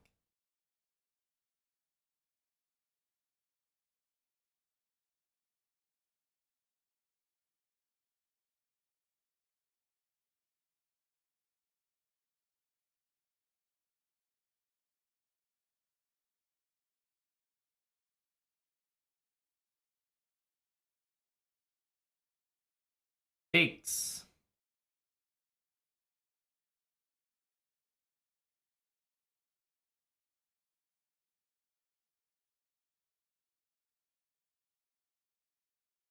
Going for the pawn, pretty much forcing him to go here. And then I think we'll just go right back. And the pawn on e6 is actually worse, I think, than the pawn on e5. Because although it's defended, only he can keep that up.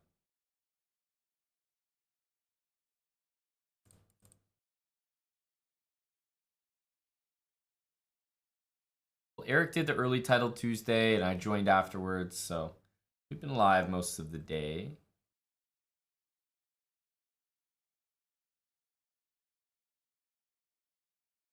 This looks good. This looks good. Which one do we prefer?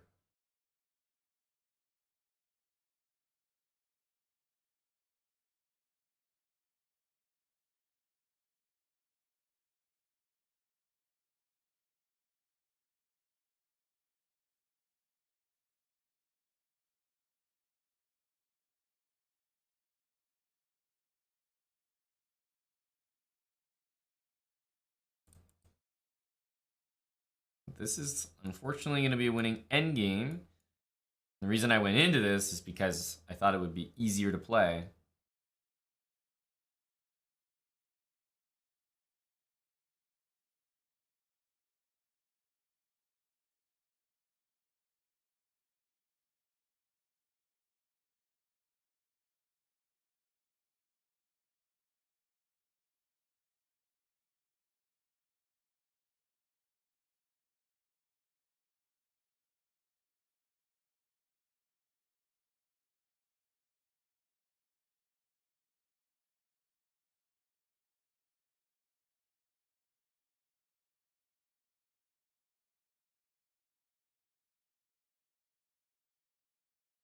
Let's go.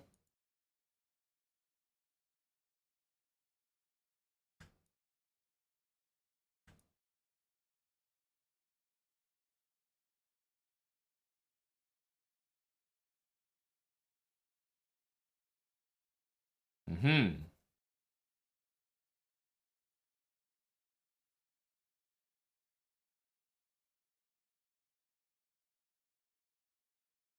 I think he's already in the right corner, so he's kind of helping me out here.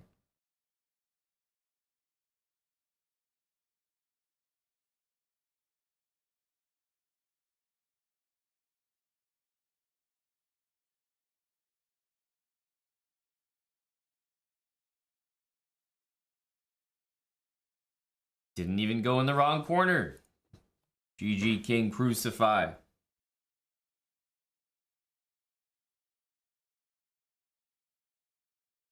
GG. Still some big first round games ongoing. JKA handling. Anthony Atanasov is against a real journeyman of the chat.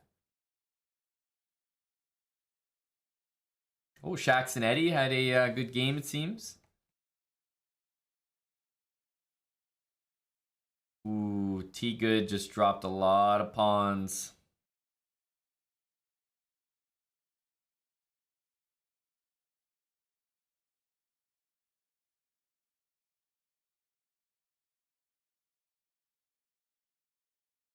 It was good while it lasted.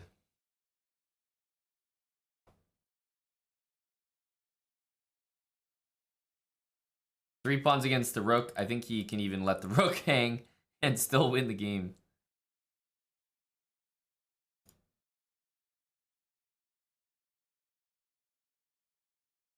Oh, that looks done.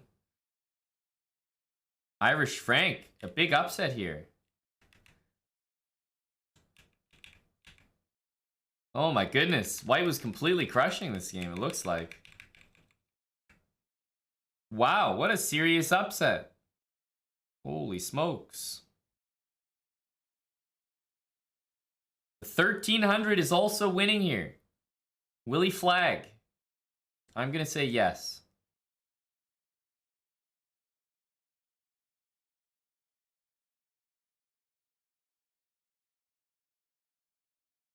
Zacer flags. You see these oh my goodness.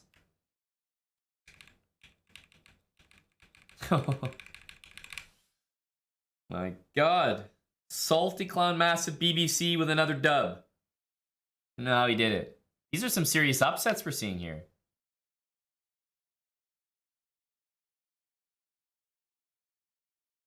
Hello to Victorman 6. A 75-month resub with Prime.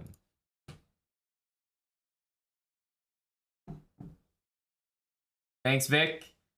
Dangled, thanks for the 4 months with Prime. And Bad Kip, 28 months. Welcome back to Big Bad.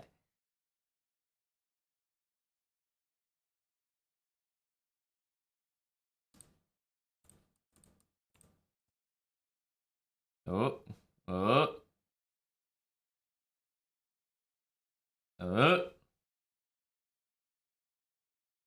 Here and takes stalemate. Could have happened. Could have happened.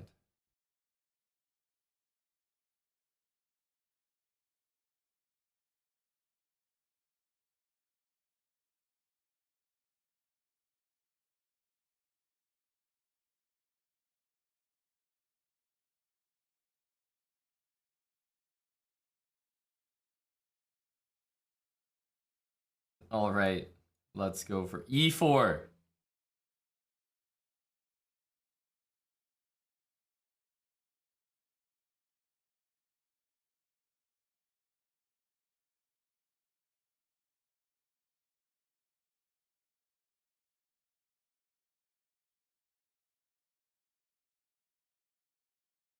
G6. Okay, okay.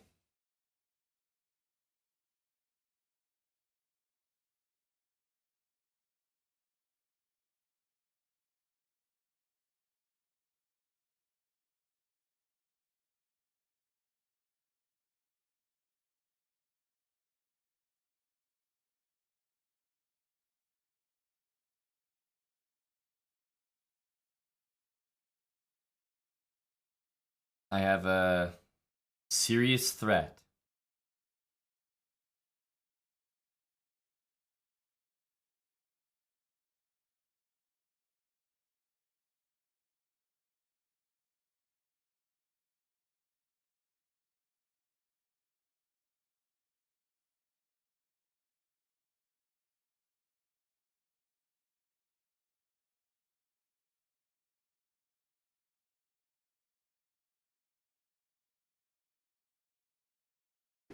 G6 is modern theory. I'm unaware. Unaware.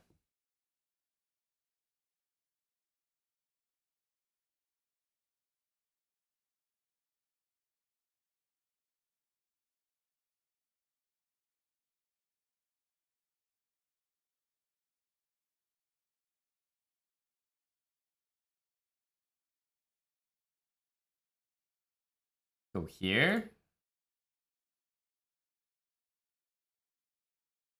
Couple places this knight might want to go.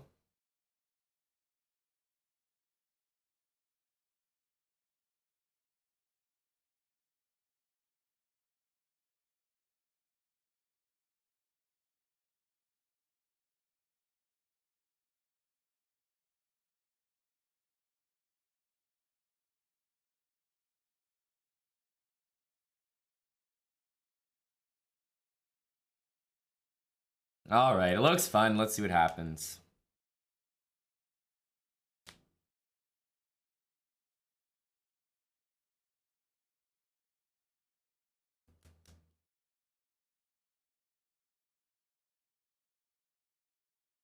Too solid, Vic. Here I am trying to have some fun.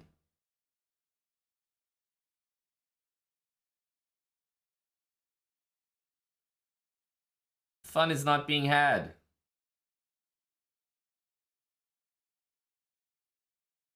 Ooh, hang on a sec. Fun is being had all of a sudden.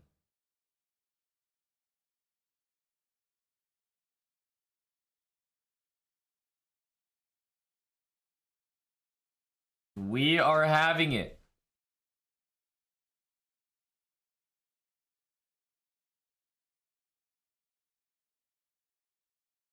Queen was attacked. We need to castle. C3, bishop d2. These are all like kind of caretaking moves, I like to call them. G5, I think h4 can be played. It's the most direct. Don't know if it's best, but it looks like the hardest to deal with.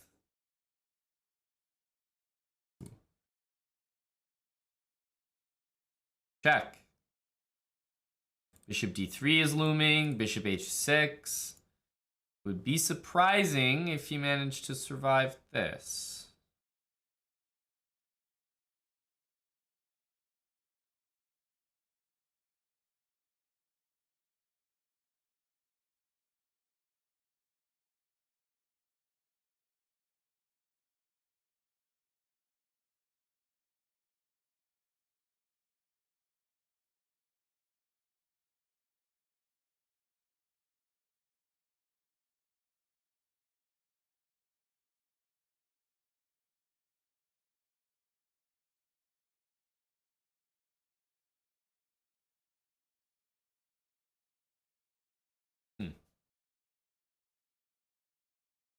Bishop d3, knight f6 exists.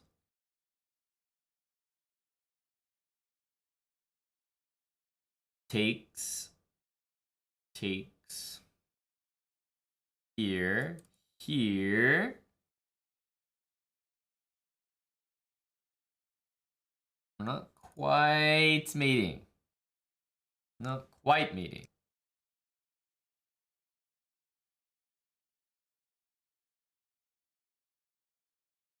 So I'll start with this. We still have this in our pocket as an idea.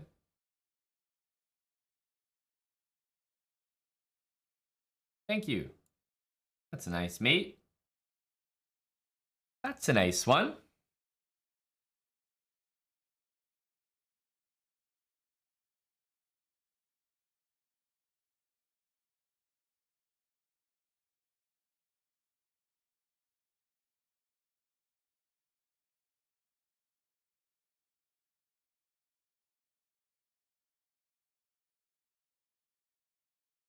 Let's see. Lixie Bootsy, how's he doing?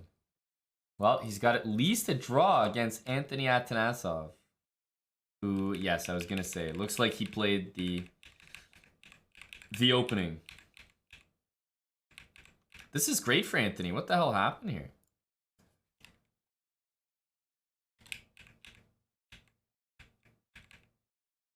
Oh, wow. Rare miss by Anthony.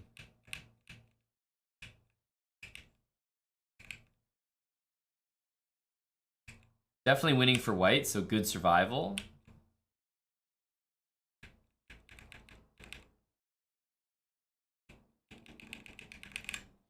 But that's always frightening. When Lixie Bootsy starts saying things like he's gonna score 8.5 points, we all have to watch out. Oh, that's okay, Darmian. You don't have to apologize for that. Eddie, the endgame magician, is playing an endgame. And, well, he's kind of getting lucky that his opponent played that. But Eddie, the endgame magician. Eddie, didn't you just spoil this endgame?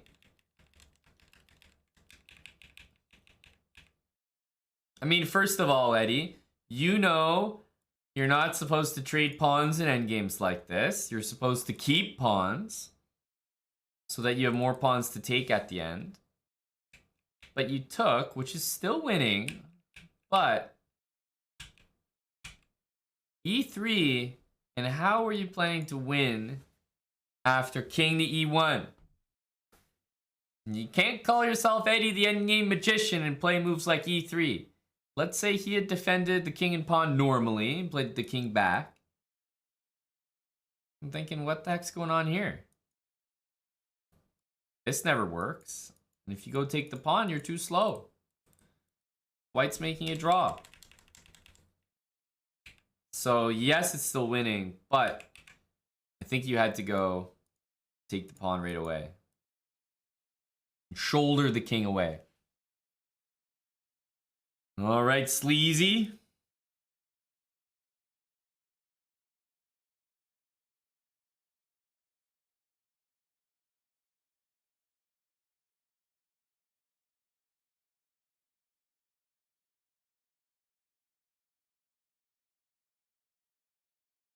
I'll take.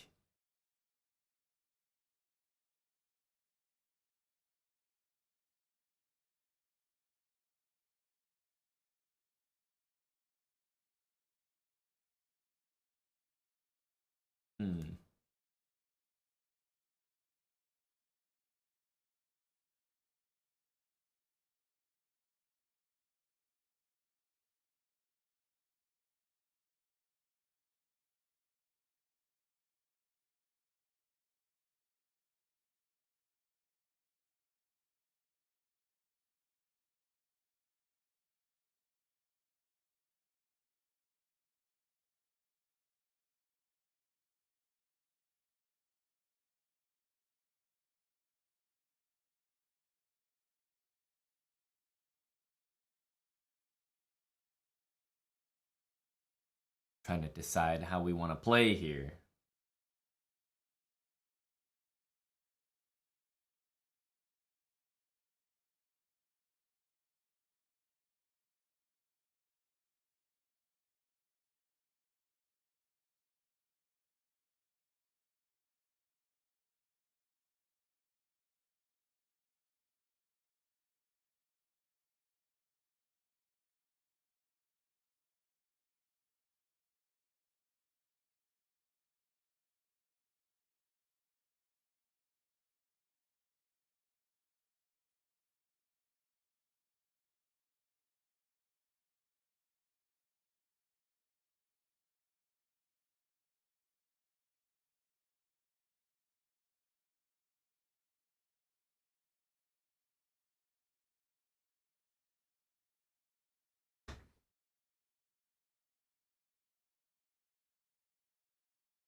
It's an interesting move. Considering he went back, now to go back here, instinctively feels wrong.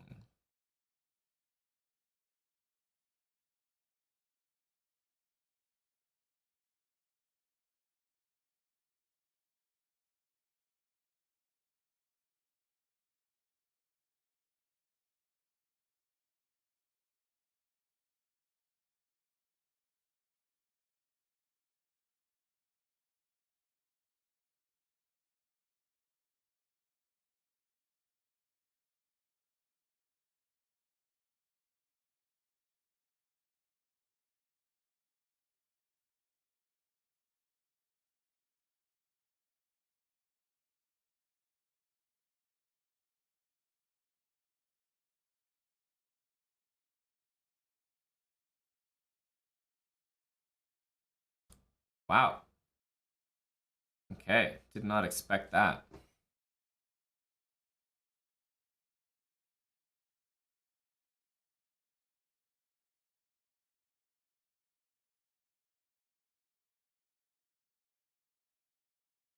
Isolated pawn, but also white's development is a little slow here. Knight f1 is not a normal isolated pawn position move. Neither is knight b3, and one of the two looks necessary to get that bishop out. Yeah, so let's castle.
Rooks kind of know where they belong.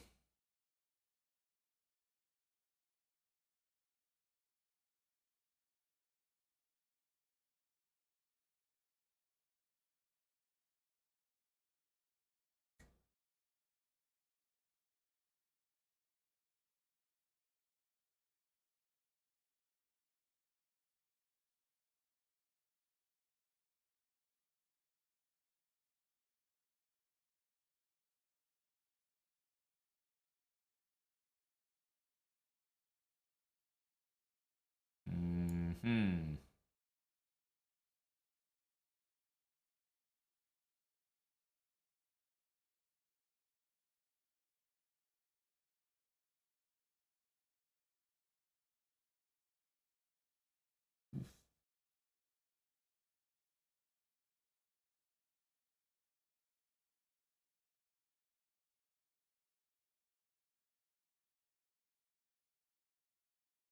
Hmm.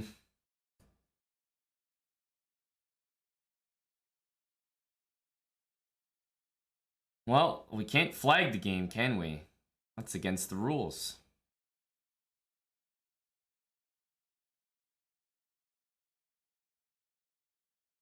We have to keep pushing.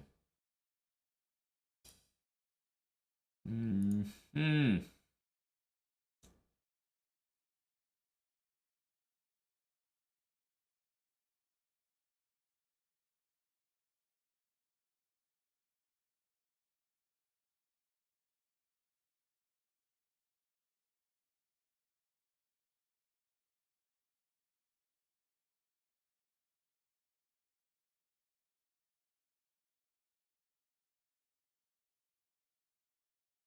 We're on a no resign trip today.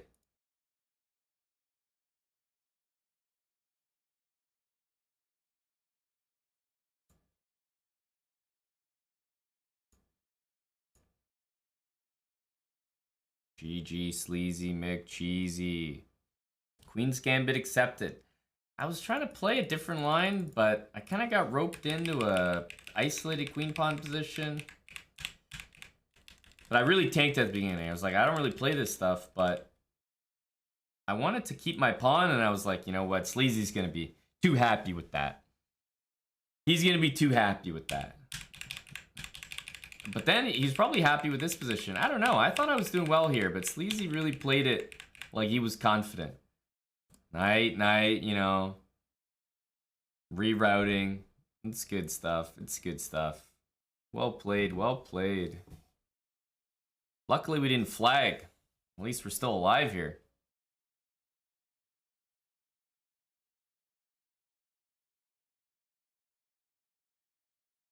But there's a reason we're in this tournament. I am... oh no. Okay, I was gonna say, I don't like the look of that. That just screams like stalemate possibilities. Exactly. Like I said, screams stalemate possibilities. You don't want this. You don't want this bishop. Doesn't help. I even released a YouTube video about how much it doesn't help. It only hurts your chances.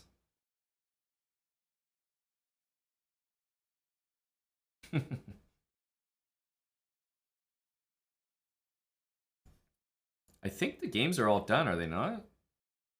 Wait, are we on a break or something? There we go.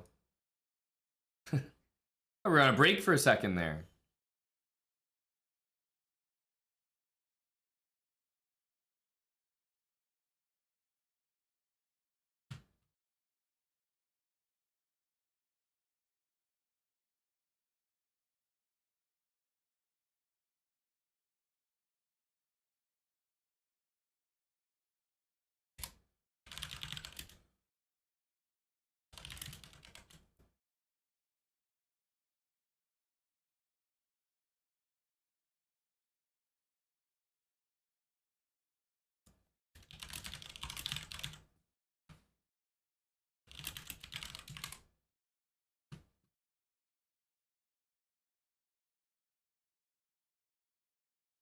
You've gotten all 1700s? What's wrong with that? Also, what is up with that? E6. 12-car garage.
If he gets his knight there, he's... I get it, he's safe. This move threatens mate, though. Funny thing is, I don't really know how he stops it.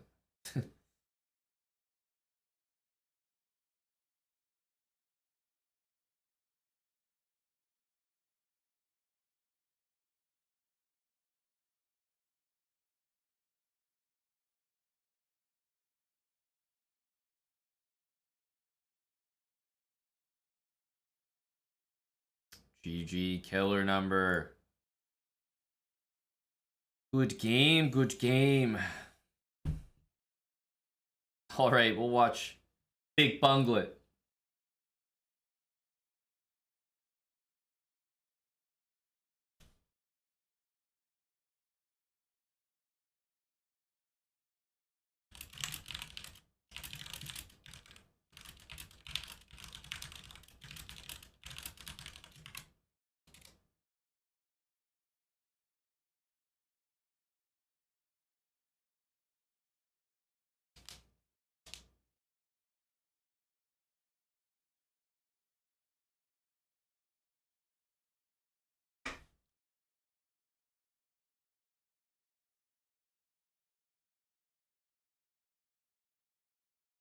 JKA is putting on some big bad pressure here.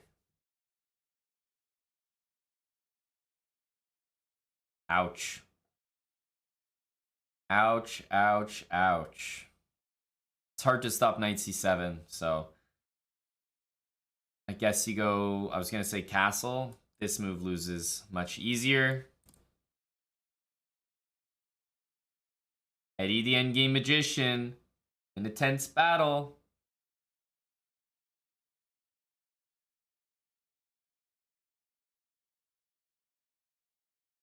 Go, Eddie.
This has been quite the process from Eddie here.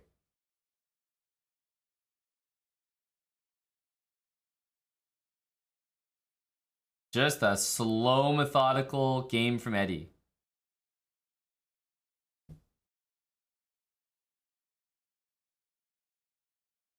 Sure, Darkbone. It's been a little while.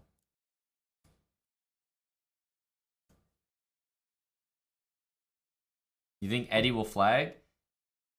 Mattis, is it still possible for the Flames this year? I don't know how many games are left, but does the math still math for the Flames? There's still a chance, right? Possible. Got it. I'm supporting the Flames tonight.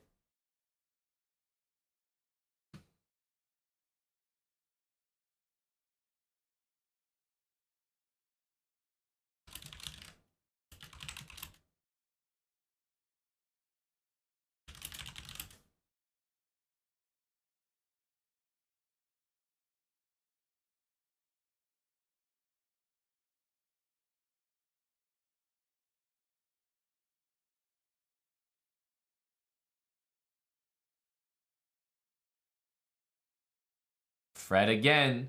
Here he is. This is a grind from Eddie. Finally, he wins that pawn. Oh. Edgebra doesn't want to win the pawn. Eddie, you had it.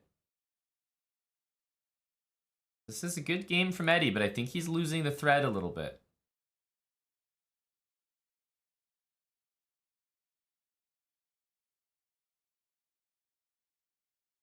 Oh, Eddie. He's definitely losing the thread. He's playing quickly, though. Shout out to Eddie in that speed.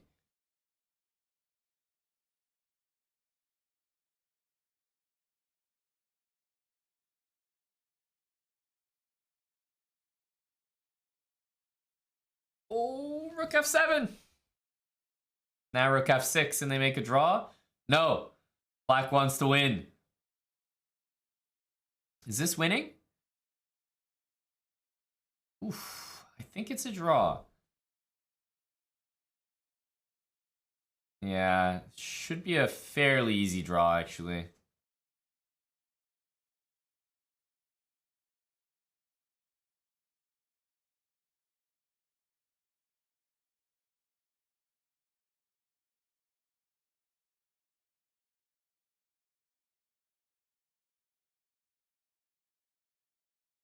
I think white needs to be playing b4.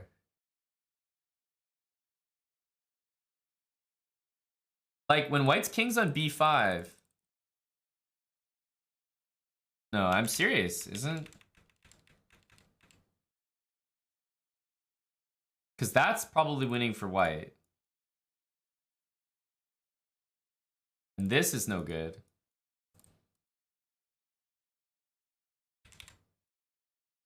And this is also winning.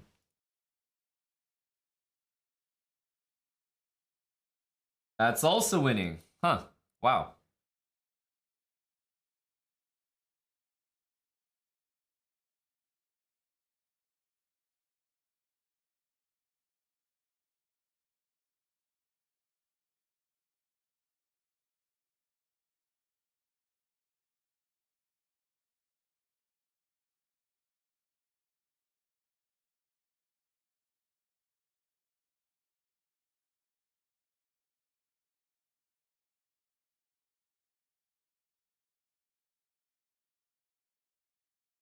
What a matchup.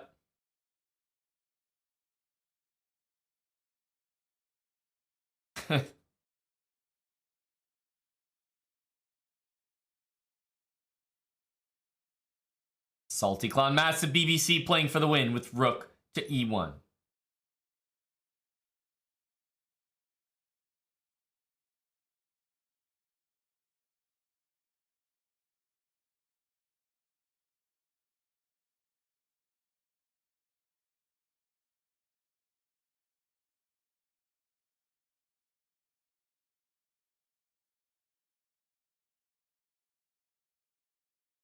Is someone gonna like hang their rook? Dan Sim 9, thanks for the 14 months with Prime.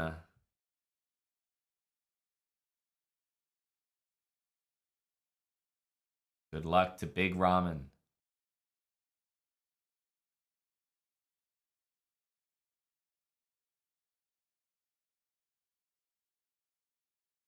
Noob LT 123. Thanks for the Prime. New one. Welcome, welcome.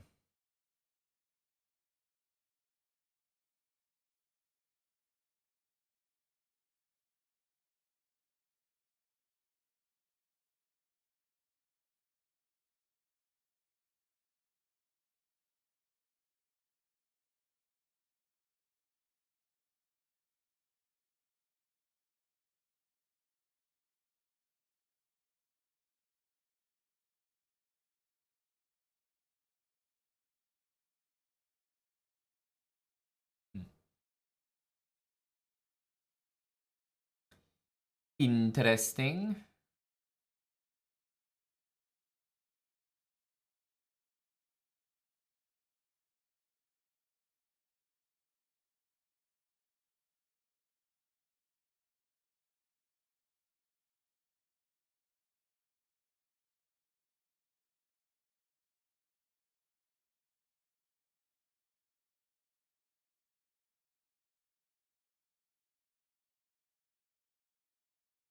Hmm.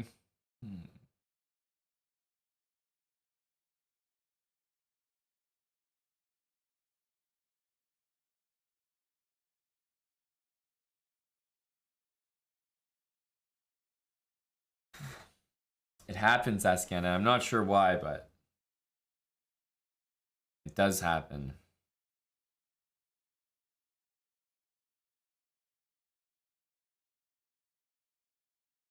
Interesting.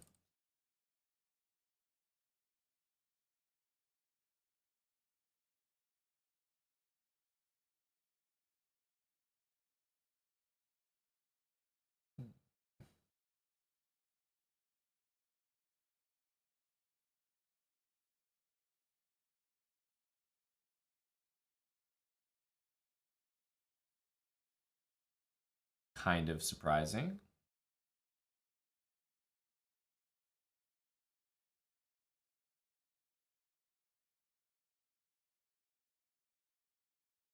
Stopped some expansion.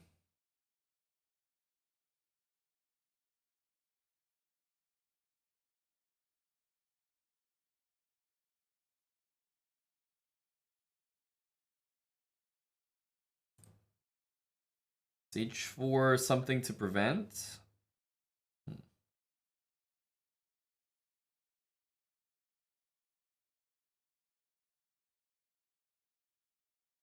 I think knight there here, that endgame should be good for me.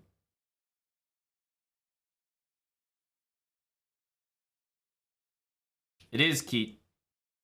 That it is.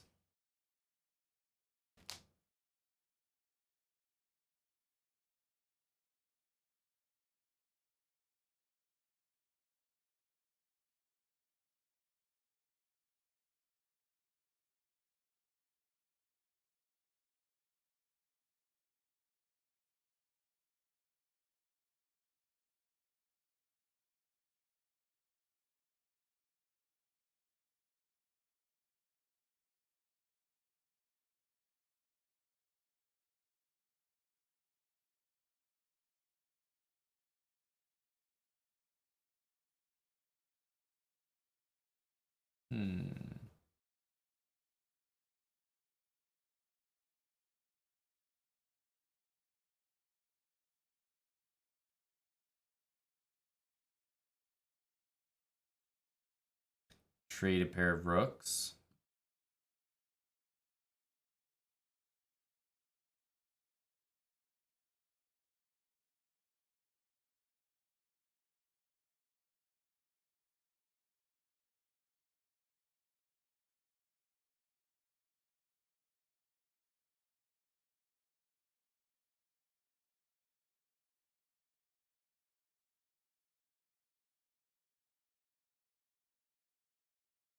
C3.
I'm not sure. We'll find out if this works, but it definitely seems to me like with that knight trapped in there that this could just be lost.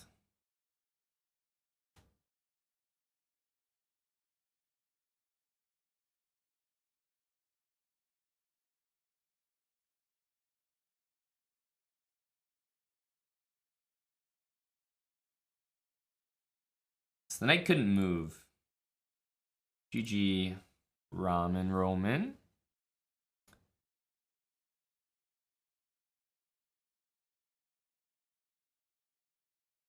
I guess White had to try to get the knight out. Maybe it was still possible, but it felt to me like this should always be lost.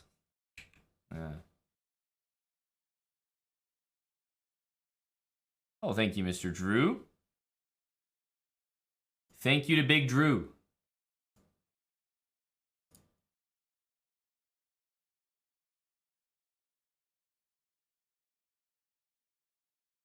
Oh, much the same as this event, Drew. Not too well today.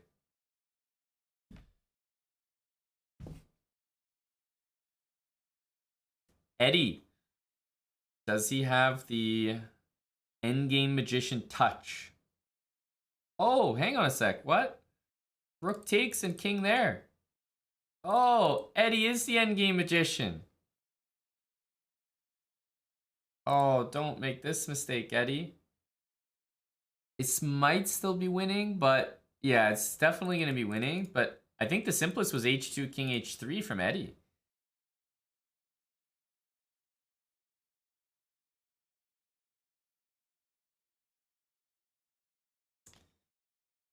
Unfortunate from Eddie.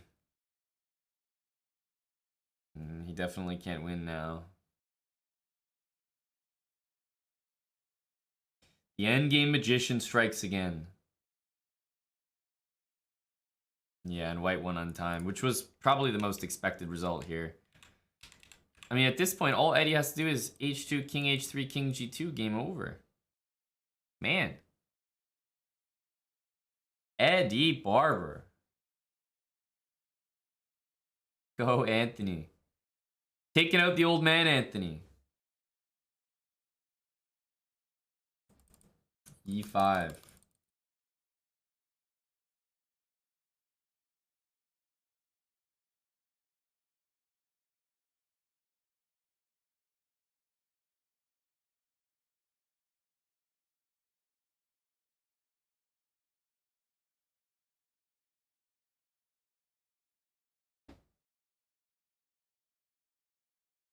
He didn't take out shit? You really, Eddie?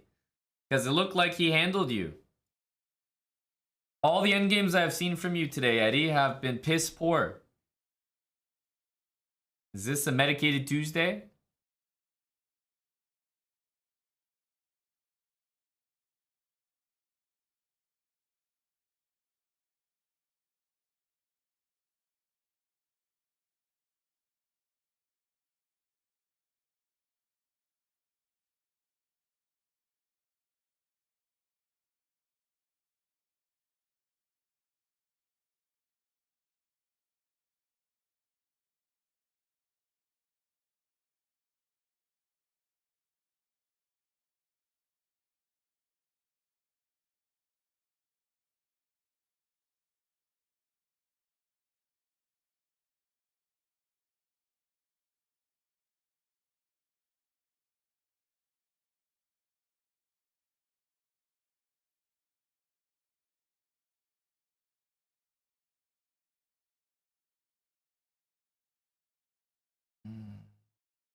Try to play knight g4. Trying to get something interesting going from these symmetrical positions.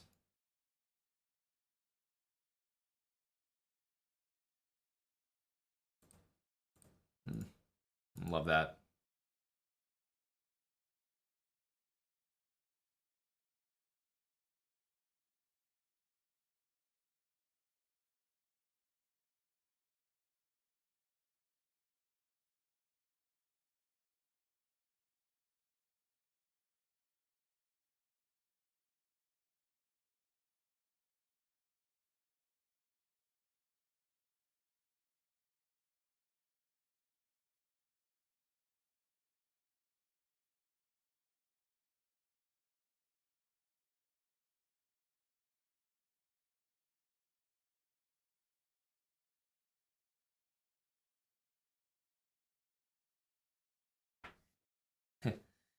Curry, it's not me, my friend.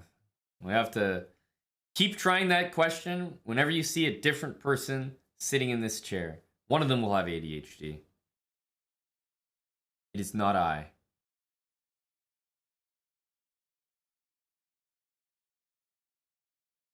Every time you see a new face, give it a go.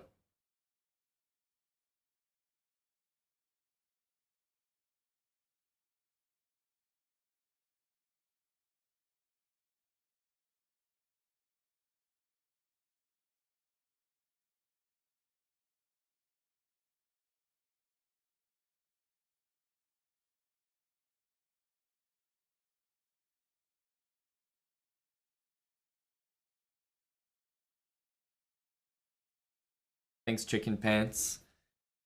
Tier 3 for precisely 2 years. Thank you, Chicken Pants. Appreciated as always. The support from CP.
It's kind of unfortunate. It's a little lucky.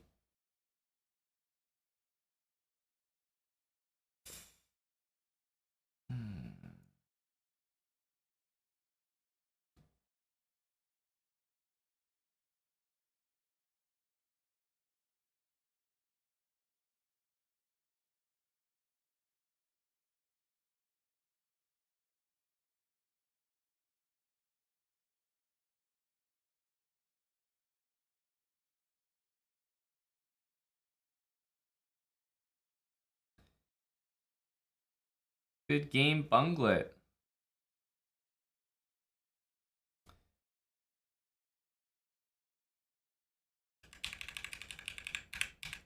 Something tells me that maybe you can trust some calculations here. I thought your knight f4 move was good, but then I thought your next couple moves were not very good. Queen d6 didn't seem good, and bishop c5 didn't seem good. And after bishop c2, all of a sudden, white is gonna get all the moves they want.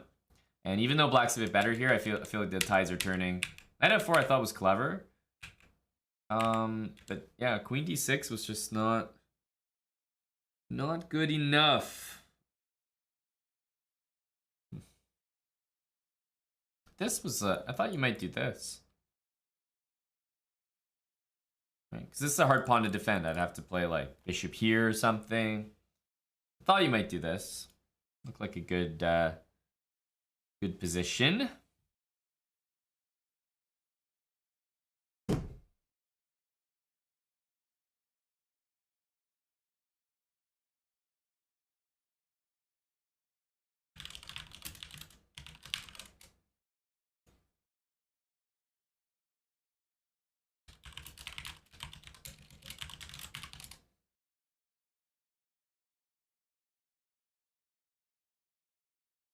Bishop takes f2. Well, I mean, our decks, it's playable. Bishop f2, but you have to be pretty confident in this stuff because, I mean, rook d1 is available, right? You have to be pretty confident in your calculation here. I think this all relies on this hitting my bishop and getting out of this pin in most cases. So I think if you don't see queen b6 saves you, then you're maybe not so happy. Hey, good luck, JKA Russia. Big JK.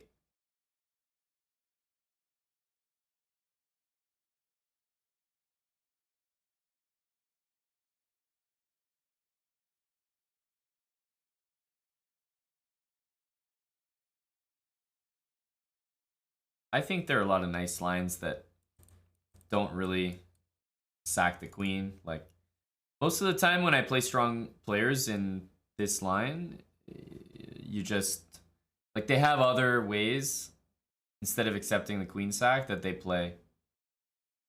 And it usually does a lot better.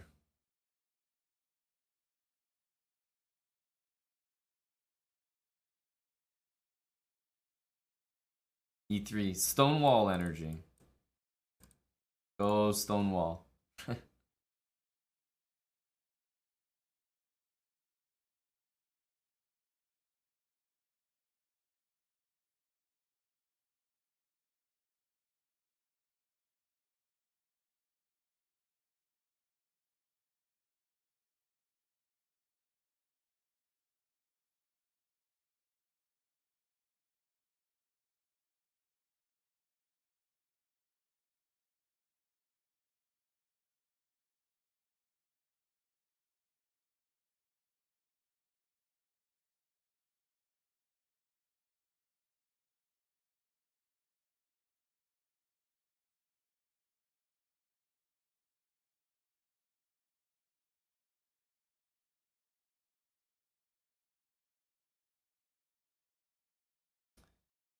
Looks about equal.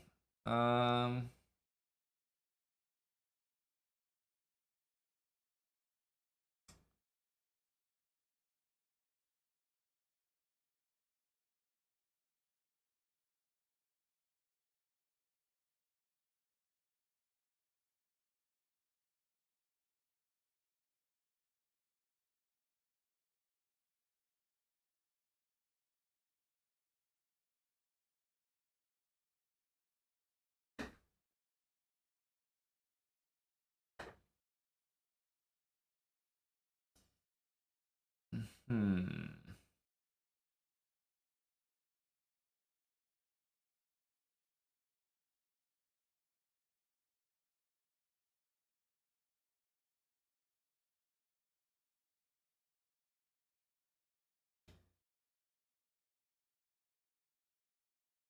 At least the dark square bishop should be a decent piece here.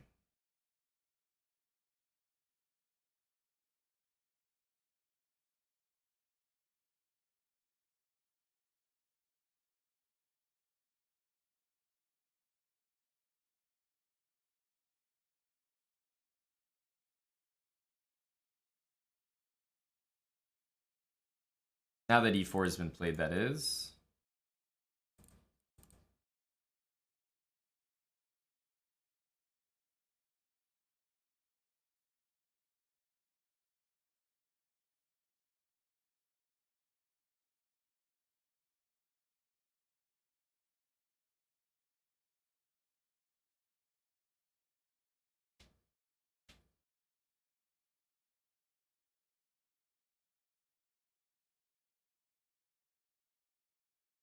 But it might be necessary, actually, playing that way.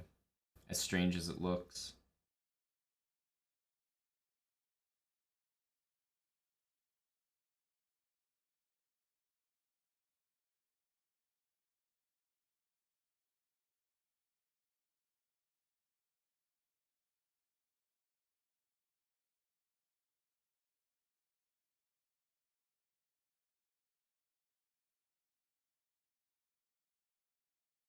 Let's go c6.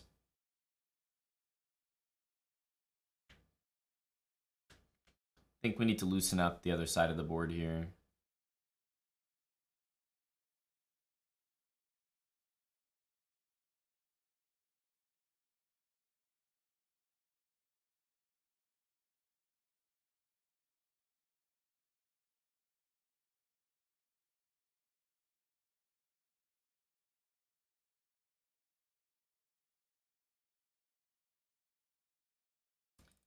F4, we should be taking it. There's maybe b5, b4 to think about for me next.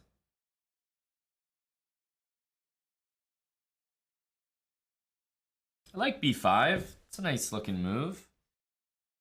Somehow a4 wouldn't surprise me, but then queen b6 attacks a few pawns. Okay, should definitely be b5 now.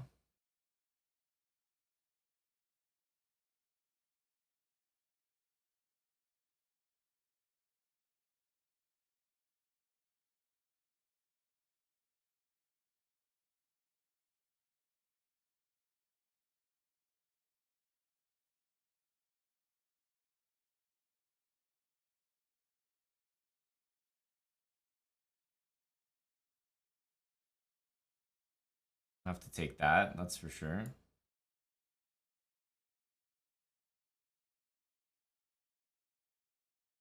I think h5 is not crazy here. I need an escape square for my king anyway.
Man, that was a pretty close game. GG, JK. I felt it turned in my favor when I saw bishop e3. That was when it very clearly felt like it was good for me again. Or like quite good for me. Even though I was happy to get b5 in, it's probably still balanced here. But when I saw bishop e3, okay, I knew I had to be slightly better.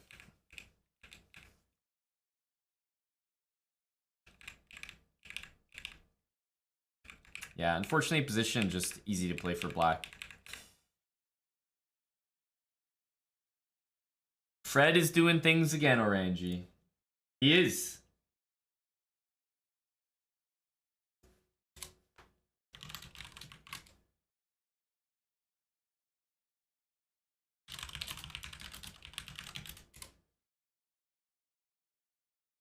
It's 3+1. What's up, Orangey? Hello, Lisa. Just missed it, yes.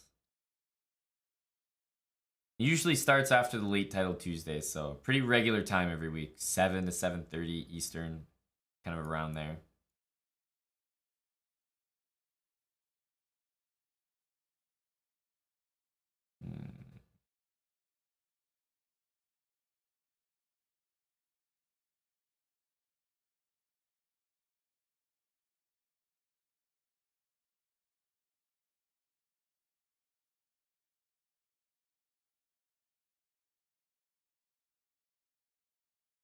Mora's no fun because they can just decline it. Ooh.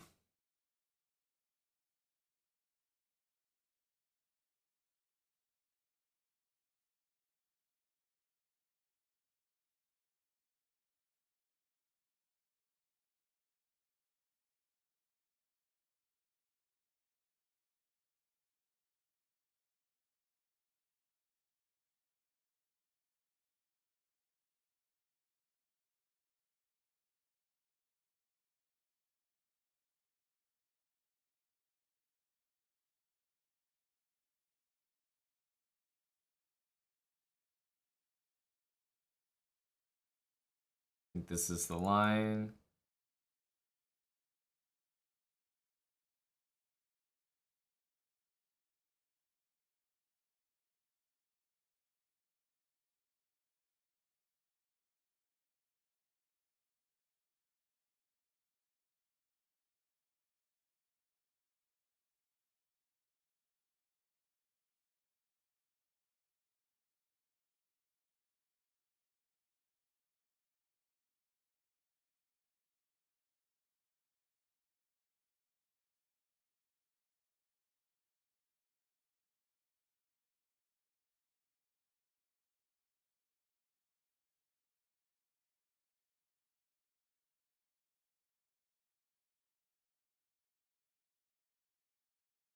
Hmm.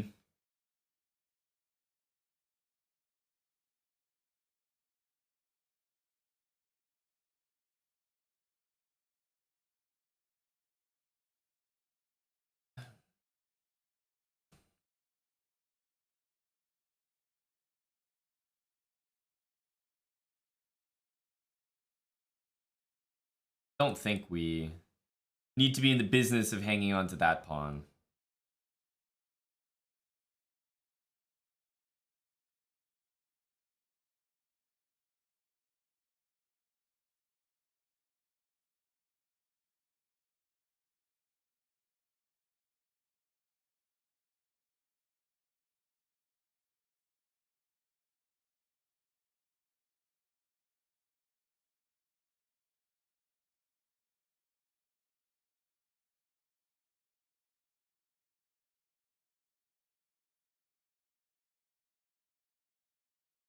Hmm.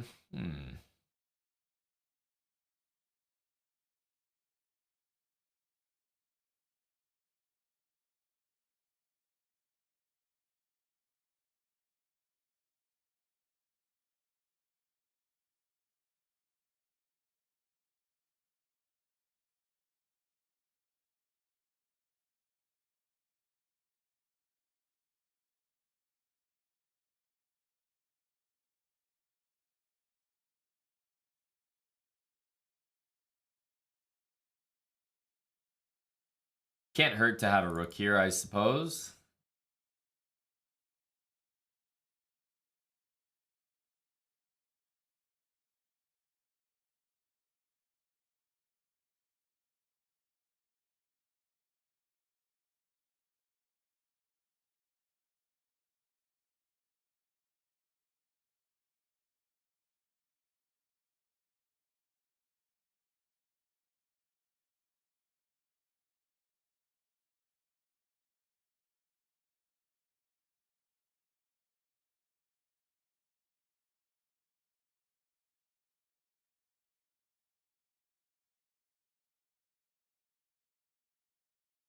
Supporting this move, I got the rook here. Okay, queen takes, seems to run into trouble. Maybe knight takes the same thing. If not, something with that.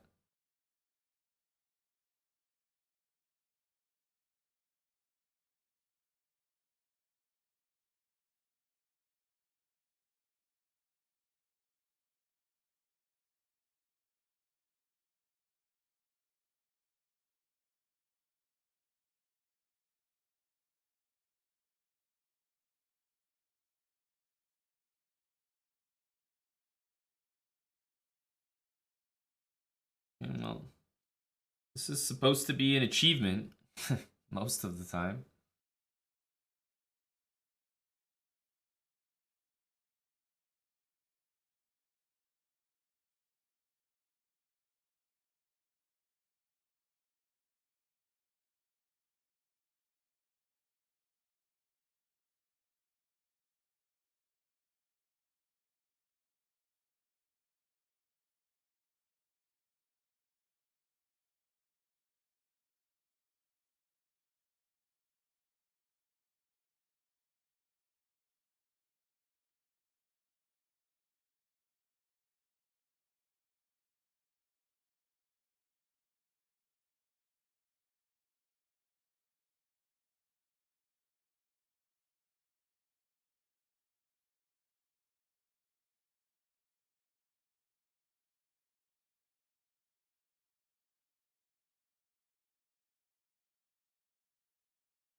Kind of have to.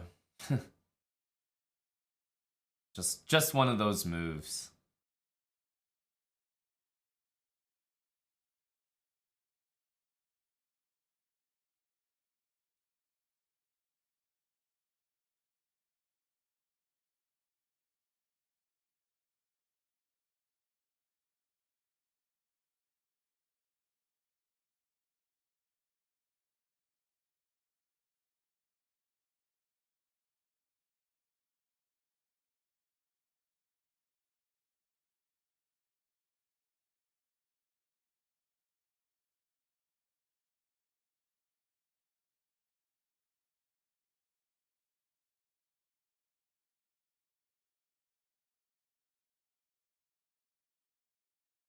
Good game, buddy. Good game, Banana Peel. Tam Crew, thanks for the 9 months with Prime. Thank you, Tam.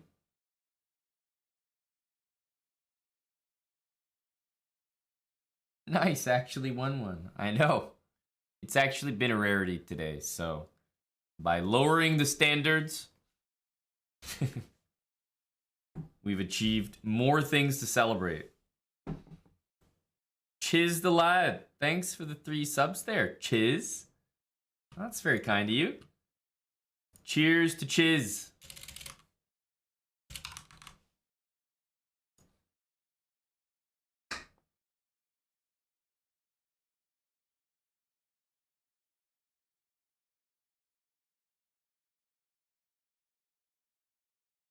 Oh, we got some sleazies back in here.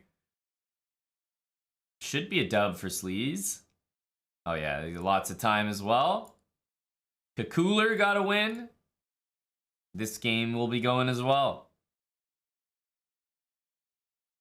Cheers, Chiz. That's very kind of you. What's the link? You mean to join this tournament? Well, we can't anymore.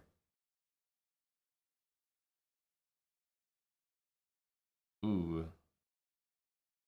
I can't tell who's playing for a win here because Black's lower rated and down a pawn, but it seems like both sides have just as much chance to lose. Like White's just gonna flag right here. Oh my goodness. Couple more rounds. Big Anthony.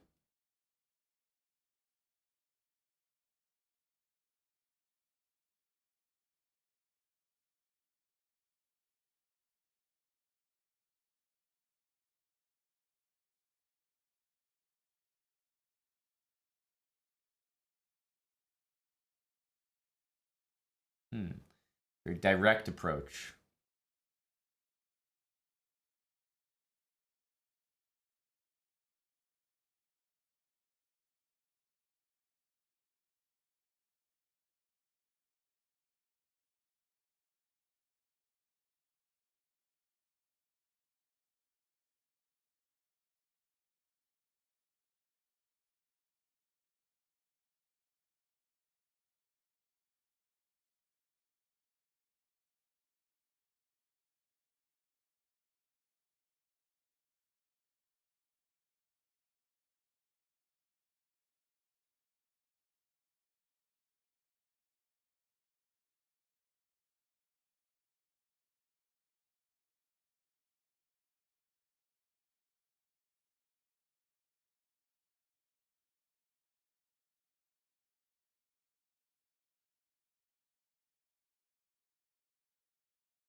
I know the set's really good. It just easily one of the best sets I've ever listened to. I don't know. There's all these little pieces that go into it, just make it so entertaining.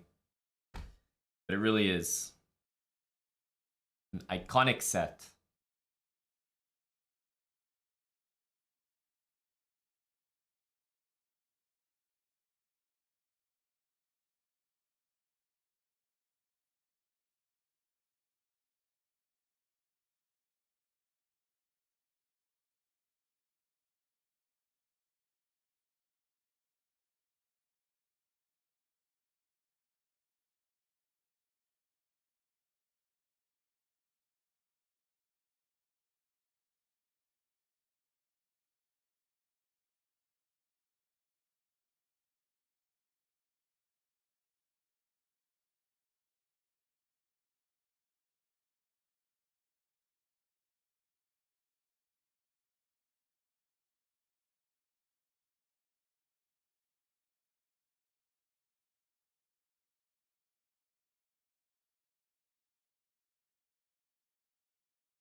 Probably rook here.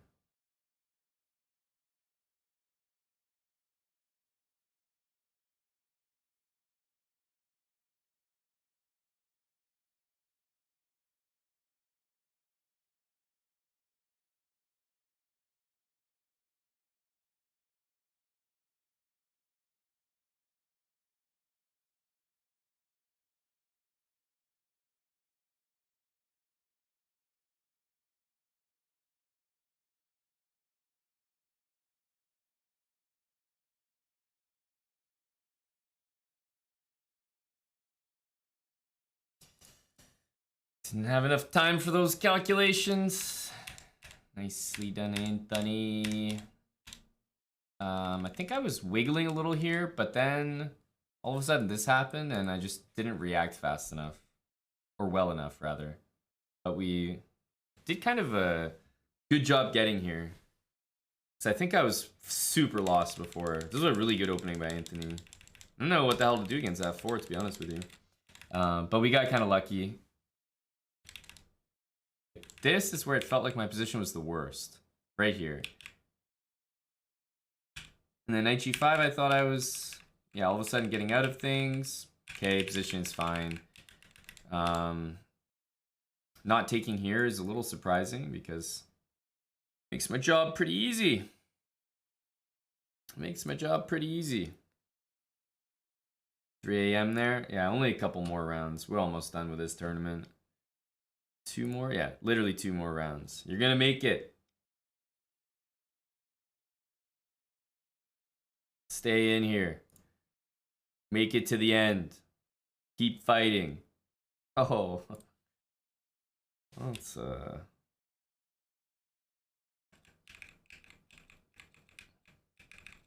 best he can do, probably. Good job by Zacer to understand to go give up the exchange there. Yeah, you can make it, HBN. You can make it. All right. Round 10.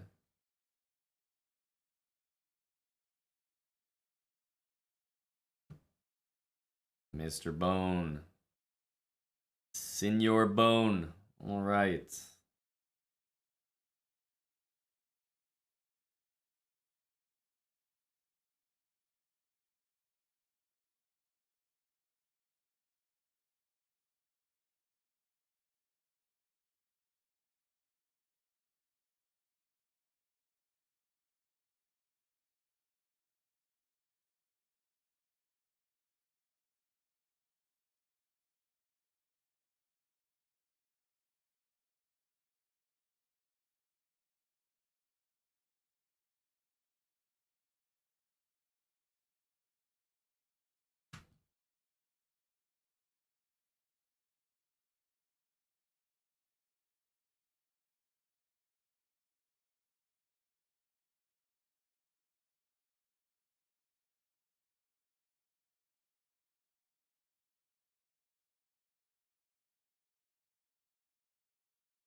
It's 95. Maybe happening.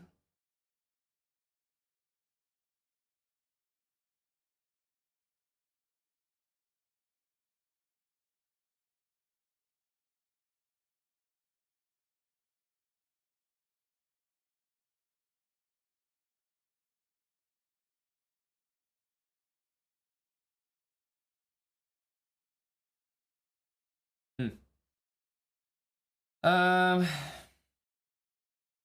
I don't know. I want to just go for some mate here, but I think that's ill-advised.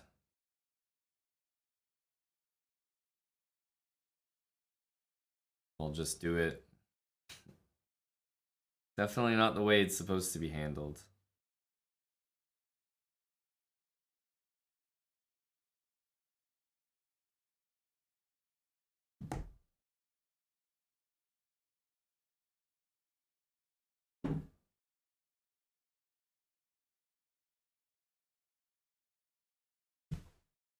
Mm-hmm.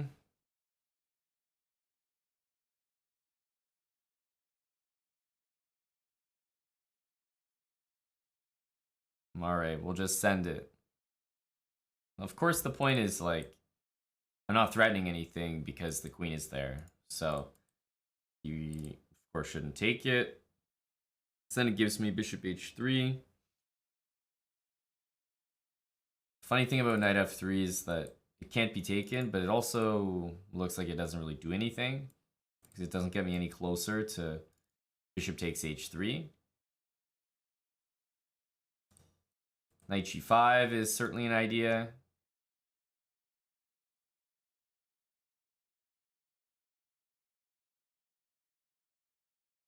I can't quite go queen g3. Is it knight on e2?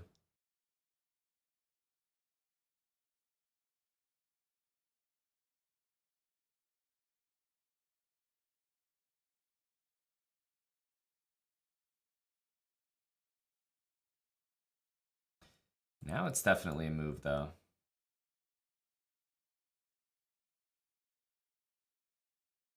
Oh, wow. It's not a move. I'm blind. I'm blind. Maybe it still works. Savior move. I blame that guy. The ganja man. What the hell are you talking about Queen G3? Put it in my head. You put that trash move in my head. Blame that guy.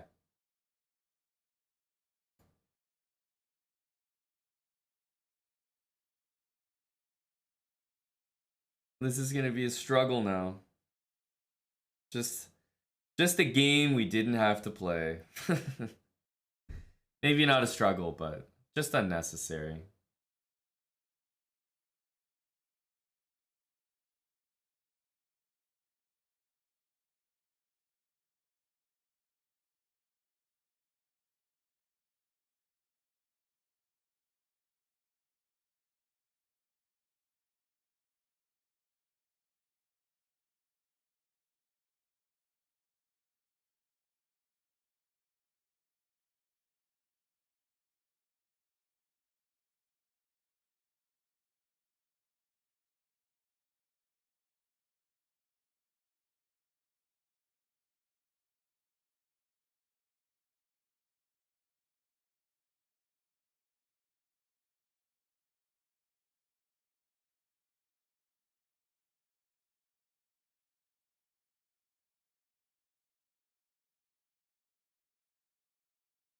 Nice one, Darkbone.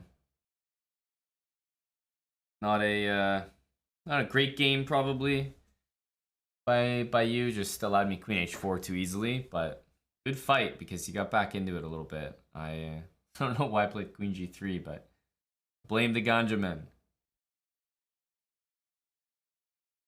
Ooh, big matchup up here. JKA and Anthony.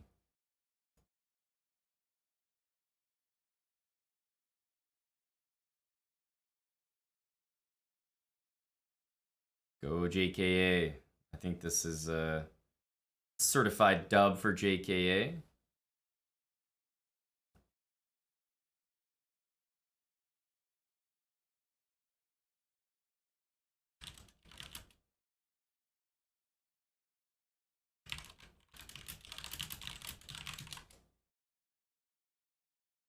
Nice game, JKA.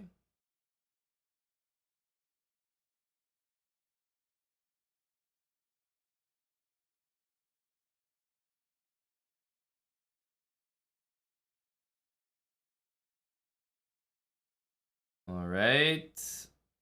Who's still going? Oh, Irish Frank is getting floated by Sebra Float.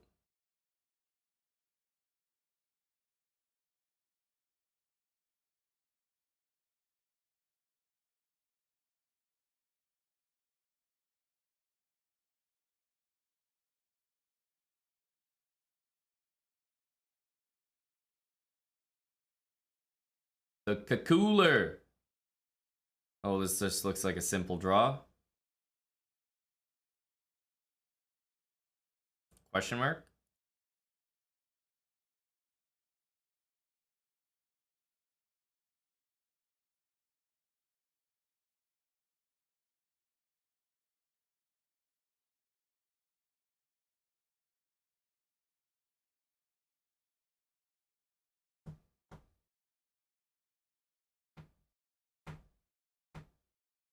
Oh, black can win the game.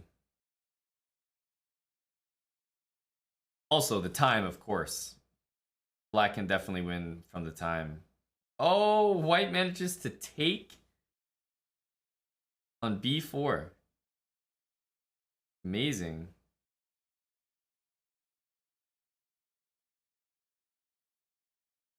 That was pretty good. Not everyone would have the presence of mind to see that queen hanging. All right, our final game.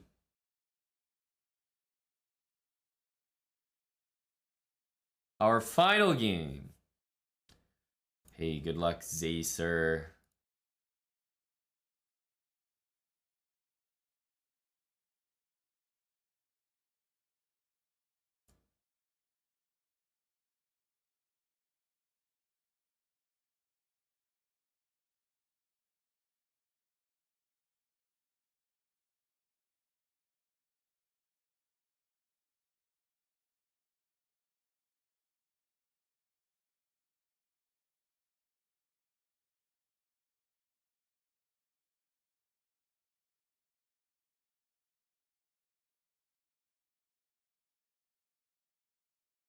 Okay, stop knight b4.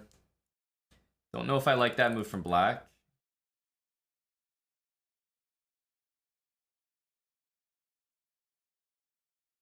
Doesn't feel right, because I'm not really trying to play this move. But...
Trade that off. Dark square bishop always annoying.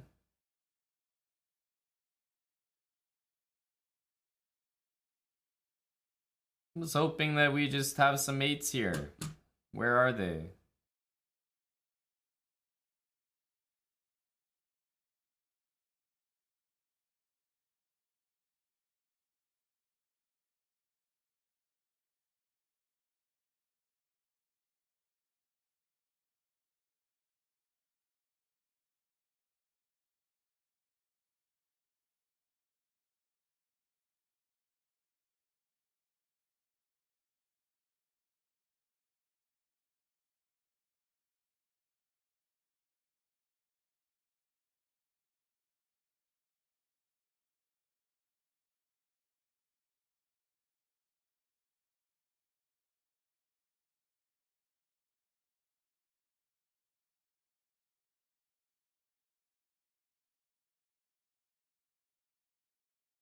Maybe h4.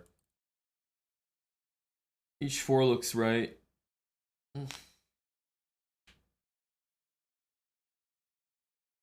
Hello, Casey, New York. Thanks for the 57 months. Tier 2 from KC, New York. What's up?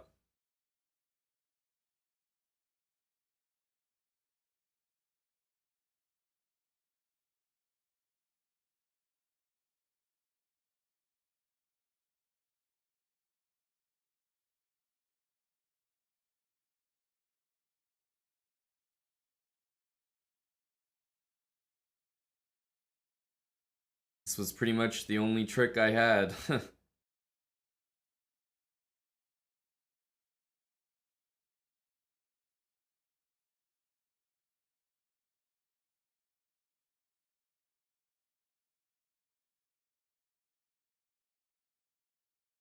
Problem is he has to take. King e7 gets mated into.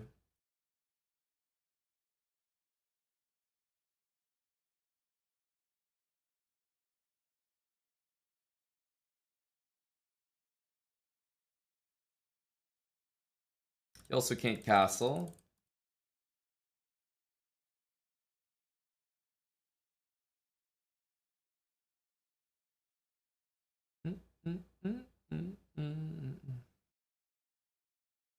Good games, Acer.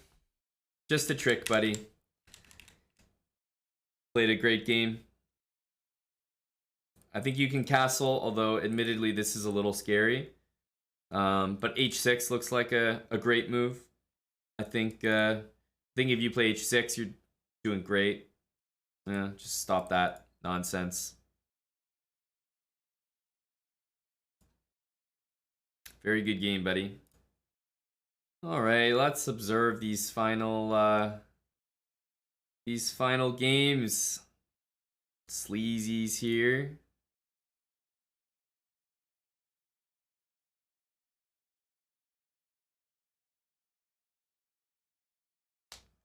Greetings.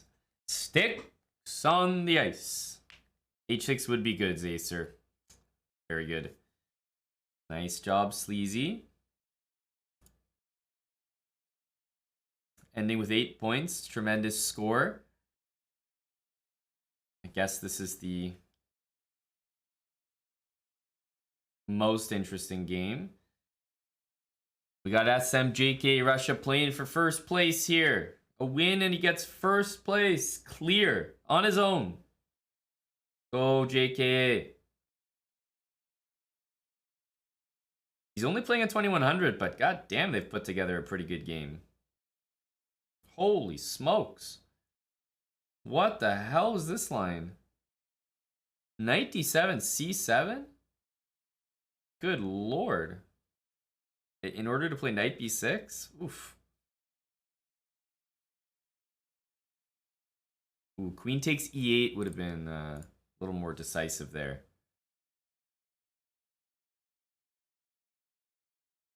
Yeah, queen takes rook would have been pretty nasty. Probably the right move by JKA to cover c8, but still, he's fairly lost here. Let's see if he can swindle his opponent for first place. Ooh, queen back to f2. JKA is doing a great job. Great job. Really good stuff. Oh, he's got bishop f5. But this might be worse for black now. There's rook c1 or queen c1. Oh, but he can win the pawn. Oh, queen b6 check. Shoot. He's got the d6 pawn. There's chances.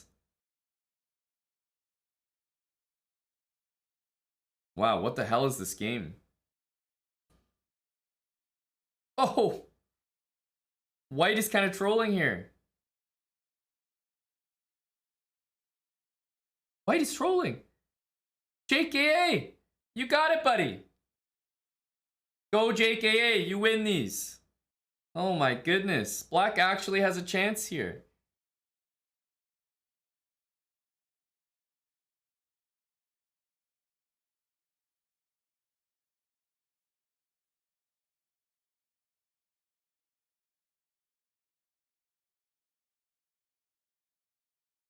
Trying to get white to play a4 maybe? White's not biting.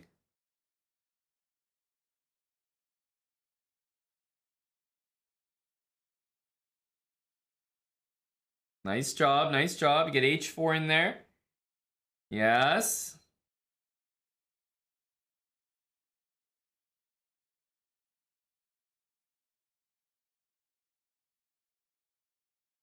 JKA is trying here.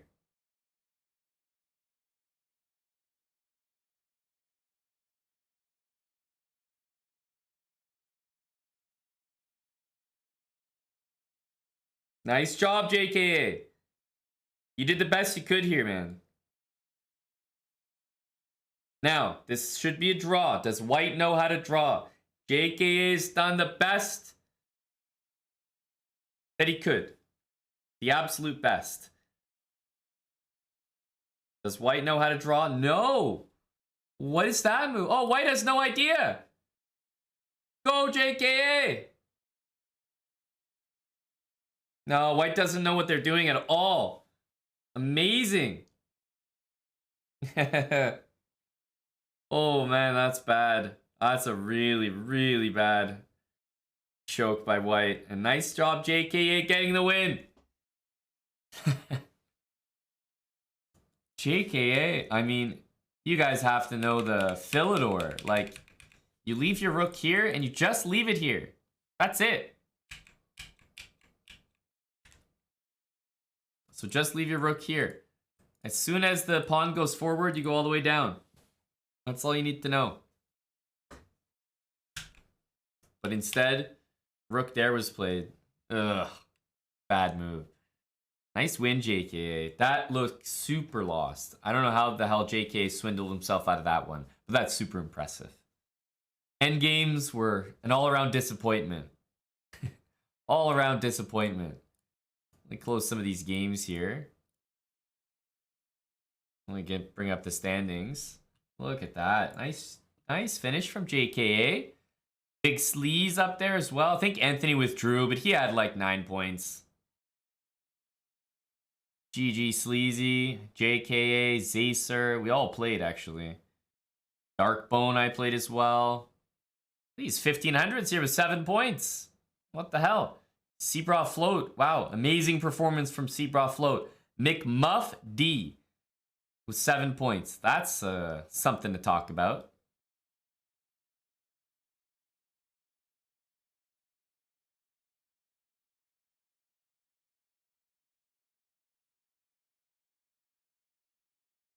Got 1100s with 6 points. Like, that's pretty damn good.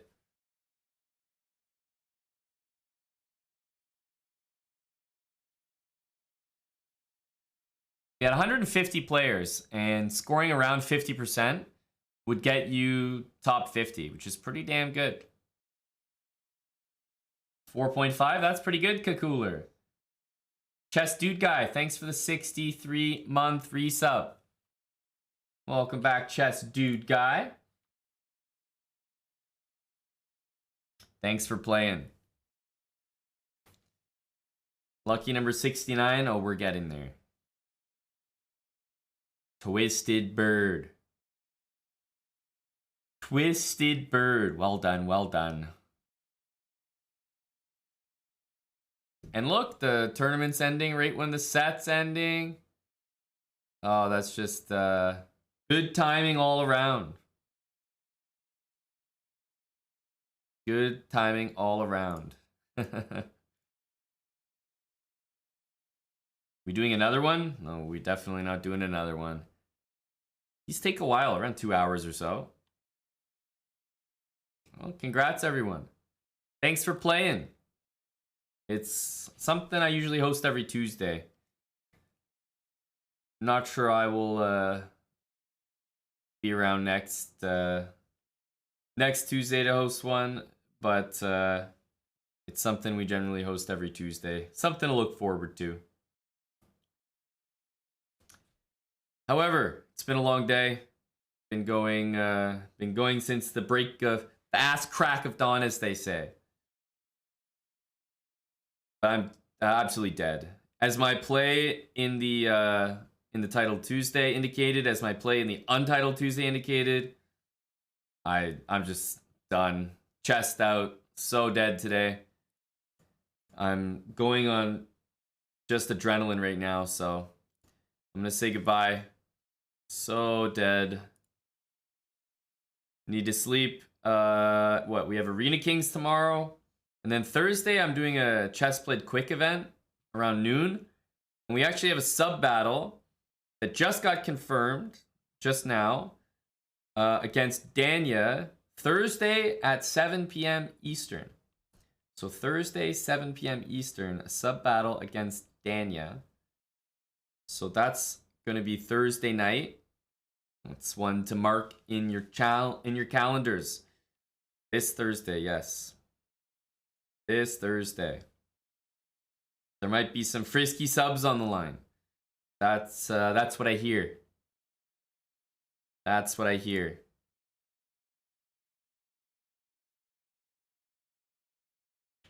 But it'll be a big one. We've done sub battles versus Danya's chat before. Not too often, but 7 p.m. Eastern this Thursday. We're gonna need some participators.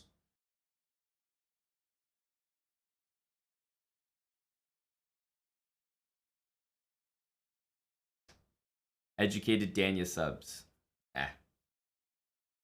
They don't scare me. They don't scare me. Marbles to close out the night. I'm completely dead, man. Like, I'm gonna pass out. I'm so tired. I'm just exhausted. So it's a categoric no from me. Gonna send the raid off. Who's going? Lots of people, actually. Ben Feingold. Go, Ben. Take care, guys. Like I said, Thursday night, 7 p.m. Make sure to tune in. We got a sub battle. That should be a lot of fun. I'm also doing Chess Play Quick around midday. So Thursday will be a long stream, and I'll see you guys tomorrow. You streaming tomorrow. We got Arena Kings, so see you around midday tomorrow as well. 12 noon Eastern time. Bye for now. I'm going to send the raid to Ben Feingold. Make sure to follow the